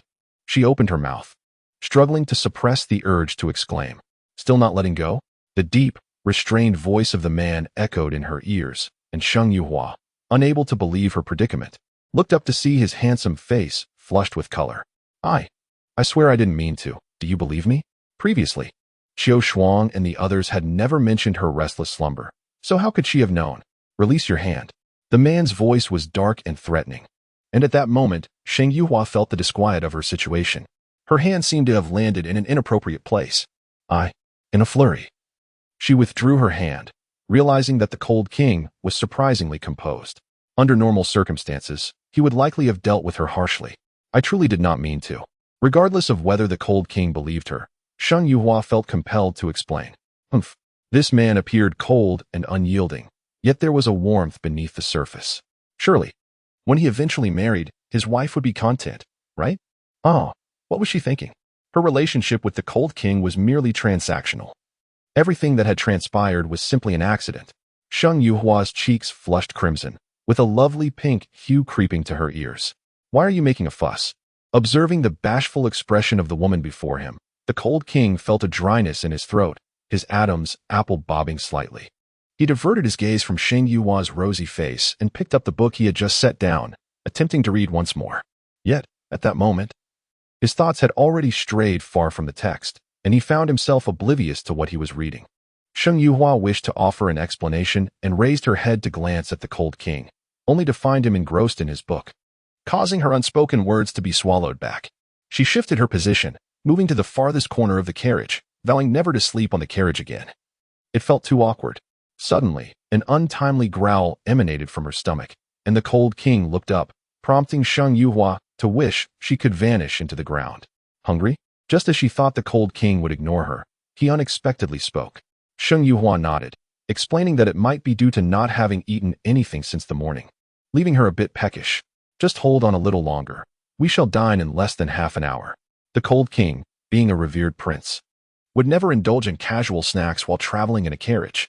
Sheng Yuhua acknowledged his perspective, placing a hand on her flat stomach, contemplating purchasing some pastries to nibble on during the journey. With 3 maidservants in the cold king's residence, she felt reassured. What might be happening at the minister's residence now? She had fled, leaving Sheng Yicheng to explain to the Mo Wang. In truth, she could have departed earlier, but she preferred to let them scheme and prepare, only to witness their plans unravel. That was far more gratifying, wasn't it? The cold king had ventured out discreetly, and very few were aware of his departure, resulting in a tranquil journey. However, the capital was far from serene. After several days of bliss, Lin Shirin basked in the Mo Wang's exceptional treatment, who promised that once she bore a child, regardless of gender, she would be elevated to the status of principal wife. Regarding Lin Yuan, she had inquired, and the Mo Wang stated he would contemplate the matter. Deep down, Lin Shirin hoped he would refuse. Although Lin Yuan had become the Mo Wang's woman, she still had other suitors. Should the Mo Wang acquiesce to her entry into his residence, the ensuing gossip would be unrelenting. She wished for her sister to find a man who would not care about her past. Unfortunately, disappointment was destined to be her companion. When she heard that the Mo Wang intended to take Sheng Yujiao as a concubine, Lin Shirin could scarcely believe it. In a fit of anger, she stormed into the study, where the Mo Wang was engaged in discussions. "Ener, please step outside," he said, his voice cold and his displeasure evident. "My lord, is what they say true?" Lin Shirin dared to question, looking at the unfamiliar man before her with disbelief. "What? Step outside first. I will come find you once I am finished," the Mo Wang replied, growing impatient. "They say you intend to marry Sheng Yujiao," Lin Shirin pressed stubbornly, fully aware that it would be best to remain silent at that moment. Yet, her heart ached. Why Sheng Yujiao? Was it merely because she was Sheng Yuhua's sister? Lin Shirin. The Mo Wang's patience waned at her obstinacy. "Someone, escort Lin Concubine back to her quarters." This marked the first time he had referred to her as Lin Concubine in front of others. Hearing the title concubine from the Mo Wang's lips ignited jealousy within Lin Shirin, yet his words also chilled her heart. The sweetness of their past was now but a distant memory, replaced by the stark reality of being called Lin Concubine. "Mo Wang, you are merely marrying a concubine. Why create such a stir?" In the presence of Lin Shirin's pale visage, the heart of the king of Mo softened somewhat as he offered words of comfort. "She has come to be beneath you. My dear, in my heart, you are unique. Do not fret." However, Lin Shirin did not respond to the latter part of his statement, fixating instead on the former. After all, he was merely taking a concubine. When he married her, she too was but a concubine. How amusing it was to realize that in his eyes, she was merely a secondary wife. "Concubine, let us depart." A maid arrived to escort Lin Shirin away from the study. Yet, before the maid could approach, Lin Shirin stood tall and declared, "No need." With that, she raised her gaze and cast a profound look at the king of Mo before turning to leave. The king watched her retreating silhouette, a smirk gracing his lips. That woman, Sheng Yuhua, was exceedingly cunning. Although Sheng Yicheng claimed to have acted discreetly, he sensed she must have been privy to some information beforehand. Lin Shirin did not return to her courtyard, but went straight back to the Lin family residence. "Is it true what they say outside?" Lady Lin inquired, her expression darkening upon hearing about Sheng Yujiao's intention to become the king of Mo's concubine. What did the king mean by this? He took responsibility for the daughters of the Sheng family while neglecting her own? Her Inan, who had been unwell for days, appeared lethargic. Inan, seeing her sister's pale face, filled Lin Shirin with distress. If the household truly required a concubine, she would prefer it to be her own sister. She harbored no fondness for Sheng Yuhua or any other daughters of the Sheng family. "Inan, did you know that a renowned divine physician has emerged in the capital? I have already sent someone to seek assistance for you." "Sister, is it truly possible for my health to improve?" Inan replied. Since birth, her health had been frail. As a child, she could not indulge in play like other girls, who enjoyed various delicacies while she was relegated to bitter medicines. Moreover, she had inadvertently overheard the doctor mention that she might be incapable of intimacy or childbirth in the future. How could a woman live without the prospect of children? In recent days, Lin Yuan had pondered deeply. Were the doctor's words accurate? Perhaps they were, yet they claimed she could never engage in intimacy, and yet that day, though it was shameful and left her feeling helpless, she had indeed been with someone. It was painful and contrary to their descriptions of ecstasy. Did that not imply she could still bear a child? This physician is unlike the others. He is truly remarkable. Besides, I know of a location that possesses a millennium-old ginseng root, combined with the ice lotus, and you shall surely recover, Lin Shurin asserted with unwavering conviction. To which Lin Yuan nodded in agreement. By the way, what do you think of the king of Mo? As she posed this question, Lin Shurin's heart trembled, contemplating whether she must share her man with her beloved sister. Brother-in-law is splendid. Lin Yuan lowered her head, recalling the events of that day when her brother-in-law displayed great valor. If only he had been there alone that day. I understand, Lin Shurin replied, recognizing that her sister's heart had already been swayed. It was perhaps for the best. With one already entering the household, her sister could have a companion, and together they could confront the daughters of the Xing family. Lady Lin had been anxiously waiting outside. When Lin Shurin emerged, she anxiously inquired, "Isn't it well?" "She is fine, mother.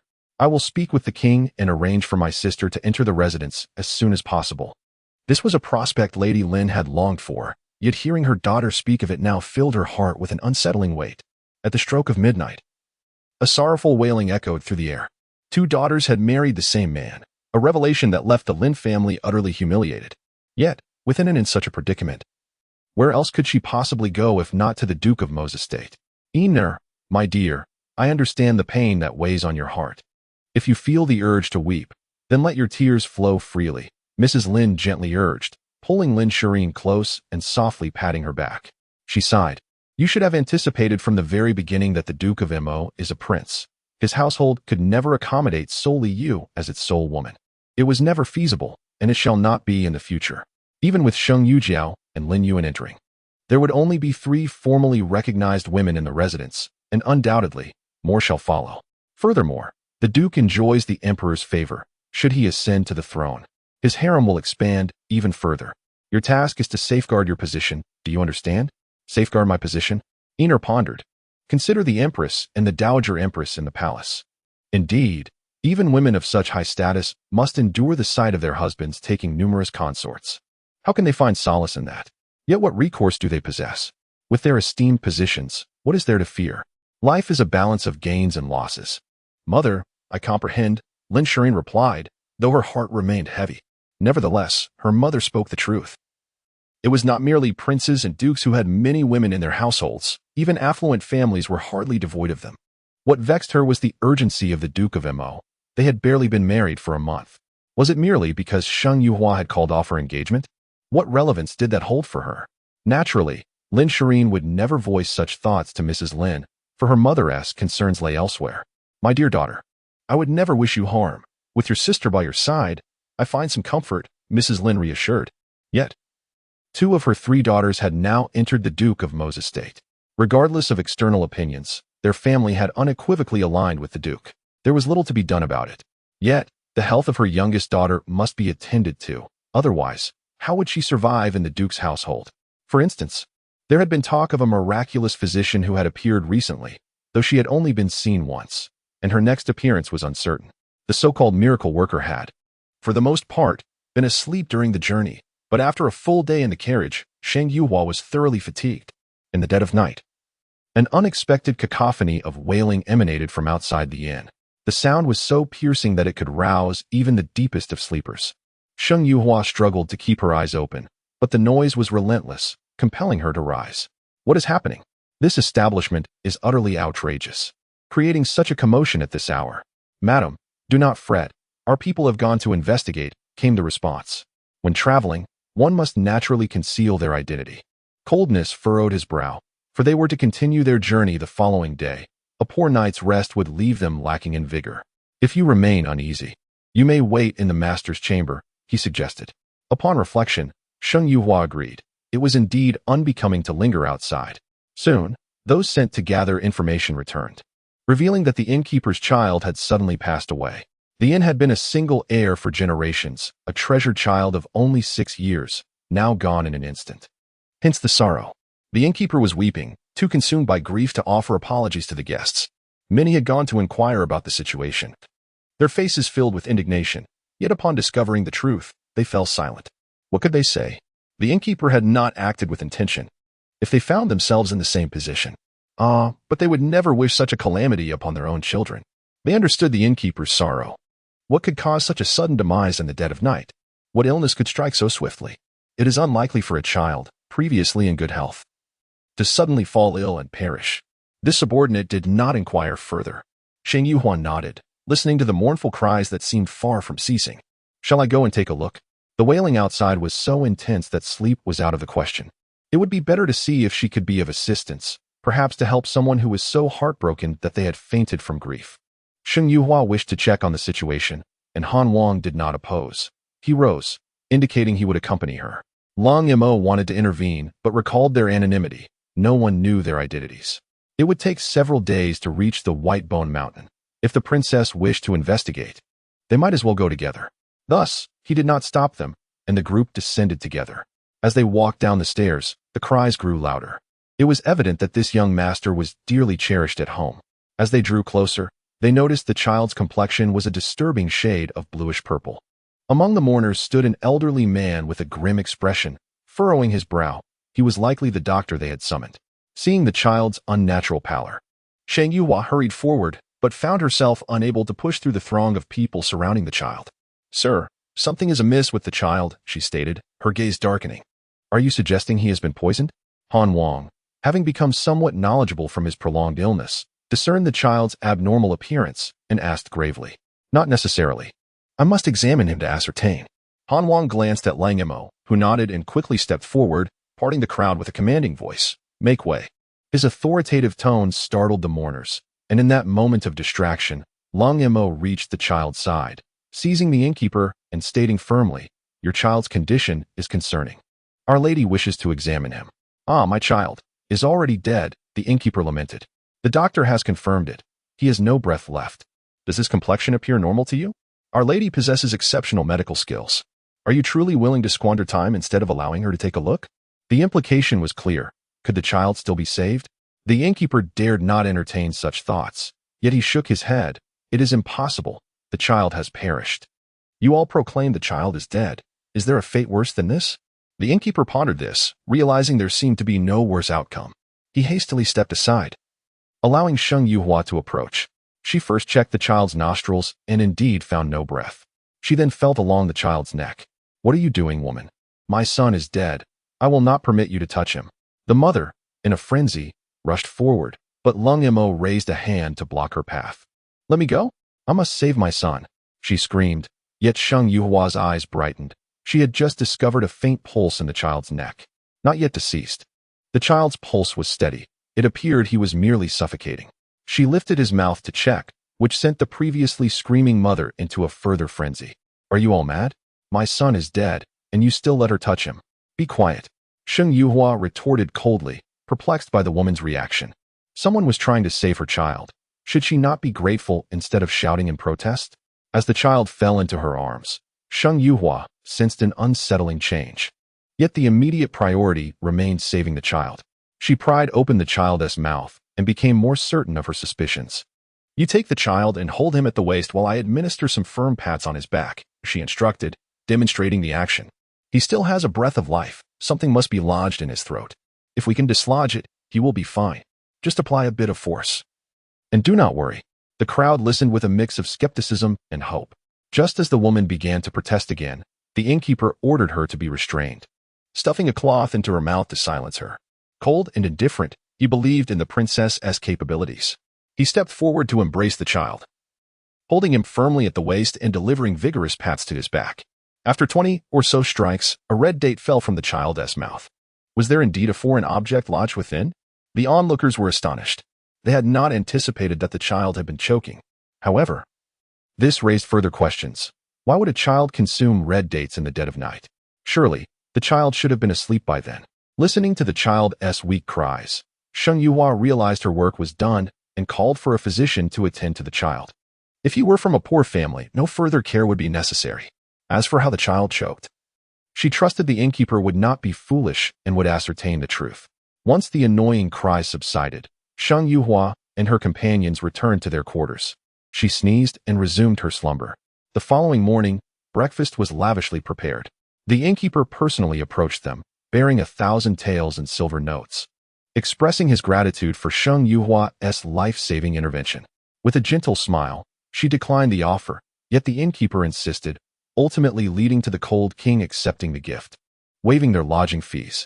It was reported that the woman from the previous night had been imprisoned, though the reasons remained unclear. Sheng Yuhua found it perplexing why a mother would harm her own child. After breakfast, they continued their journey, quickening their pace as they were eager to return for the wedding. The date for the wedding had been set by the cold king himself. They could not afford to have the bride and groom absent on such a momentous occasion. Once back in the carriage, the cold king's gaze upon Sheng Yuhua shifted, eliciting a sense of unease. She touched her face, recalling that she had checked her reflection and found no dust upon it. "Why do you look at me so intently, my lord? Surely it cannot be for my beauty?" she queried. "Have you encountered such a case before? If not, how could you so quickly discern that it was a choking incident?" "It is entirely plausible. The child exhibited no other symptoms, indicating an acute condition. One can infer from the complexion that choking is a significant possibility. I merely calculated probabilities," she replied. "I lack any supernatural insight. It was merely conjecture. Even with only a 50% chance in such circumstances, I would still attempt to assist. I believe the child's family shares this sentiment." The cold king nodded, expressing his agreement. "So, Miss Sheng, what is your level of confidence regarding my condition?" The more he learned, the more intrigued he became. While the clever ones from yesterday had chosen to remain cautious, she had dared to act. Was it out of compassion? Yet she showed a certain cruelty towards others. "My lord, your situation is unique. Even with just a 10% chance, you would still be inclined to try," she stated. The cold king gazed at her intently. "That is valid. If I do not make an attempt, I am resigned to death. Yet I am not ready to perish, so I must take this gamble with you." Suddenly, the cold king beckoned, pulling Sheng Yuhua towards him. In a twist of fate, she fell into his embrace, his large hands firmly grasping her slender waist. In a moment of vulnerability, he suddenly lowered his head, resting his chin upon her shoulder, his warm breath intertwining with hers. Sheng Yuhua felt her cheeks flush slightly. "Miss Sheng," he spoke, his voice deep and husky, sending a shiver through her. Although she had long been married, Ji Zimo had never treated her in such a manner. With a flicker of hope, "This prince can accompany you in your gamble." His tone was nonchalant, and to an outsider, they could easily be mistaken for the dearest of lovers. However, stakes must exist. Stakes? Sheng Yuhua pondered, questioning what she possessed that might pique his interest. "Let us wager our lives together." Sheng Yuhua stiffened, unable to fathom that the cold king was even more reckless than she. "Your Highness, you..." "What? Does Miss Sheng lack confidence in her medical skills?" Sheng Yuhua yearned to retort, to argue. Yet the truth remained, she was not entirely assured of her ability to counteract the cold king's poison. Initially, her intent was merely self-preservation. Yet this infuriating man had the audacity to propose a gamble of life and death. She adamantly refused. Had she not already encountered enough trouble while attempting to detoxify him? And what of life? Sheng Yuhua scolded herself for even contemplating that. After detoxifying him, she should have gracefully withdrawn. Life? The cold king seemed not to have considered this dilemma. "You are already my princess, thus any offspring would naturally belong to me." Hearing his words, Sheng Yuhua felt an overwhelming urge to slap herself. Taking a deep breath, she recalled her initial motive for marrying him and reminded him, "Your Highness, my assistance in detoxifying you was merely to extricate myself from the engagement with the King of Ink. And what of it? Do you believe you have truly escaped him? Or do you think that by leaving me, he would cease his pursuit?" This was a truth Sheng Yuhua dared not voice. The King of Ink was obstinate, unwilling to relinquish his claim. No, it was not that he refused to let go. He was unwilling to abandon the Yu family fortress. As long as her maternal lineage was tied to the fortress, he would never release his hold. But what of the Cold King? Was he aware of the circumstances surrounding the Yu family fortress? Sheng Yuhua hesitated to ask, fearing the question might inflict deeper wounds. "As my woman, you shall not suffer." "Your Highness, I fear you may be the one to suffer." Sheng Yuhua sighed inwardly, realizing that she and the Cold King had much to communicate. "I do not disdain you. Yet the words I find you distasteful remained trapped within her throat, unuttered. The Huan Yu silk could significantly reduce the risk of inhaling toxic fumes, yet it was not a complete safeguard. Sheng Yuhua concocted a powder to deter various ferocious beasts, merely aiming to instill enough caution to grant the dark guards some time. The 6 guards quickly prepared themselves, and seeing their serious expressions, Sheng Yuhua encouraged. I hope you all return safely. Each was bound with specialized ropes, working in pairs to support one another. They ventured in 3 separate directions. And as their figures faded from her sight, Sheng Yuhua focused intently on the valley. These individuals, despite their preparation, might not return unscathed, yet in her past life, her maternal family had been driven to the depths, and she wondered how long they had survived, days or mere hours. Ji Zimo, Lin Yuan. I shall ensure that your families taste the horrors beneath the white bone mountain. Are you worried? The cold king inquired, surprised by her furrowed brow. This endeavor is crucial for us. If they return safely, we can descend each month on the 15th to collect a sample. Once I have conducted my research and calculated the toxin levels, we shall descend on the 15th of July with the antidote to detoxify you. The cold king nodded. Intrigued by the notion that the toxins varied each month, it was the first time he had encountered such a concept. 129 The return of the dowry, however. The clarity with which Sheng Yuhua understood the situation left him quite astonished. Had he not possessed an intimate knowledge of her past? He might have believed she had ventured into the depths herself. It was remarkable that the cold king uttered those 2 words, hardship, which truly surprised Sheng Yuhua. In a brief span, a rope shifted, and with a glimmer of determination in his indifferent gaze, he personally went to assist. Meanwhile, the other rope also stirred, prompting the hidden guards above to act swiftly. Soon, both individuals were hoisted up. Sheng Yuhua hurriedly approached, removing the layers of illusionary silk from their faces, 5 or 6 layers in total. To her dismay, their complexions bore a slight purplish hue. She promptly checked their pulses and deftly extracted silver needles to administer acupuncture. Before long, the other 4 individuals were also pulled up, 2 of whom had suffered severe poisoning. In reality, they had only been down there for a quarter of an hour longer than the rest. The potency of this toxin was alarming. It was hard to believe that without such thorough preparations, those who ventured below would have had no chance of survival. With a composed demeanor, Sheng Yuhua continued to perform acupuncture while administering potent antidotes. Though these antidotes were not entirely effective and might lead to residual effects, she assured herself that she could provide subsequent treatment to restore them fully. Having stabilized the conditions of the 6 individuals, they began their descent down the mountain. At this juncture, only 3 days remained until their wedding. The journey to this point had taken them 4 days, and given the need for regular rest, it was evident that their return would not be as leisurely. Sighing softly, Sheng Yuhua caught the cold king's eye, who raised an eyebrow in confusion, pondering her meaning. With all the matters at hand resolved, why did she seem discontent? My lady, do you have further business to attend to? He inquired, sensing that her sigh indicated some underlying concern. No, I was merely reflecting on whether, if this wedding were to falter yet again, they might label me a jinx. After all, most women marry but once in their lifetime, and I have failed to secure a marriage twice. Rest assured, my lady, the king will undoubtedly return you in due time. Alas, my dowry. I wonder if the Yang family will be willing to relinquish it. With so many profitable shops, that treacherous Yang Wanru has even supported her maternal family. Worry not, my lady. No one can seize what is rightfully yours. Sheng Yuhua was yet to grasp the full meaning behind his words, while in the capital, a tremendous farce was unfolding. Yang Wanru had threatened the Yang family, claiming that should the shops not be returned, the Sheng family would report them to the authorities. Ultimately, they did file a complaint, but after several days, the officials had yet to respond. The Yang family assumed the matter had concluded, believing their transactions to be legitimate and that the authorities would not pursue further inquiries, leaving the Sheng family powerless against them.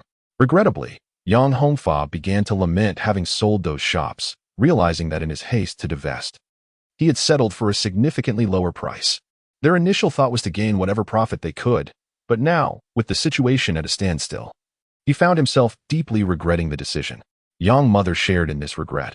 Although she had received a substantial sum from the sale, their daily income had diminished considerably, fostering a sense of frustration within her. Her resentment towards her unambitious daughter began to resurface, recalling how she had given away her belongings to her maternal family, yet still wished to return. It felt like nurturing a thankless wolf. The Yang family even began to inquire who had purchased the shops, contemplating a possible repurchase. However, the buyer had made it clear they had no intention of selling, and should they wish to acquire them, the cost would be exorbitantly higher. The Yang family had sold the shops for a total of 700,000 taels of silver, yet to buy them back would require over 1 million, prompting cries of outrage from the family regarding the buyer's greed. In the midst of their frustrations, they suddenly received word from the government office that the trial for the case was about to commence. The matter, concerning a dowry, had escalated to such an extent that it stirred a considerable uproar in the capital. Lord Yang felt increasingly hesitant to venture outside. Upon leaving the court, he hurried home, acutely aware of the peculiar glances cast upon him by others. The Yang family could exploit the Xing family's resources, but only if they could avoid becoming the subject of public scrutiny. He was, after all, concerned about maintaining his dignity. The Yang family refrained from divulging their own grievances, directing their ire solely towards the Sheng family and that disappointing daughter of theirs. Yet, their greatest resentment was reserved for Sheng Yuhua. This wretched girl, who had once been so obedient and agreeable, had become unrecognizable. She had always been like a daughter to Yang Wanru, yet now she was transformed. The situation had become so scandalous that both the Yang and Xing families found themselves humiliated.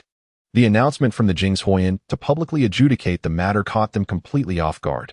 They had anticipated that even if there was a trial, it would merely pressure the Yang family to return the shop discreetly.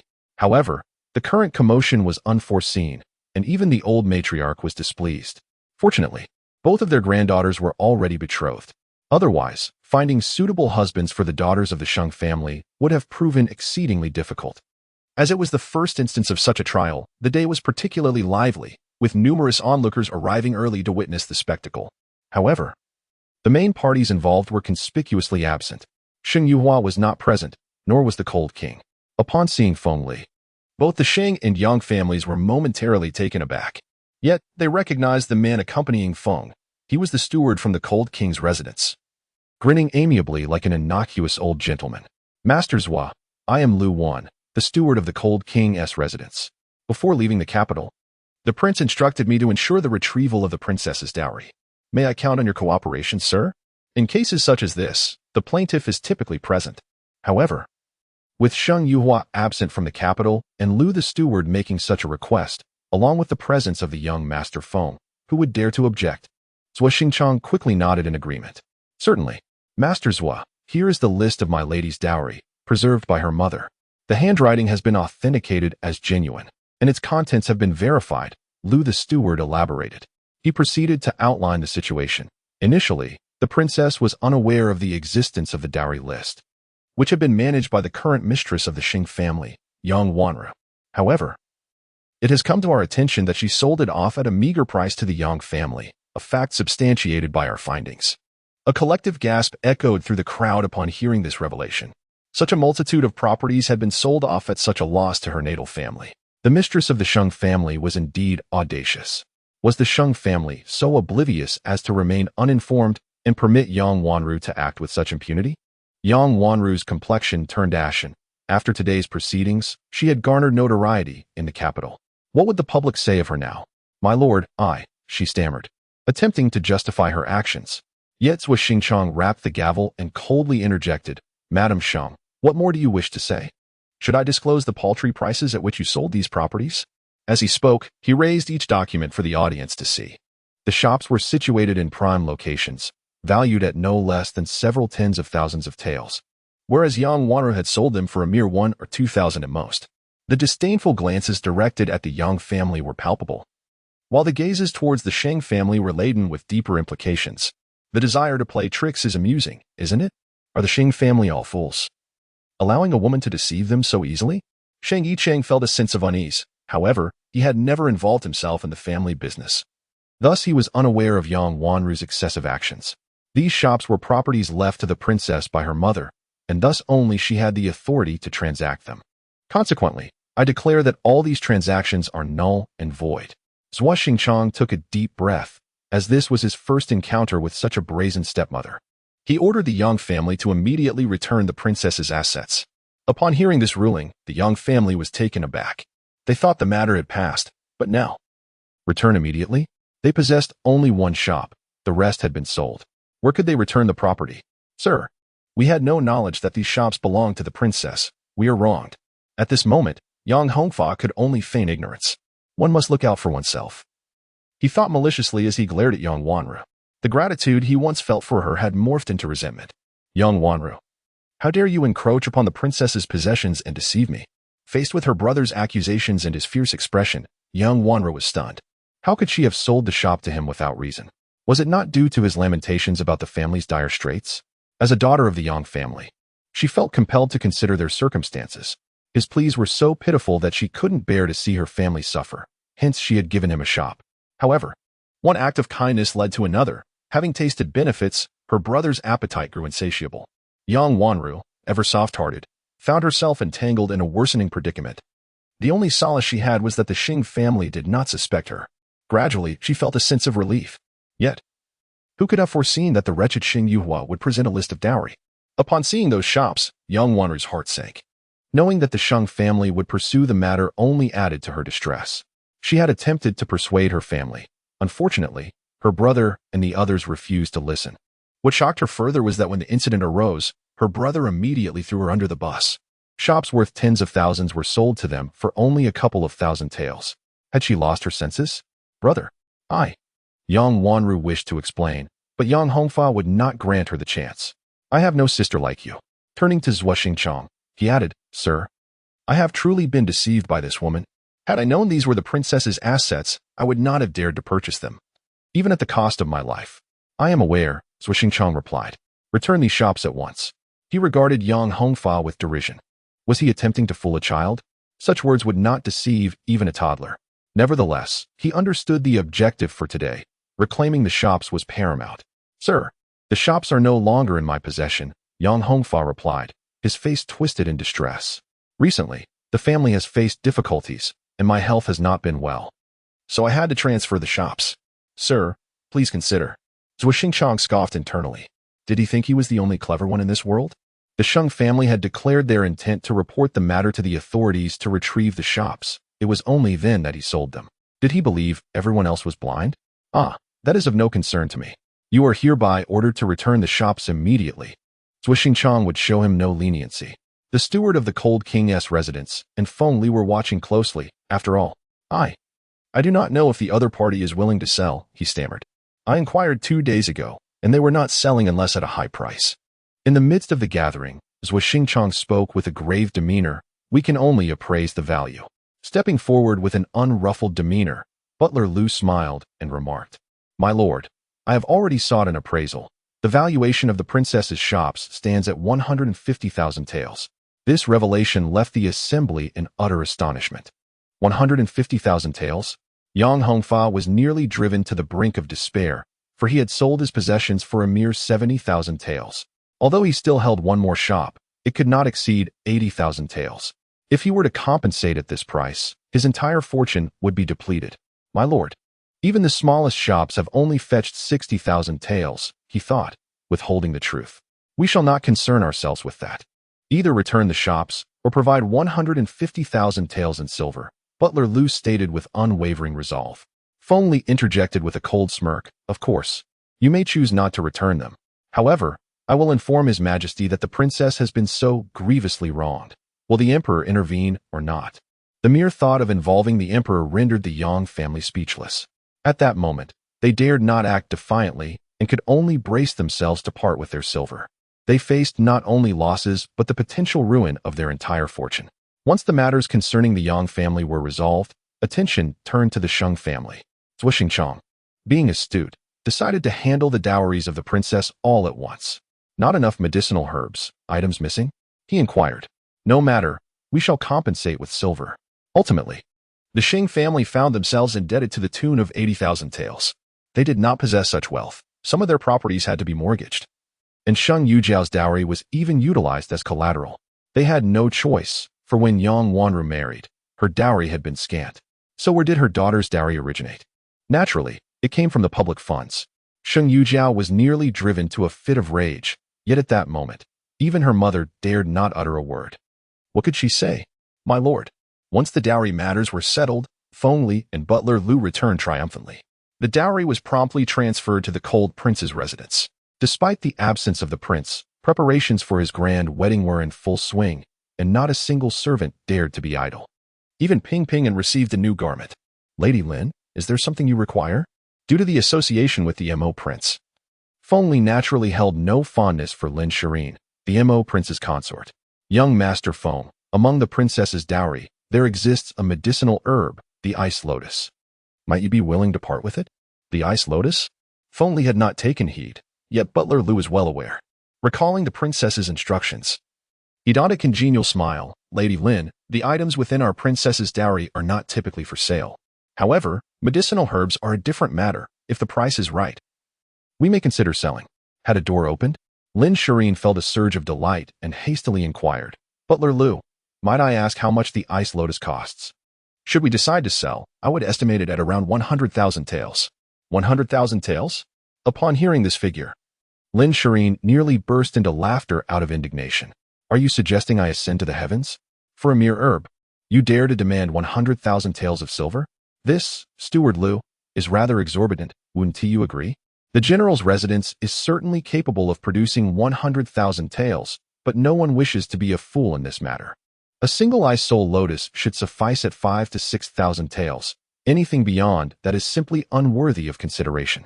Madam Lin, I have mentioned my ignorance of market values, Steward Lu replied with a resigned smile. Shall we consult a shopkeeper?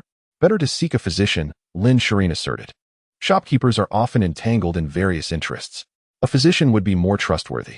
Steward Lu chose not to elaborate, for if the price were reasonable, he would retain it, as it might prove useful in the future. By the way, what of the Millennium Ginseng? Might I procure that as well? At this remark, Steward Lu silently marveled. Their noble lady truly possessed an astute mind, as she had accurately predicted his thoughts. A significant hemorrhage has occurred. Before her departure, the princess specifically instructed that if anyone inquires about the Millennium Ginseng whiskers and the ice lotus, they may be sold, but at a higher price, even surpassing the rates suggested by the royal physician. As for the figure of 100,000 taels, it was merely a casual remark. In truth, he was uncertain. Given the prince's poor health, shouldn't superior medicine be reserved for him? However, seeing that the prince did not object, he acquiesced. Very well. Let us have the royal physician take a look together. Lin Shireen sought out Physician Feng, the deputy keeper of the Imperial Hospital, known for his commendable reputation. Upon receiving the medicinal materials, Physician Feng examined them meticulously. The ice lotus was indeed of considerable age, being over 100 years old, and was relatively well preserved, with minimal loss of efficacy. Based on the intrinsic value of the herbs, it could be appraised between 20,000 to 30,000 taels of silver. However, due to its extreme rarity, the price would typically be much higher. I believe a valuation of 50,000 taels is quite reasonable, the old physician concluded. But, Physician Feng, did you not just state that the intrinsic value of the herbs is merely 20,000 to 30,000 taels of silver? Lin Shireen, who possessed limited funds, although her dowry was substantial, found herself in a position where every expenditure within the prince's residence required silver. Paying 50,000 taels for herbs valued at 20,000 to 30,000 was not something she was willing to entertain. Indeed, Your Highness is correct. Physician Feng stroked his graying beard, unfazed by Lin Shireen's skepticism, maintaining a gentle tone. The intrinsic value of the herbs is indeed as stated, but the ice lotus is exceedingly rare. I assume Your Highness has conducted some inquiries. It is nearly extinct in this world. My earlier estimate was quite conservative. Should a genuine need arise, 100,000 taels would not be excessive. It appears I still possess a modicum of conscience. Thus I will settle for 100,000 taels. Lin Shireen, she could have secured it for 50,000 had she not felt compelled to question further. Was she truly considering giving herself a resounding slap for this lapse? And what of the Millennium Ginseng whiskers? Lin Shireen struggled to suppress her rising ire. Her typically gentle demeanor now tinged with an edge of frustration. Millennium Ginseng whiskers? Physician Feng inspected the item closely and took a whiff, furrowing his brow. Even if merely the whiskers, their effects are akin to that of ginseng, and this particular specimen is quite substantial. This herb, too, is exceedingly rare. At the mention of rarity, veins began to throb on Lin Shireen's forehead, a foreboding sense enveloping her. What is its worth? Her gaze was fixed on Physician Feng, bracing herself against another exorbitant demand. Her purse had already dwindled once, and she had no desire for further depletion. It should be valued at around 20,000 taels. Physician Feng offered a reasonable estimate. However, he found it curious that the preservation of the ginseng whiskers was not ideal. May I inquire how the princess has stored them? Physician Feng suspected something was amiss. Such precious herbs would typically be treated with utmost care, yet this specimen appeared neglected. This is somewhat embarrassing to admit. The princess fortuitously acquired them. During a visit to the apothecary, she chanced upon villagers selling ginseng whiskers and purchased them. Is that so? Physician Fong was taken aback, promptly asking, if I may inquire, how much did the princess spend? Not much, perhaps 3 taels? Physician Fong felt a wave of dizziness wash over him. Millennium ginseng whiskers. Worth thousands, and the princess had only spent a mere 3 taels? What frustrated Lin Shirin even more was that she had been present that day. Had she acted swiftly, she too could have claimed the whiskers for 3 taels. The princess truly has remarkable luck. Indeed, without such fortune, could she have wed our prince? While this statement held truth, Lin Shirin sensed an underlying implication from the steward. Ultimately, the 2 items were sold for 120,000 taels, and the steward's words subtly conveyed respect for her. There was no need for such formality, Lin Shirin remarked. With the medicinal materials in hand, she hurriedly returned. Yet a new dilemma arose. The divine physician had yet to be found, and they would need to exert considerable effort to locate him. Once more, grant me a chance. In a public trial, the Yang family was on the verge of being reduced to nothingness. The Sheng family also suffered grievously, with the elderly matriarch nearly fainting from rage. Sheng Yicheng wore a troubled expression.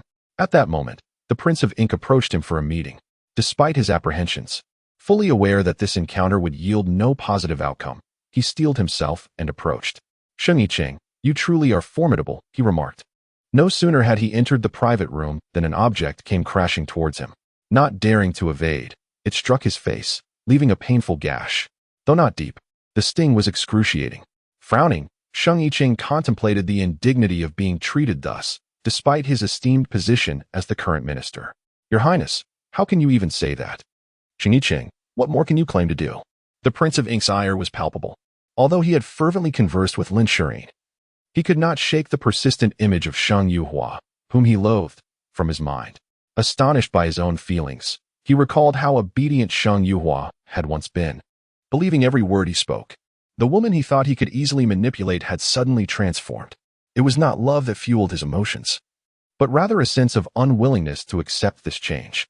Perhaps it was also due to Shang Yuhua's choice of Ji Minghan. That wretched woman. She knew very well that Ji Minghan was the one person he despised the most. Your Highness, that rebellious daughter of mine said nothing before she departed. I only learned of this on that day. Sheng Yicheng felt utterly wronged. Not even though he could claim to have been more unjustly treated. He had revealed nothing of his rebellious daughter. Yet how fortuitous that she had gone out with the Prince of Cold that very day. Could it be that the prince's people had learned of this? Your Highness, I assure you, my daughter would not have known. Do you think it possible that the Prince of Cold was informed? This was the only explanation he could conceive. Humph, how could the Prince of Cold have known? The Prince of Ink pondered this, deeming it unlikely. Yet, if not him, then who could it be? A nagging feeling persisted that there was no one else. Sheng Yicheng, let us set aside other matters for the time being. Pray tell, what do you intend to do? The Prince of Ink was disinclined to engage in further debate. He had granted Sheng Yicheng 2 opportunities, both of which had been squandered. Your Highness, I implore you for another chance. Furthermore, Zhao Jiao is under your patronage. You wouldn't want any misfortune to befall her father, would you? The Prince of Cold has declared his intent to marry her. Though a secondary consort, she is still considered a wife. How could he maintain his composure if her father were to face calamity? Humph, you are well aware of your daughter's circumstances. The Prince of Ink scoffed, observing the astonished expression on Sheng Yicheng's face. As the principal party, how could I possibly be unaware of the situation? Gasping in shock, Sheng Yicheng questioned, what do you mean by the situation? What circumstances are you referring to? Yet, did not Sheng Yujiao and the others claim that the man was slain before he could make any advances? Your Highness, being a man himself, Sheng Yicheng understood the male psyche. So, do you still perceive your precious daughter, Sheng Yujiao, in a favorable light? At that moment, Sheng Yicheng felt a desire to bang his head against the wall. Indeed, it was true. How could Sheng Yuhua, that rebellious daughter, dare to act so ruthlessly? She was, after all, her own sister, the daughter he had doted on and raised with utmost affection. The bride has gone out to play? Sheng Yuhua, she must belong to me. The Emma Wang's expression was fierce, his eyes coldly fixed on Sheng Yicheng. Although Sheng Yuhua has yet to return to the capital, the wedding day is fast approaching. And I trust you are well aware of that. I will certainly have her, Sheng Yicheng, should you fail to secure her before the marriage. I assure you that the evidence I possess will be delivered directly to the Emperor's desk. No, please don't. Sheng Yicheng realized that if this evidence were to reach the emperor, not only would he lose his position, but his very life would be at stake. Unlike other officials, he had no support. When other officials encountered difficulties, their families could provide assistance. He had no such backing. He could only rely on himself. Humph. Your performance will determine your fate. The Mo Wang snorted disdainfully and strode out with an air of arrogance. My lord, if you truly desire to possess Xing Yuhua, you could simply take her by force. Liang Ji, his most astute subordinate, could not fathom why the lord was expending such effort to court a woman of no apparent worth. Use force? Mother said that was unacceptable. Did he truly wish to win Xing Yuhua's heart? If not for his mother's insistence, he would have acted long ago. Yet, Sheng Yicheng seemed unreliable. The last plan was meticulously devised, and yet Sheng Yicheng managed to ruin it. It was beyond comprehension how such a talent achieved the position of minister. No matter. Have you prepared the wedding gown I instructed you to? In response, Liang Ji confirmed that they were hastily replicating it.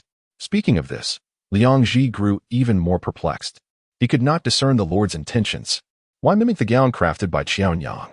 And why must it appear identical to the original? Qiaonyang's craftsmanship was unparalleled. Having taken her decades to perfect that gown, achieving a perfect replica was impossible. However, a close imitation could be feasible. Expedite the process and ensure its completion swiftly.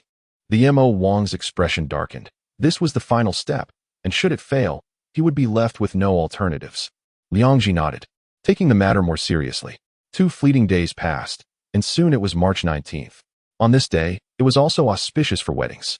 In less than a month, the entire capital was once again adorned in vibrant colors, festooned with lanterns. The usually quiet Han Wang mansion was extravagantly decorated in bright red. On this fortuitous day, 2 royal households were simultaneously celebrating. The Han Wang was marrying his primary consort, while the Mo Wang was welcoming his secondary consort. Coincidentally, both were marrying daughters from the Sheng family. Early that morning, Sheng Yicheng's smile had yet to wane. 2 daughters marrying 2 princes on the same day was a rare honor, unmatched in the capital. Though his smile was radiant, his heart was filled with anxiety. Has the second young lady not returned yet? Where could that foolish girl be at this hour? The wedding day had long been set. If today were to bring any unforeseen events, the reputation of the Sheng family would be irreparably tarnished. The same daughter failing to marry twice? The thought of the gossip outside made him dizzy. Oh dear, master, do not fret. Huar is likely just enjoying herself and will return shortly. Yang Wanru's voice was soft. Yet those around, eager for gossip, overheard her words. What? Sheng Yuhua is still out playing? Oh my heavens, playing at this hour? Surely. She isn't in some wild man's bed, is she? Are you courting death by speaking such nonsense? If that demon hears you, do you still value your head? The crowd buzzed with speculation, and upon hearing this, Sheng Yicheng's face turned as dark as thunder. Another groom has arrived. He glared fiercely at Yang Wanru and remarked, If you cannot speak, then remain silent. Upon finishing his words, he turned to the onlookers, explaining with a beaming smile, My daughter and the Cold King have gone out for some business, but I believe they will surely return today. What? They have left? Good heavens. They haven't even married yet, and they dare to go out? Are you not aware? The second daughter of the Sheng family has been frequenting the Cold King's residence lately. Truly a lowly affair. But do you recall how she publicly annulled her engagement to the Ink King in front of the emperor? Could she possibly do so again this time? This statement plunged the crowd into silence, as many pondered the possibility, given Sheng Yuhua's audacity. Sheng Yicheng, overhearing these remarks, felt his face darken further. He wished he could strangle his daughter with his own hands. Sheng Yuhua had brought him nothing but disgrace. My lord, this. Hearing no one speak favorably of Sheng Yuhua, Yang Wanru feigned a look of concern. Despite the dowry situation, with Sheng Yujiao soon to marry the Ink King, she still retained her status as the lady of the house, albeit with her authority transferred to the matriarch. For now, preserving her position was paramount. She had become considerably more subdued, only secretly plotting against Sheng Yuhua. On this joyous occasion, her daughter's spirits were notably low. Who could be happy when their dowry was nearly pilfered? Sheng Yuju directed her resentment towards Yang Wanru. Yet, Yang Wanru felt unjustly wronged. She had made every effort to advocate for her daughter.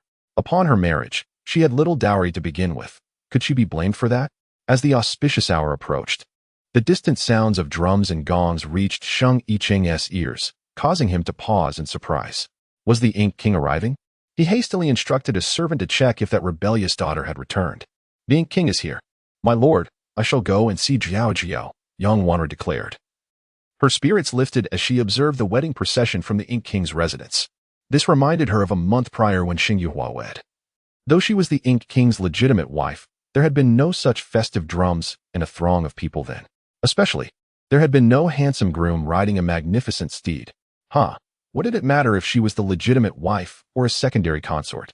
Only the woman who possesses the Lord's heart is truly fortunate. Yang Wanru felt a swell of pride. Her teachings to her daughter had evidently borne fruit. Despite the scandal that had befallen Sheng Yuhua, the Ink King's unwavering affection was not something an ordinary woman could inspire.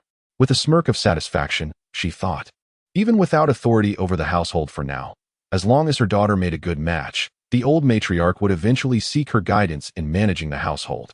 With her spirits high, Yang Wanru moved forward, while Sheng Yicheng's heart remained anxious. The procession from the Ink King's residence soon arrived at the entrance, where the Ink King's handsome visage radiated joy. He cast a glance at Sheng Yicheng, who turned away. A sense of foreboding washed over the Ink King as he noticed the absence of the Cold King's carriage at the door. Could it be? It shouldn't be possible. He knew the Cold King well. He would never delay a date he had set himself. Just as doubt clouded his mind, the sound of drums grew louder. Approaching from the opposite direction, a grand procession making its way closer. The Ink King's gaze sharpened. He understood that the Cold King would not embarrass himself. However, the scale of this spectacle was somewhat excessive. Amidst the resounding drums, another wedding procession drew near. What astonished him further was the figure seated atop a grand crimson steed. Who else could it be but the Cold King?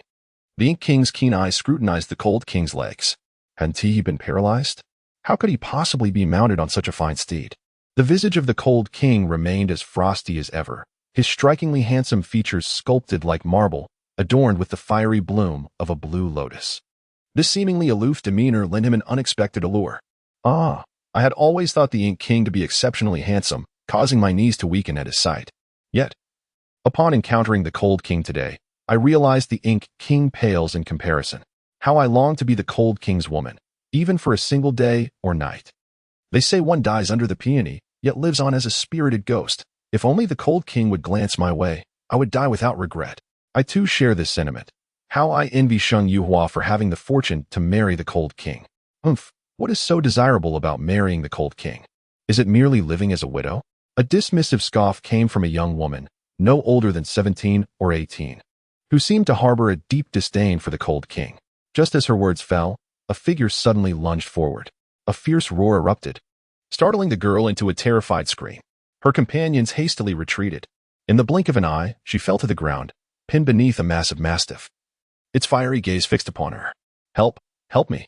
Faced with the creature's gaping maw, she felt a warm, dubious moisture spreading between her legs. The mastiff disdainfully lifted its head, swiping a paw. A more piercing scream echoed as the creature leapt back to the Cold King's side. My face! My face! The woman's panicked voice jolted the onlookers back to their senses. Only then did they dare to glance at the fallen girl. Her once resplendent attire was now in disarray, stained with a nauseating yellow liquid. More horrifying were the deep, gaping wounds marring her once fair complexion. Blood oozing from the gashes. This would surely result in disfigurement. The wounds were too severe, and the mastiff had merely swiped at her lightly. A wave of dread swept over the crowd, and they felt a strange relief for having refrained from speaking ill of the Cold King. Yet, what was the nature of the Cold King's mastiff? Could it comprehend human speech? Anin, why are you misbehaving again? You must learn to be gentle and cherish beauty, Fengli remarked, dressed festively and beaming at Anin. You've done well. Those with foul mouths deserve a reckoning. I'll add to your meal shortly. Barking in delight, Anin lifted its head proudly, resembling a victorious general returning from battle. Yet, having been neutered, what did it know of cherishing beauty? It shot a disdainful glance at Fengli, deeming him foolish. Help me. The woman on the ground continued to cry for aid. Yet not a single soul dared to move amidst the throng. The Cold King was indeed as ruthless as rumored. Even his dog exhibited such savagery. The woman's heart sank at the apathy surrounding her. She felt faint from fear, yet her face throbbed painfully, preventing her from moving recklessly. At merely 17, she had aspirations of marriage. If left unattended, how could she hope to wed with a ruined visage? Struggling against her terror, she attempted to rise. But as she looked around, everyone recoiled, leaving her utterly alone. My lord, I beg you, save me. She dared not approach the Cold King. instead seeking the seemingly kinder Ink King. On this momentous day, the young prince was apprehensive about the bloodshed that might ensue. The King of Ink had merely been observing with a cold gaze, yet he was taken aback by the swift arrival of the King of Cold, accompanied by his fierce mastiffs. The presence of such beasts seldom heralded good tidings. Just then, a woman approached for assistance, igniting a sudden idea within him. The King of Cold raised an eyebrow, directing his gaze towards Shang Yicheng. The auspicious hour approaches, does it not? Why yes, it is nearly upon us, he stammered, his frustration boiling over at being so blatantly disregarded. The King of Ink clenched his fists in anger, feeling belittled by the King of Cold's apparent disdain. Why are they not yet here? The King of Cold, despite his physical impediment, made his intentions clear. Feng Li smiled reassuringly, do not worry. I shall ensure your bride is brought to you safely. With that, he beckoned the two mastiffs, safe and sound. Let us go and fetch your bride. Upon hearing this, the mastiffs eagerly bounded forward. Wait, the King of Ink interjected hastily. Young prince, the mastiffs are too ferocious. It would be best to prevent them from entering. If they were to startle the bride, oh, King of Cold, you worry unnecessarily. The mastiffs adore the princess and would not harm her, would you, my dear ones? At Feng Li's words, the mastiffs wagged their tails in enthusiastic agreement, resembling humans in their demeanor. The King of Ink, however, knew that mastiffs were not to be underestimated. Their keen sense of smell posed a threat to his plans. As he watched Feng Li lead the two mastiffs inside, he cast a deep, apprehensive glance at Shang Yicheng, who was drenched in cold sweat. This was the final opportunity bestowed upon him by the King of Ink. Should he fail, his life would be forfeit. Steeling himself, he made haste to return home. Sheng Yuhua had been brought back, and within the room, Xiao Nyang and the others awaited her arrival. Upon seeing her, they sprang into action. The princess is truly stunning, Xiao Nyang sighed, admiring the wedding gown she had crafted with her own hands. At least my heartfelt wish has been fulfilled. In a world where men often proved fickle, she hoped for an outcome different from the usual for Sheng Yuhua and the King of Cold. Thankfully, Sheng Yuhua remained oblivious to Xiao Nyang's thoughts. Had she known, she would have merely smiled wryly. After all, this was merely a transaction of mutual benefit. How could it possibly endure? Did genuine affection, stronger than gold, truly exist in this world? After her experiences in the past life, she had lost all faith in such notions. War. Upon seeing Princess Wan Ning, Sheng Yuhua felt her eyes welling with tears. War. Li Meifeng had also arrived. Please help me with my hair. The Princess of Wan Ning, with a kind smile, had improved significantly in health and was determined to attend the wedding. Traditionally, it was the mother who would style the bride's hair. However, since Sheng Yuhua was without a mother, Wan Ning wished to fulfill this role. Sheng Yuhua's voice quivered slightly as she felt a lump in her throat. She noticed the sorrow reflected in Wan Ning's eyes, likely a reminder of her own mother. However, she could not divulge any news regarding her mother just yet.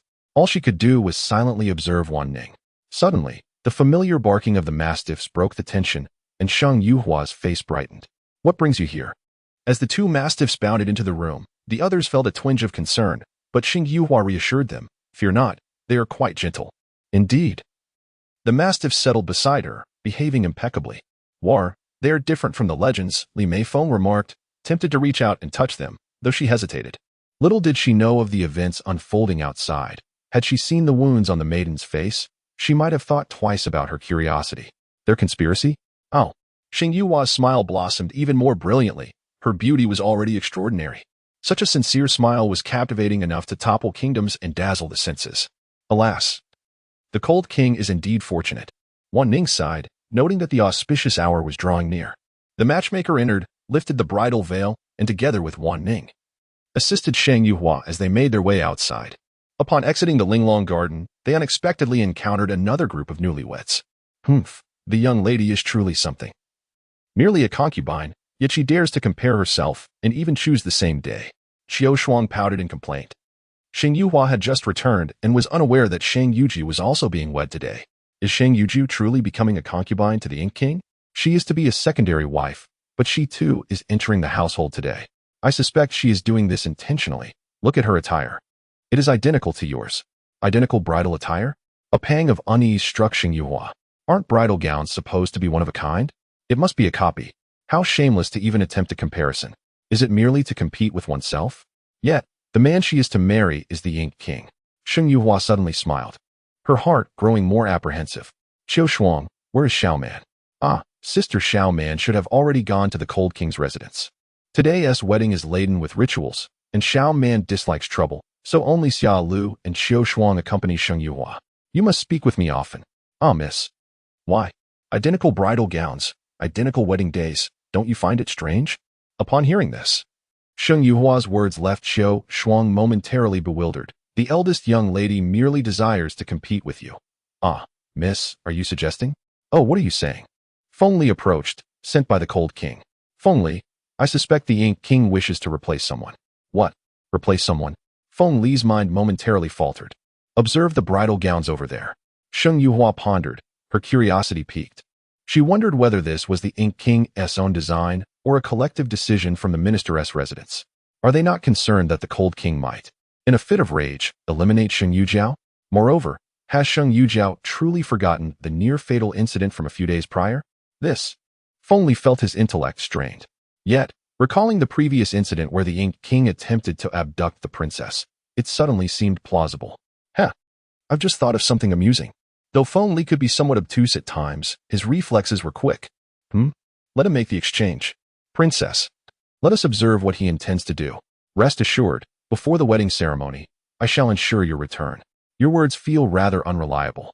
Sheng Yuhua silently scoffed, but still cautioned. You'd best inform the prince.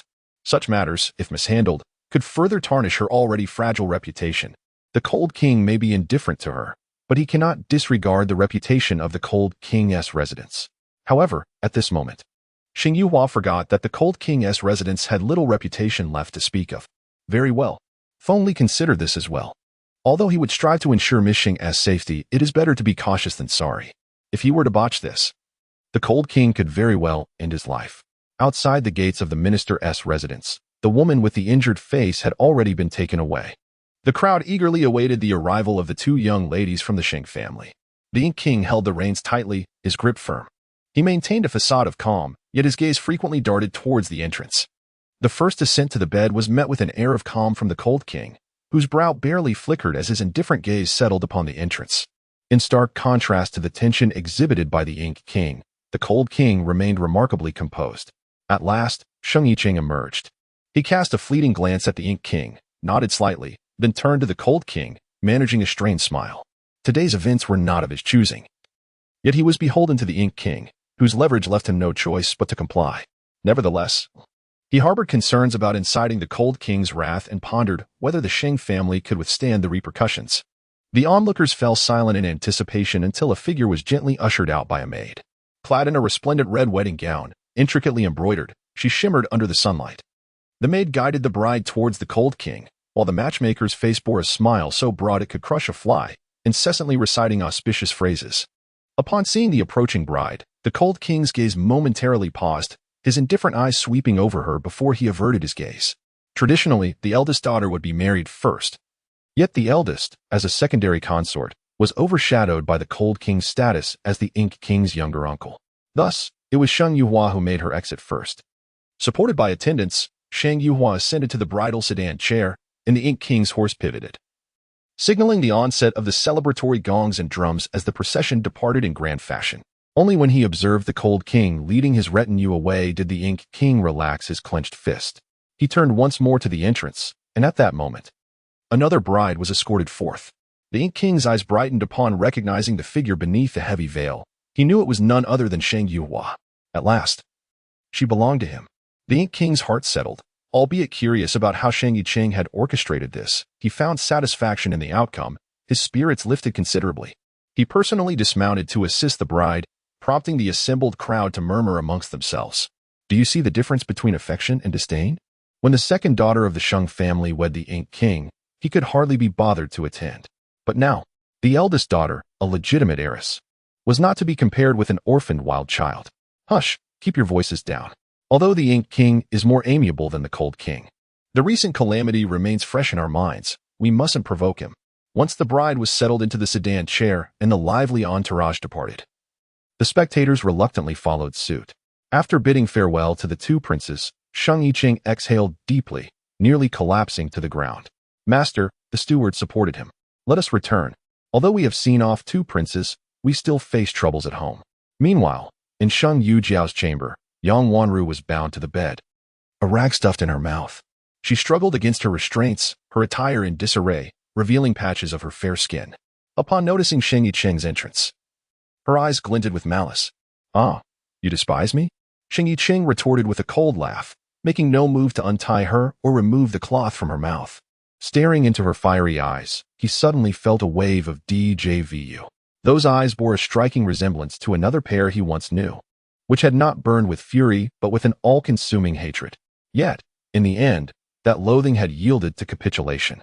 "I can forego my hatred for you, Sheng Yicheng, but you must vow to treat our daughter, Sheng Yuhua, with kindness." Ultimately, that woman had relented, yet he had never made such a promise. Instead, haunted by her unblinking gaze and death. Those eyes were truly captivating, even in their stillness. Yang Wanru's eyes, however, mirrored only a fraction of that beauty. "Do you recall your first ascent to my bed?" Sheng Yicheng suddenly inquired. "If you are still a human, then release me." Yang Wanru was momentarily taken aback. The anger that once adorned her face was now tinged with a hint of regret and embarrassment. "You say, had it not been for your scheming, how could I have betrayed her?" Upon hearing this, Yang Wanru felt a surge of laughter bubbling within her. "It was you who led me to betray her, too?" "Oh." Yang Wanru attempted to speak, but Sheng Yicheng seemed to recall her sulking demeanor. With a resigned smile, he approached her and casually removed the rag from her mouth. "Bah!" Yang Wanru spat at Sheng Yicheng with venomous disdain, her once gentle and kind demeanor suddenly replaced by a fierce glare. "Sheng Yicheng, do you not feel guilty uttering such words?" She retorted scornfully. "I admit, initially, it was I who ensnared you, but in the subsequent encounters when you climbed into my bed, was that also my design? Jiao Jiao was conceived in our second month together. By the way, do you recall how many times we had been together before she came to be?" At her words, Sheng Yicheng's expression shifted dramatically. It was as though the last veil of modesty had been torn away, revealing a pallor of dread that flickered in his eyes. "You speak nonsense. It was you who seduced me." "Huh. Indeed, it was I who seduced you, tempting you for all these years." "You," Sheng Yicheng protested. "Jiao Jiao is your daughter as well. How can you bear this?" Even now, she found it hard to accept the cruelty of Sheng Yicheng. "Did you ever consider the consequences for Jiao Jiao? Your selfishness could doom her." "Impossible. The cold king will not act rashly," Sheng Yicheng replied, his voice barely above a whisper, as if he himself doubted his words. "Do you truly believe that?" She had not anticipated that Sheng Yicheng would contemplate such an exchange. Yang Wanru had witnessed the cold king's mercilessness firsthand. Once, he nearly killed Sheng Yujiao for a mere slip of the tongue. What they were doing today, even 100 deaths would not suffice. "Sheng Yicheng, if you are still a person, let me go. I will stop this. The wedding has not yet taken place, nor have we consummated. There is still time." "No." Sheng Yicheng was uncertain whether the cold king would strike with lethal intent, but if he intervened now, it would spell his doom. What was a daughter? Naturally, she was meant to shield her father from calamity. If he were to blame the chaos in the manor on a misunderstanding, would the cold king truly resort to murder? "None shall go," Sheng Yicheng declared as he stuffed the rag back into Yang Wanru's mouth and strode away. Yang Wanru was left utterly despondent. The door slammed shut, followed by the unmistakable sound of a lock clicking into place. How ruthless Sheng Yicheng was. How had she ever been drawn to such a heartless man? Even a tiger spares its young, yet Sheng Yicheng was worse than a beast. In her current predicament, she felt utterly powerless. The people around her were also under Sheng Yicheng's control. She had no hope for support from her family. Today, as Sheng Yujiao wed, none had come to her aid. The Yang family harbored resentment toward her for the previous incident. She had yet to settle the score with them. And now she could not even enter the gates of her own family. Yang Wanru felt a profound sense of failure. She even contemplated that living in such despair was worse than death. But she still had 2 daughters and a son. Sheng Yujiao and her companions should be returning soon. When her youngest daughter arrived, she would not spare that little wretch, Sheng Yuhua. Today, the 2 princes were to be wed, nearly at the same hour. At an auspicious time, leaving the ministers with little choice in their attendance. The Prince of Ink's residence was alive with activity, and Lin Shireen struggled to muster a smile, though her heart was increasingly heavy with bitterness. Her own wedding had not been as grand as this. The same princes were present, the same jubilant celebrations. She was even unaware of when the Prince of Ink had begun his affair with Shang Yujiao. "Your Highness," looking at Lin Shireen's pale visage, even though the Prince of Ink doted on her and spent every night in her chamber. As the old acquaintances weep, new arrivals come forth.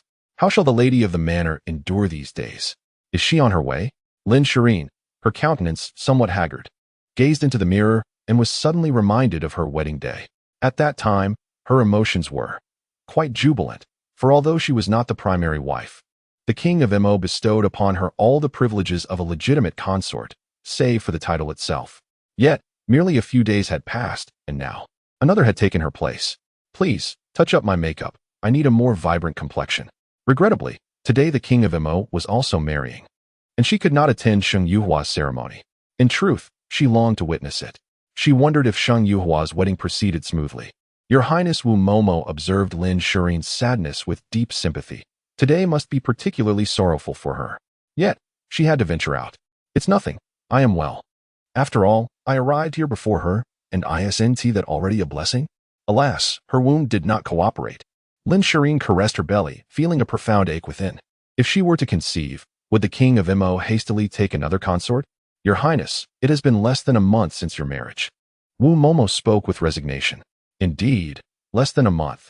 Even if I were truly with child, it might not be discernible yet. Why can he not grant me this small favor? Even a slight delay would suffice. Lin Shireen felt tears welling up, yet she could not allow herself to weep. Your Highness, allow me to assist you with your makeup. Wu Momo understood her mistress's strong-willed nature and recognized that at this juncture, she did not wish to lose face. Lin Shireen refrained from retorting, simply staring vacantly at her reflection in the mirror. Today marked Xing Yujia's wedding, and in a few days, her sister would also arrive.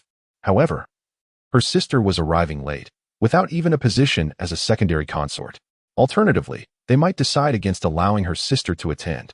Yet, given such circumstances, what other choice did her sister have but to marry the king of Mo? When Lin Shireen stepped outside, the atmosphere was already bustling. The raucous wedding festivities did not cease in her absence. Today, the king of Mo wed his secondary consort, while the cold king married his primary wife. The emperor and empress had gone to the cold king's estate, leaving the king of Mo's gathering somewhat sparse.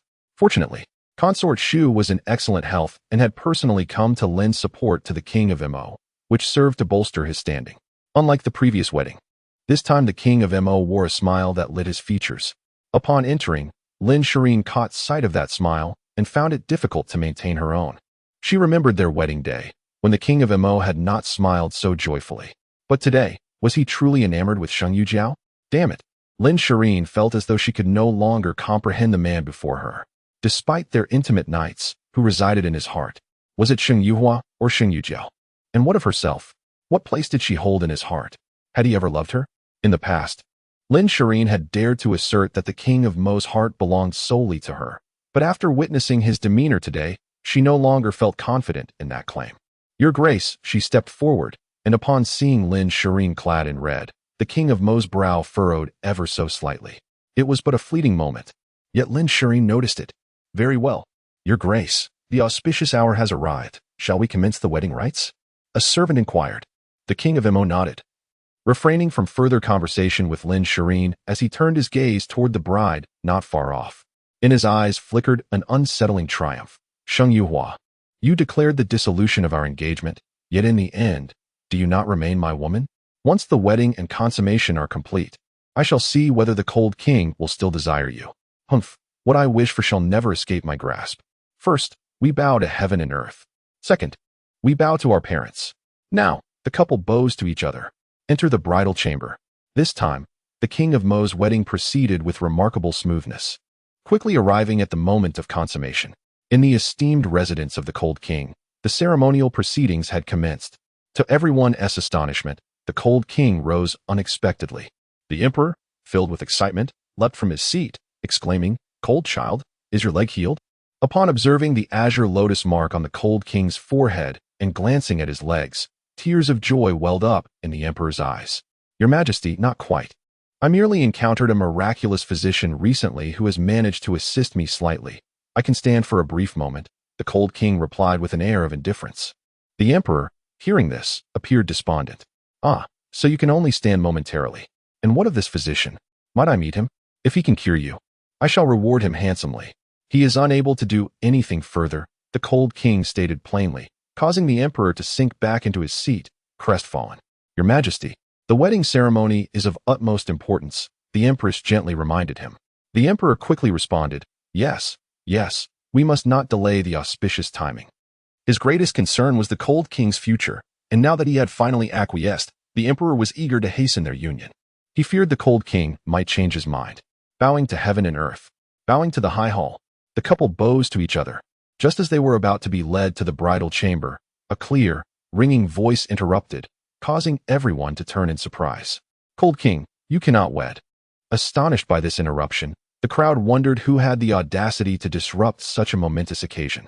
Two young women, appearing to be no older than 17 or 18, rushed into the room, both clad in elegant white silk gowns adorned with subtle patterns.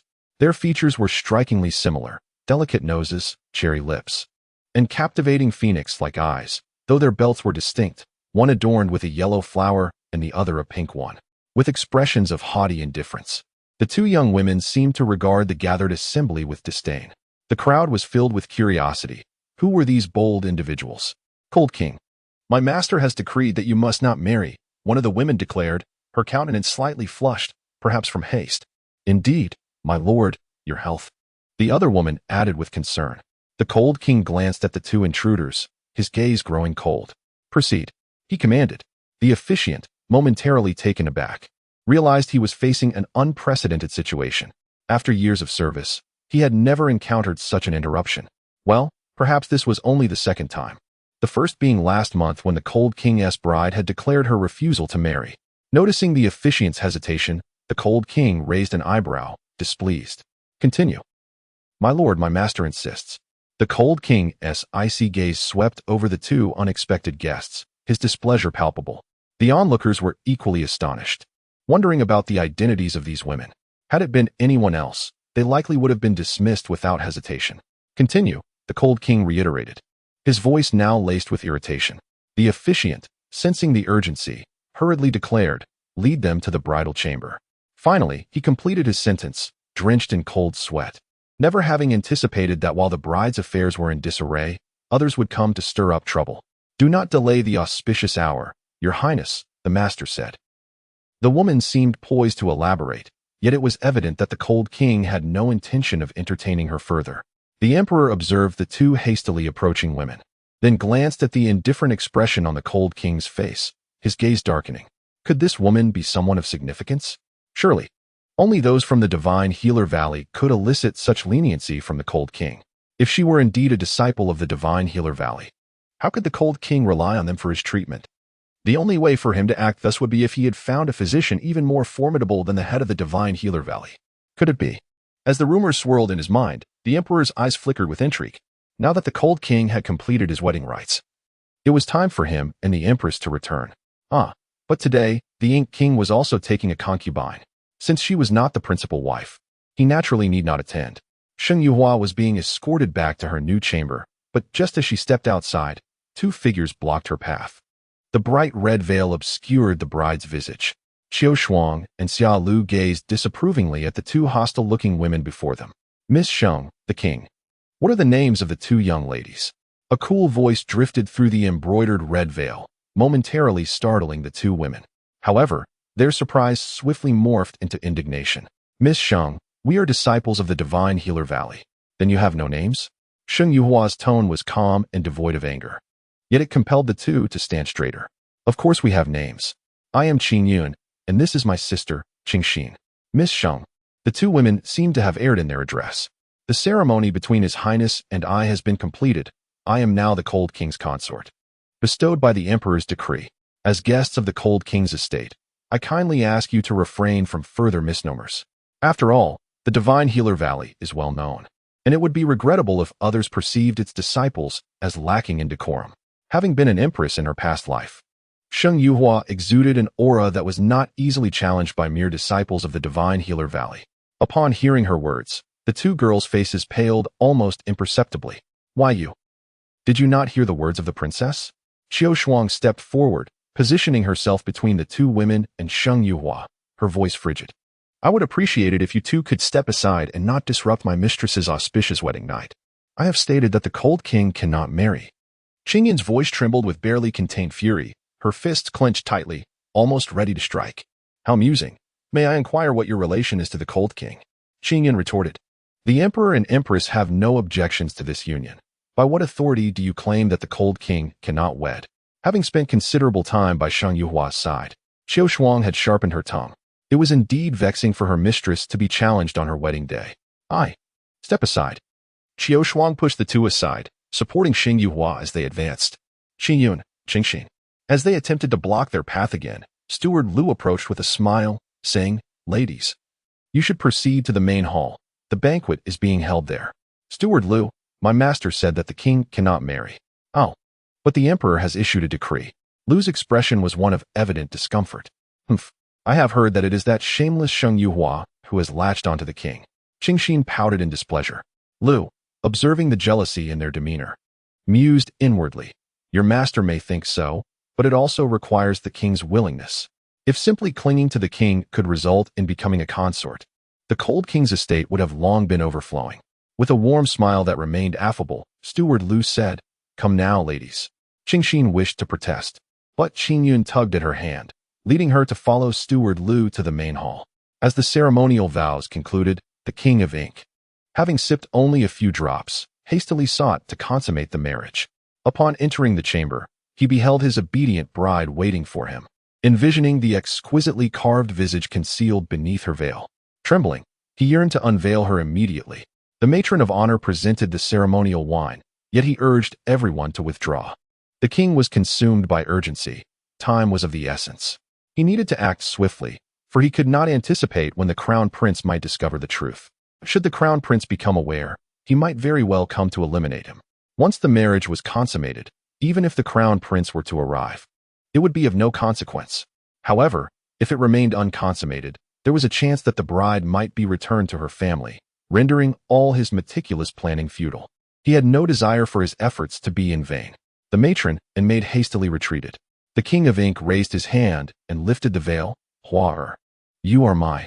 Before he could finish, the veil was fully lifted, revealing a delicate face beneath. The bride was indeed beautiful, yet not the stunning beauty he had anticipated. My lord, I am Jiao Jiao. Have you called the wrong name? The king felt a wave of darkness wash over him. Rubbing his eyes vigorously, his vision blurred. He must have misheard and misseen. Surely, it could not be otherwise. He recalled the look of reassurance on Sheng Yiqing's face outside the Sheng family residence. Approaching the bride, he detected the faint scent of fragrance that was entirely different from the woman before him. How could this have happened? When had the bride been changed? How could he have been unaware? No, it was impossible for her to have been replaced. My lord, what troubles you? If you are unwell, I shall summon the physician at once. The king was adamant that he was merely hallucinating, yet the voice at his side was strikingly clear. Sheng Yujiao rose to call for the physician, but he grasped her arm firmly, his gaze icy. Why are you here? His inquiry left Sheng Yujiao momentarily stunned. Her charming face filled with confusion. Husband, what do you mean? She had intended to call him by his title, but now that they were wed, the formalities had concluded. She ought to address him differently. Why are you here? Ah, husband, you are hurting me, Sheng Yujiao protested, feeling the pain from his strong grip. Am I not the one you were to marry? Indeed, she was the one he was to wed, yet his plans had not unfolded as anticipated. Did your father not intervene? Sheng Yujiao's eyes flickered, revealing her bewilderment. What should my father have done? You. Sheng Yiqing, you are quite clever. The last words were nearly ground out through clenched teeth. He had granted Sheng Yiqing numerous opportunities, yet he had been duplicitous, treating him as a fool. He was eager to see what words of justification would be offered the following day. My lord, do you not wish to marry Jiao Jiao? Sheng Yujiao's eyes glistened with unshed tears, her demeanor pitiful. The king surveyed her, feeling a tumult of frustration within, yet understanding that no words could remedy the situation.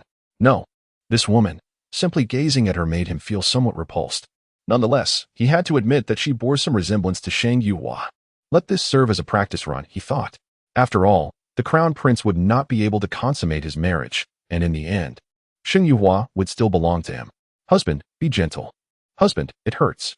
The soft voice of the woman echoed through the chamber, causing Lin Shirin, who had just stepped into the courtyard, to halt abruptly. A chill ran through her at the sound of that address, her complexion draining of color. Your Highness. Matron Wu steadied Lin Shirin's faltering form, her heart heavy with bitterness. She had not anticipated the king's impatience. The guests outside had yet to depart. Yet he rushed back to consummate the marriage. When he wed her ladyship, he had not returned until dawn. Both women were secondary consorts. Yet the disparity in their treatment was evident from the very first night of marriage. Why did he choose to exchange brides? As the guests departed, the attendants of the cold king's residence dared not cause a stir. They casually nibbled on some food before taking their leave. The cold king was pushed into the bridal chamber. Sheng Yuhua sat quietly on the wedding bed, awaiting the arrival of her groom. In fact, she had already lifted the bridal veil upon entering to take a look around. The bridal chamber contained only a single bed. How would she sleep tonight? Should she let the cold king sleep on the floor? The thought sent a chill down her spine. Perhaps it was better for her to sleep on the floor. Yet, the mere idea was terrifying. The cold king could intimidate with just a glance. When she heard Qiu Shuang announce that the prince was approaching, she promptly sat up straight.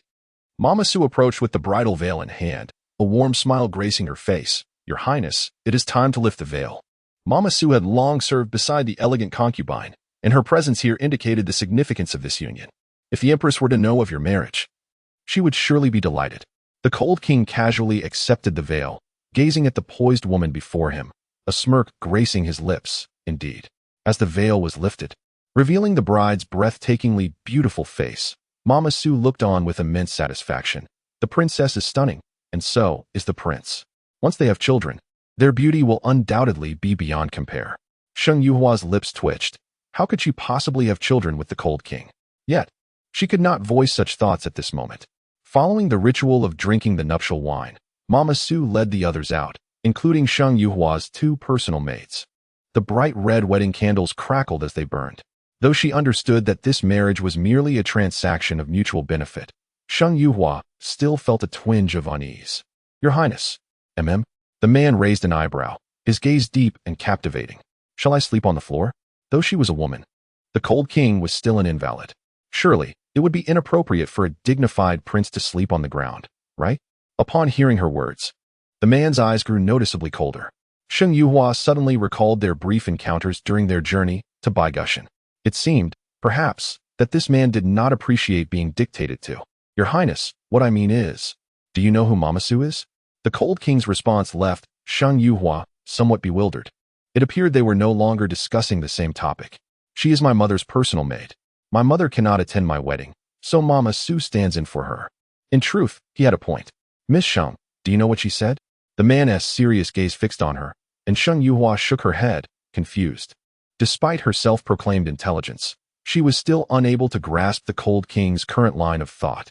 She said you are quite beautiful, and I am not lacking in that regard either. What follows? Sheng Yuhua felt a throbbing in her forehead, an ominous sense of foreboding washing over her. She desperately wished to conclude this conversation. Your Highness, I shall prepare now. There was but one blanket on the bed. She would simply use the one from underneath. Her petite frame would allow her to spread half on the floor and half on herself, which should suffice. However, just as she turned, a powerful hand grasped her arm. With a slight force, she was pulled into a heated embrace. Your Highness? Even after their marriage, he was still referred to as Your Highness. He exerted a bit more pressure, causing her to lose her balance, and in a whirlwind, she found herself lying on the bed. The bright red wedding bed contrasted sharply with his dark hair, her fair face, and those full, crimson lips. The man loomed over her, supporting himself on either side, his fervent gaze piercing into her anxious eyes. What happened when you left this morning? His voice was cool, yet the warmth of his breath was palpable. Sheng Yuhua wanted to push him away, but her hands faltered. Unsure of where to push. Leave. Why did he choose to exchange brides? In the realm of marital exploration, the man exuded a forceful demeanor, causing Sheng Yuhua's eyes to flicker with intrigue. The unattainable often holds the greatest allure, does it not? The audacity of his approach was striking. Did he not fear the potential repercussions? Or perhaps as he spoke, he leaned slightly forward, his delicate lips nearly brushing against hers. Do you still harbor feelings for him? Is your inability to reclaim him truly to your satisfaction? Though his words dripped with ambiguity, Sheng Yuhua sensed an underlying peril within them. How could that be? I merely have faith in the prince's capabilities. You trust in my abilities? He emphasized the word abilities with intent, though Sheng Yuhua's meaning was misconstrued. The repetition by the cold king left her with an unsettling feeling, yet she lacked the evidence to confront it. So, can I indeed? Was he serious? Her will to escape the awkwardness surged. She simply wished to conclude this uncomfortable situation. Yes, very much so. A light chuckle graced her ears, followed by the man's warm lips grazing her delicate pink earlobe, gently biting it. Without even trying. How can you be so certain? I did not mean it that way. Su Mama was right. With both of them possessing such striking appearances, to not bear a few children would be a waste. No, not a waste at all. Sheng Yuhua's mind raced with protests. Was this merely a partnership? A mutual agreement? What did procreation have to do with it? She had no desire to inexplicably bring forth children when she had yet to avenge her grievances. Desperate to escape his grasp, she struggled. Yet, with her movements, he let out a low grunt. Sheng Yuhua, be still. How could she remain compliant? To be compliant now would mean the loss of her innocence. With the prospect of children looming. Your Highness, please rise. She resolutely refused to acquiesce. Sheng Yuhua was utterly bewildered. What was meant to be a collaboration had devolved into this unforeseen circumstance. Do you believe I won't take action against you right now? Fear gripped her as she nodded. The cold king had always seemed aloof, yet now sensing the change in his demeanor, she became compliant. He inhaled deeply and spoke coldly. Tell me, why has he been scheming against you? I am not him. How would I know? Sheng Yuhua blinked innocently, assuming the cold king would only cooperate with her. Unaware of the impending reckoning. This is not merely a reckoning, it is an accounting of our nuptials. Her thoughts spiraled, her expression shifting dramatically. Do you think I would believe such a reason? Sheng Yuhua felt wronged. That wretched Ji Zimo was indeed a troublemaker. Do you not wish to divulge? The cold king persisted. Taking a deep breath, she murmured, Your Highness, I believe we could rise and converse at our leisure. Was such a notion typical? Then shall we explore other avenues first? The cold king suddenly relented, and Sheng Yuhua felt a flicker of hope, yet before she could respond. He continued, Let us delve into our nuptials. She longed to weep. Alas, he paid no heed to her objections, for the disparity of strength between them was undeniable. Resistance proved futile. She spent a sleepless night until dawn finally claimed her. The cold king gazed at the now slumbering Sheng Yuhua, his eyes reflecting a tumult of emotions. He had indeed acted impulsively. The whispers he had heard during the wedding preparations lingered in his mind, despite having dealt with the gossiper. Was it truly just impulsiveness? Sheng Yuhua awoke with a dazed expression, her eyes clouded with a myriad of emotions. Her body ached, and as the memories of the previous night's revelry flooded her mind, she felt a certain reluctance to articulate her thoughts. She had contemplated marriage, yet the notion of sharing a bed with the cold king had never crossed her mind. Now that they shared such an intimate bond, would she still be able to leave freely in the future? Anxiety gnawed at Sheng Yuhua.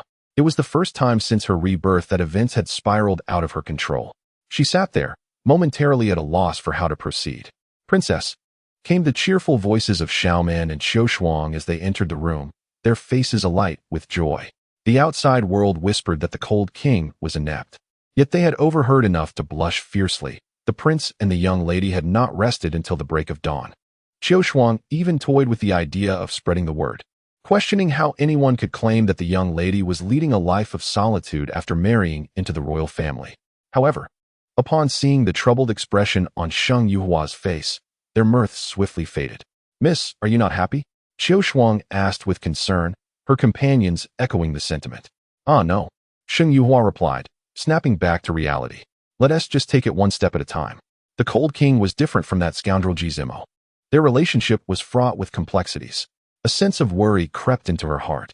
In truth, the events of the previous night had hinted at what was to come. On their journey to the Bone Mountain, the Cold King had declared that she was a member of the Cold King's household in life and death, destined to share the same grave. At the time, she had dismissed it as a jest, but now she understood that the Cold King never spoke lightly. Yet, the thought of bearing his child still felt daunting. Fetch some water, she instructed, feeling unwell. Glancing outside, she noted that the sun was nearing its zenith, and she would need to enter the palace by afternoon. She pondered whether the Cold King would accompany her. The two maidens hurried off to prepare, leaving Xiaoman to keep her company. Miss, do you not wish to be with the Cold King? Though her time with Sheng Yuhua had been brief, Xiaoman sensed her discontent. No, I'm merely a bit unaccustomed, Sheng Yuhua responded. Do not worry, you are my support. Xiaoman felt a pang of sympathy for her helpless mistress. Yes, Sheng Yuhua nodded, yet inwardly sighed, sensing that something had slipped beyond her grasp. You need not enter, I can bathe alone. As the two maidens returned with hot water, Sheng Yuhua submerged herself, allowing the warmth to soothe her discomfort and providing her a moment to reflect on her circumstances. Still unwell? A deep voice inquired, tinged with a hint of hoarseness. Sheng Yuhua jumped, pressing herself against the bottom of the tub, wishing to disappear within the water. Your Highness, she stammered, having initially mistaken the voice for one of her maids, but it was indeed the cold king. Are you still uncomfortable? He asked again. Sheng Yuhua shook her head, then nodded, unsure how to respond. Huar, we are husband and wife. He sighed, and Sheng Yuhua looked at him in astonishment, puzzled by his sudden shift in demeanor. Is there any part of you I have not seen? There is no need to be so bashful.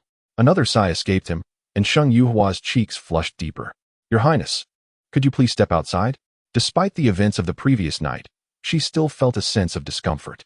The cold king glanced at the woman nearly submerged in the water and sighed. Very well. We shall enter the palace shortly. I will introduce you to someone. Once he exited, Sheng Yuhua took a deep breath, realizing that their previous collaboration had transformed into something entirely different, necessitating careful consideration on her part. With an impending visit to the palace, she needed to hasten her preparations. When the three maidens returned, the initial cheerfulness had vanished from their faces. They recognized the shift in Sheng Yuhua's demeanor but could not ascertain the cause. Xiaoman, however, pondered whether there was more to the marriage between the miss and the cold king than met the eye. Sheng Yuhua, a furious voice called out, prompting Xiaoman to rush outside. Two women stormed in, their expressions seething with anger, as if Shengtai Yuhua had desecrated their ancestors' graves. The princess is busy. You should. Xiaoman attempted to intervene, but the two paid her no heed. Shengtai Yuhua, how dare you? They were the same two women from yesterday, as they glared with fiery eyes. A smirk appeared on Shengtai Yuhua's lips. Who said there were no women in the cold king's residence? Were these two not considered women? Young ladies, I am the princess of the cold king. You ought to address me as such.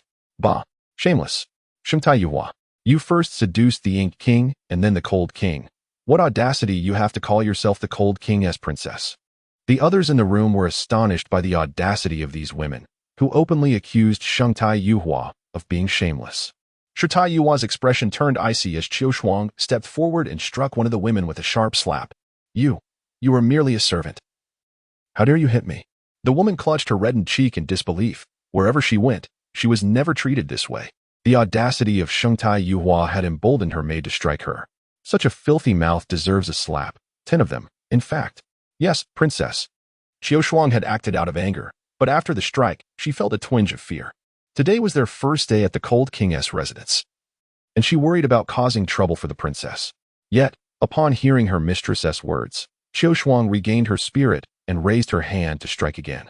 However, this time, Qing Xin was prepared. She seized Qiu Shuang's wrist, ready to retaliate. Though she had some martial skills, she had been caught off guard earlier, under normal circumstances. Qiu Shuang was no match for her. Nevertheless, just as her hand was about to land on Qiu Shuang's face, another hand swiftly grasped hers with immense strength, causing her wrist to throb painfully as if it were being crushed. Let go, let go, she cried in agony, releasing her grip on Qiu Shuang just as another slap landed swiftly on her face. The princess said 10 slaps. I have not finished yet, Qiu Shuang declared, continuing her assault. When Qing Yun saw her companion in distress, she rushed to assist her, but as she approached, Xiaoman delivered a swift kick, sending Qing Yun flying several meters before she landed. Oh! She gasped in pain, her face as pale as snow. The sound of slaps echoed through the air as Qiu Shuang continued her relentless barrage, thoroughly enjoying the act. What are you? How dare you insult our princess? If our princess is shameless, what do you want? You're behind? Humph, with such a filthy mouth. I shall ruin it today. 10 slaps, none to be spared. Having exerted herself, Qiu Shuang looked at her reddened palm and lamented, Princess, this person has such thick skin. My hand aches from the effort. Indeed, you have worked hard. Princess, it is no trouble at all. Their exchange infuriated Qingxin to the brink of fainting.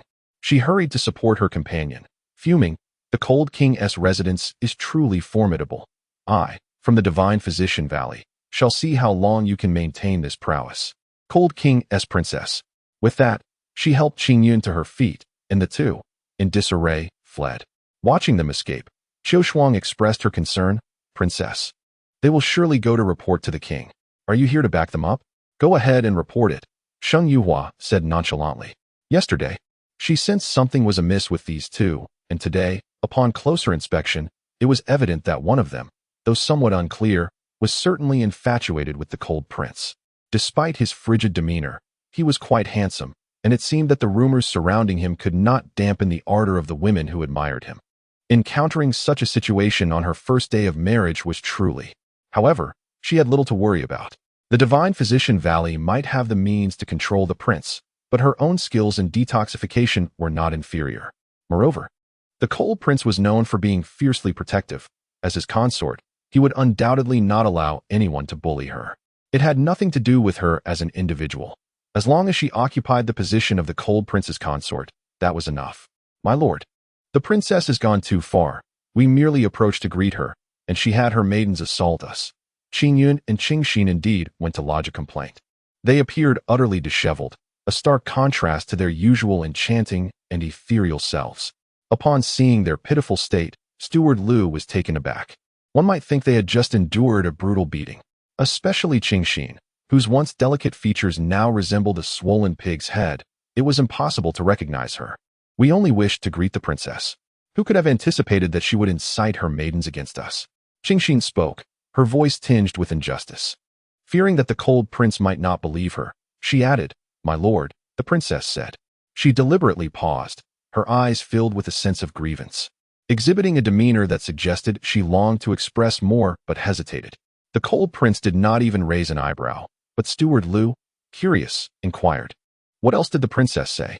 He privately mused. The princess and the two young ladies were strangers. Yesterday marked their first meeting.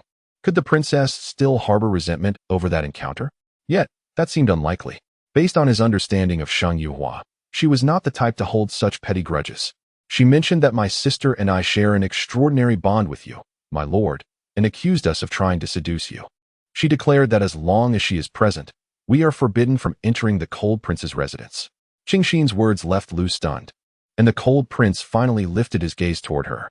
Well, my lord, the princess surely wouldn't say such things, Steward Liu stammered, cold sweat beading on his forehead. He should have forewarned the princess. These two young ladies were not the cold prince's women.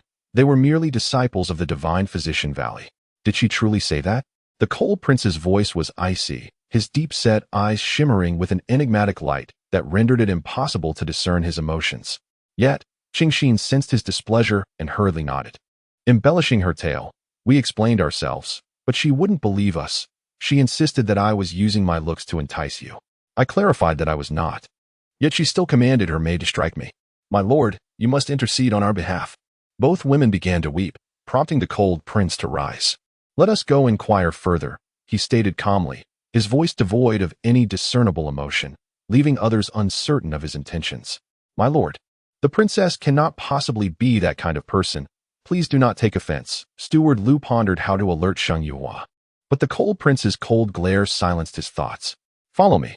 A disdainful huff escaped him, and all of Liu's misgivings dissipated as he dutifully trailed behind. He could only hope that there were no misunderstandings between them. Do you still wish to incite discord? My lady, what if they truly summon the prince? Striking someone may provide a fleeting satisfaction, but the unease that follows lingers in the heart. This sentiment perfectly encapsulates Qiu Shuang's feelings. Did you not just claim to be unafraid? Observing the anxious young maid, Shang Yuhua found herself at a loss. While Qiu Shuang's impulsiveness was evident, her intentions were pure and well-meaning. Had it not been for her identity, she would have relished the opportunity to retaliate. Your Highness has arrived, came the announcement. As Qiu Shuang's apprehension grew, Xiao Lu remained uneasy, keeping watch outside. It was not long before she spotted the cold prince approaching with his entourage, prompting her to rush back with the news. Qiu Shuang's face paled in fright. Perhaps you should hide for the time being? Shang Yuhua suggested with a smile. Curious about the cold prince's disposition towards the two women. I do not wish to flee, Qiu Shuang admitted, though fear coursed through her. She recognized that evasion would not resolve their predicament. If she departed, who would confront the prince's wrath? Rest assured, Shang Yuhua reassured her. Just then, the cold prince and his companions arrived. This servant greets the prince, Qiu Shuang uttered, despite her anxiety, joining Xiao Man and the others in bowing to the cold prince. Indeed, the two women accompanied him. Shang Yuhua cast a glance at them. One bore a severely swollen face, while the other appeared disheveled. Blood trickling from the corner of her mouth. An eyebrow furrowed in suspicion. Had she indeed coughed up blood? It seemed not. Perhaps the internal injury was manifesting more slowly. Your Highness. It was this maid who struck first, and she also kicked Qing Yun. Qing Xian declared as they entered. The cold prince raised an eyebrow, his indifferent gaze sweeping over the two accused maids. Your Highness, she provoked the princess first, came to retort. Upon hearing this woman's blatant distortion of the truth, Qiu Shuang grew agitated. Fearing the prince might misinterpret the situation, they approached the princess right after she awoke, taunting her, calling her shameless for enticing both the Mo prince and you, and claiming she clung to you incessantly. Qiu Shuang fumed, astonished to encounter such audacity from those residing in another's household. I, Your Highness, did not. The words were uttered in the presence of only a handful of maids and the two women. She would never concede to such an accusation. Do you dare swear to the heavens? In our medical valley, we uphold the principles of cause and effect. Oaths are not to be uttered lightly. Your Highness, I truly did not say such things. If you doubt me, you may inquire with my sister. She would never lie. Qing Xian was somewhat impulsive, while Qing Yun was notably more straightforward. The cold prince raised an eyebrow, glancing over at Qing Yun, whose expression shifted. However, upon seeing her sister's pitiable demeanor, she coughed awkwardly. My sister did not say such things. You lie. She clearly spoke of the princess in that manner. Your Highness. The rough maidservants in the courtyard may have overheard something. Steward Lu interjected, wishing to prevent any misunderstandings on the princess's first day in the household.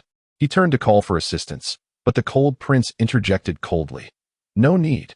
Steward Lu's heart sank. Surely, the prince could not have been swayed by their words. Help them tidy up and send them away. What? Upon hearing this, Qiu Shuang fell to her knees with a thud. Miss, I wish to stay with you. I will not leave. Xiaoman bit her lip tightly, determined to protect her mistress and unwilling to part ways. Qing Xian raised her head with a sense of triumph, resembling a victorious rooster, and scoffed. Your Highness, they are merely servants. How could they dare to strike? Rumor has it that the princess is feeling jealous. This implies that the individuals behind the scenes require attention.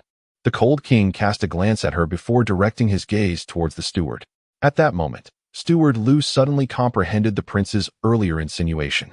It was likely concerning these two women, rather than the princess's maid. Your Highness, expel them. I no longer wish to see them. Miss Qingxin, Miss Qing Yun, please take your leave. Observing the disdain in the cold king's eyes, Steward Lu dared not hesitate and hurriedly ushered them out. Steward Lu, surely the prince did not mean us. Indeed, His Highness instructed you to remove these two maids. Is this how guests are treated in the cold king's residence? You do not even address me as the princess. What kind of guests are you? The previously silent Sheng Yuhua felt an inexplicable surge of joy upon witnessing the cold king's defense of her. Hearing the two women continue their raucous complaints, she coldly retorted. You, the prince cannot marry. You are well aware of his condition, yet you shamelessly cling to him. Before Qingxin could finish her sentence, she was sent flying across the room. It was the cold king who struck. In his realm, there was no tradition of refraining from striking women. It is said that in the eyes of the cold king, there exist only two types of individuals, strangers and those who offend him. Those who offend him, regardless of gender, face the same fate. When the cold king acted, it was far from gentle, unlike Xiaoman. Qingxin soared through the air for more than 10 meters.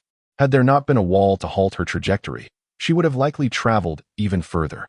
A resounding crash echoed as her body collided with the wall, followed by a thud as she crumpled to the ground, convulsing in a state of unconsciousness. Qing Yun, rendered speechless by shock, had witnessed the cold king's wrath before, but this was the first time she felt genuine fear. Get out. His indifferent tones silenced Qing Yun, who dared not utter a word and hastily fled, disregarding Qingxin's perilous state. Your people, take her away. Qing Yun hesitated for a moment, but quickly rushed forward to lift Qingxin. Fortunately, they both possessed some martial skills. Otherwise, she would have struggled alone. Watching the two women hastily escape, Sheng Yuhua smirked, appreciating the cold king's decisiveness. At least he did not unjustly suspect her. Princess, these two women are from the Divine Doctor Valley. Previously, the valley's master assisted the prince in managing toxins and healing injuries, and we, the cold king's residents, have also extended considerable benefits to them. They frequently accompany the master to offer assistance. Our prince has no connection with them, and typically does not even spare them a glance. Steward Lu, astute as ever, began to elucidate, while the cold king remained impassive. Lu continued, our prince's appearance is unparalleled. These two women likely harbored designs on him long ago. Their claims that the prince cannot marry are merely a pretext. If the prince wishes to wed, even the emperor cannot interfere. Who are they to dictate terms? It seems the prince, out of respect for past ties, has tolerated them. But who could have anticipated their audacity? Princess, you are unaware that they even claimed you were jealous. You. Enough. Depart at once. The cold king suddenly coughed, leaving Lu uncertain of where he had erred, yet he promptly retreated, taking the maids with him. These maids are commendable. Add 3 months' worth of silver to their wages. The indifferent tone made Lu's brow twitch. Their prince rarely bestows rewards without cause. However, it seemed that the princess held a unique place in his highness's heart. As everyone exited, only the two of them remained in the room. Is it true that someone is feeling jealous and forbids the presence of other women in the estate?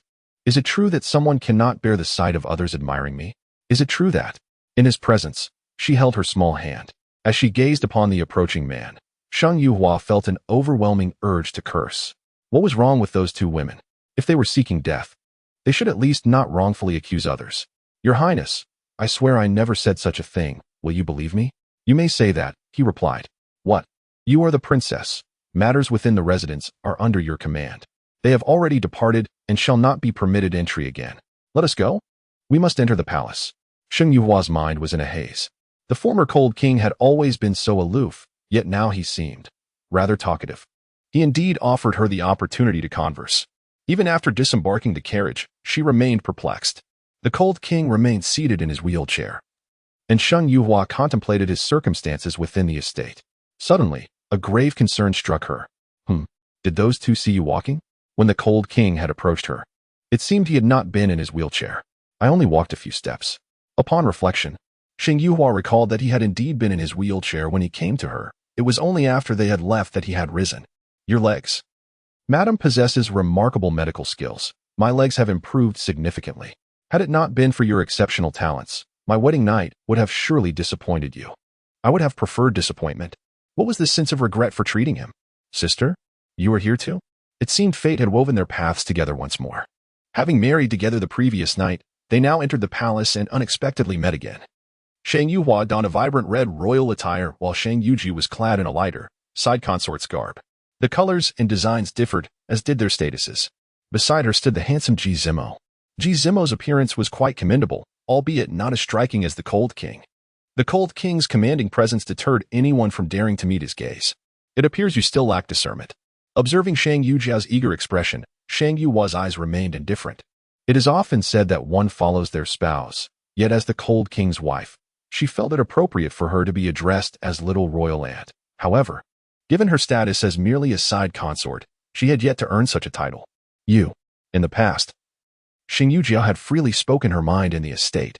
Suddenly, with Shang Yuhua's elevated status and the events of the previous day, the dynamic shifted.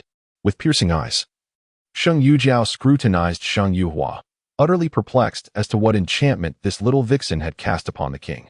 This woman had wed, yet the king still appeared to be infatuated with her. War. The cold king suddenly spoke. Reaching for Shang Yuhua's hand, he softly remarked, "Do not engage with the folly of the younger generation." Unlike Shang Yuhua, his gaze remained fixed upon Ji Zimo. Indeed, since Shang Yuhua's arrival, his attention had not wavered from her. Coupled with the events of yesterday, it seemed that further investigation was warranted regarding Ji Zimo's household.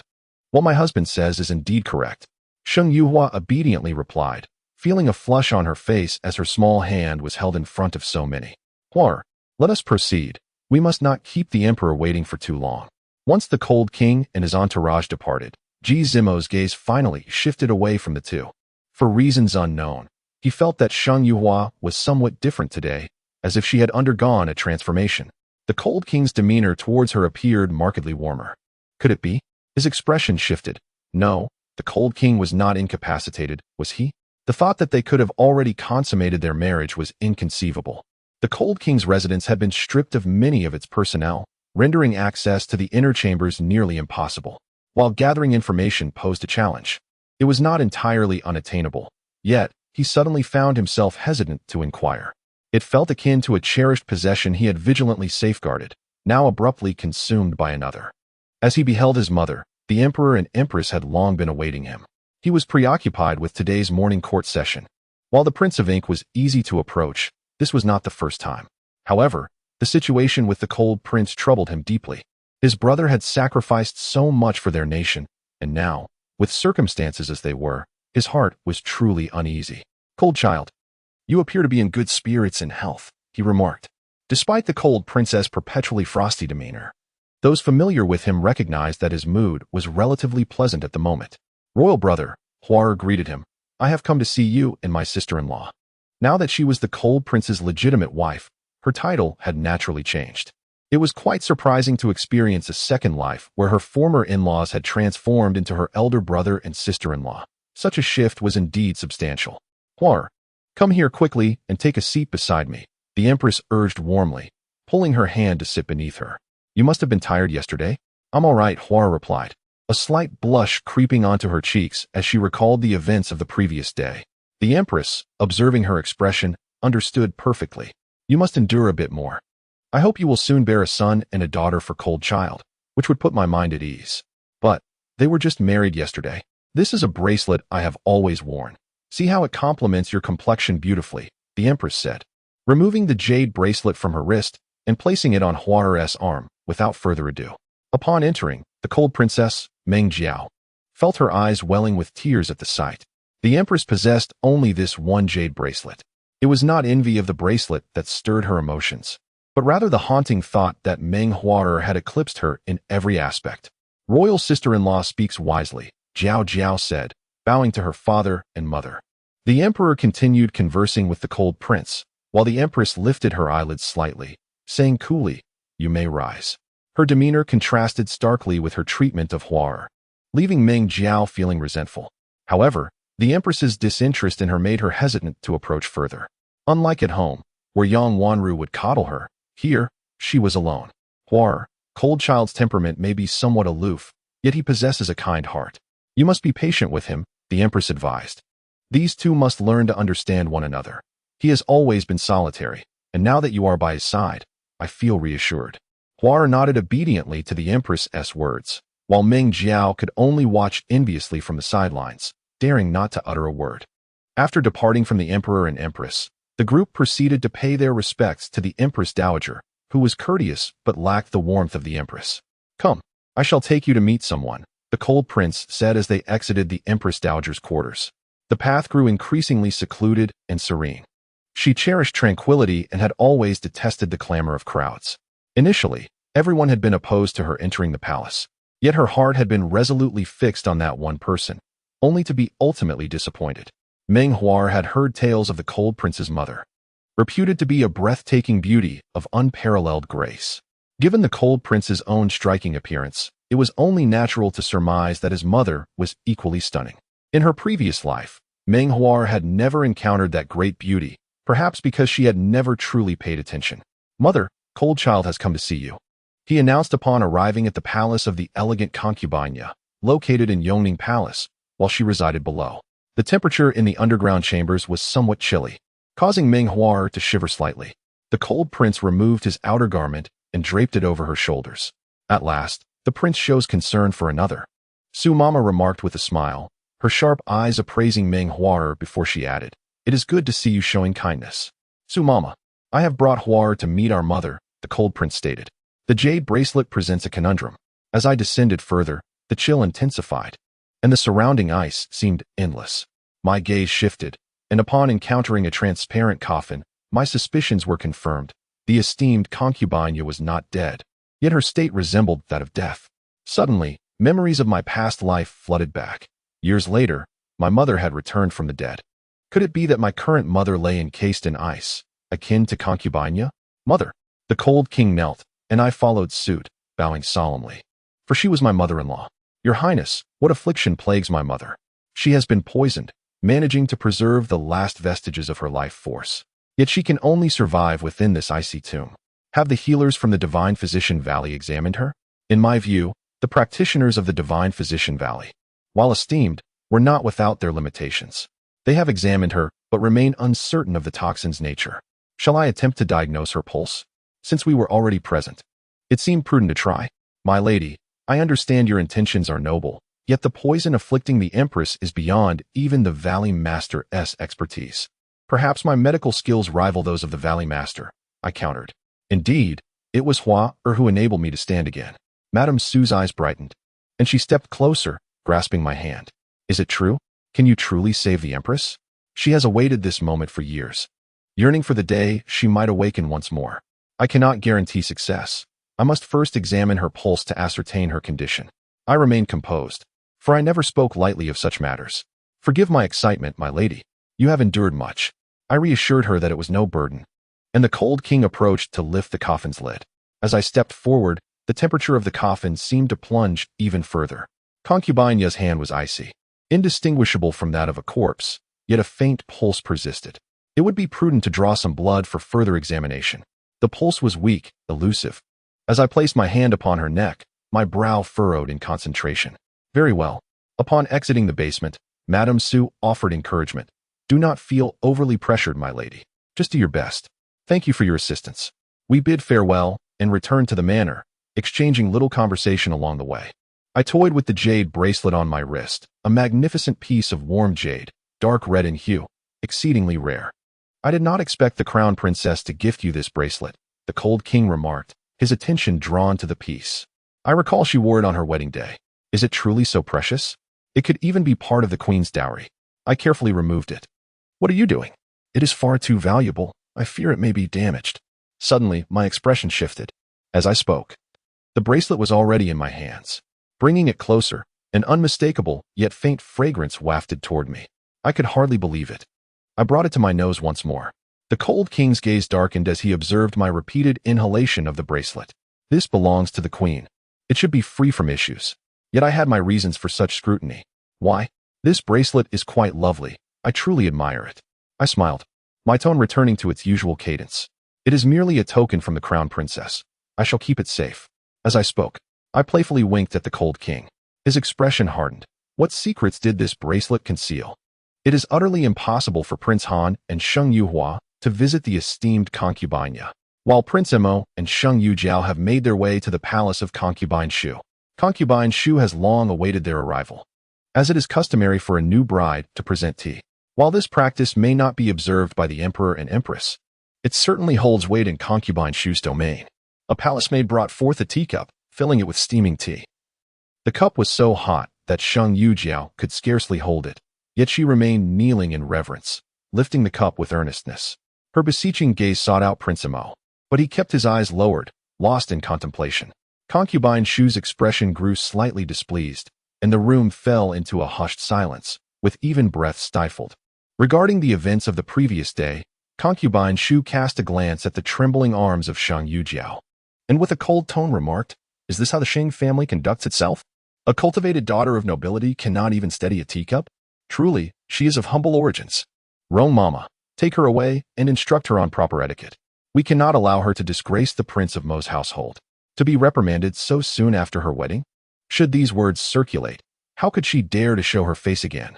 Sheng Yujiao looked desperately at Prince Emo, hoping for his intercession, but alas, he did not acknowledge her at all.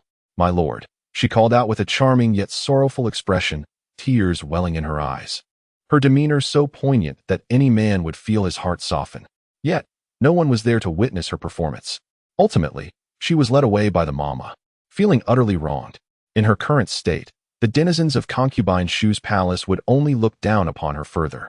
Once the others had withdrawn, Concubine Shu straightened her demeanor and mused, "Another failure? I begin to suspect that Sheng Yuhua is some kind of sorceress. How else could she repeatedly elude me? I cannot fathom why I keep missing her. It must be Ji Minghan." After much contemplation, this was the only plausible explanation that came to mind. Ji Minghan? Ji Zimo's brow furrowed. He harbored a deep-seated aversion to Ji Minghan. Though merely a prince, the emperor favored him more than his own sons. There had even been whispers that the late emperor favored Ji Minghan for the throne over the current emperor. However, the late emperor's sudden illness cut his life short. Had he lived a few more years, the current emperor's ascension would have been far from guaranteed. Subsequently, the emperor had entertained thoughts of making Ji Minghan the crown prince, a sentiment that many witnessed. Fortunately, Ji Minghan's injury and subsequent poisoning led to rumors of his impending demise, providing a semblance of relief to the other princes. Thus, as long as he remained alive, they could not rest easy. Yet now, Ji Mingan's status as the Prince of Han made it challenging to orchestrate his downfall. Despite having outmaneuvered even 2 dogs the previous day, Ji Zimo found himself questioning his own fortune. Why the urgency? However, concubine Shu was not so pessimistic. Having navigated the palace for many years to attain her current position, her success was built upon meticulous scheming. When she first entered the palace, the emperor held no affection for her, yet she bore a son and secured everything she had now. She had already envisioned that with the acquisition of that treasure, she could facilitate her son's ascension to the throne. With wealth and influence at her disposal, what was there to fear? But, mother, have you seen Xing Yuhua today? I feel she has changed. Do you think she could have already been? Impossible, concubine Shu interjected without hesitation. The physicians examined Ji Mingan's injuries years ago. He has no feeling in his legs and is long past the point of being able to consummate a marriage. Xing Yuhua is but a maiden. How could she share a bed with Prince Han? The lessons imparted to Sheng Yujiao, will she heed them? Does she dare? Yet, that was an affair of years past. The cold prince's residents may have recently discovered a new divine healer. The esteemed Bai Chu, reputed for her remarkable medical skills. Although only a solitary rumor regarding her circulates in the capital, the details of that medical case are known to all. Many presume that the cold prince's estate possesses information about this healer, yet alas, none dare inquire. We ought to gather intelligence. Indeed, we must investigate this divine healer, striving to keep him within our grasp. Having such a healer at our disposal would enable us to exercise considerable influence over many. Moreover, in critical moments, he could prove to be a lifesaver. My son comprehends this.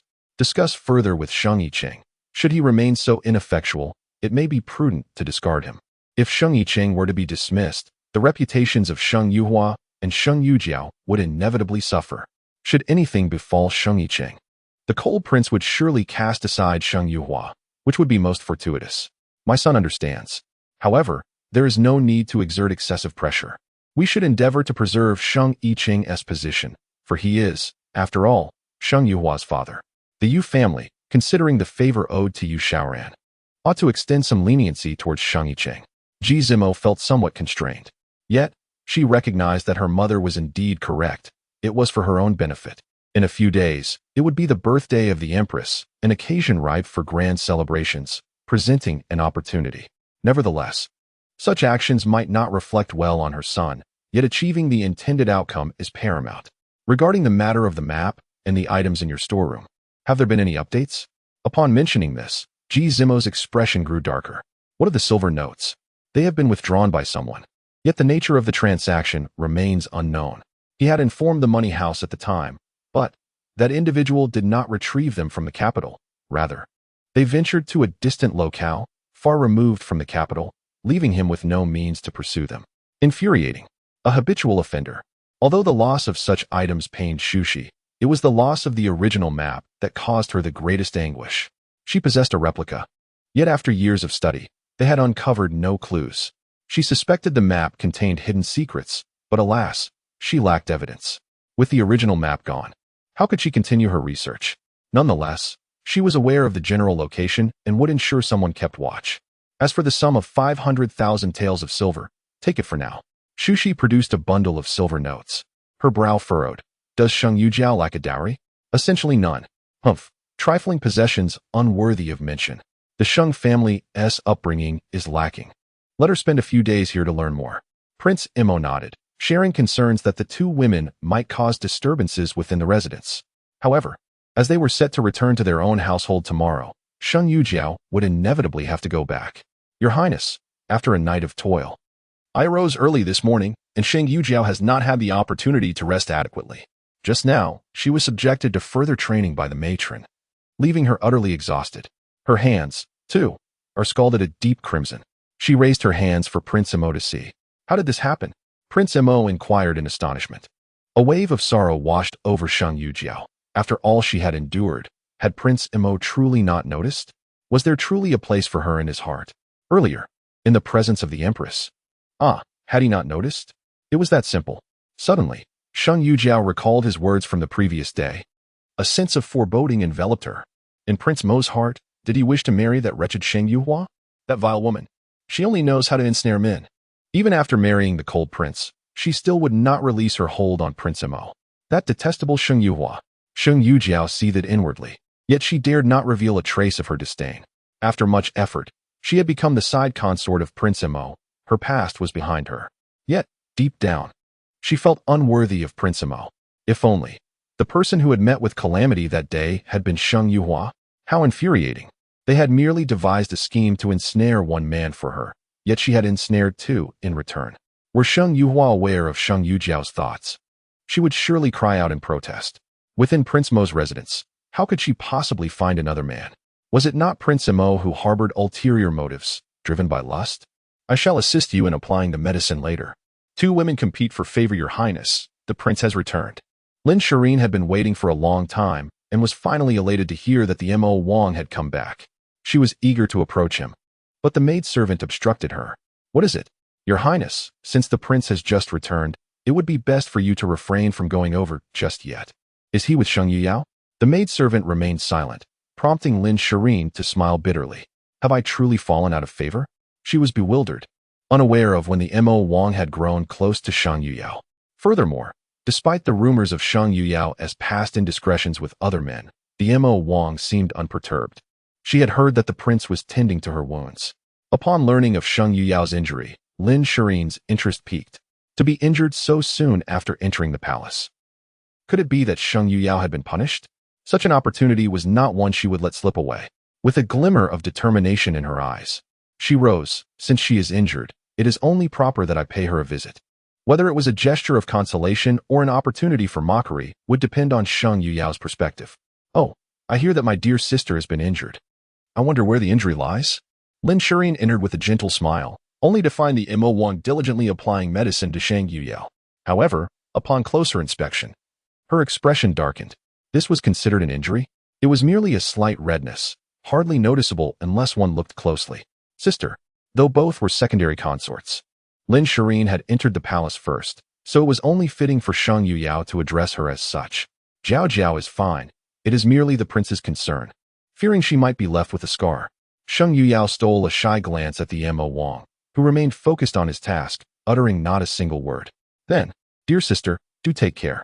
The prince must be cautious as well, lest the wound heal and the location be lost. The Mo Wang's lips twitched at her words as he observed Shang Yuyao's hand, which had been flushed as they exited the palace, but now appeared nearly unblemished. All done. Your Highness, you should rest for a while. I shall return to check on you this evening. He rose, casting a warm glance at Lin Shireen. Inner, are you feeling unwell? His voice retained its gentleness, yet Lin Shireen could no longer feel the same flutter of her heart as before. Your Highness, the princess has not been eating well these past few days. This simply will not do. Inner, what would you like to eat? I shall have someone prepare it. Husband, it has been quite some time since you accompanied me to the Fumin building for a meal. I find myself craving the flavors from there. The mention of Fumin building caused a momentary pause in the Mo Wang's expression, a hint of a smile gracing his features as he recalled their first outing there together. It has been a while since I last visited. Liang Feng, go and reserve a private room at Fumin building. I shall be going there tonight. Your Highness. Hearing that the Mo Wang intended to take Lin Shireen out to dine, Shang Yuyao felt a pang of jealousy. The Mo Wang had said he would come to see her tonight, yet if he spent the evening with Lin Shireen, there was no telling where he might end up. Jiao Jiao, you are injured. Take good care of yourself at home. Shang Yuyao, glancing at her hand that bore no visible mark, wished to say that she was already fine. Sister, please focus on your recovery. Once you are better, I shall take you to Fumin building to savor the dishes that the prince and I adore. As Lin Shireen spoke, she took the Mo Wang's hand and began to leave. He acquiesced, albeit reluctantly, reminding Shang Yuyao to tend to her injury. Shang Yuyao thought to herself that her wound truly was of no consequence, and she too wished to accompany them to Fumin building. But the prince had insisted she prioritize her recovery. Life and death are as such. Shang Yuhua was unaware of the splendor of the Mo Wang Fu. Throughout her journey, she pondered the pulse of the esteemed concubine, sensing that her condition mirrored that of her mother. Yet, her mother had miraculously survived after several years.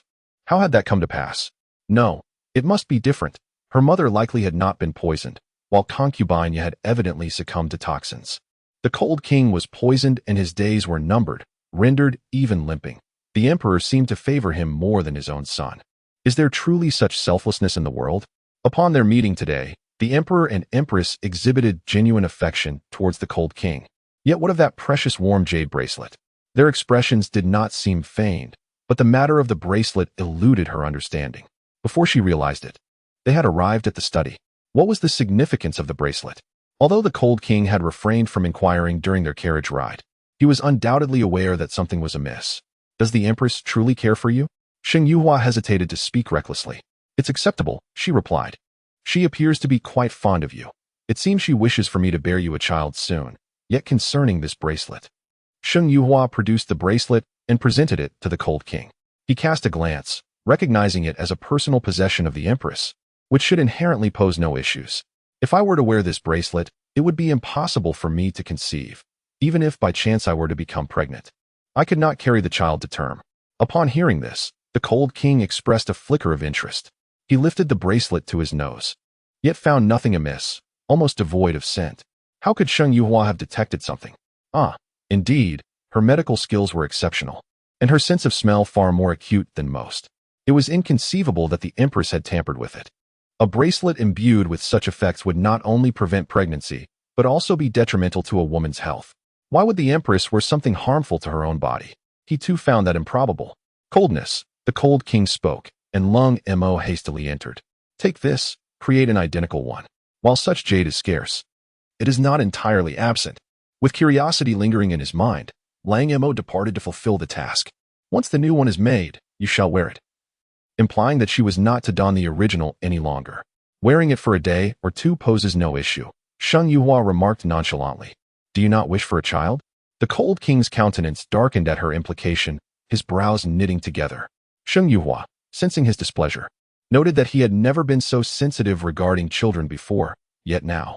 Her gaze held an element of surprise, though her voice remained calm. My lord, let nature take its course. I merely meant that wearing this jade bracelet for a few days would not have any adverse effects. This jade bracelet has been soaked in Chiyuetsi water and must be worn continuously for it to be effective. Furthermore, we initially spoke of merely a collaboration, my lord. Do you not think that if we were to have a child between us, it would complicate matters? You think too much. Upon hearing her explanation, a hint of warmth flickered in the Cold King's eyes, yet upon hearing her final statement, his anger surged forth. Have I not made it clear? There is no collaboration in my marriage. It seems you did not explicitly say so, but the implication was there. My lord, Sheng Yuhua, having entered my cold Wangfu, you belong to me, life and death as such. Sheng Yuhua's heart quaked. She perceived the Cold King's temperament was somewhat extreme. My lord, perhaps I was unclear from the outset. You are aware of my mother's situation. When I was young, she often told me that when I grew up, I should marry a common man, seeking not wealth or grandeur, but rather a loving partnership for a lifetime. Your esteemed status will surely attract countless women. I do not desire such a life, hence. Princess fainted. Sheng Yuhua anxiously gazed at the Cold King, hoping her words had been clear enough. She implored him not to be so obstinate. Let's discuss this later, she suggested, uncertainty lingering in her mind. This jade bracelet has been confiscated by the king. No, she exclaimed, recalling the ravenous gaze of Shang Yujiao when the Empress had gifted her the bracelet. How could such a precious piece be taken away? Perhaps we should postpone this conversation until tomorrow. My dear sister seems quite interested in the bracelet. We can reassess then. Gifts bestowed by the Empress are naturally meant to be shared, yet some individuals are bound to be less than honest. Such a remarkably effective bracelet would be a pity to keep hidden away. The Cold King scrutinized Sheng Yuhua, noting her decisive and unyielding demeanor when dealing with others. For those she despised, she had ensnared them time and again, and it appeared she was poised to do so once more. My lady, the Lin family has been inquiring about your whereabouts. When do you intend to make an appearance? Is it truly just that one medical record that has convinced them? She pondered. Such trust seems rather hasty. Perhaps they are merely seeking desperate remedies? We should acquire another medical record, she concluded. Having only one may not suffice to convince them entirely. Should we encounter a skilled practitioner, my plans could be thwarted. I shall have Uncle Fu make the necessary arrangements. Uncle Fu was the proprietor of the establishment. In her previous life, he had also awaited her arrival, though she had been too oblivious to realize it. She had never truly been alone, yet tragically, she had remained unaware of this until her demise. Sheng Yuhua continued to peruse medical texts, formulating her strategy while weighing its potential efficacy with great care. Xiaoman had gone out to make arrangements, and Xiao Shuang was tidying up. Sheng Yuhua retrieved her silver needles. The lethal darts. She had now been introduced to the Divine Physician Valley, and the day when the Valley's master would seek their treasured artifact was drawing near. She wondered if Uncle Fu had reliable craftsmen on his side. When they came seeking the blueprint, they would inevitably find her. The lethal darts felt remarkably adept in her hands, and she had no desire to return them. After all, she had purchased them with her own hard-earned money. Why should she surrender them to the Divine Physician Valley? The two women she had encountered left a most unfavorable impression, displaying even greater arrogance than those from her previous life at the Divine Physician Valley. After some contemplation, Sheng Yuhua decided to take up pen and paper, meticulously copying the lethal darts. Wait, let Xiaoman inquire first. No, let the Cold King's household handle it. They have seen the darts before, and there is nothing to conceal. The bracelet could be recognized by blood. Surely the darts, being older, could also be bound in such a way? With shimmering eyes, Sheng Yuhua felt a surge of hope. If they could indeed be bound, her worries would be alleviated. Without hesitation, she pricked her fingertip, allowing a crimson droplet to flow forth. She directed the blood onto the needle. The vibrant red liquid vanished upon contact with the silver needle, yet she felt no immediate change in her body. Was the blood insufficient? The flow from her finger was too slow, so she resorted to a dagger, slicing her wrist to hasten the blood's descent. As the blood splattered onto the needle, it visibly disappeared. After a considerable duration, just as Sheng Yuhua felt herself on the verge of losing consciousness, the lethal dart flickered and vanished into thin air. Suddenly, the world around her darkened, and she succumbed to faintness. Princess? Qiu Shuang entered, startled to find Sheng Yuhua sprawled across the table. Alarmed, she rushed over to call her name, but was met with silence, prompting her to scream in fright. Xiaolu also hurried over, and upon hearing the commotion, the servants in the courtyard rushed out to summon help. Once again, the inquiry persisted. How is the princess? The cold prince's expression darkened, concealing the panic lurking in his gaze. Your Highness, the princess is fine. She has merely lost some blood, replied the physician, perplexed. He had observed the wound on the princess's wrist, yet when he arrived, the bleeding had already ceased. There was no trace of blood in the room. How could she have lost so much? Should we prepare a remedy? Not for now. I shall prescribe a tonic for replenishing blood. When the princess awakens, she can take it, the physician assured. Lost blood? The cold prince glanced at Sheng Yuhua's pale visage. Was she perhaps experimenting with her mother's poison? How else could she have used her own blood? His thoughts were tangled. He had not anticipated Sheng Yuhua's urgency. The poison from his mother was not pressing. It could be addressed gradually. Recently, she had also been studying his poison. The little girl had truly exerted herself. Gently, he brushed his hand against her forehead. Her temperature was normal, yet her small face lacked color, making it quite heart-wrenching. At that moment, Qiu Shuang was personally overseeing the preparation of kanji. Meanwhile, Sheng Yuhua found herself in a peculiar realm, surrounded by many unfamiliar sights she had never encountered before.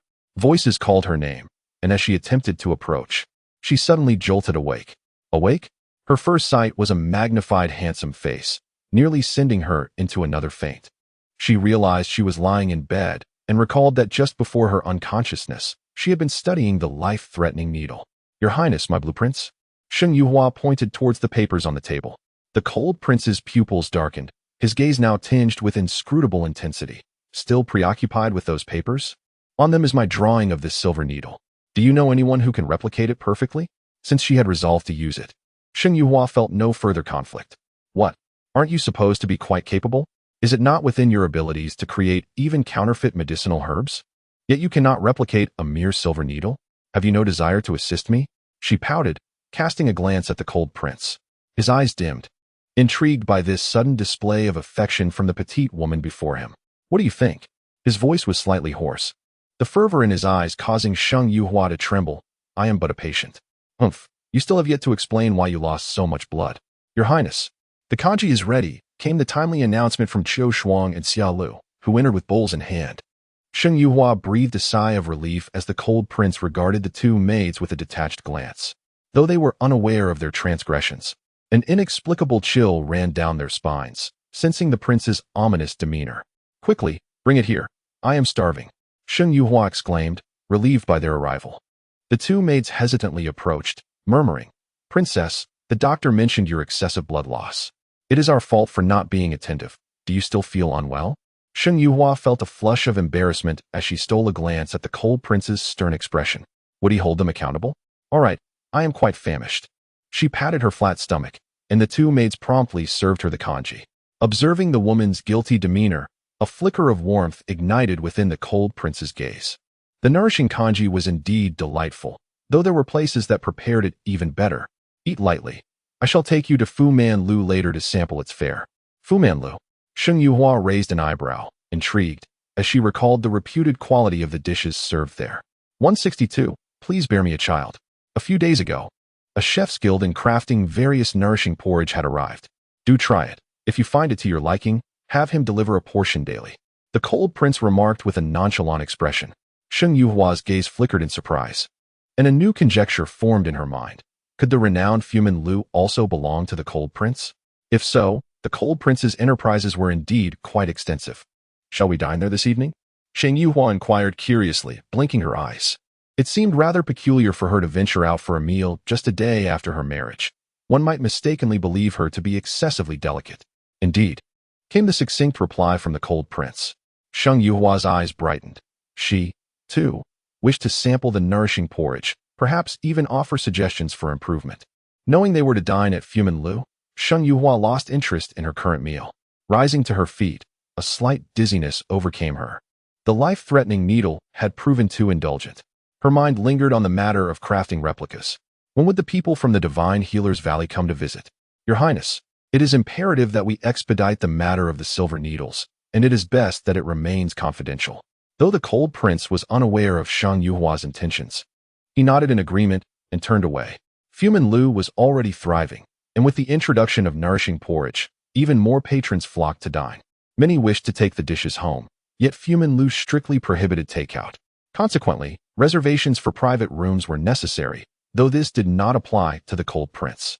My dear husband, you certainly possess influence.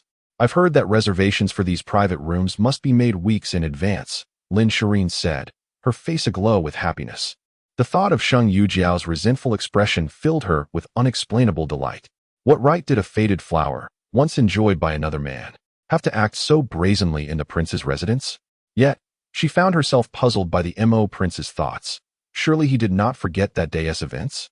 Although that man had perished, the situation had transpired, and it seemed improper for one as esteemed as the Mo prince to harbor no grievances. However, she refrained from inquiring about the incident, considering there had been another victim present. The Mo prince had mentioned that he would bring her sister over in a few days, though her status could only be that of a concubine. Yet, her sister's health had been frail, and she had recently been bedridden. Lin Shireen had procured some exceptional medicine, but without a divine healer, she dared not use it hastily. The two medicinal herbs had cost her a staggering 12,000 taels of silver, a thought that caused her heart to ache. She had mentioned the financial situation to her mother, but Lin Madam had responded coolly, if you had arranged things better, wouldn't it be in such a predicament? Upon hearing those words, Lin Shireen felt a chill in her heart. She harbored a deep resentment for Sheng Yuhua, alongside frustration towards her mother's lack of understanding. Oh well, what is a mere 100,000 taels of silver? What does it matter? The nourishing porridge has just been introduced here, and I hear it has excellent effects. If you see something you fancy, do try it. The Mo prince, ever considerate, remarked. And Lin Shireen felt as though they had returned to the days of their passionate courtship, when he had shown such tenderness. This was indeed the correct attitude he should hold towards her. My husband, I am content with whatever I eat, as long as you accompany me. Even if it is but simple fare, I would relish it. Lin Shireen's words were pleasing. Yet would she truly follow the Mo prince if it meant consuming only the most basic of meals? My dear, you are the most understanding. The Mo prince looked at her with affectionate eyes, his voice laced with a long-lost warmth. Hasten to bear me a child, and then you shall be my rightful consort. This was not the first time he had made such a request, yet they had been married for less than a month. How could a child arrive so swiftly? My husband, I worry that if the first child is born to my sister, how would you feel? What are you thinking? My heart belongs to you above all else. As they conversed, they ascended to the private room upstairs, where a waiter approached to serve them fine tea. Your Highness, Lady Lin, what would you like to eat? Can you still discipline him? I heard that Fu Man Lu has just introduced a nourishing porridge. What does it contain? Although the Mo Wang is aware of the nourishing porridge's existence here, he has never bothered to try it. Primarily, he is neither an elderly person nor a woman. He is in the prime of his life and does not yet need to consider health preservation. Nourishing porridge? The waiter paused momentarily before smiling and responding. If the prince desires something else, this humble establishment will prepare it immediately. However, the nourishing porridge will require a bit of patience. Mo Wang felt perplexed, wondering if it was truly such a hassle. It is somewhat troublesome, the waiter continued, but our esteemed guest has just arrived, and we have received instructions that we must wait until the honored guest has made their selection before serving. Upon hearing this, Mo Wang's expression hardened, and he remarked with displeasure, "What esteemed guest? Is there someone more distinguished than I?" He was the revered Mo Wang, a figure of considerable stature in the capital. When did he need to queue for nourishing porridge? One can tolerate much, but there are limits, Mo Wang thought, feeling compelled to confront the situation. Your Highness. Our proprietor was unaware of your arrival. The waiter stammered, beads of sweat forming on his forehead, as he had never encountered such a scenario. When is your esteemed guest arriving? I am curious to see whose face bears such influence that it disregards mine. What esteemed guest? The waiter hesitated, as the proprietor had not disclosed the identity of the esteemed guest. If the guest were not of higher status than Mo Wang, it could lead to a dispute. Please wait a moment, Your Highness. I will inquire with the proprietor, the waiter said, surprised by Mo Wang's insistence, as typically guests would wait courteously. After all, Fumanlu was not a mere roadside stall. Everyone understood that they had their own background. Mo Wang, with an air of pride, led Lin Shireen into a private room. However, mere moments later, the waiter returned. Mo Wang, I sincerely apologize. The proprietor has informed me that the esteemed guest will arrive shortly. This still implied that the esteemed guest would select first. A surge of inexplicable anger welled up within Mo Wang, as the past few days had been particularly unfruitful for him. Today, with this inconvenience, his frustration erupted. Fumanlu truly exudes arrogance. To think I must wait, he said, unable to find the words to defend himself. Just then, a voice called from downstairs. The proprietor is here to personally greet you, Your Highness. You have finally arrived. What? Another prince? Mo Wang rose and descended the stairs, muttering, I must see who possesses such great influence. Lin Shireen followed suit. For today, Mo Wang had accompanied her for a meal. As they reached the staircase leading to the second floor, they encountered a striking couple, a man seated in a wheelchair, his features handsome yet cold, and a woman supporting the wheelchair from behind, her delicate face, even without makeup, radiating unparalleled beauty. Could this be Han Wang and Xing Yuhua? Xing Yuhua, what a surprise to see you here. Lin Shireen exclaimed upon recognizing her. Having seen Sheng Yujiao at home, encountering Sheng Yuhua outside felt like an inescapable fate for Lin Shireen, as if the sisters of the Sheng family were her eternal nemesis. Hearing Lin Shireen's outcry, Sheng Yuhua raised an eyebrow and glanced over. Han Wang furrowed his brow and looked towards the staircase. His gaze infused with an unsettling intensity that caused Lin Shireen to shudder. She instinctively shrank behind Mo Wang. The Mo Wang mansion truly knows no bounds. Daring to call out the name of the royal aunt? Mo Wang's eyes darkened as he gazed at the stunning Sheng Yuhua, a bitter sensation spreading through his heart. The woman he once knew had transformed entirely before and after marriage. Even during their time in the palace, he had convinced himself that Han Wang was unworthy, that Xing Yuhua would eventually belong to him. Yet, witnessing her joy now, he found himself devoid of confidence. The happiness radiating from her was palpable, and seeing her so elated felt like a bitter pill to swallow. This woman was once destined to be his. Can you still discipline him? Han Wang inquired again, as the silence lingered between them. The cold king desires to fatten his royal consort. How absurd. The dark king's gaze deepened, turning to Lin Shireen. Slap her. What? Lin Shireen's eyes widened in disbelief. In front of so many people, especially before her most despised rival, Sheng Yuhua, the Dark King actually commanded her to strike? Noticing her lack of reaction, the Dark King's brow furrowed, and he raised his hand to deliver a sharp slap.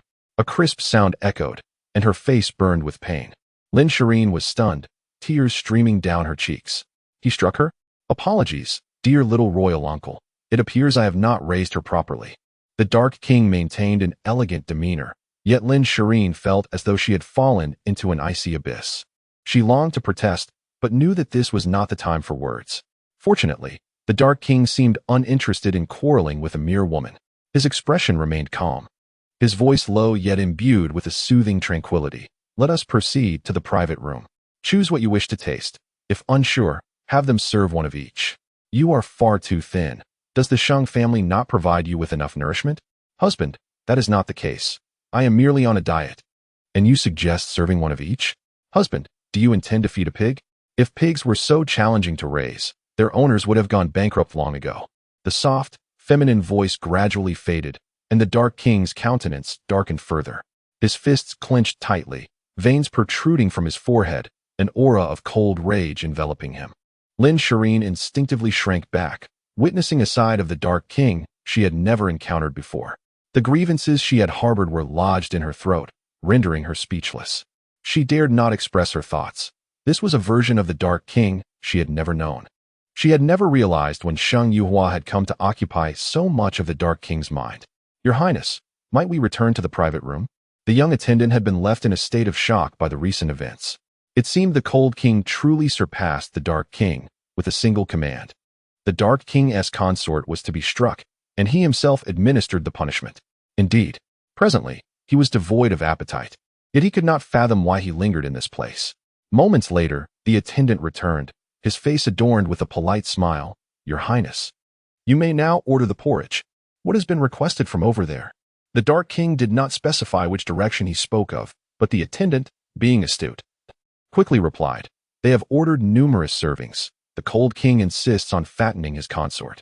Then let us have one as well, the Dark King replied in a nonchalant tone. While Lin Shireen sat silently, her expression frozen. Wasn't this a meal meant for her company? Why was she not consulted on the order? What Shang Yuhua desired might not align with her own tastes. Very well, Your Highness, the attendant responded promptly, without inquiring about her preferences. The preparation of nourishing porridge is an intricate process, requiring considerable time. At Fumanlu, they had prepared it in advance, ensuring swift service.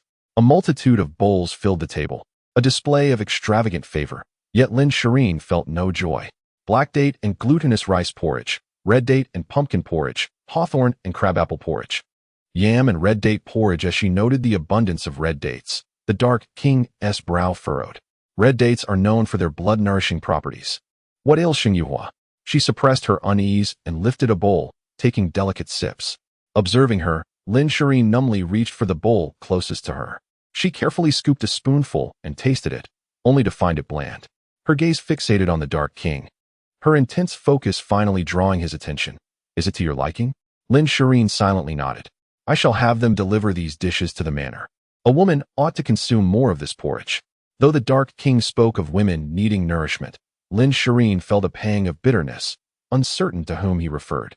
The two dined casually, with the Dark King sampling each dish. He called for the attendant, indicating 3 specific bowls, instructing, these 3 bowls shall be delivered daily to the Dark King's residence. The attendant hesitated, for Fumanlu had never offered delivery service for their porridge. The renowned physician has news. Behold, my memory serves me well. The items from Fumanlu are not for delivery. So be it. He had no desire to put the young attendant in a difficult position. After all, every establishment has its own rules. Lin Shireen lowered her head, feeling disheartened that the Prince of Mo did not even inquire about her preference for the congee she wished to eat. As the two descended the stairs, they coincidentally spotted a familiar pair at the entrance of the establishment, with the shopkeeper earnestly inquiring, is it the yam and red date congee, and the silver fungus and lily congee? Rest assured, Your Highness, they will be delivered punctually every day. The Prince of Mo thought to himself, why does my face suddenly feel sore? However, the person in the wheelchair remained silent, while Shang Yuhua appeared somewhat embarrassed, stating, isn't this inappropriate? Could it disrupt the shop's customs? My lady, you are a distinguished guest of our establishment, and we hope you will continue to offer your insights. The two figures gradually receded, leaving the expressions of the Prince of Mo and Lin Shireen inscrutable.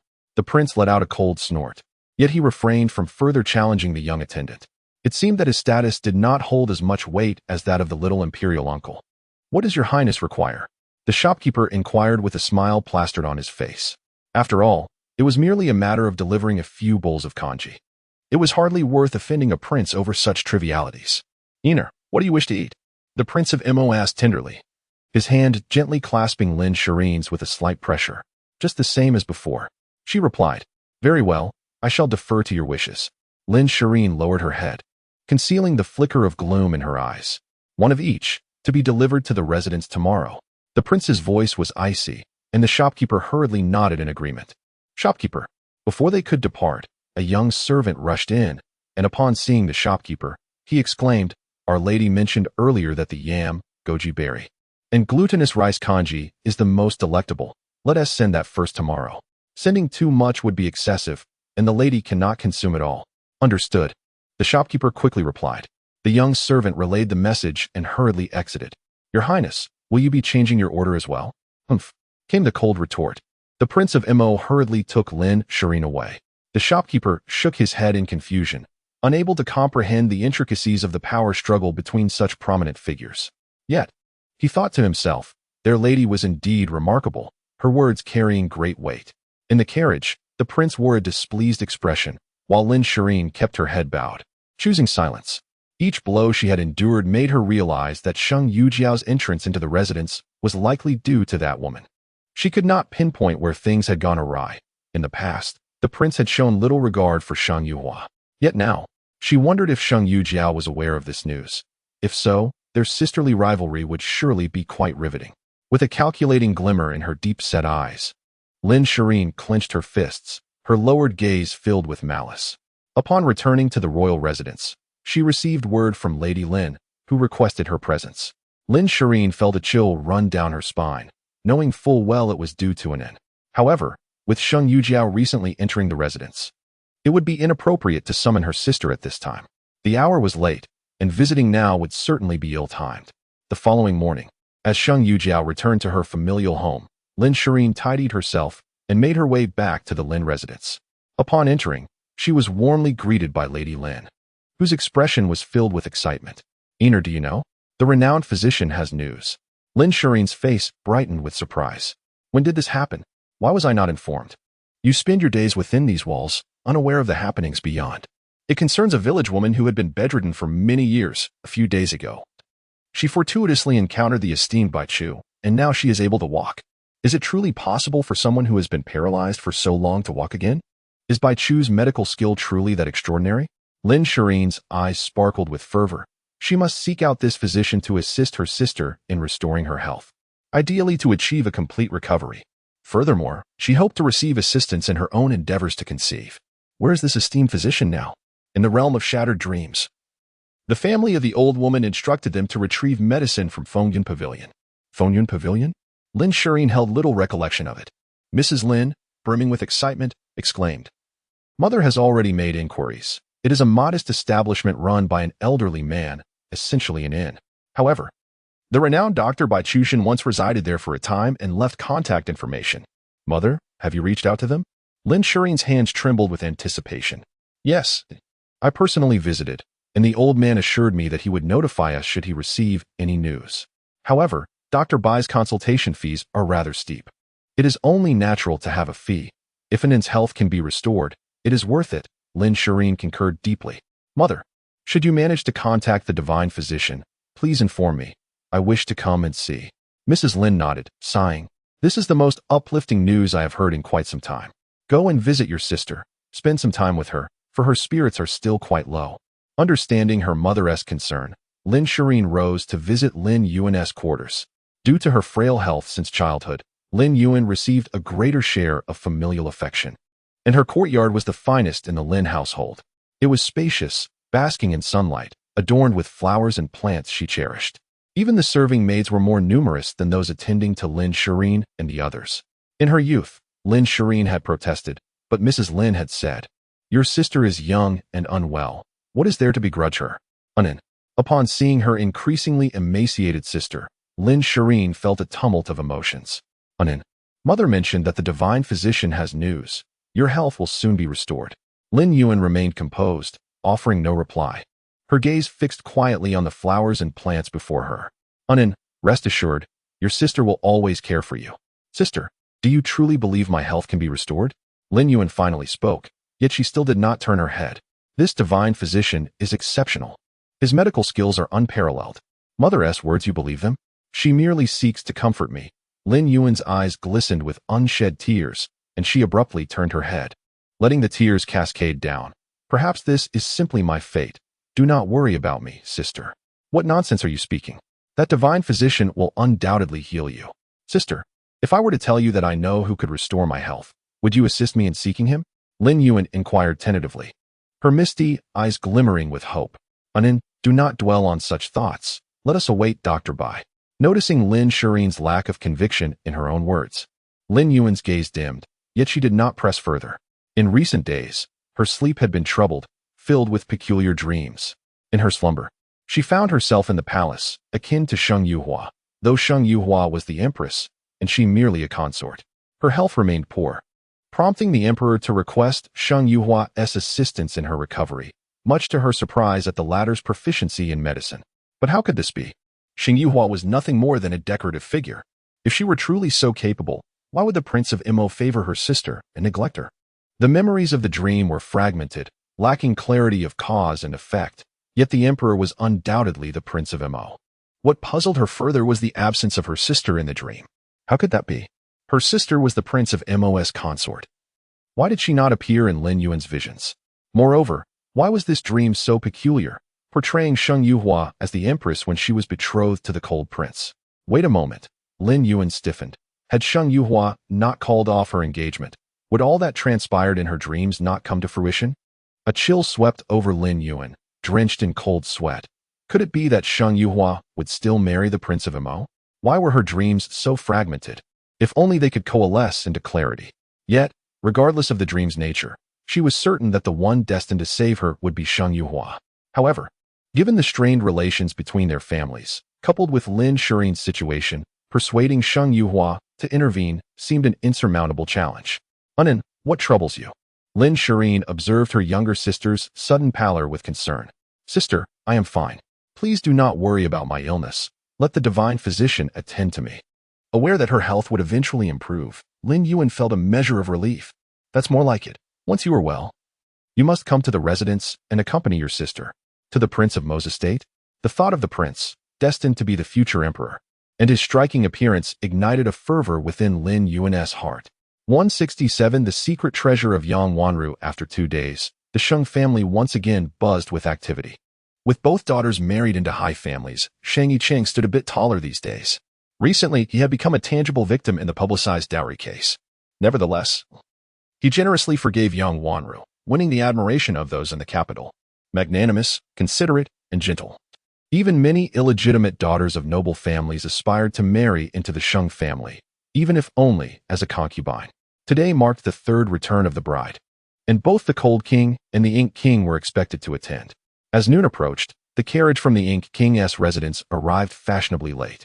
Yang Wanru's eyes were red.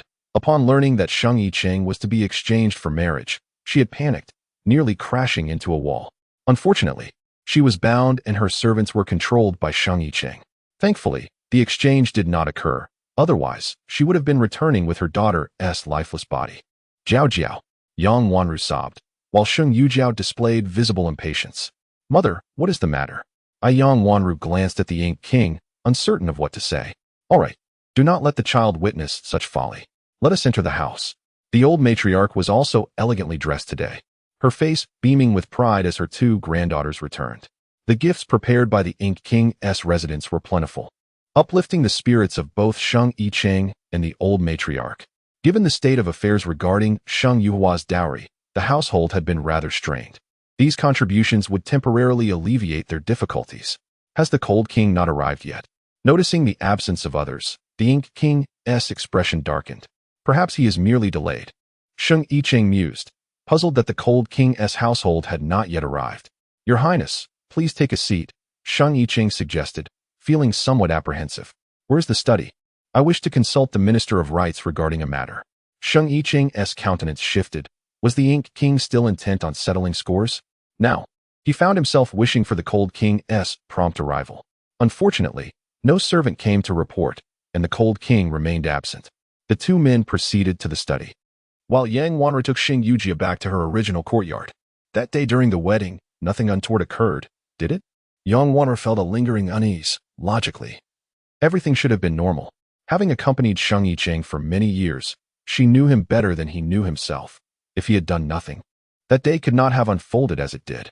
For the past few days, her worries had consumed her, but with Sheng Yicheng's stern demeanor, she had been unable to glean any information. The fact that her daughter had returned safely alongside the Ink King felt somewhat peculiar. No, mother. Do you think something should have happened to me? Sheng Yujiao's gaze was dark, entirely unlike the daughter Yang Wanru remembered. Stunned, Yang Wanru scrutinized her daughter closely. Sensing something amiss. Jiao, if you have any grievances, you can tell mother. I shall certainly assist you. Huh, mother? What help could you possibly offer me if I have suffered indignities at the Ink King's residence? Sheng Yujiao's smile was eerie, sending chills down Yang Wanru's spine. Yang Wanru was perplexed by her daughter's distress. When she learned that her daughter had still been at the Ink King's residence during the marriage, she had sighed in relief, thankful that she had not been sent to the cold King's household. Yet now, she realized that perhaps her relief had been premature. Mother, can you truly protect me? Sheng Yujiao looked earnestly at Yang Wanru. Why do they all seem to only see that wretched Sheng Yuhua? Sheng Yujiao's heart simmered with resentment. She could not fathom where she fell short compared to Sheng Yuhua. Why? He harbors feelings for that wretched woman as well. The Ink King treated her well. Yet he was equally kind to Lin Shireen. He had never dined with her as he did with Lin Shireen.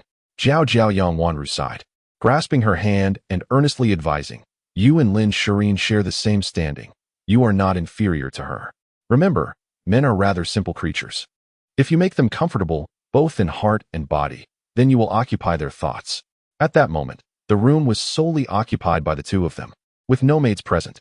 Yang Wanru finally felt at ease enough to secretly retrieve a booklet from her sleeve and handed it over. Study this carefully. I spent a considerable sum to procure it. This is how I captured your father's heart. Once you master its contents, the Ink King will be unable to part from you. In a moment of curiosity, Sheng Yujiao felt compelled to open the document. However, Yang Wanru restrained her hand and cautioned, do not forget that we have important matters to attend to today. There is no need to rush. You can study it carefully when you return, but ensure it remains unseen by anyone, including you. This admonition only intensified Sheng Yujiao's intrigue. Madam, the cold prince and his consort have returned. The old matriarch wishes for you both to come over, came the announcement. Yang Wanru's expression darkened at the unexpected arrival of Sheng Yanhua, the very person responsible for her own misfortunes. A swirl of complex emotions filled her heart. She yearned to tear Sheng Yanhua apart, yet she was acutely aware that she could not confront her at this moment. What baffled her was how, after years of compliance and manipulation, Sheng Yanhua had suddenly awakened to her own agency. Huar, come here. The old matriarch beckoned warmly to Sheng Yanhua. Grandmother, she replied obediently, approaching her despite the scandal surrounding her dowry that had tarnished the Sheng family's reputation. After all, one should not strike a smiling face. And the old matriarch had treated her kindly, deserving of respect. How are you finding your stay in the cold prince's residence? The matriarch inquired. Well, Sheng Yanhua responded. They treat me quite well. And what of the cold prince? The matriarch cautiously glanced at the three men in the distance. The Mo Wang and Sheng Yicheng were engaged in jovial conversation, while the cold prince stood apart, exuding an aura of aloofness.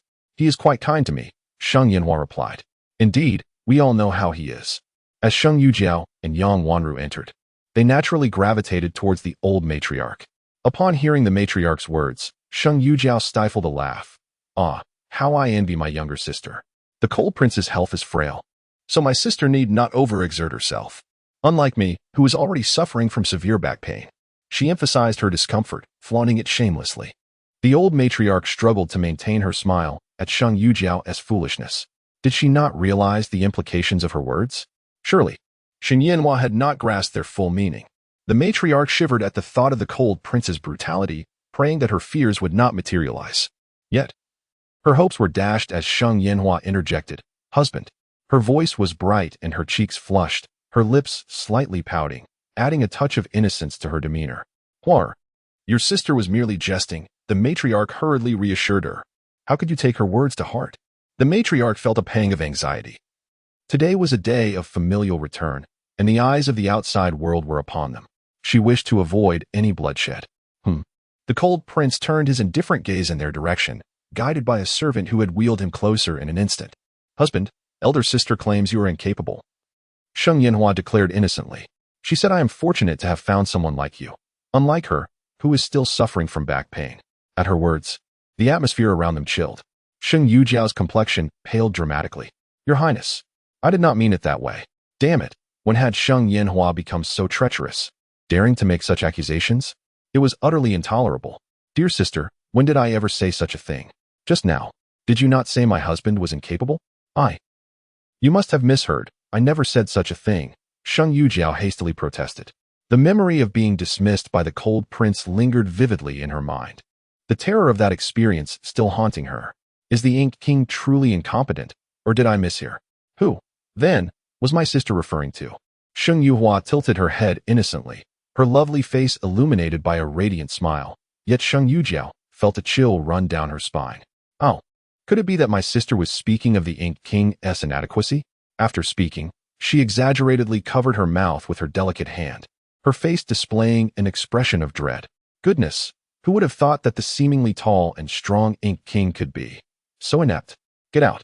Go to the entrance and proclaim it 1,000 times. The cold king raised an eyebrow, his handsome face reflecting displeasure. Your Highness, that was not my intention. Another punishment of 100 lashes. Sheng Yujiao's complexion turned pale. As a fragile woman, could she survive such a punishment? Even 50 lashes would likely be beyond her endurance. Dear uncle, it was merely a jest between sisters. There is no need for you to be so incensed. When the cold king approached, Sheng Yicheng and the Ink King observed, but chose not to intervene, instead engaging in casual conversation while keeping an eye on the unfolding drama. Upon hearing the proposed punishment, the Ink King's face darkened. They say one should consider the master when punishing a dog. His little uncle was indeed becoming increasingly unreasonable. If they truly made Sheng Yujiao announce it 1,000 times, would he still have any face left for the Ink Manor? A jest? Is this the sort of jest your family engages in? Ji Zimo remarked. It seems this king must have a word with the emperor. The mention of informing the emperor made the Ink King's fists clench tightly. These two were indeed equally shameless. Sheng Yuhua had suffered by reporting to the cold king, who was even more ruthless, directly approaching the emperor. If the emperor learned of his woman being the subject of such jest from his little uncle, Ji Zimo shuddered at the thought of how furious his father would be. Sheng Yujiao, you had better hurry and apologize to your younger sister.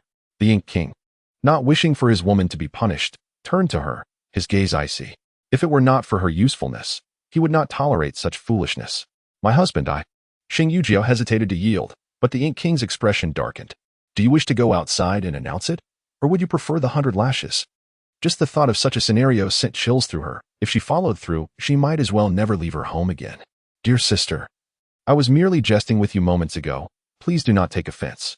Huar, your elder sister has acknowledged her mistake. Be magnanimous and forgive her this once. The old matriarch seized the opportunity to interject, though she felt uncertain about her granddaughter's current disposition. It is all right. I know my sister would not truly say such things. To everyone's surprise, Sheng Yuhua readily forgave her sister. Young Wanru, who had been holding her breath, finally exhaled in relief. Moving forward, she resolved to remind her daughter to exercise caution. The Ink Manor was not their home. Here, they had support, and if any trouble arose, she could rely on them. Besides, there were still her father and the matriarch, who, despite their own plans, remained steadfast in significant matters. Perhaps her constant shielding of her daughter had led to her speaking so openly. Had it not been for the cold king's good temper today, it was likely her daughter would have found herself bedridden and unaware of her fate. I understand. Sheng Yujiao replied with irritation. She knew all too well her maternal family was of little use. What is the point of having such a family? They offer no assistance and only instill a sense of caution in me. Thank you, little uncle, for considering your nephew's feelings. The cold king truly bore no grudge. And the Ink King felt a surge of happiness. He had not expected his influence to hold weight. However, the cold king did not even lift his eyelids, while Sheng Yuhua merely kept her head lowered, seemingly oblivious to his words. This left the Ink King feeling somewhat awkward. In a moment of stifling confinement, Sheng Yuhua sought an excuse to step outside, prompting the eager Xiaoman to follow. However, Sheng Yuhua dismissed her with a request to fetch something from the courtyard. True to her inclination, Sheng Yujiao approached her sister. You were not always like this, she remarked, her gaze laden with an inexplicable complexity. Is that so? Sheng Yuhua replied nonchalantly. What about the bracelet bestowed upon you by Her Majesty the Empress yesterday? Sheng Yujiao's eyes shifted towards her sister's wrist. Noting the deep crimson skirt adorned with floral patterns that concealed her hands, leaving uncertainty as to whether the jade bracelet was present. Is this what you mean, sister? Upon hearing the mention of the jade, Sheng Yuhua inwardly chuckled, maintaining an air of indifference. She raised her arm, revealing her delicate, fair wrist. Indeed, Her beauty was not limited to her visage. Her skin was exquisite all over. Ah, the Empress has such discerning taste. This jade complements my wrist splendidly, she mused. Her expression, one of admiration. Sheng Yujiao, consumed with jealousy, yet feigning a smile, replied, "The bracelet is truly beautiful. Would you be so kind as to let me see it up close?" Sheng Yuhua hesitated. "Is that appropriate? You can admire it from here." "Sister, I merely wish to try it on. I plan to purchase a similar one in the future," Sheng Yujiao insisted, her smile tinged with bitterness. "You may not be aware, dear sister, that although I am wed to the Prince of Mo, I am not the sole occupant of the estate. Life there is not as splendid as one might imagine. My greatest hope now is to earn the Empress's favor. Unlike you, I lack the privileges of favoritism. Obtaining a jade bracelet reminiscent of the Empress's gift would suffice." "Very well, you may have a look," Sheng Yuhua relented, feeling a sense of sisterly obligation. "It is essential for us to support one another." "Indeed, sister, you are correct," Sheng Yujiao replied joyfully as she gently donned the bracelet, which fit her perfectly, almost as if it had been custom-made for her. Her fair skin accentuated the beauty of her wrist. "It is truly stunning. Sister, might I borrow it for a couple of days? I adore this bracelet." Sister, this is a gift from the Empress." "Oh, my dear sister, this is a secret between us. I shan't disclose it to anyone," Sheng Yuhua coaxed, noticing her sister's lingering hesitation. Seizing the moment, she added, "Just for 2 days. I promise to return it without fail. You need not worry. Your secret is safe with me. I shall not intrude upon your enjoyment any longer." "I will take my leave," Sheng Yuhua said, and with urgency, Sheng Yujiao hurried away, fearful of losing the bracelet. As she observed her sister's hasty departure, Xiaoman emerged from the shadows, commenting, "The eldest daughter of the Sheng family lacks proper upbringing. Her superficiality is apparent. With such a reputation, how could the Prince of Mo possibly take an interest in her?" Xiaoman, clutching an exquisite embroidered shawl, murmured, "Do you think the prince is blind to choose such a person?" Sheng Yuhua smiled subtly, allowing Xiaoman to drape the shawl over her shoulders. Her gaze drifting over the blossoms and trees in the courtyard as she mused dreamily, "Indeed, it appears he is blind. Just one more piece is required to complete the picture." In the current residence of the Mo King's palace, there are merely 2 women, Lin Shirin and Sheng Yujiao. What purpose does their rivalry serve? Although Sheng Yujiao may lack discernment, she has been nurtured by Yang Wanru, who has imparted numerous underhanded tactics. If her predictions are accurate, the 2 should be evenly matched, each possessing their own merits. However, if that individual were to enter the fray, Sheng Yuhua finds herself almost impatient. "Ji Zimo, you must not disappoint me. Your Highness, are you unwell?" Noticing Sheng Yuhua's dazed expression, Xiaoman anxiously supports her arm. "It's nothing. Let us return. Miss Sheng." A familiar voice resonates from a distance, causing Sheng Yuhua to stiffen. "Ji Zimo, how has he emerged as well?" Clenching her fist concealed within her sleeve, she yearns to rend this scoundrel apart, though it was not his hand that struck in her previous life, without his tacit approval. How could a mere imperial concubine dare to lay a hand on the Empress? To conspire against the heir is a grave offense. Yet the concubine acted without restraint when she harmed little Yuer.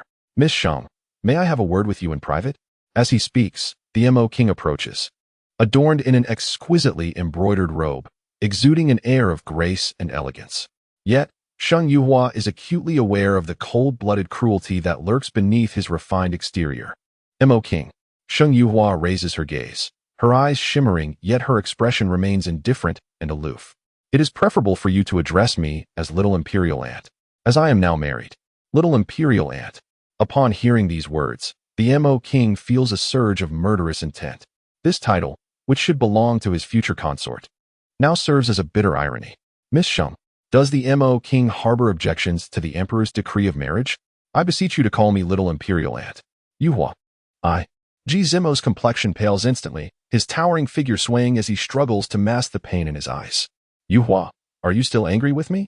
I have my reasons, you must understand. I am aware, Your Highness, your position is precarious, not having emerged from the Empress's womb, necessitating utmost caution in all endeavors. I do not comprehend how Lin Shirin captivated your attention, yet you cannot refuse, fearing General Lin's retribution." Before Ji Zimo could lament, Sheng Yuhua preemptively articulated all his thoughts, leaving him momentarily speechless, unsure of how to proceed. "However, the die has been cast. I am now your Little Imperial Aunt. My dear nephew, you ought to treat me with the respect befitting your elder. After all, I am now your superior, am I not? Sheng Yuhua earnestly advises him, while Ji Zimo opens his mouth, eager to express that this is not what he intended to convey. Yet, Sheng Yuhua offers him no opportunity. Let the past remain in the past. From now on, you shall refer to me as Little Imperial Aunt. Ji Zimo is astounded. Is he, a dignified prince, rendered incapable of articulating his thoughts? Who, pray tell, is this elder? She is undeniably his woman. Sheng Yuhua, my feelings for you remain unchanged, steadfast as ever. I shall never forget the words I once spoke. Yuhua, I know you acted out of necessity. You did it to assist me, did you not? What? This revelation leaves Sheng Yuhua bewildered. How could she have acted to aid this scoundrel Ji Zimo? You are aware that I have no affection for the cold king, that I fear him, which is why I sacrificed myself to wed him. Yuhua, this is a matter among men. You need not go to such lengths for my sake. Ji Zimo gazes at Sheng Yuhua with profound emotion, his eyes brimming with affection that seems almost tangible. Sheng Yuhua is taken aback by his audacity and self-deception. She despises him, wishes for his demise. Yet he dares to presume. A cold snort echoes from behind, causing Sheng Yuhua to stiffen, and when she turns, she sees a figure retreating into the distance. Season 172, Ji Zimo's intentional provocation as she watched the cold king being escorted away by the servant. Sheng Yuhua felt a sudden jolt in her heart. When did he arrive? How long had he been listening? The moment she recalled Ji Zimo's self-righteous remarks, a cold sweat broke out on her forehead. Was this all a deliberate ploy? She glanced in Ji Zimo's direction. Although her back was turned to the cold king, Ji Zimo was not facing away from him. He had intentionally spoken in such a manner because he saw the cold king, didn't he? Sheng Yuhua dismissed the thought of explaining to the cold king for now. Dealing with Ji Zimo was of utmost importance. You did this on purpose? Yuhua, how can you say such a thing? Ji Zimo feigned ignorance. Did you not deliberately lead the cold king to misunderstand me? Seeing him continue his charade, Sheng Yuhua felt utterly speechless. Could a person be more shameless? This was her first encounter with someone so devoid of integrity. Huar, I did not. Oh, you did not. Sheng Yuhua's eyes turned icy as she suddenly grasped the fabric of Ji Zimo's shirt. Despite his towering stature, she was at least a foot shorter, forcing her to rise onto her toes. Let me make this clear, Ji Zimo, we are long over. From now on, I am merely your little imperial aunt. If you dare to utter such ambiguous words again, I will. As she narrowed her eyes dangerously, her other hand subtly moved, allowing a nearly invisible powder to settle upon Ji Zimo. The sudden proximity of the woman, coupled with her faint, enchanting fragrance, stirred an inexplicable sense of comfort within Ji Zimo. This was not the typical scent of cosmetics. It was more akin to body fragrance. Although he had been betrothed to Sheng Yuhua, they had never shared such intimate contact before. Yet why did it bring him such solace? Before he could fathom this, she released her hold and stepped back, reverting to her usual aloof demeanor. Sheng Yuhua huffed coldly and turned to leave, with Xiaoman hastily following her. Sheng Yuhua intended to find the cold king and clarify matters, yet the idealism of her thoughts clashed with the harshness of reality. Sheng Yuhua, how can you be so shameless? Observing her sister, Sheng Yujiao, whose eyes were red with anger, Sheng Yuhua felt certain she had miscalculated by stepping out today. Did these two have nothing better to do than to target her? Big sister, your husband is over there.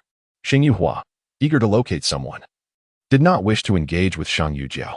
You're married now. Why can't you simply be a dutiful cold king-esque consort? Yes, sister knows the cold king is inadequate and cannot satisfy you, but why entice your brother-in-law? Sheng Yuhua, for heaven's sake, have some dignity. As she listened to Sheng Yujiao's accusations, her irritation peaked, and she absent-mindedly dug at her ears. Apologies, but I am not a pest. What? Sheng Yujiao momentarily failed to comprehend her words. I have no interest in what you assume. With that, Sheng Yuhua forcefully pushed past the obstructive Sheng Yujiao. What was Ji Zimo to her? Why would she be interested in him? You only then did Sheng Yujiao realize that the king of ink had been insulted. Enraged, she contemplated confronting Sheng Yuhua once more. By the way, you just claimed the cold king is incapable. Rest assured, I will relay your words to him verbatim.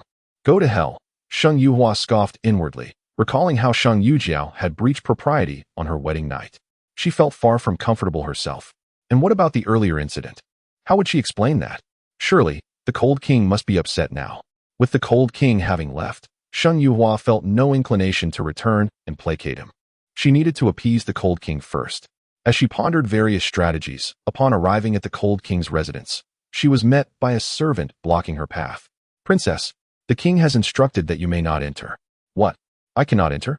A sinking feeling gripped Shang Yuhua's heart. Had he truly become angry with her? "Let her come in." Little man angrily blocked Shang Yuhua's path, questioning her. "This is the Cold King's consort. How could she not enter?"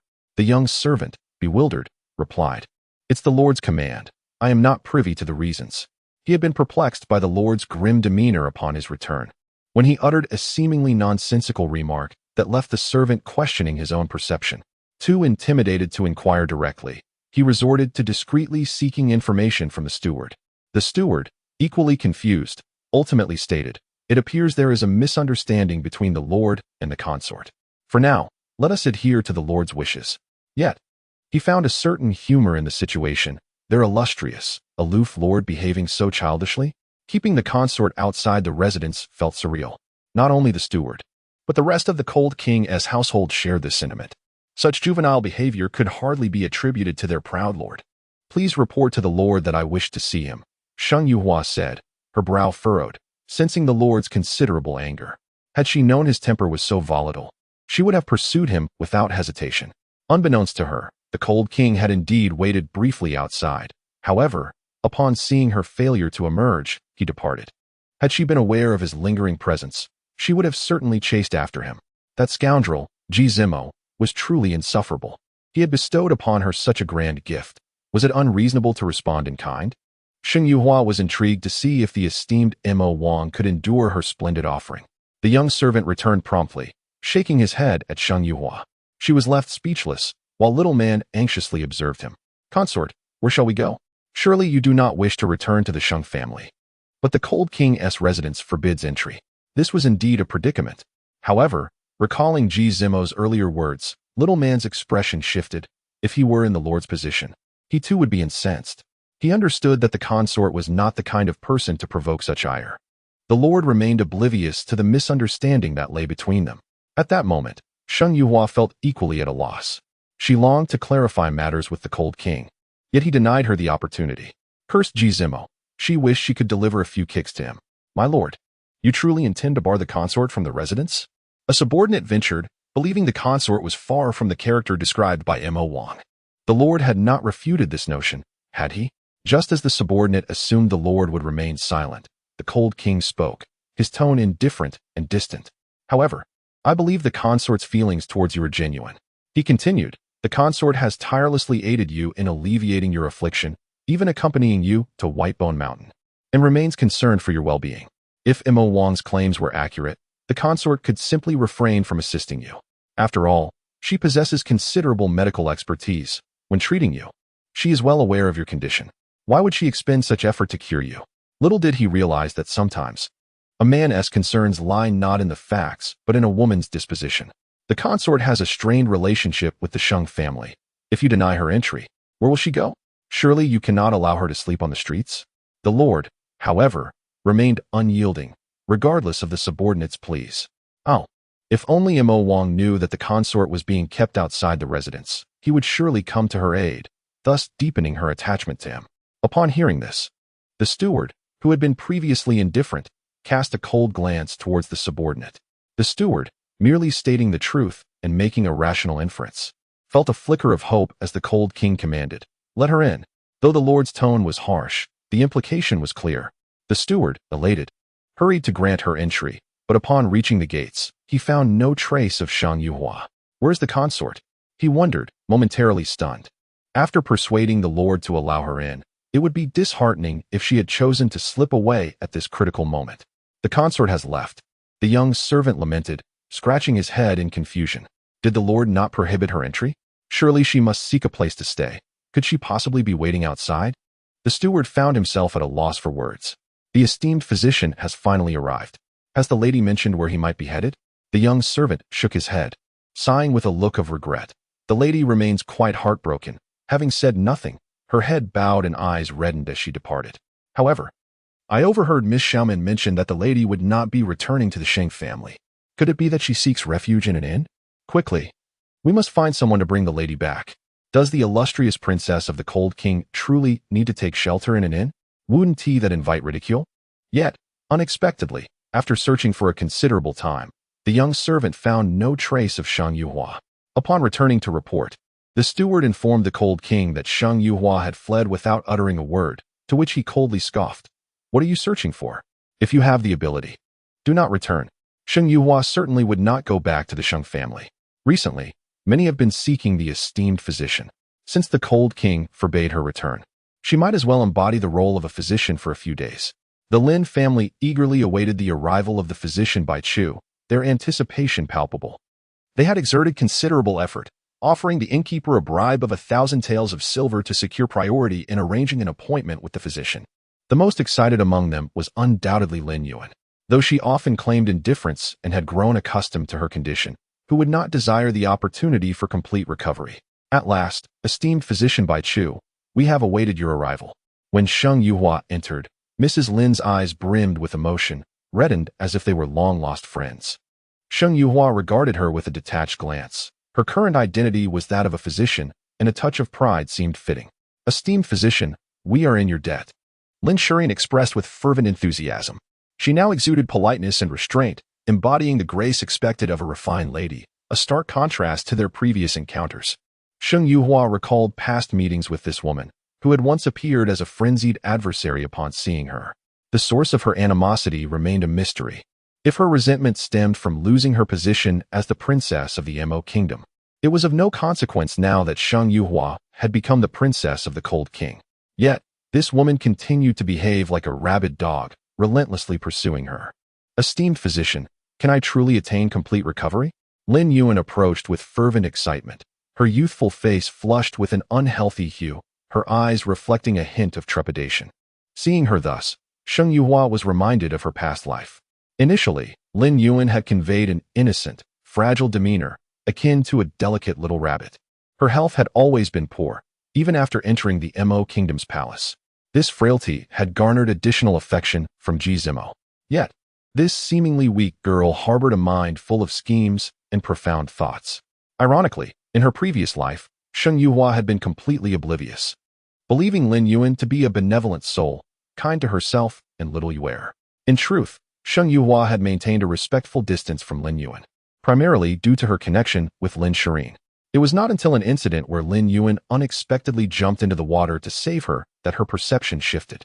Despite her delicate constitution, she had disregarded the icy waters to rescue Shang Yuhua, ultimately being saved by palace maids. Nevertheless, it remained a fact that Lin Yuan had indeed risked her health to save her, falling gravely ill in the process. At this juncture, Ji Zimo suggested that Shang Yuhua assist Lin Yuan in restoring her health, and given Lin Yuan's act of bravery, Shang Yuhua consented. Thus began a 3-year journey of care, culminating in Lin Yuan's complete recovery, a fact that had brought joy to Shang Yuhua. 175 advised you to exercise some restraint recently. It was only later that Shang Yuhua realized that this was all part of their scheme. In order to ensure that she could wholeheartedly assist Lin Yuan in restoring her health, this cruel ploy was undeniably ruthless. Wasn't Lin Yuan yearning to possess a healthy body and to experience the joys of marriage and motherhood? Having been entangled for 2 lifetimes, how could Shang Yuhua not fulfill her hopes? A divine physician? As Lin Yuan noticed that Shun Yi continued to remain silent, unease crept into her heart. Could it be that even the divine physician recognized the difficulty of treating her condition? This is uncertain. I must first take your pulse. Shang Yuhua clenched her fist within her sleeve, constantly reminding herself to refrain from acting against Lin Yuan, to allow her to endure the suffering she herself had experienced, and to repay it little by little. Yet, upon seeing her face, Shang Yuhua found it increasingly difficult to suppress the hatred simmering within her. What to do? The desire to strangle her was overwhelming. Yes, indeed, as the divine physician has indicated, please enter the room. Mrs. Lin was the first to react, greeting them with a radiant smile. Shang Yuhua nodded in acknowledgement before stepping inside. The pulse diagnosis commenced. Since Bai Chu was also a woman, there were fewer formalities. Shang Yuhua conducted a brief examination. She was exceedingly familiar with Lin Yuan's affliction and could recall it effortlessly even without pulse diagnosis. Divine physician, how's Nin's condition? Upon seeing Shang Yuhua withdraw her hand, Mrs. Lin hastily inquired. The ailments afflicting my Nen have been present since her fetal stage. It is my fault for not adequately caring for myself, resulting in Ann's premature birth and persistent frailty. As Mrs. Lin spoke, she took out a handkerchief to dab at the corners of her eyes, a rare display of tears from someone so concerned with appearances. Listening to her earnest voice, Sheng Yuhua lowered her gaze. Previously, Yang Wanru had also treated her well, but it was not in this manner. Only a true mother would genuinely care for her child. Wouldn't she? If her own mother were present, she would likely be the same. However, even though Sheng Yuhua viewed her maternal affection as pure, it could not alter the fact that they were destined to be adversaries. Miss Lin's health. Sheng Yuhua hesitated, seemingly contemplating the most suitable words. Baishani, we have procured these medicinal materials. Do you believe they will benefit Ann's health? The ice lotus is indeed commendable, yet. Sheng Yuhua raised her head, her gaze coolly fixed on Mrs. Lin. Her condition is somewhat frail, and complete recovery will be arduous. I wish to know, what is it that you desire most at this moment? For Ann's health to improve sufficiently for her to marry normally, and if she could have another child, that would be even better, Mrs. Lin replied hastily. That is not difficult. I possess a set of secret acupuncture techniques, which, when combined with the prescription I will provide, will yield results. Sheng Yuhua spoke with confidence. Baishani, is what you say truly so? Lin Shirin, who had been waiting on the side, asked eagerly. Sheng Yuhua cast an irritated glance at her, though her expression soon hardened. What is it? Baishani, do I have any issues with my health? It is nothing. I suggest you exercise some restraint lately and consult a physician. Sheng Yuhua smiled, surprised at how quickly Lin Shirin reacted. However, this timing seems off. Could it be that her rebirth has altered so many things? This child has even advanced her pace? You, divine physician. What did you mean by your earlier remark? Being called out in front of so many people to exercise restraint, Lin Shirin's face flushed crimson. She had already been quite restrained. With the addition of Sheng Miao Jiao in the household, how could she not strive harder? I can assist in adjusting the third Mrs. Health, though the required medicinal materials are rather costly. No matter, as long as An can marry, we are willing to pay any price. Baishani, how long will it take for the treatment you mentioned to show results? You are my dearest friend. After the injection, Miss San should begin to feel the effects.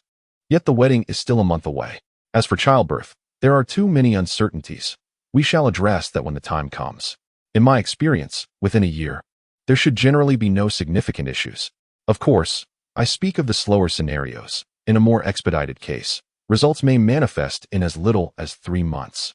Hiss. This statement caused those in the room to collectively gasp. Is Bai Chushua's medical skill truly that formidable? Over the years, they had sought out numerous physicians and imperial doctors. Yet none could provide a solution. However, divine doctor Bai claims. The consultation fee is 10,000 taels. Shall we proceed with the treatment? Sheng Yuhua was unfazed by their astonishment. She approached, motivated by revenge and a desire for profit. Money is crucial. Without it, one cannot progress at all. Divine Dr. Bai, we shall accept the treatment. Please leave one person to keep watch. The rest may step outside for the initial injection. The person remaining was Madame Lin. Lin Yuan lay upon the bed, and Madame Lin assisted in removing her garments, leaving only a thin inner layer. Upon seeing Lin Yuan in such a state, Sheng Yuhua was suddenly reminded of her previous life. At that time, she had been clad in a bright yellow inner garment, held down by someone.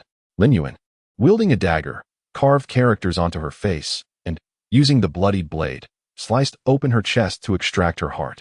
Now, as she lay there, she held a needle in her hand. The temptation to end her life directly was overwhelming. Yet, it would be unjust to allow her to die so easily without enduring the same suffering herself. Divine Dr. Bai, Madame Lin, noticing Sheng Yuhua's hesitation, called out with concern. Is there something amiss? Sheng Yuhua shook her head, chuckling lightly. No, I am merely contemplating how to achieve the best results. Naturally, the outcome must be optimal, awakening the body's full potential solely for a few months of brilliance. How many possess the skill to execute such a method? Is it truly so? You have worked tirelessly. Divine Dr. Bai, you are the most skilled and responsible physician I have encountered. Madame Lin sincerely complimented her. Sheng Yuhua smiled nonchalantly as she carefully polished the silver needles. Madame Lin stole a glance and noticed that the needles were longer and more slender than those typically used by doctors, their luster not the pure silver she expected. A flicker of surprise crossed her mind, but seeing the physician's earnest demeanor, she opened her mouth yet hesitated to voice her thoughts. Divine Dr. Bai? Suddenly, Lin Yuan, lying on the bed, called out. Divine Dr. Bai? Have we met before? Upon hearing this inquiry, Sheng Yuhua's heart quivered. Her disguise was exceptionally skillful. Xiaoman and the others had all remarked on her transformation. Their encounters had been few. How could she possibly recognize her? Uncertain, though she felt a twinge of doubt. Sheng Yuhua maintained a calm exterior. I have always felt that we must have crossed paths before. Upon seeing you, a sense of familiarity washes over me. Divine Dr. Bai, do you believe we may have known each other in a past life? Perhaps we were very close friends then? Lin Yuan beamed, her expression innocent and pure. Observing her, Sheng Yuhua couldn't help but smirk inwardly. In her previous life, she had indeed considered her the best of friends. Yet, tragically, in the end, it was she who had plunged the knife into her back. No, not just one, but several. Such a friend was a burden Sheng Yuhua could scarcely bear. Divine Dr. Bai, do you believe in the connection between past and present lives? I do. Thank you for assisting me with my treatment, regardless of the outcome. You shall always be my dearest friend. In a tone filled with sincerity, Lin Yuan remarked, I cannot aspire to such heights. In her previous life, she exhibited the same earnestness in all her endeavors, creating an illusion of unwavering dedication and genuine sincerity. To her astonishment, in this new life, she remains unchanged. Regrettably, the person she is now is no longer the naive Sheng Yuhua of yore. The third miss is jesting. You are the esteemed daughter of the general's household, while I am but a humble doctor of the rivers and lakes. How could I possibly aspire to such heights? Sheng Yuhua's voice was devoid of warmth, her tone chillingly icy. Upon hearing this, Lin Yuan's expression shifted dramatically, her already pale visage now bereft of color. The glimmer in her eyes dulled instantaneously. Witnessing her daughter's profound disappointment, Madame Lin felt a pang of anguish. She cast a disapproving glance at Sheng Yuhua. Dr. Bai, the patient's emotional state is also of great significance, is it not? As a renowned healer, should you not be mindful of your patient's feelings? Madam, I only know how to treat ailments. I am not responsible for mending hearts, Sheng Yuhua replied, her voice remaining dispassionate. She arched an eyebrow at Madame Lin, who appeared displeased and somewhat confrontational, and coldly remarked, if the old lady is unwilling to proceed with the treatment, I shall take my leave. You. Madame Lin was incensed, but she remembered that this esteemed doctor had been hard to come by. If she were to be driven away, what would become of her daughter's condition? My apologies, Dr. Bai. I was overly hasty just now. My concerns for my daughter overwhelmed me. It was my fault, she conceded. At this juncture, Lin Yuan spoke up, her demeanor filled with regret and her tone cautious. It is merely that my health is poor, and I have few acquaintances. Upon seeing you, I felt an unusual kinship, believing I was fated to meet you. I apologize for being too insistent. It is of no consequence. Shall we continue with the treatment? Sheng Yuhua, ever mindful of her role as a healer, understood that these individuals were in need of her expertise. Yes, please proceed. Madame Lin urged eagerly. Sheng Yuhua grasped her silver needles and prepared to proceed. As she held the long, gleaming needles, a wave of trepidation washed over Madame Lin. She trembled and closed her eyes tightly, while Lin Yuan gazed on with wide, curious eyes. With remarkable swiftness, Sheng Yuhua inserted over 30 silver needles within mere breaths. Dr. Bai, I feel warmth and comfort at the sights of the needles, Lin Yuan exclaimed, astonished by the pronounced sensations compared to previous physicians. Indeed, Sheng Yuhua acknowledged. How many days shall the treatment continue? It depends on the condition, but 3 days should suffice. This implied that she would need to return for 3 more days. Lin Yuan cast her gaze downward, lost in thought. Meanwhile, Madame Lin finally opened her eyes, astonished by the array of silver needles. Secretly acknowledging that despite her somewhat brusque demeanor, this doctor possessed remarkable medical skills. Dr. Bai, I sincerely apologize for my earlier behavior, Madame Lin admitted, now realizing the importance of an apology. However, Sheng Yuhua remained aloof, uninterested in engaging with her. Steward, we have yet to locate the princess. The search for her by the Cold Prince's household continued unabated. Yet, it seemed as if Sheng Yuhua had vanished into thin air, eluding their grasp entirely. Steward Liu, taken aback by the news, hurried to find the Cold Prince. How could such a large person simply go missing? The Cold Prince did not lift his eyes from the book he held. We are unaware of the princess's whereabouts. My lord, she is but a delicate woman. Where could she have gone? Humph, she has her own destinations, the Cold Prince scoffed, his tone growing even more frigid. Steward Liu glanced at the servant behind the Cold Prince, signaling with his eyes. Moments later, the servant reappeared. What is the situation between the prince and the princess? The cold king had merely visited the Shang family, yet it had escalated into such a tumult. Steward Lu, who had not been present, remained oblivious to the unfolding events. Sighing deeply, little Shitzi discerned the king's anger, mirroring his own frustration towards the princess. How could she have failed to chase after the king to offer an explanation upon being discovered? He even entertained doubts about the truth of what the Mo king had asserted. Surely, the king, being astute, must also comprehend that the Mo king had spoken with intent. After briefly recounting the situation at the Shang residence, Steward Lu's eyes widened in disbelief. This was clearly a scheme orchestrated by the Mo king. Indeed, the king was aware. But why did the princess not pursue him? Lu scratched his head, perplexed. The princess must have her reasons. Perhaps it was for what more could she do? In full view of the public, she did not confront the Mo king. How could he know? It appeared the king would remain irate for a couple more days. Perhaps I should send someone to find the princess, he mused. These two were truly like children, providing no respite. However, the capital was not vast. If the princess had not returned to the Shang family, where else could she possibly be? Surely, she would not venture to the Mo king's residence? Lu slapped his own face, dismissing the thought. How could she possibly visit that man's home?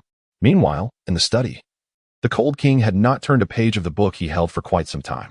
Observing the Mo king's immobile demeanor, little Shitzi inwardly muttered, clearly preoccupied yet feigning indifference.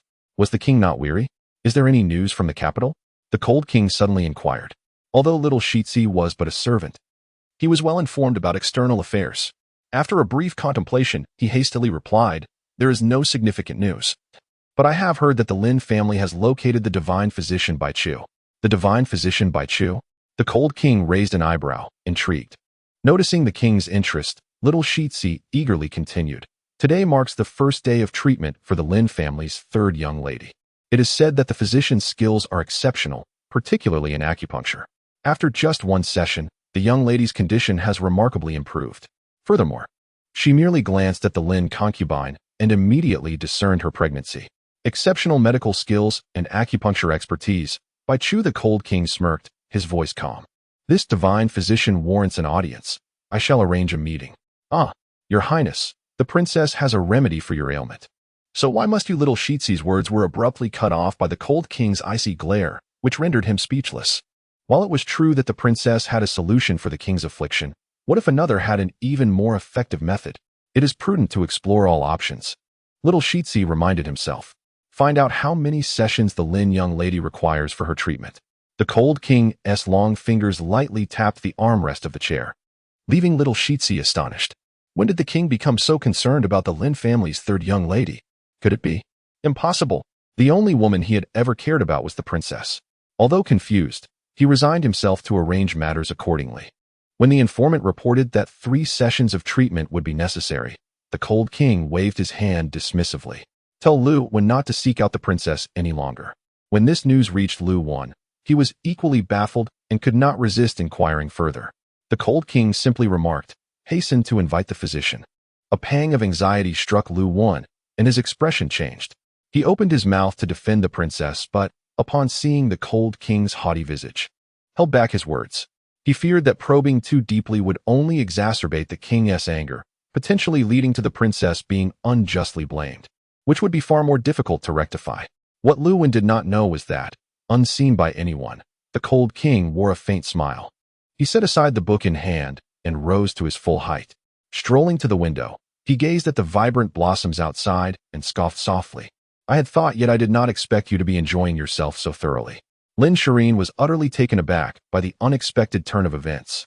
When the esteemed physician advised her to exercise restraint and suggested seeking another doctor's opinion, she initially felt a surge of anger.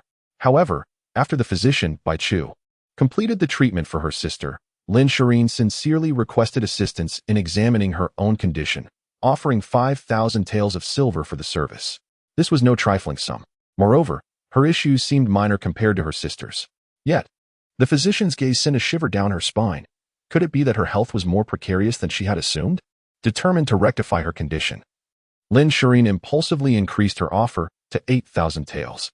She insisted on providing the silver up front. The physician finally acquiesced, igniting a wave of excitement in Lin Shireen. Clearly, this healer possessed genuine skills. If she could restore Lin Shirin's health and facilitate her conception, the position of the Wang's primary consort would be firmly secured. She hurriedly presented the banknotes to the physician, who merely glanced at them before signaling her to extend her wrist for a pulse diagnosis. Moments later, the physician uttered, "Congratulations. Your Highness, your wishes have materialized." Lin Shirin was momentarily perplexed by the simplicity of those 8 words. What did it mean? Why the congratulations? She sought merely to improve her health and conceive a child. Surely, this was a gradual process? The physician continued, "Your Highness must exercise moderation in your lifestyle. The pregnancy is still in its early stages, and caution is paramount. For the well-being of the child is of utmost importance." Lin Shirin felt a wave of dizziness wash over her. This advice sounded eerily familiar. Had the physician hinted at her condition earlier? Yet, she had just paid 8,000 taels. Overwhelmed, Lin Shirin felt as though she might faint from frustration. Her eyes blazed with indignation as she glared at the physician, who remained composed. "Your Highness, your fetal heartbeat is somewhat irregular.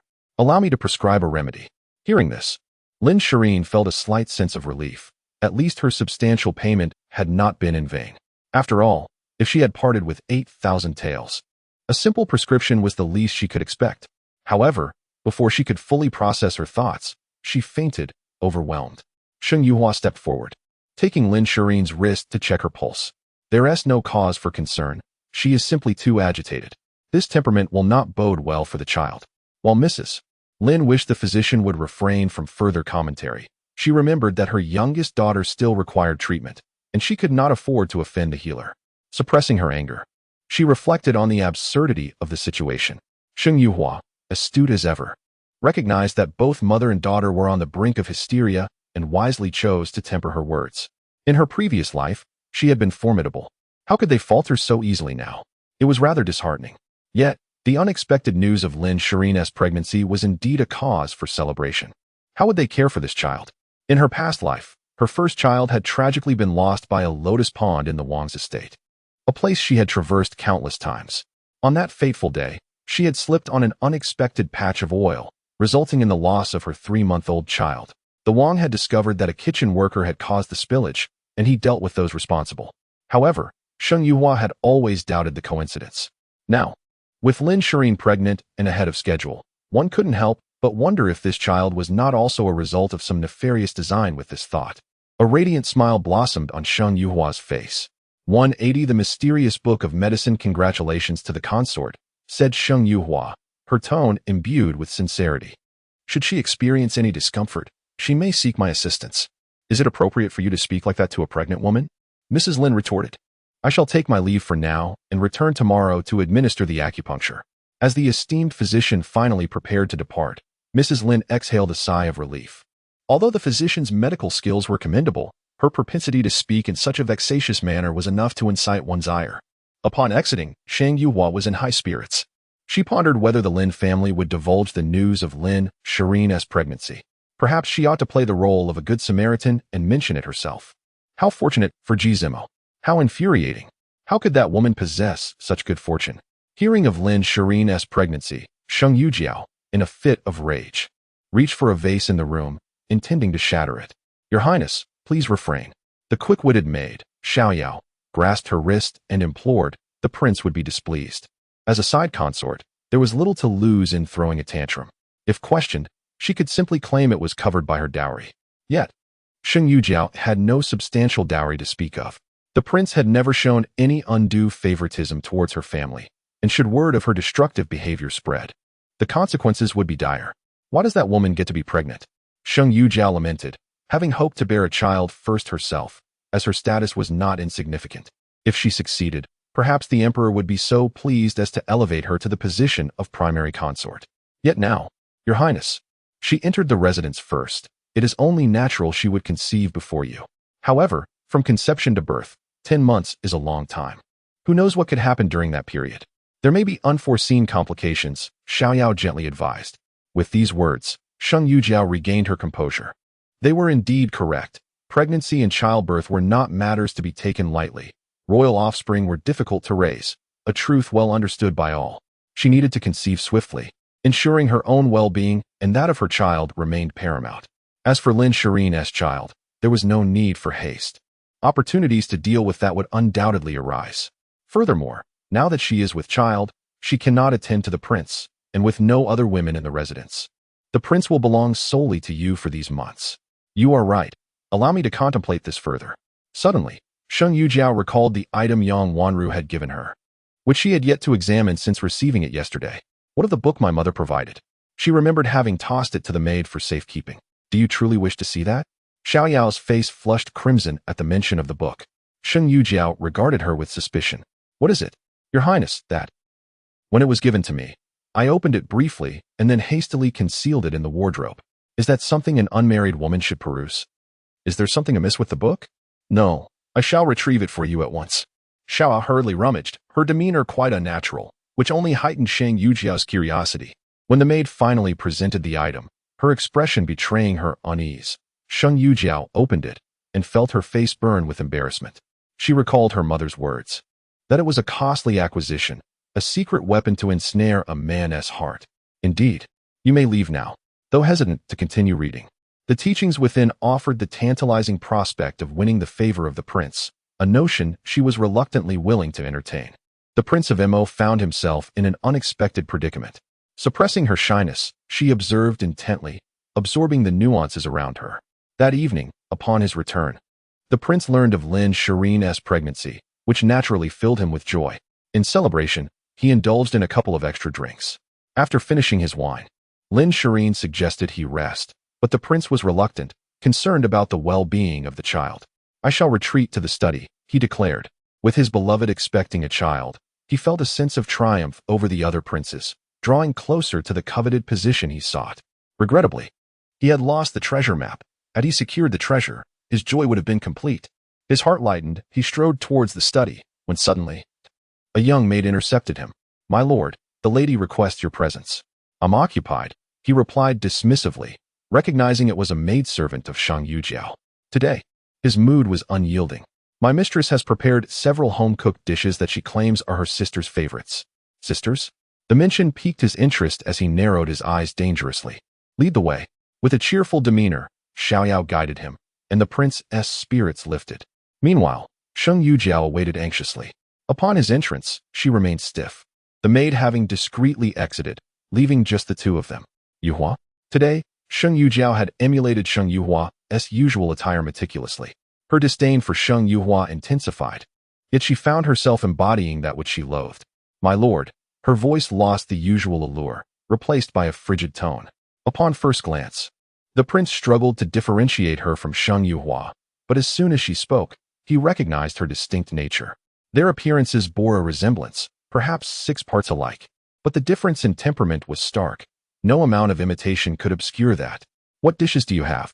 He recalled his purpose, and her expression shifted. Despite her simmering anger, she enthusiastically detailed the offerings. Although the prince had dined sufficiently, he picked up his chopsticks, sampling each dish. After a dozen bites, Sheng Yujiao had settled beside him, leaning against him, her delicate form pressing against him, her faint fragrance igniting a fervor within the prince. Ah, my lord. Suddenly lifted from the ground, Sheng Yujiao giggled softly. You little rascal, is it not your wish for me to indulge you? The prince chuckled, striding towards the nearby bed and unceremoniously casting her onto it. What he anticipated as a night of passion turned into something entirely different. As their emotions surged, the prince found himself paralyzed, disbelief washing over him. At that moment, Sheng Yujiao sensed the shift. Her eyes snapped open to find the princess' expression darkened, leaving her too frightened to utter a word. In that instant, she stumbled upon a shocking revelation. The prince was incapacitated. How could this be? Just the night before, he had been vigorous and alive. How could everything change in a mere day? Cursing under his breath, the prince rose in frustration, hastily donning a discarded garment before striding out in anger. As he stormed away, Xiaoyao and Duwan hurried in, only to find their mistress in a daze, nearly undraped, the gravity of the situation hanging heavily in the air. 182 The scene was as repulsive as swallowing a fly. Your Highness, Xiaoyao cautiously spoke, yet Sheng Yujiao appeared oblivious to her words. Your Highness, are you unwell? Get out. All of you leave. I do not wish to see you. Although the two maids were concerned, they dared not linger and hurriedly departed. Meanwhile, after departing, the Mo Wang directly made his way to Lin Shiyin's courtyard. Naturally, Lin Shiyin's people had been monitoring the prince's movements, and upon hearing that he sought out Xing Yu Jiao, she furiously smashed several vases. The sudden return of the Mo Wang filled her with secret delight. He still held her in his heart. "Help me remove my garments," the Mo Wang commanded, dismissing the maids and servants from the room. "Your Highness?" Lin Shiyin's heart fluttered at the prospect of him staying the night. Although the divine physician had advised moderation, surely serving him for one night could be considered restrained? Her heart raced, her hands trembled, and yet another wave of fervent interaction ensued. Half an hour later, the Mo Wang lay motionless on the bed, his vacant gaze fixed on the pale red canopy above. Lin Shiyin felt a surge of terror. She had exerted all her efforts, yet the Mo Wang showed no response. Undeterred, she attempted again, but the outcome remained unchanged. No wonder the Mo Wang had come from that wretched woman. Perhaps he had faced a similar situation there. It dawned on her that he had come to her in search of a different outcome. Realizing this, Lin Shiyin felt a wave of nausea, as if she had swallowed a fly. Yet, she dared not display her feelings. The Mo Wang was still so young, not yet 20. How could he be incapable? What would become of her future? Would she be destined to live in widowhood? Fortunately, she was already with child. If the Mo Wang was indeed incapable, then the child within her would be his sole heir. Who else could lay claim to the title of his legitimate wife? All that belonged to the Mo Wang would ultimately belong to her son. Her heart raced with excitement. The Mo Wang's incapacity might not be a misfortune after all. It could be a blessing in disguise. However, she dared not reveal her elation, choosing instead to lie quietly beside him, her voice as gentle as ever. "My dear husband, perhaps you have been too busy lately. Your body is simply fatigued. Do not worry, we shall try again tomorrow. Rest well. Perhaps you will feel better by then." The Mo Wang shared her hope, yet that night, he found little peace in slumber. "Perhaps I should consult my mother tomorrow," he pondered. "If this affliction persists, I must devise a strategy." That night, the inhabitants of the Mo Wang's residence slept uneasily, while Sheng Yuhua enjoyed a restful night. Adjacent to the Feng Yun Pavilion was a courtyard, previously arranged by Feng Bo recently. It had been transferred to Sheng Yuhua's name, and she had taken up residence there. Were it not for her desire to avoid speculation regarding a connection with Feng Yun Pavilion, she would have settled in more permanently. The Yu family's heritage was extraordinary, their unique art of disguise truly astounding. In the past, Sheng Yuhua had dabbled in this skill, and Feng Bo had gifted her a book on the art of disguise. After perusing it, she encountered much knowledge previously unknown to her. Over the past few days, she had diligently practiced, experimenting on herself and Xiao Man, making rapid progress.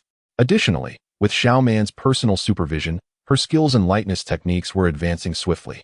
The following morning, after washing up, Xiao Man hesitated before asking, "Your Highness, shall we visit the Wang Fu today? They left so abruptly yesterday, and I feel uneasy." Although the Han Wang was quite forceful in preventing the young lady from entering, perhaps she should have insisted a little more. 183 My dear, I am merely concerned that the prince's anger is not easily quelled. Perhaps we should postpone our return. Sheng Yuhua rubbed her temples, astonished that the illustrious cold prince would engage in such childish antics. When misunderstandings arise between two individuals, shouldn't they be afforded the opportunity to clarify? How could one possibly deny entry altogether? However, Xiao Man wished to persuade further, yet Sheng Yuhua waved her hand dismissively. "Let us first focus on earning some income." Lin Yuan's treatment would require 2 more days of acupuncture, with tomorrow marking the final session. There should be developments from Ji Zimo's end as well. Having deliberately ensnared himself before the cold prince, one could only wonder how he would react to the lavish gift she had prepared for him. Surely, he would be elated, for he could indulge in a well-deserved respite and enjoy a lengthy period of rest. He ought to express his gratitude to her. Alas, Sheng Yuhua's intentions remained unbeknownst to the Prince of Ink. Had he been aware, he might have suffocated her with his fury. Meanwhile, Ji Zimo spent a sleepless night pondering the events of the past few days. He had engaged in no questionable activities, nor had he encountered any unfamiliar substances, and his health showed no signs of distress. Yet, inexplicably, he was now incapacitated. Despite ruminating through the night, no answers emerged. Lin Shiyin's feelings were equally tumultuous. She had not anticipated the sudden turn of events with the Prince of Ink. Having previously witnessed his prowess, she recalled his rather vigorous nature in intimate moments. At times, it had been overwhelming, yet now that he was unable, she could not deny the bittersweet relief it brought her. Nonetheless, a profound sense of discomfort lingered within her. Previously, She had criticized Shang Yuhua for living a life of solitude, and now she found herself in a similar predicament. What was more troubling was Ji Zimo's youth and good health. How could he suddenly be rendered incapable without reason? He must have been ensnared in a plot, and the recent places they had visited included the Shang family. Contemplating this, Lin Shirin found sleep elusive. Hearing the unstable rhythm of Ji Zimo's breathing beside her, she tentatively called out, "Husband, are you asleep?" It had been quite some time, and neither of them had managed to find slumber, their minds too restless for sleep. "Husband, how did your visit to the Shang family go? I do not wish to appear jealous. I am merely worried about you." Fearing his irritation, Lin Shirin hastily clarified, "Husband, the only place you have visited recently is the Shang family. You were once so formidable. How could you suddenly?" Her concern led her to question whether the Shang family had played a role. "Impossible. They lacked the audacity," Ji Zimo retorted without a moment's hesitation. Lin Shirin lowered her head in resignation. Her doubts had stirred a considerable reaction from him. That day had not only marked Xing Yujiao's return but also Shang Yuhua's. Could something transpire that she remained unaware of? She yearned to inquire about the details from that day, but, observing Ji Zimo's response, decided to refrain for the time being. Perhaps she would ask one of the attendants later. Ji Zimo could not have met Shang Yuhua alone, could he? It seemed implausible. Shang Yuhua was not a physician, nor did she possess such audacity. Furthermore, the cold prince had been present. Would Shang Yuhua dare to confront Ji Zimo in his presence? Enough of this speculation. Tomorrow, I shall summon the royal physician for an examination. Although Ji Zimo was uncertain when he had been poisoned, he was resolute that he had indeed been afflicted. He hoped the physician would possess the means to identify the ailment. Upon hearing Ji Zimo's intention to consult the physician, Lin Shirin's eyes flickered with thought. The skills of a royal physician were generally commendable. Surely, they would discern the nature of the poison. The polite exchanges had perhaps gone too far. If she were unable to discern the situation, she could always seek the renowned healer Bai Chu. However, Bai Chu was a woman, and a young one at that. The thought of her treating the prince for such an ailment left Lin Shirin feeling quite uneasy. Never mind, I shall observe during the day and decide then. If all else fails, I will have to consult the famed healer. What are appearances worth? What is awkwardness in comparison to the prince's health? My dear husband, you are aware that my family has found the healer Bai Chu. She intends to administer acupuncture to an inn for 3 consecutive days. Please first inquire about the Imperial physician's opinion. If their insights seem unreliable, then perhaps we should consult Bai Chu. Bai Chu. Mo Wang raised an eyebrow. He recognized the name but had never encountered her. Her medical skills are exceptional. After administering acupuncture to an inn for the first time, the results were markedly evident. She was the first to discern my pregnancy upon seeing me. Though Lin Shirin secretly resented her for having swindled her out of 8,000 taels, she held a great deal of respect for Bai Chu's medical prowess. Oh, is she truly that remarkable? Indeed, however, I still wish for you to thoroughly investigate who had the audacity to act against you. Mo Wang's expression darkened as he nodded. Certain he would pursue this matter to the end. Should he uncover the perpetrator, he would not hesitate to obliterate them. His deep-set eyes glinted with a chilling bloodlust, the atmosphere around him growing frigid enough to send a shiver through Lin Shirin. What's the matter? He asked, noticing her look of apprehension. I am well, my lord, she replied. Good, you are the best. Do not worry. Your matters will be communicated to your mother and father. Are they considering making her the primary consort? Lin Shirin's eyes sparkled with excitement, her voice tinged with eagerness. My lord, I truly do not mind such titles. As long as I can remain by your side, that is sufficient. Upon hearing her words, Mo Wang's heart softened. He pulled Lin Shirin into his embrace and whispered, I knew you would understand, my dear. Recently, there have been numerous matters concerning your mother. Let us not discuss this for now. In a few days, when your condition stabilizes, we shall revisit the topic. Lin Shirin stiffened momentarily. She had merely spoken out of courtesy. Why had she never realized how earnest Mo Wang could be? After lingering a while longer, he eventually departed, leaving Lin Shirin seething with frustration. Is he out of his mind? She fumed. If she had known he would respond in such a manner, she would never have uttered those words. My lady, in truth. Kai Yun and Kai Wei waited outside, having overheard the conversation. Both were at a loss. They had not anticipated Mo Wang to be so straightforward. While honesty is commendable, it might also suggest a lack of discernment. Did their mistress truly wish to decline the offer? It had merely been a polite gesture, yet the prince had taken it seriously. My lady, do not fret. The emperor previously stated that once you conceive, he would designate you as the primary consort. Now that you are indeed with child, I shall ensure your safety. In Emma Wang's residence, there were only Lin Shirin and Xing Yujiao. They had more to guard against than just Xing Yujiao. The princes of the capital were not limited to just the lord. Once they discovered Lin Shirin's pregnancy, they might covertly take action as well. You are right. Lin Shirin acknowledged. My lady, I have something to say that I am unsure whether I should.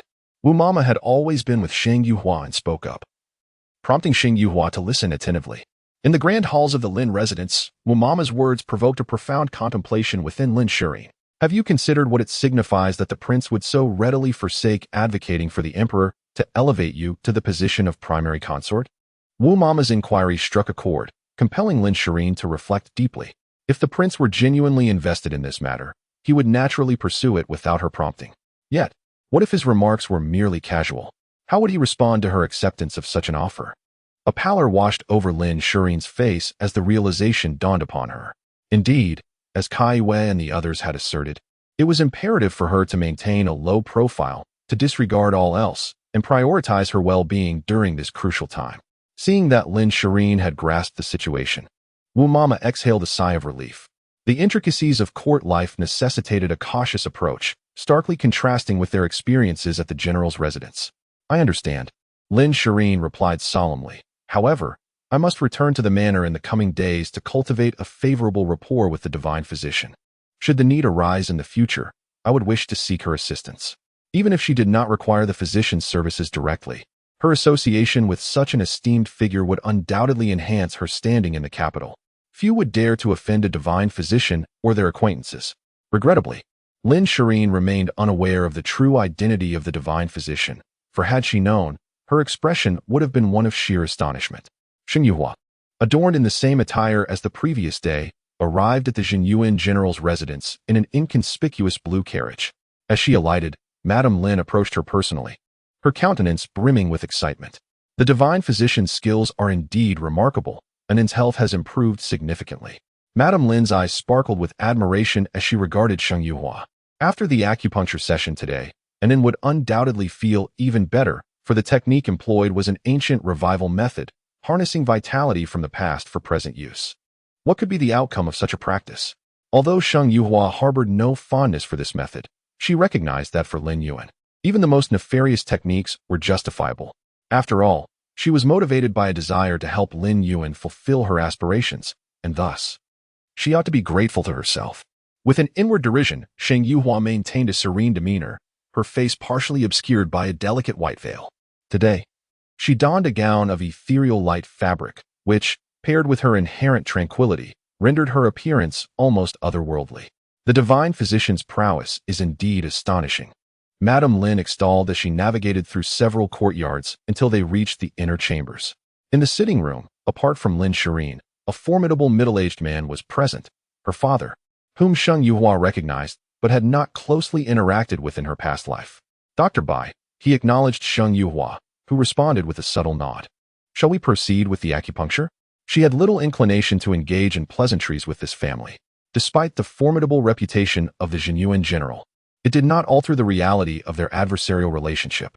Dr. Bai is indeed dedicated, Madame Lin remarked, her admiration evident.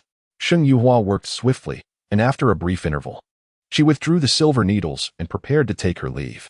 Suddenly, Lin Shirin spoke up with a smile. Dr. Bai, I feel an immediate kinship with you, and I would like to invite you to dine with me in gratitude for your assistance over these past few days. However, I understand if it is inconvenient. Before Lin Shirin could finish her sentence, Xing Yuhua interjected decisively, I have other matters to attend to.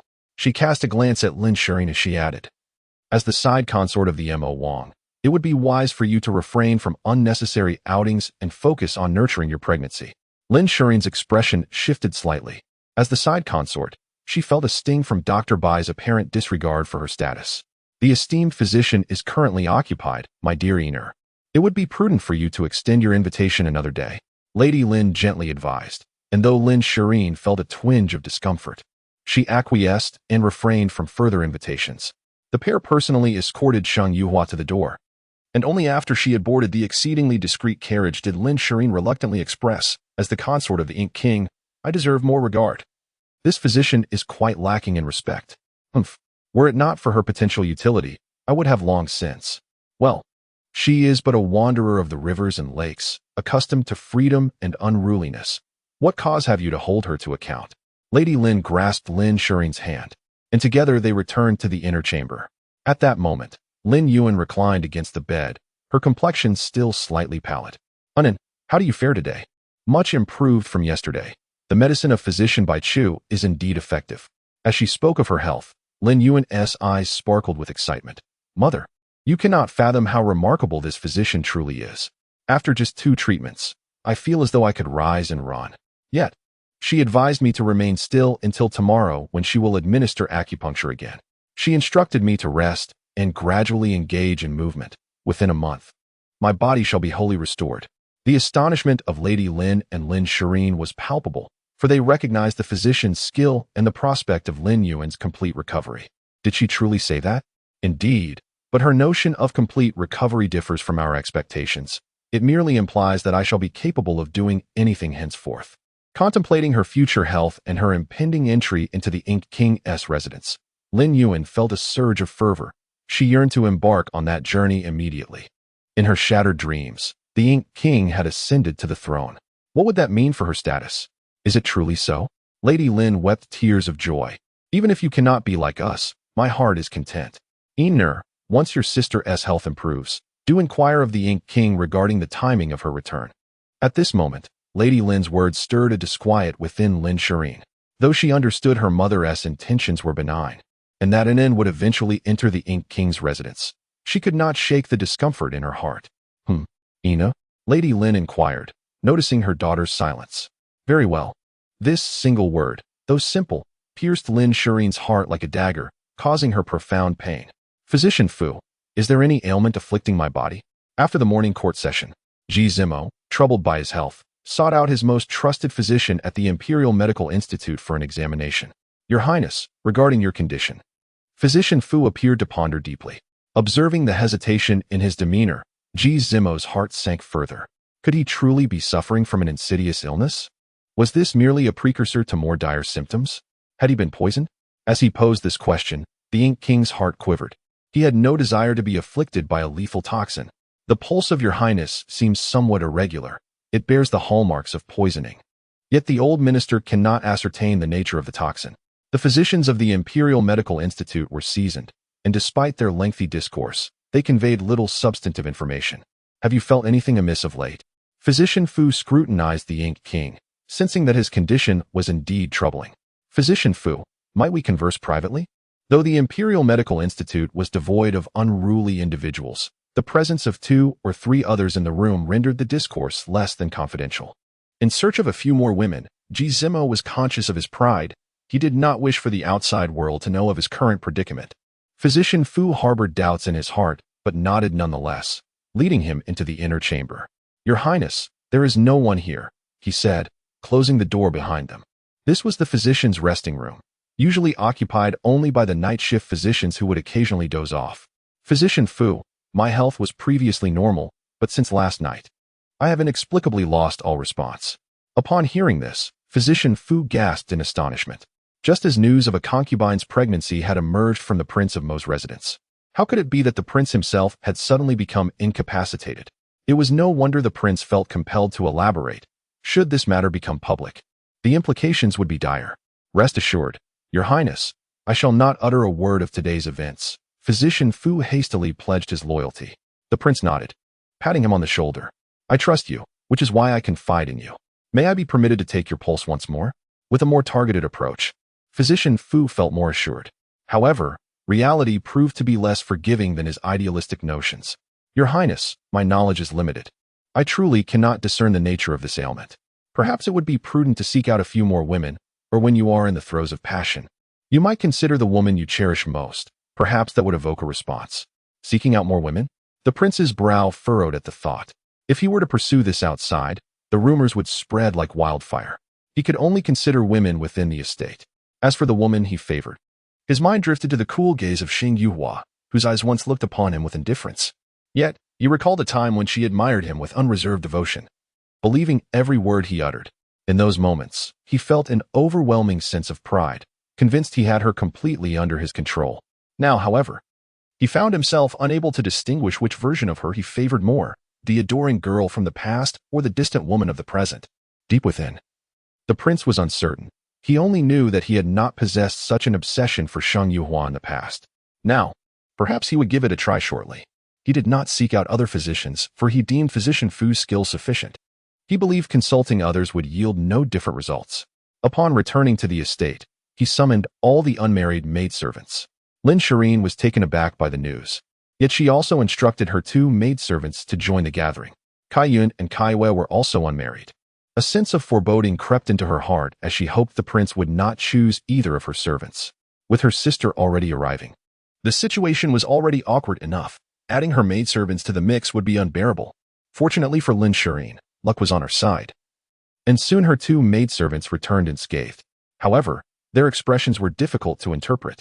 What did the prince seek you for? Lin Shireen inquired before Wu Mama hurriedly interjected, her worried gaze flickering towards Lin Shireen.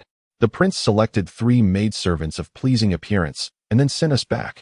Kaiwa noted, her brow furrowed in confusion. He did not mention anything else. Ah, you may leave now, Lin Shireen instructed. Your Highness is merely testing the waters. What man could endure the thought of his own impotence? If this prince refuses to release you, the Lord of Ink is no exception. His status forbids him from casually seeking companionship outside, leaving him to resort to those within his own household. Most of the maidens in the manor have their contracts bound to the royal estate. Should the prince take a liking to them, they could easily become his concubines. If he were to show disinterest, however, they would not dare to speak out, for a mere word from the prince could lead to their punishment or worse. Lin Shireen is acutely aware of this reality. The disappointment weighs heavily on her heart. Her man has only just taken a wife, yet is already contemplating others. It would surely sadden her mother and sister as well. Your health is paramount, my lady. If my predictions hold true, the prince will visit shortly. At that time, consider whether you wish to introduce the divine physician. Lin Shireen pondered this, realizing that the fate of the Lord of Ink held no bearing on her. The divine physician had already advised her to exercise restraint, declaring that she must refrain from intimate encounters for the time being.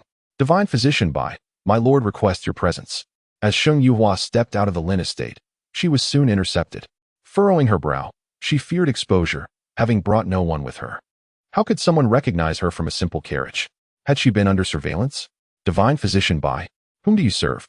Sheng Yuhua refrained from disembarking, her voice cool as it emerged through the curtains of the sedan. The Lord of Cold. Upon hearing the name of the Cold Lord's residence, Sheng Yuhua nearly laughed in frustration. She had been denied entry upon her return, yet now he sought a divine physician? Had he truly abandoned her? Was he that unfeeling? When he required her, his demeanor had hardly been warm. Perhaps she was reading too much into it. I am unavailable today. Divine physician the prince awaits you at the manor. Sheng Yuhua firmly declined, yet the individual outside showed no intention of relenting. Frustration bubbled within her. Both Sheng Yuhua and the divine physician were ill-equipped to confront the Cold Lord directly. She was curious, however, as to why the Cold Lord was so eager to summon the divine physician. Did he intend to discard her? Yet, what did it mean that he had claimed her body without reservation? Irritated, Sheng Yuhua found herself brought to the Cold Lord's study. It seemed that his study held little significance, as anyone could be ushered in. She recognized the steward who had been guiding her since her arrival, judging by his expression. He was unaware of her identity. Physician, the prince is inside. Please. The door creaked open as she stepped inside, the dim light requiring her to blink several times to adjust. However, the aloof figure she expected to see was absent. Had the Cold Lord not come? Doubts began to swirl in her mind when, unexpectedly, her body was drawn towards a certain direction. Just as she sought to steady herself, she found herself enveloped in a cool embrace. Gazing up at the handsome visage so near, she was reminded of her current standing. My lord, please maintain your composure. Wasn't he the stoic prince, one who preferred distance? What was this absurdity of drawing her close upon their first encounter? My lord, please release me. Sheng Yuhua's frustration bubbled over. She had not anticipated the Cold Lord's casualness. What if this prince chooses not to let go? Where are you touching? The prince remarked. If the cold princess were to know of your actions, she would be heartbroken. Sheng Yuhua stated with a serious expression. The cold prince merely scoffed. She has already left, not returning to the residence. What reason has she to be sorrowful? Furthermore, even if she were to find out, she might even be delighted. How can you be so cruel? Sheng Yuhua thought of scolding him, but refrained. Her current position as a divine healer prevented her from confronting the cold prince directly. Could you please release me, Your Highness? You summoned me here, so I presume you are unwell? Indeed, I feel a discomfort in my heart. Does the divine healer possess a remedy? Upon hearing this, Sheng Yuhua felt like cursing. As a healer, she was adept at treating physical ailments.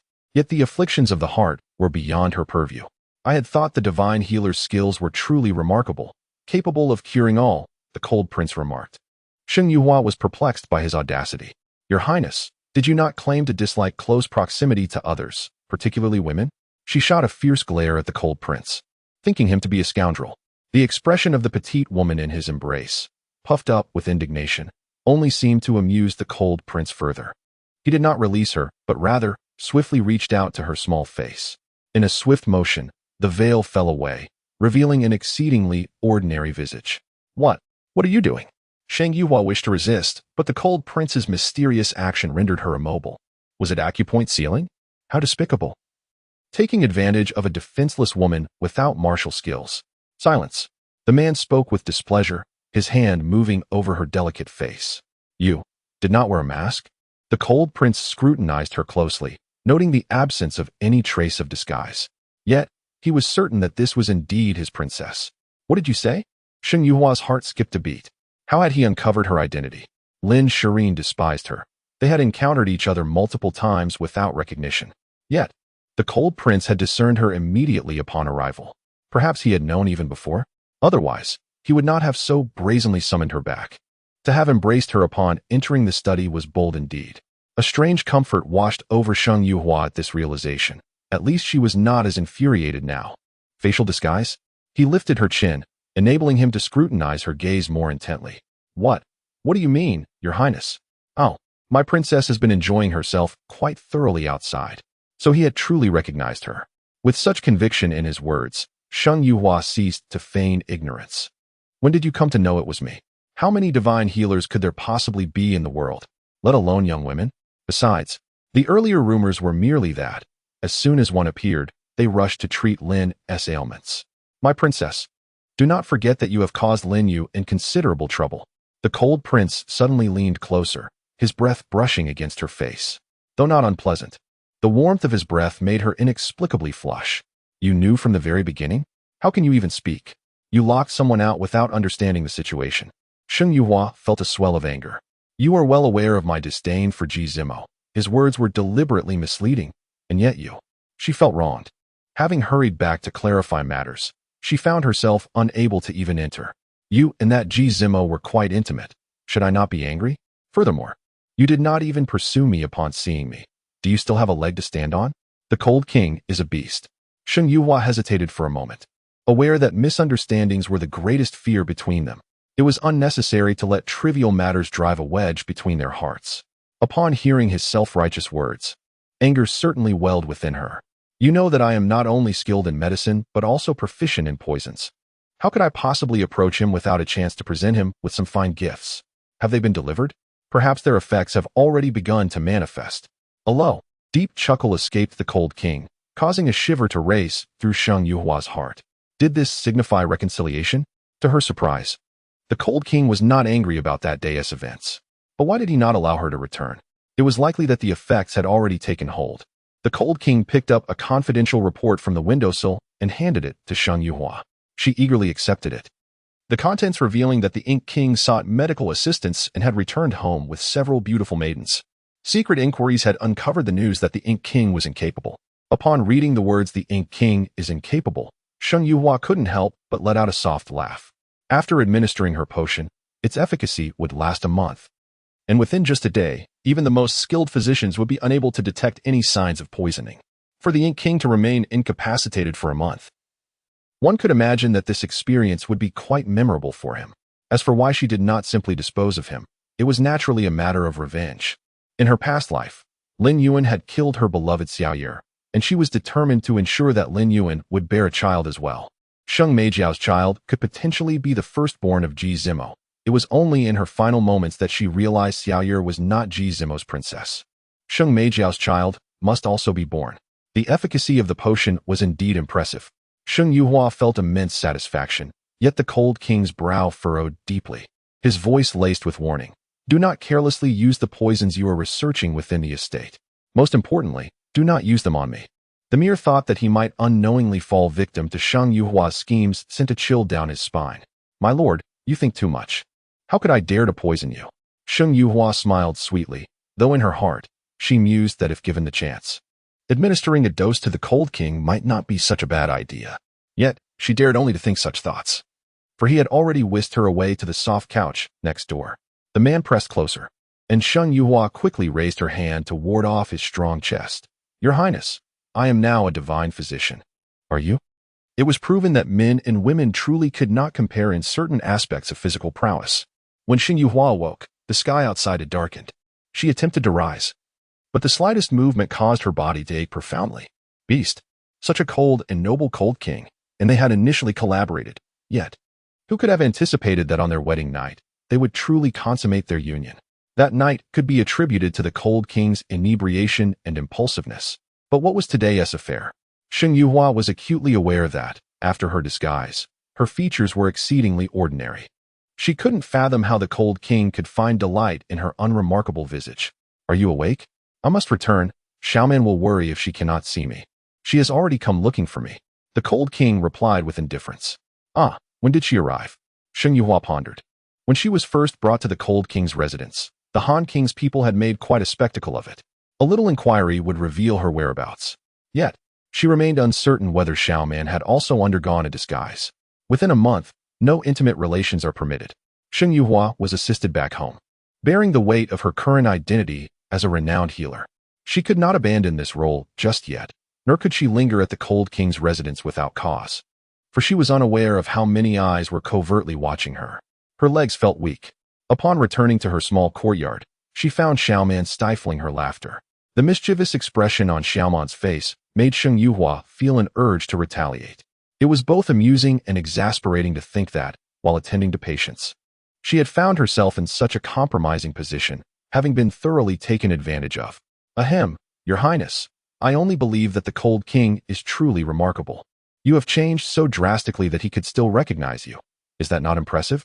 Humph. Shang Yuhua snorted, feeling quite displeased. Your Highness, I believe the cold king treats you exceptionally well. Just look, he has allowed you to return to maintain your dignity. Shang Yuhua rolled her eyes. It was her own insistence that led to her being summoned to the cold king's residence, where she had even shared a bed. Reflecting on it left her feeling somewhat shortchanged. Well, Your Highness, the king is genuinely kind. I think he is far superior to the Mo king. Just look at him. Within days of wanting to marry you and Lin Shireen, he has also taken in Sheng Yujiao and several other maidservants. And then consider our own king, who is only you in his household. He dotes on you, and once you give birth to a little master, everything will be even more perfect. Strangely, Shang Yuhua found herself agreeing with this sentiment. However, the thought of a little master brought back memories of her first child in her previous life, whom she had lost at a tender age, leaving her uncertain of the child's gender. Was this little one her unfortunate child? The cold king longed for children, and if this were indeed the case, it would surely bring immense joy. At the very least, the cold king would cherish it, for he had expressed a desire for a child on more than one occasion. Your Highness, perhaps you should rest. Tomorrow you are to attend to Lin Yuan. Today, the Lin residence was particularly lively, bustling with people. Not only was General Lin present, but Lin Shireen and the Mo king had also arrived. On the way, Lin Shireen had inquired about consulting with the healer first. However, the Mo king expressed a wish to meet with the healer privately. Understanding his reluctance, Lin Shireen obliged. When Sheng Yuhua laid eyes on the Mo king, she could not suppress a cold smile. She was acutely aware of his intentions. Just a few days had passed, and already he could not bear to be apart from a woman. Truly, he seemed incapable of existing without female companionship. Yet, she remained composed, able to control her emotions despite her growing disdain. Still in Lin Yuan's chamber, accompanied by Lady Lin, the conversation continued. White healer, Anan is recovering splendidly. If we were to proceed with additional acupuncture sessions, would the effects be even more beneficial? Lady Lin asked, her heart yearning for her daughter's well-being. Perhaps it is a bit greedy, she admitted, wiping a tear from the corner of her eye. Nonetheless, it is best to proceed cautiously. This ailment does not manifest overnight. A gradual recovery and nurturing are advisable, Sheng Yuhua replied after a moment's contemplation. Ah, I see. I have been too greedy. However, seeing my child in this state, as a mother, my heart. Lady Lin's voice trailed off, emotions overwhelming her. Thank you for your assistance, White Healer. Sheng Yuhua offered a gentle smile. It is no trouble at all. Within half an hour, the acupuncture was completed. Sheng Yuhua adjusted the prescription and advised. For the next month, no intimate relations are to occur. The implication was clear. Should they wish to wed, it would have to wait until a month had passed. Lady Lin's eyes sparkled with understanding, while Lin Yuan's face flushed with a hint of embarrassment, pondering the implications of this directive. The hidden ailment of the King of Ink, as long as she refrains from engaging in overly strenuous activities and maintains a stable mood. The third Mrs. Health is akin to that of an ordinary person. Upon hearing this, both individuals felt a surge of joy. Although she could not be entirely like everyone else, this was indeed a significant improvement, one they had previously dared not even dream of. Grateful, Sheng Yuhua carefully stowed her silver needles away. Lady Lin accompanied her as they exited. Just as they stepped out, Lin Shireen called out to her. White Physician, may I borrow you for a moment to converse privately? At this point, Ji Zimo stood beside Lin Shireen, clearly indicating that the couple wished to speak with Sheng Yuhua alone. Sheng Yuhua's indifferent gaze assessed the two before settling on Ji Zimo. Is there something amiss with the prince's health? The question sent a chill down their spines, evoking a sense of foreboding. This physician, despite her youth, possessed remarkable discernment. It was known that even the esteemed Dr. Fu of the Imperial Medical Institute had failed to detect any abnormalities in the King of Ink's condition. White Physician, might you be so kind as to examine the prince? Sheng Yuhua remained silent, but Lin Shireen, suddenly inspired, declared, regardless of the outcome, the prince's manner will offer substantial gratitude. She produced 3,000 taels of silver, having discerned that the White Physician had a penchant for wealth. Such avarice was preferable. It was the lack of desire that posed a true threat. Observing the banknotes Lin Shireen extended, Sheng Yuhua smirked, her tone laced with sarcasm. 3,000 taels is no small sum. However, the prince's worth does not yet match that of concubine Lin, whose fees begin at 8,000 taels. Was she insinuating that the offered amount was insufficient?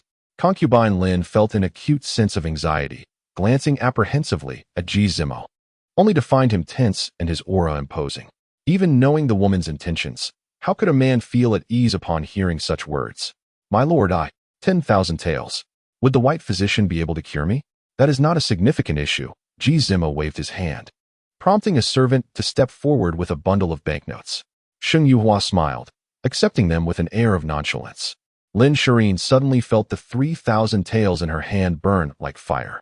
Withdrawing them was not an option, yet offering them was futile. The physician did not desire them. Lin Shireen seethed with resentment towards Sheng Yuhua, yet at that moment, she found herself at a loss for words. My lord, very well, physician, when would be a suitable time for treatment? Find a quiet room. I shall first pulse diagnose the prince. Ji Zimo nodded. And though the physician had not explicitly stated it, he understood that she likely knew of his ailment. Shall we step outside then? General Lin, perceptive as he was, guided everyone out, leaving only the king and his wife along with the physician in the room. Sheng Yuhua's hands were delicate and fair, a sight to behold.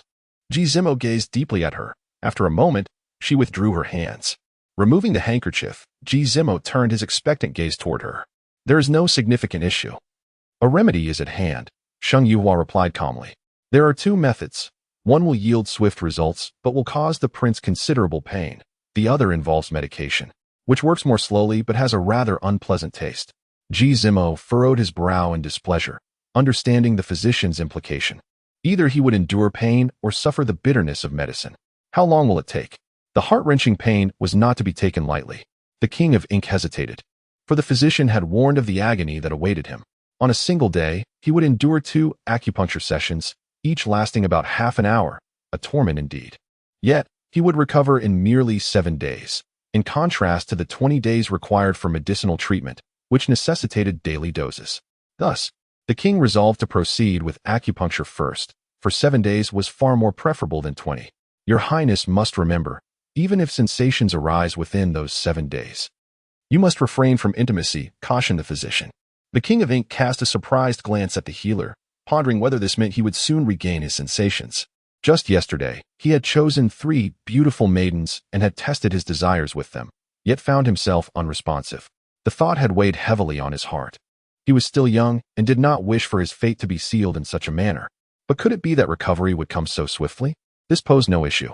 For the promise of future happiness, enduring 7 days was a trivial matter. Your Highness must be prepared, the physician continued.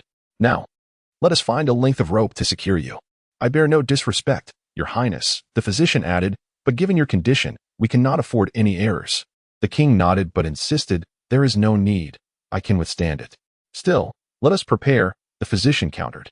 What if Your Highness requests it? The king wished to argue but was swayed by the physician's grave demeanor and thus acquiesced. Young Feng, you go. Emerging from the shadows, Young Feng promptly procured a length of rope. Lady Lin, you should step outside. I fear you may be unable to bear witnessing the procedure. No. I will stay with the king, Lin Shireen replied resolutely. Given the recent matter involving 3,000 taels of silver, it would be ill-advised for her to leave now, as it would deepen the rift between them. Your Highness, allow Shireen to be by your side. Though she cannot share in your pain, she can. Lin Shireen swiftly extended her hand, revealing her delicate wrist. When it hurts, you may bite my arm. I will share in your suffering. Upon hearing this, Shang Yuhua felt a surge of delight. She fervently hoped the King of Ink would acquiesce. After all, those who engage in deceitful affairs should share in the pain.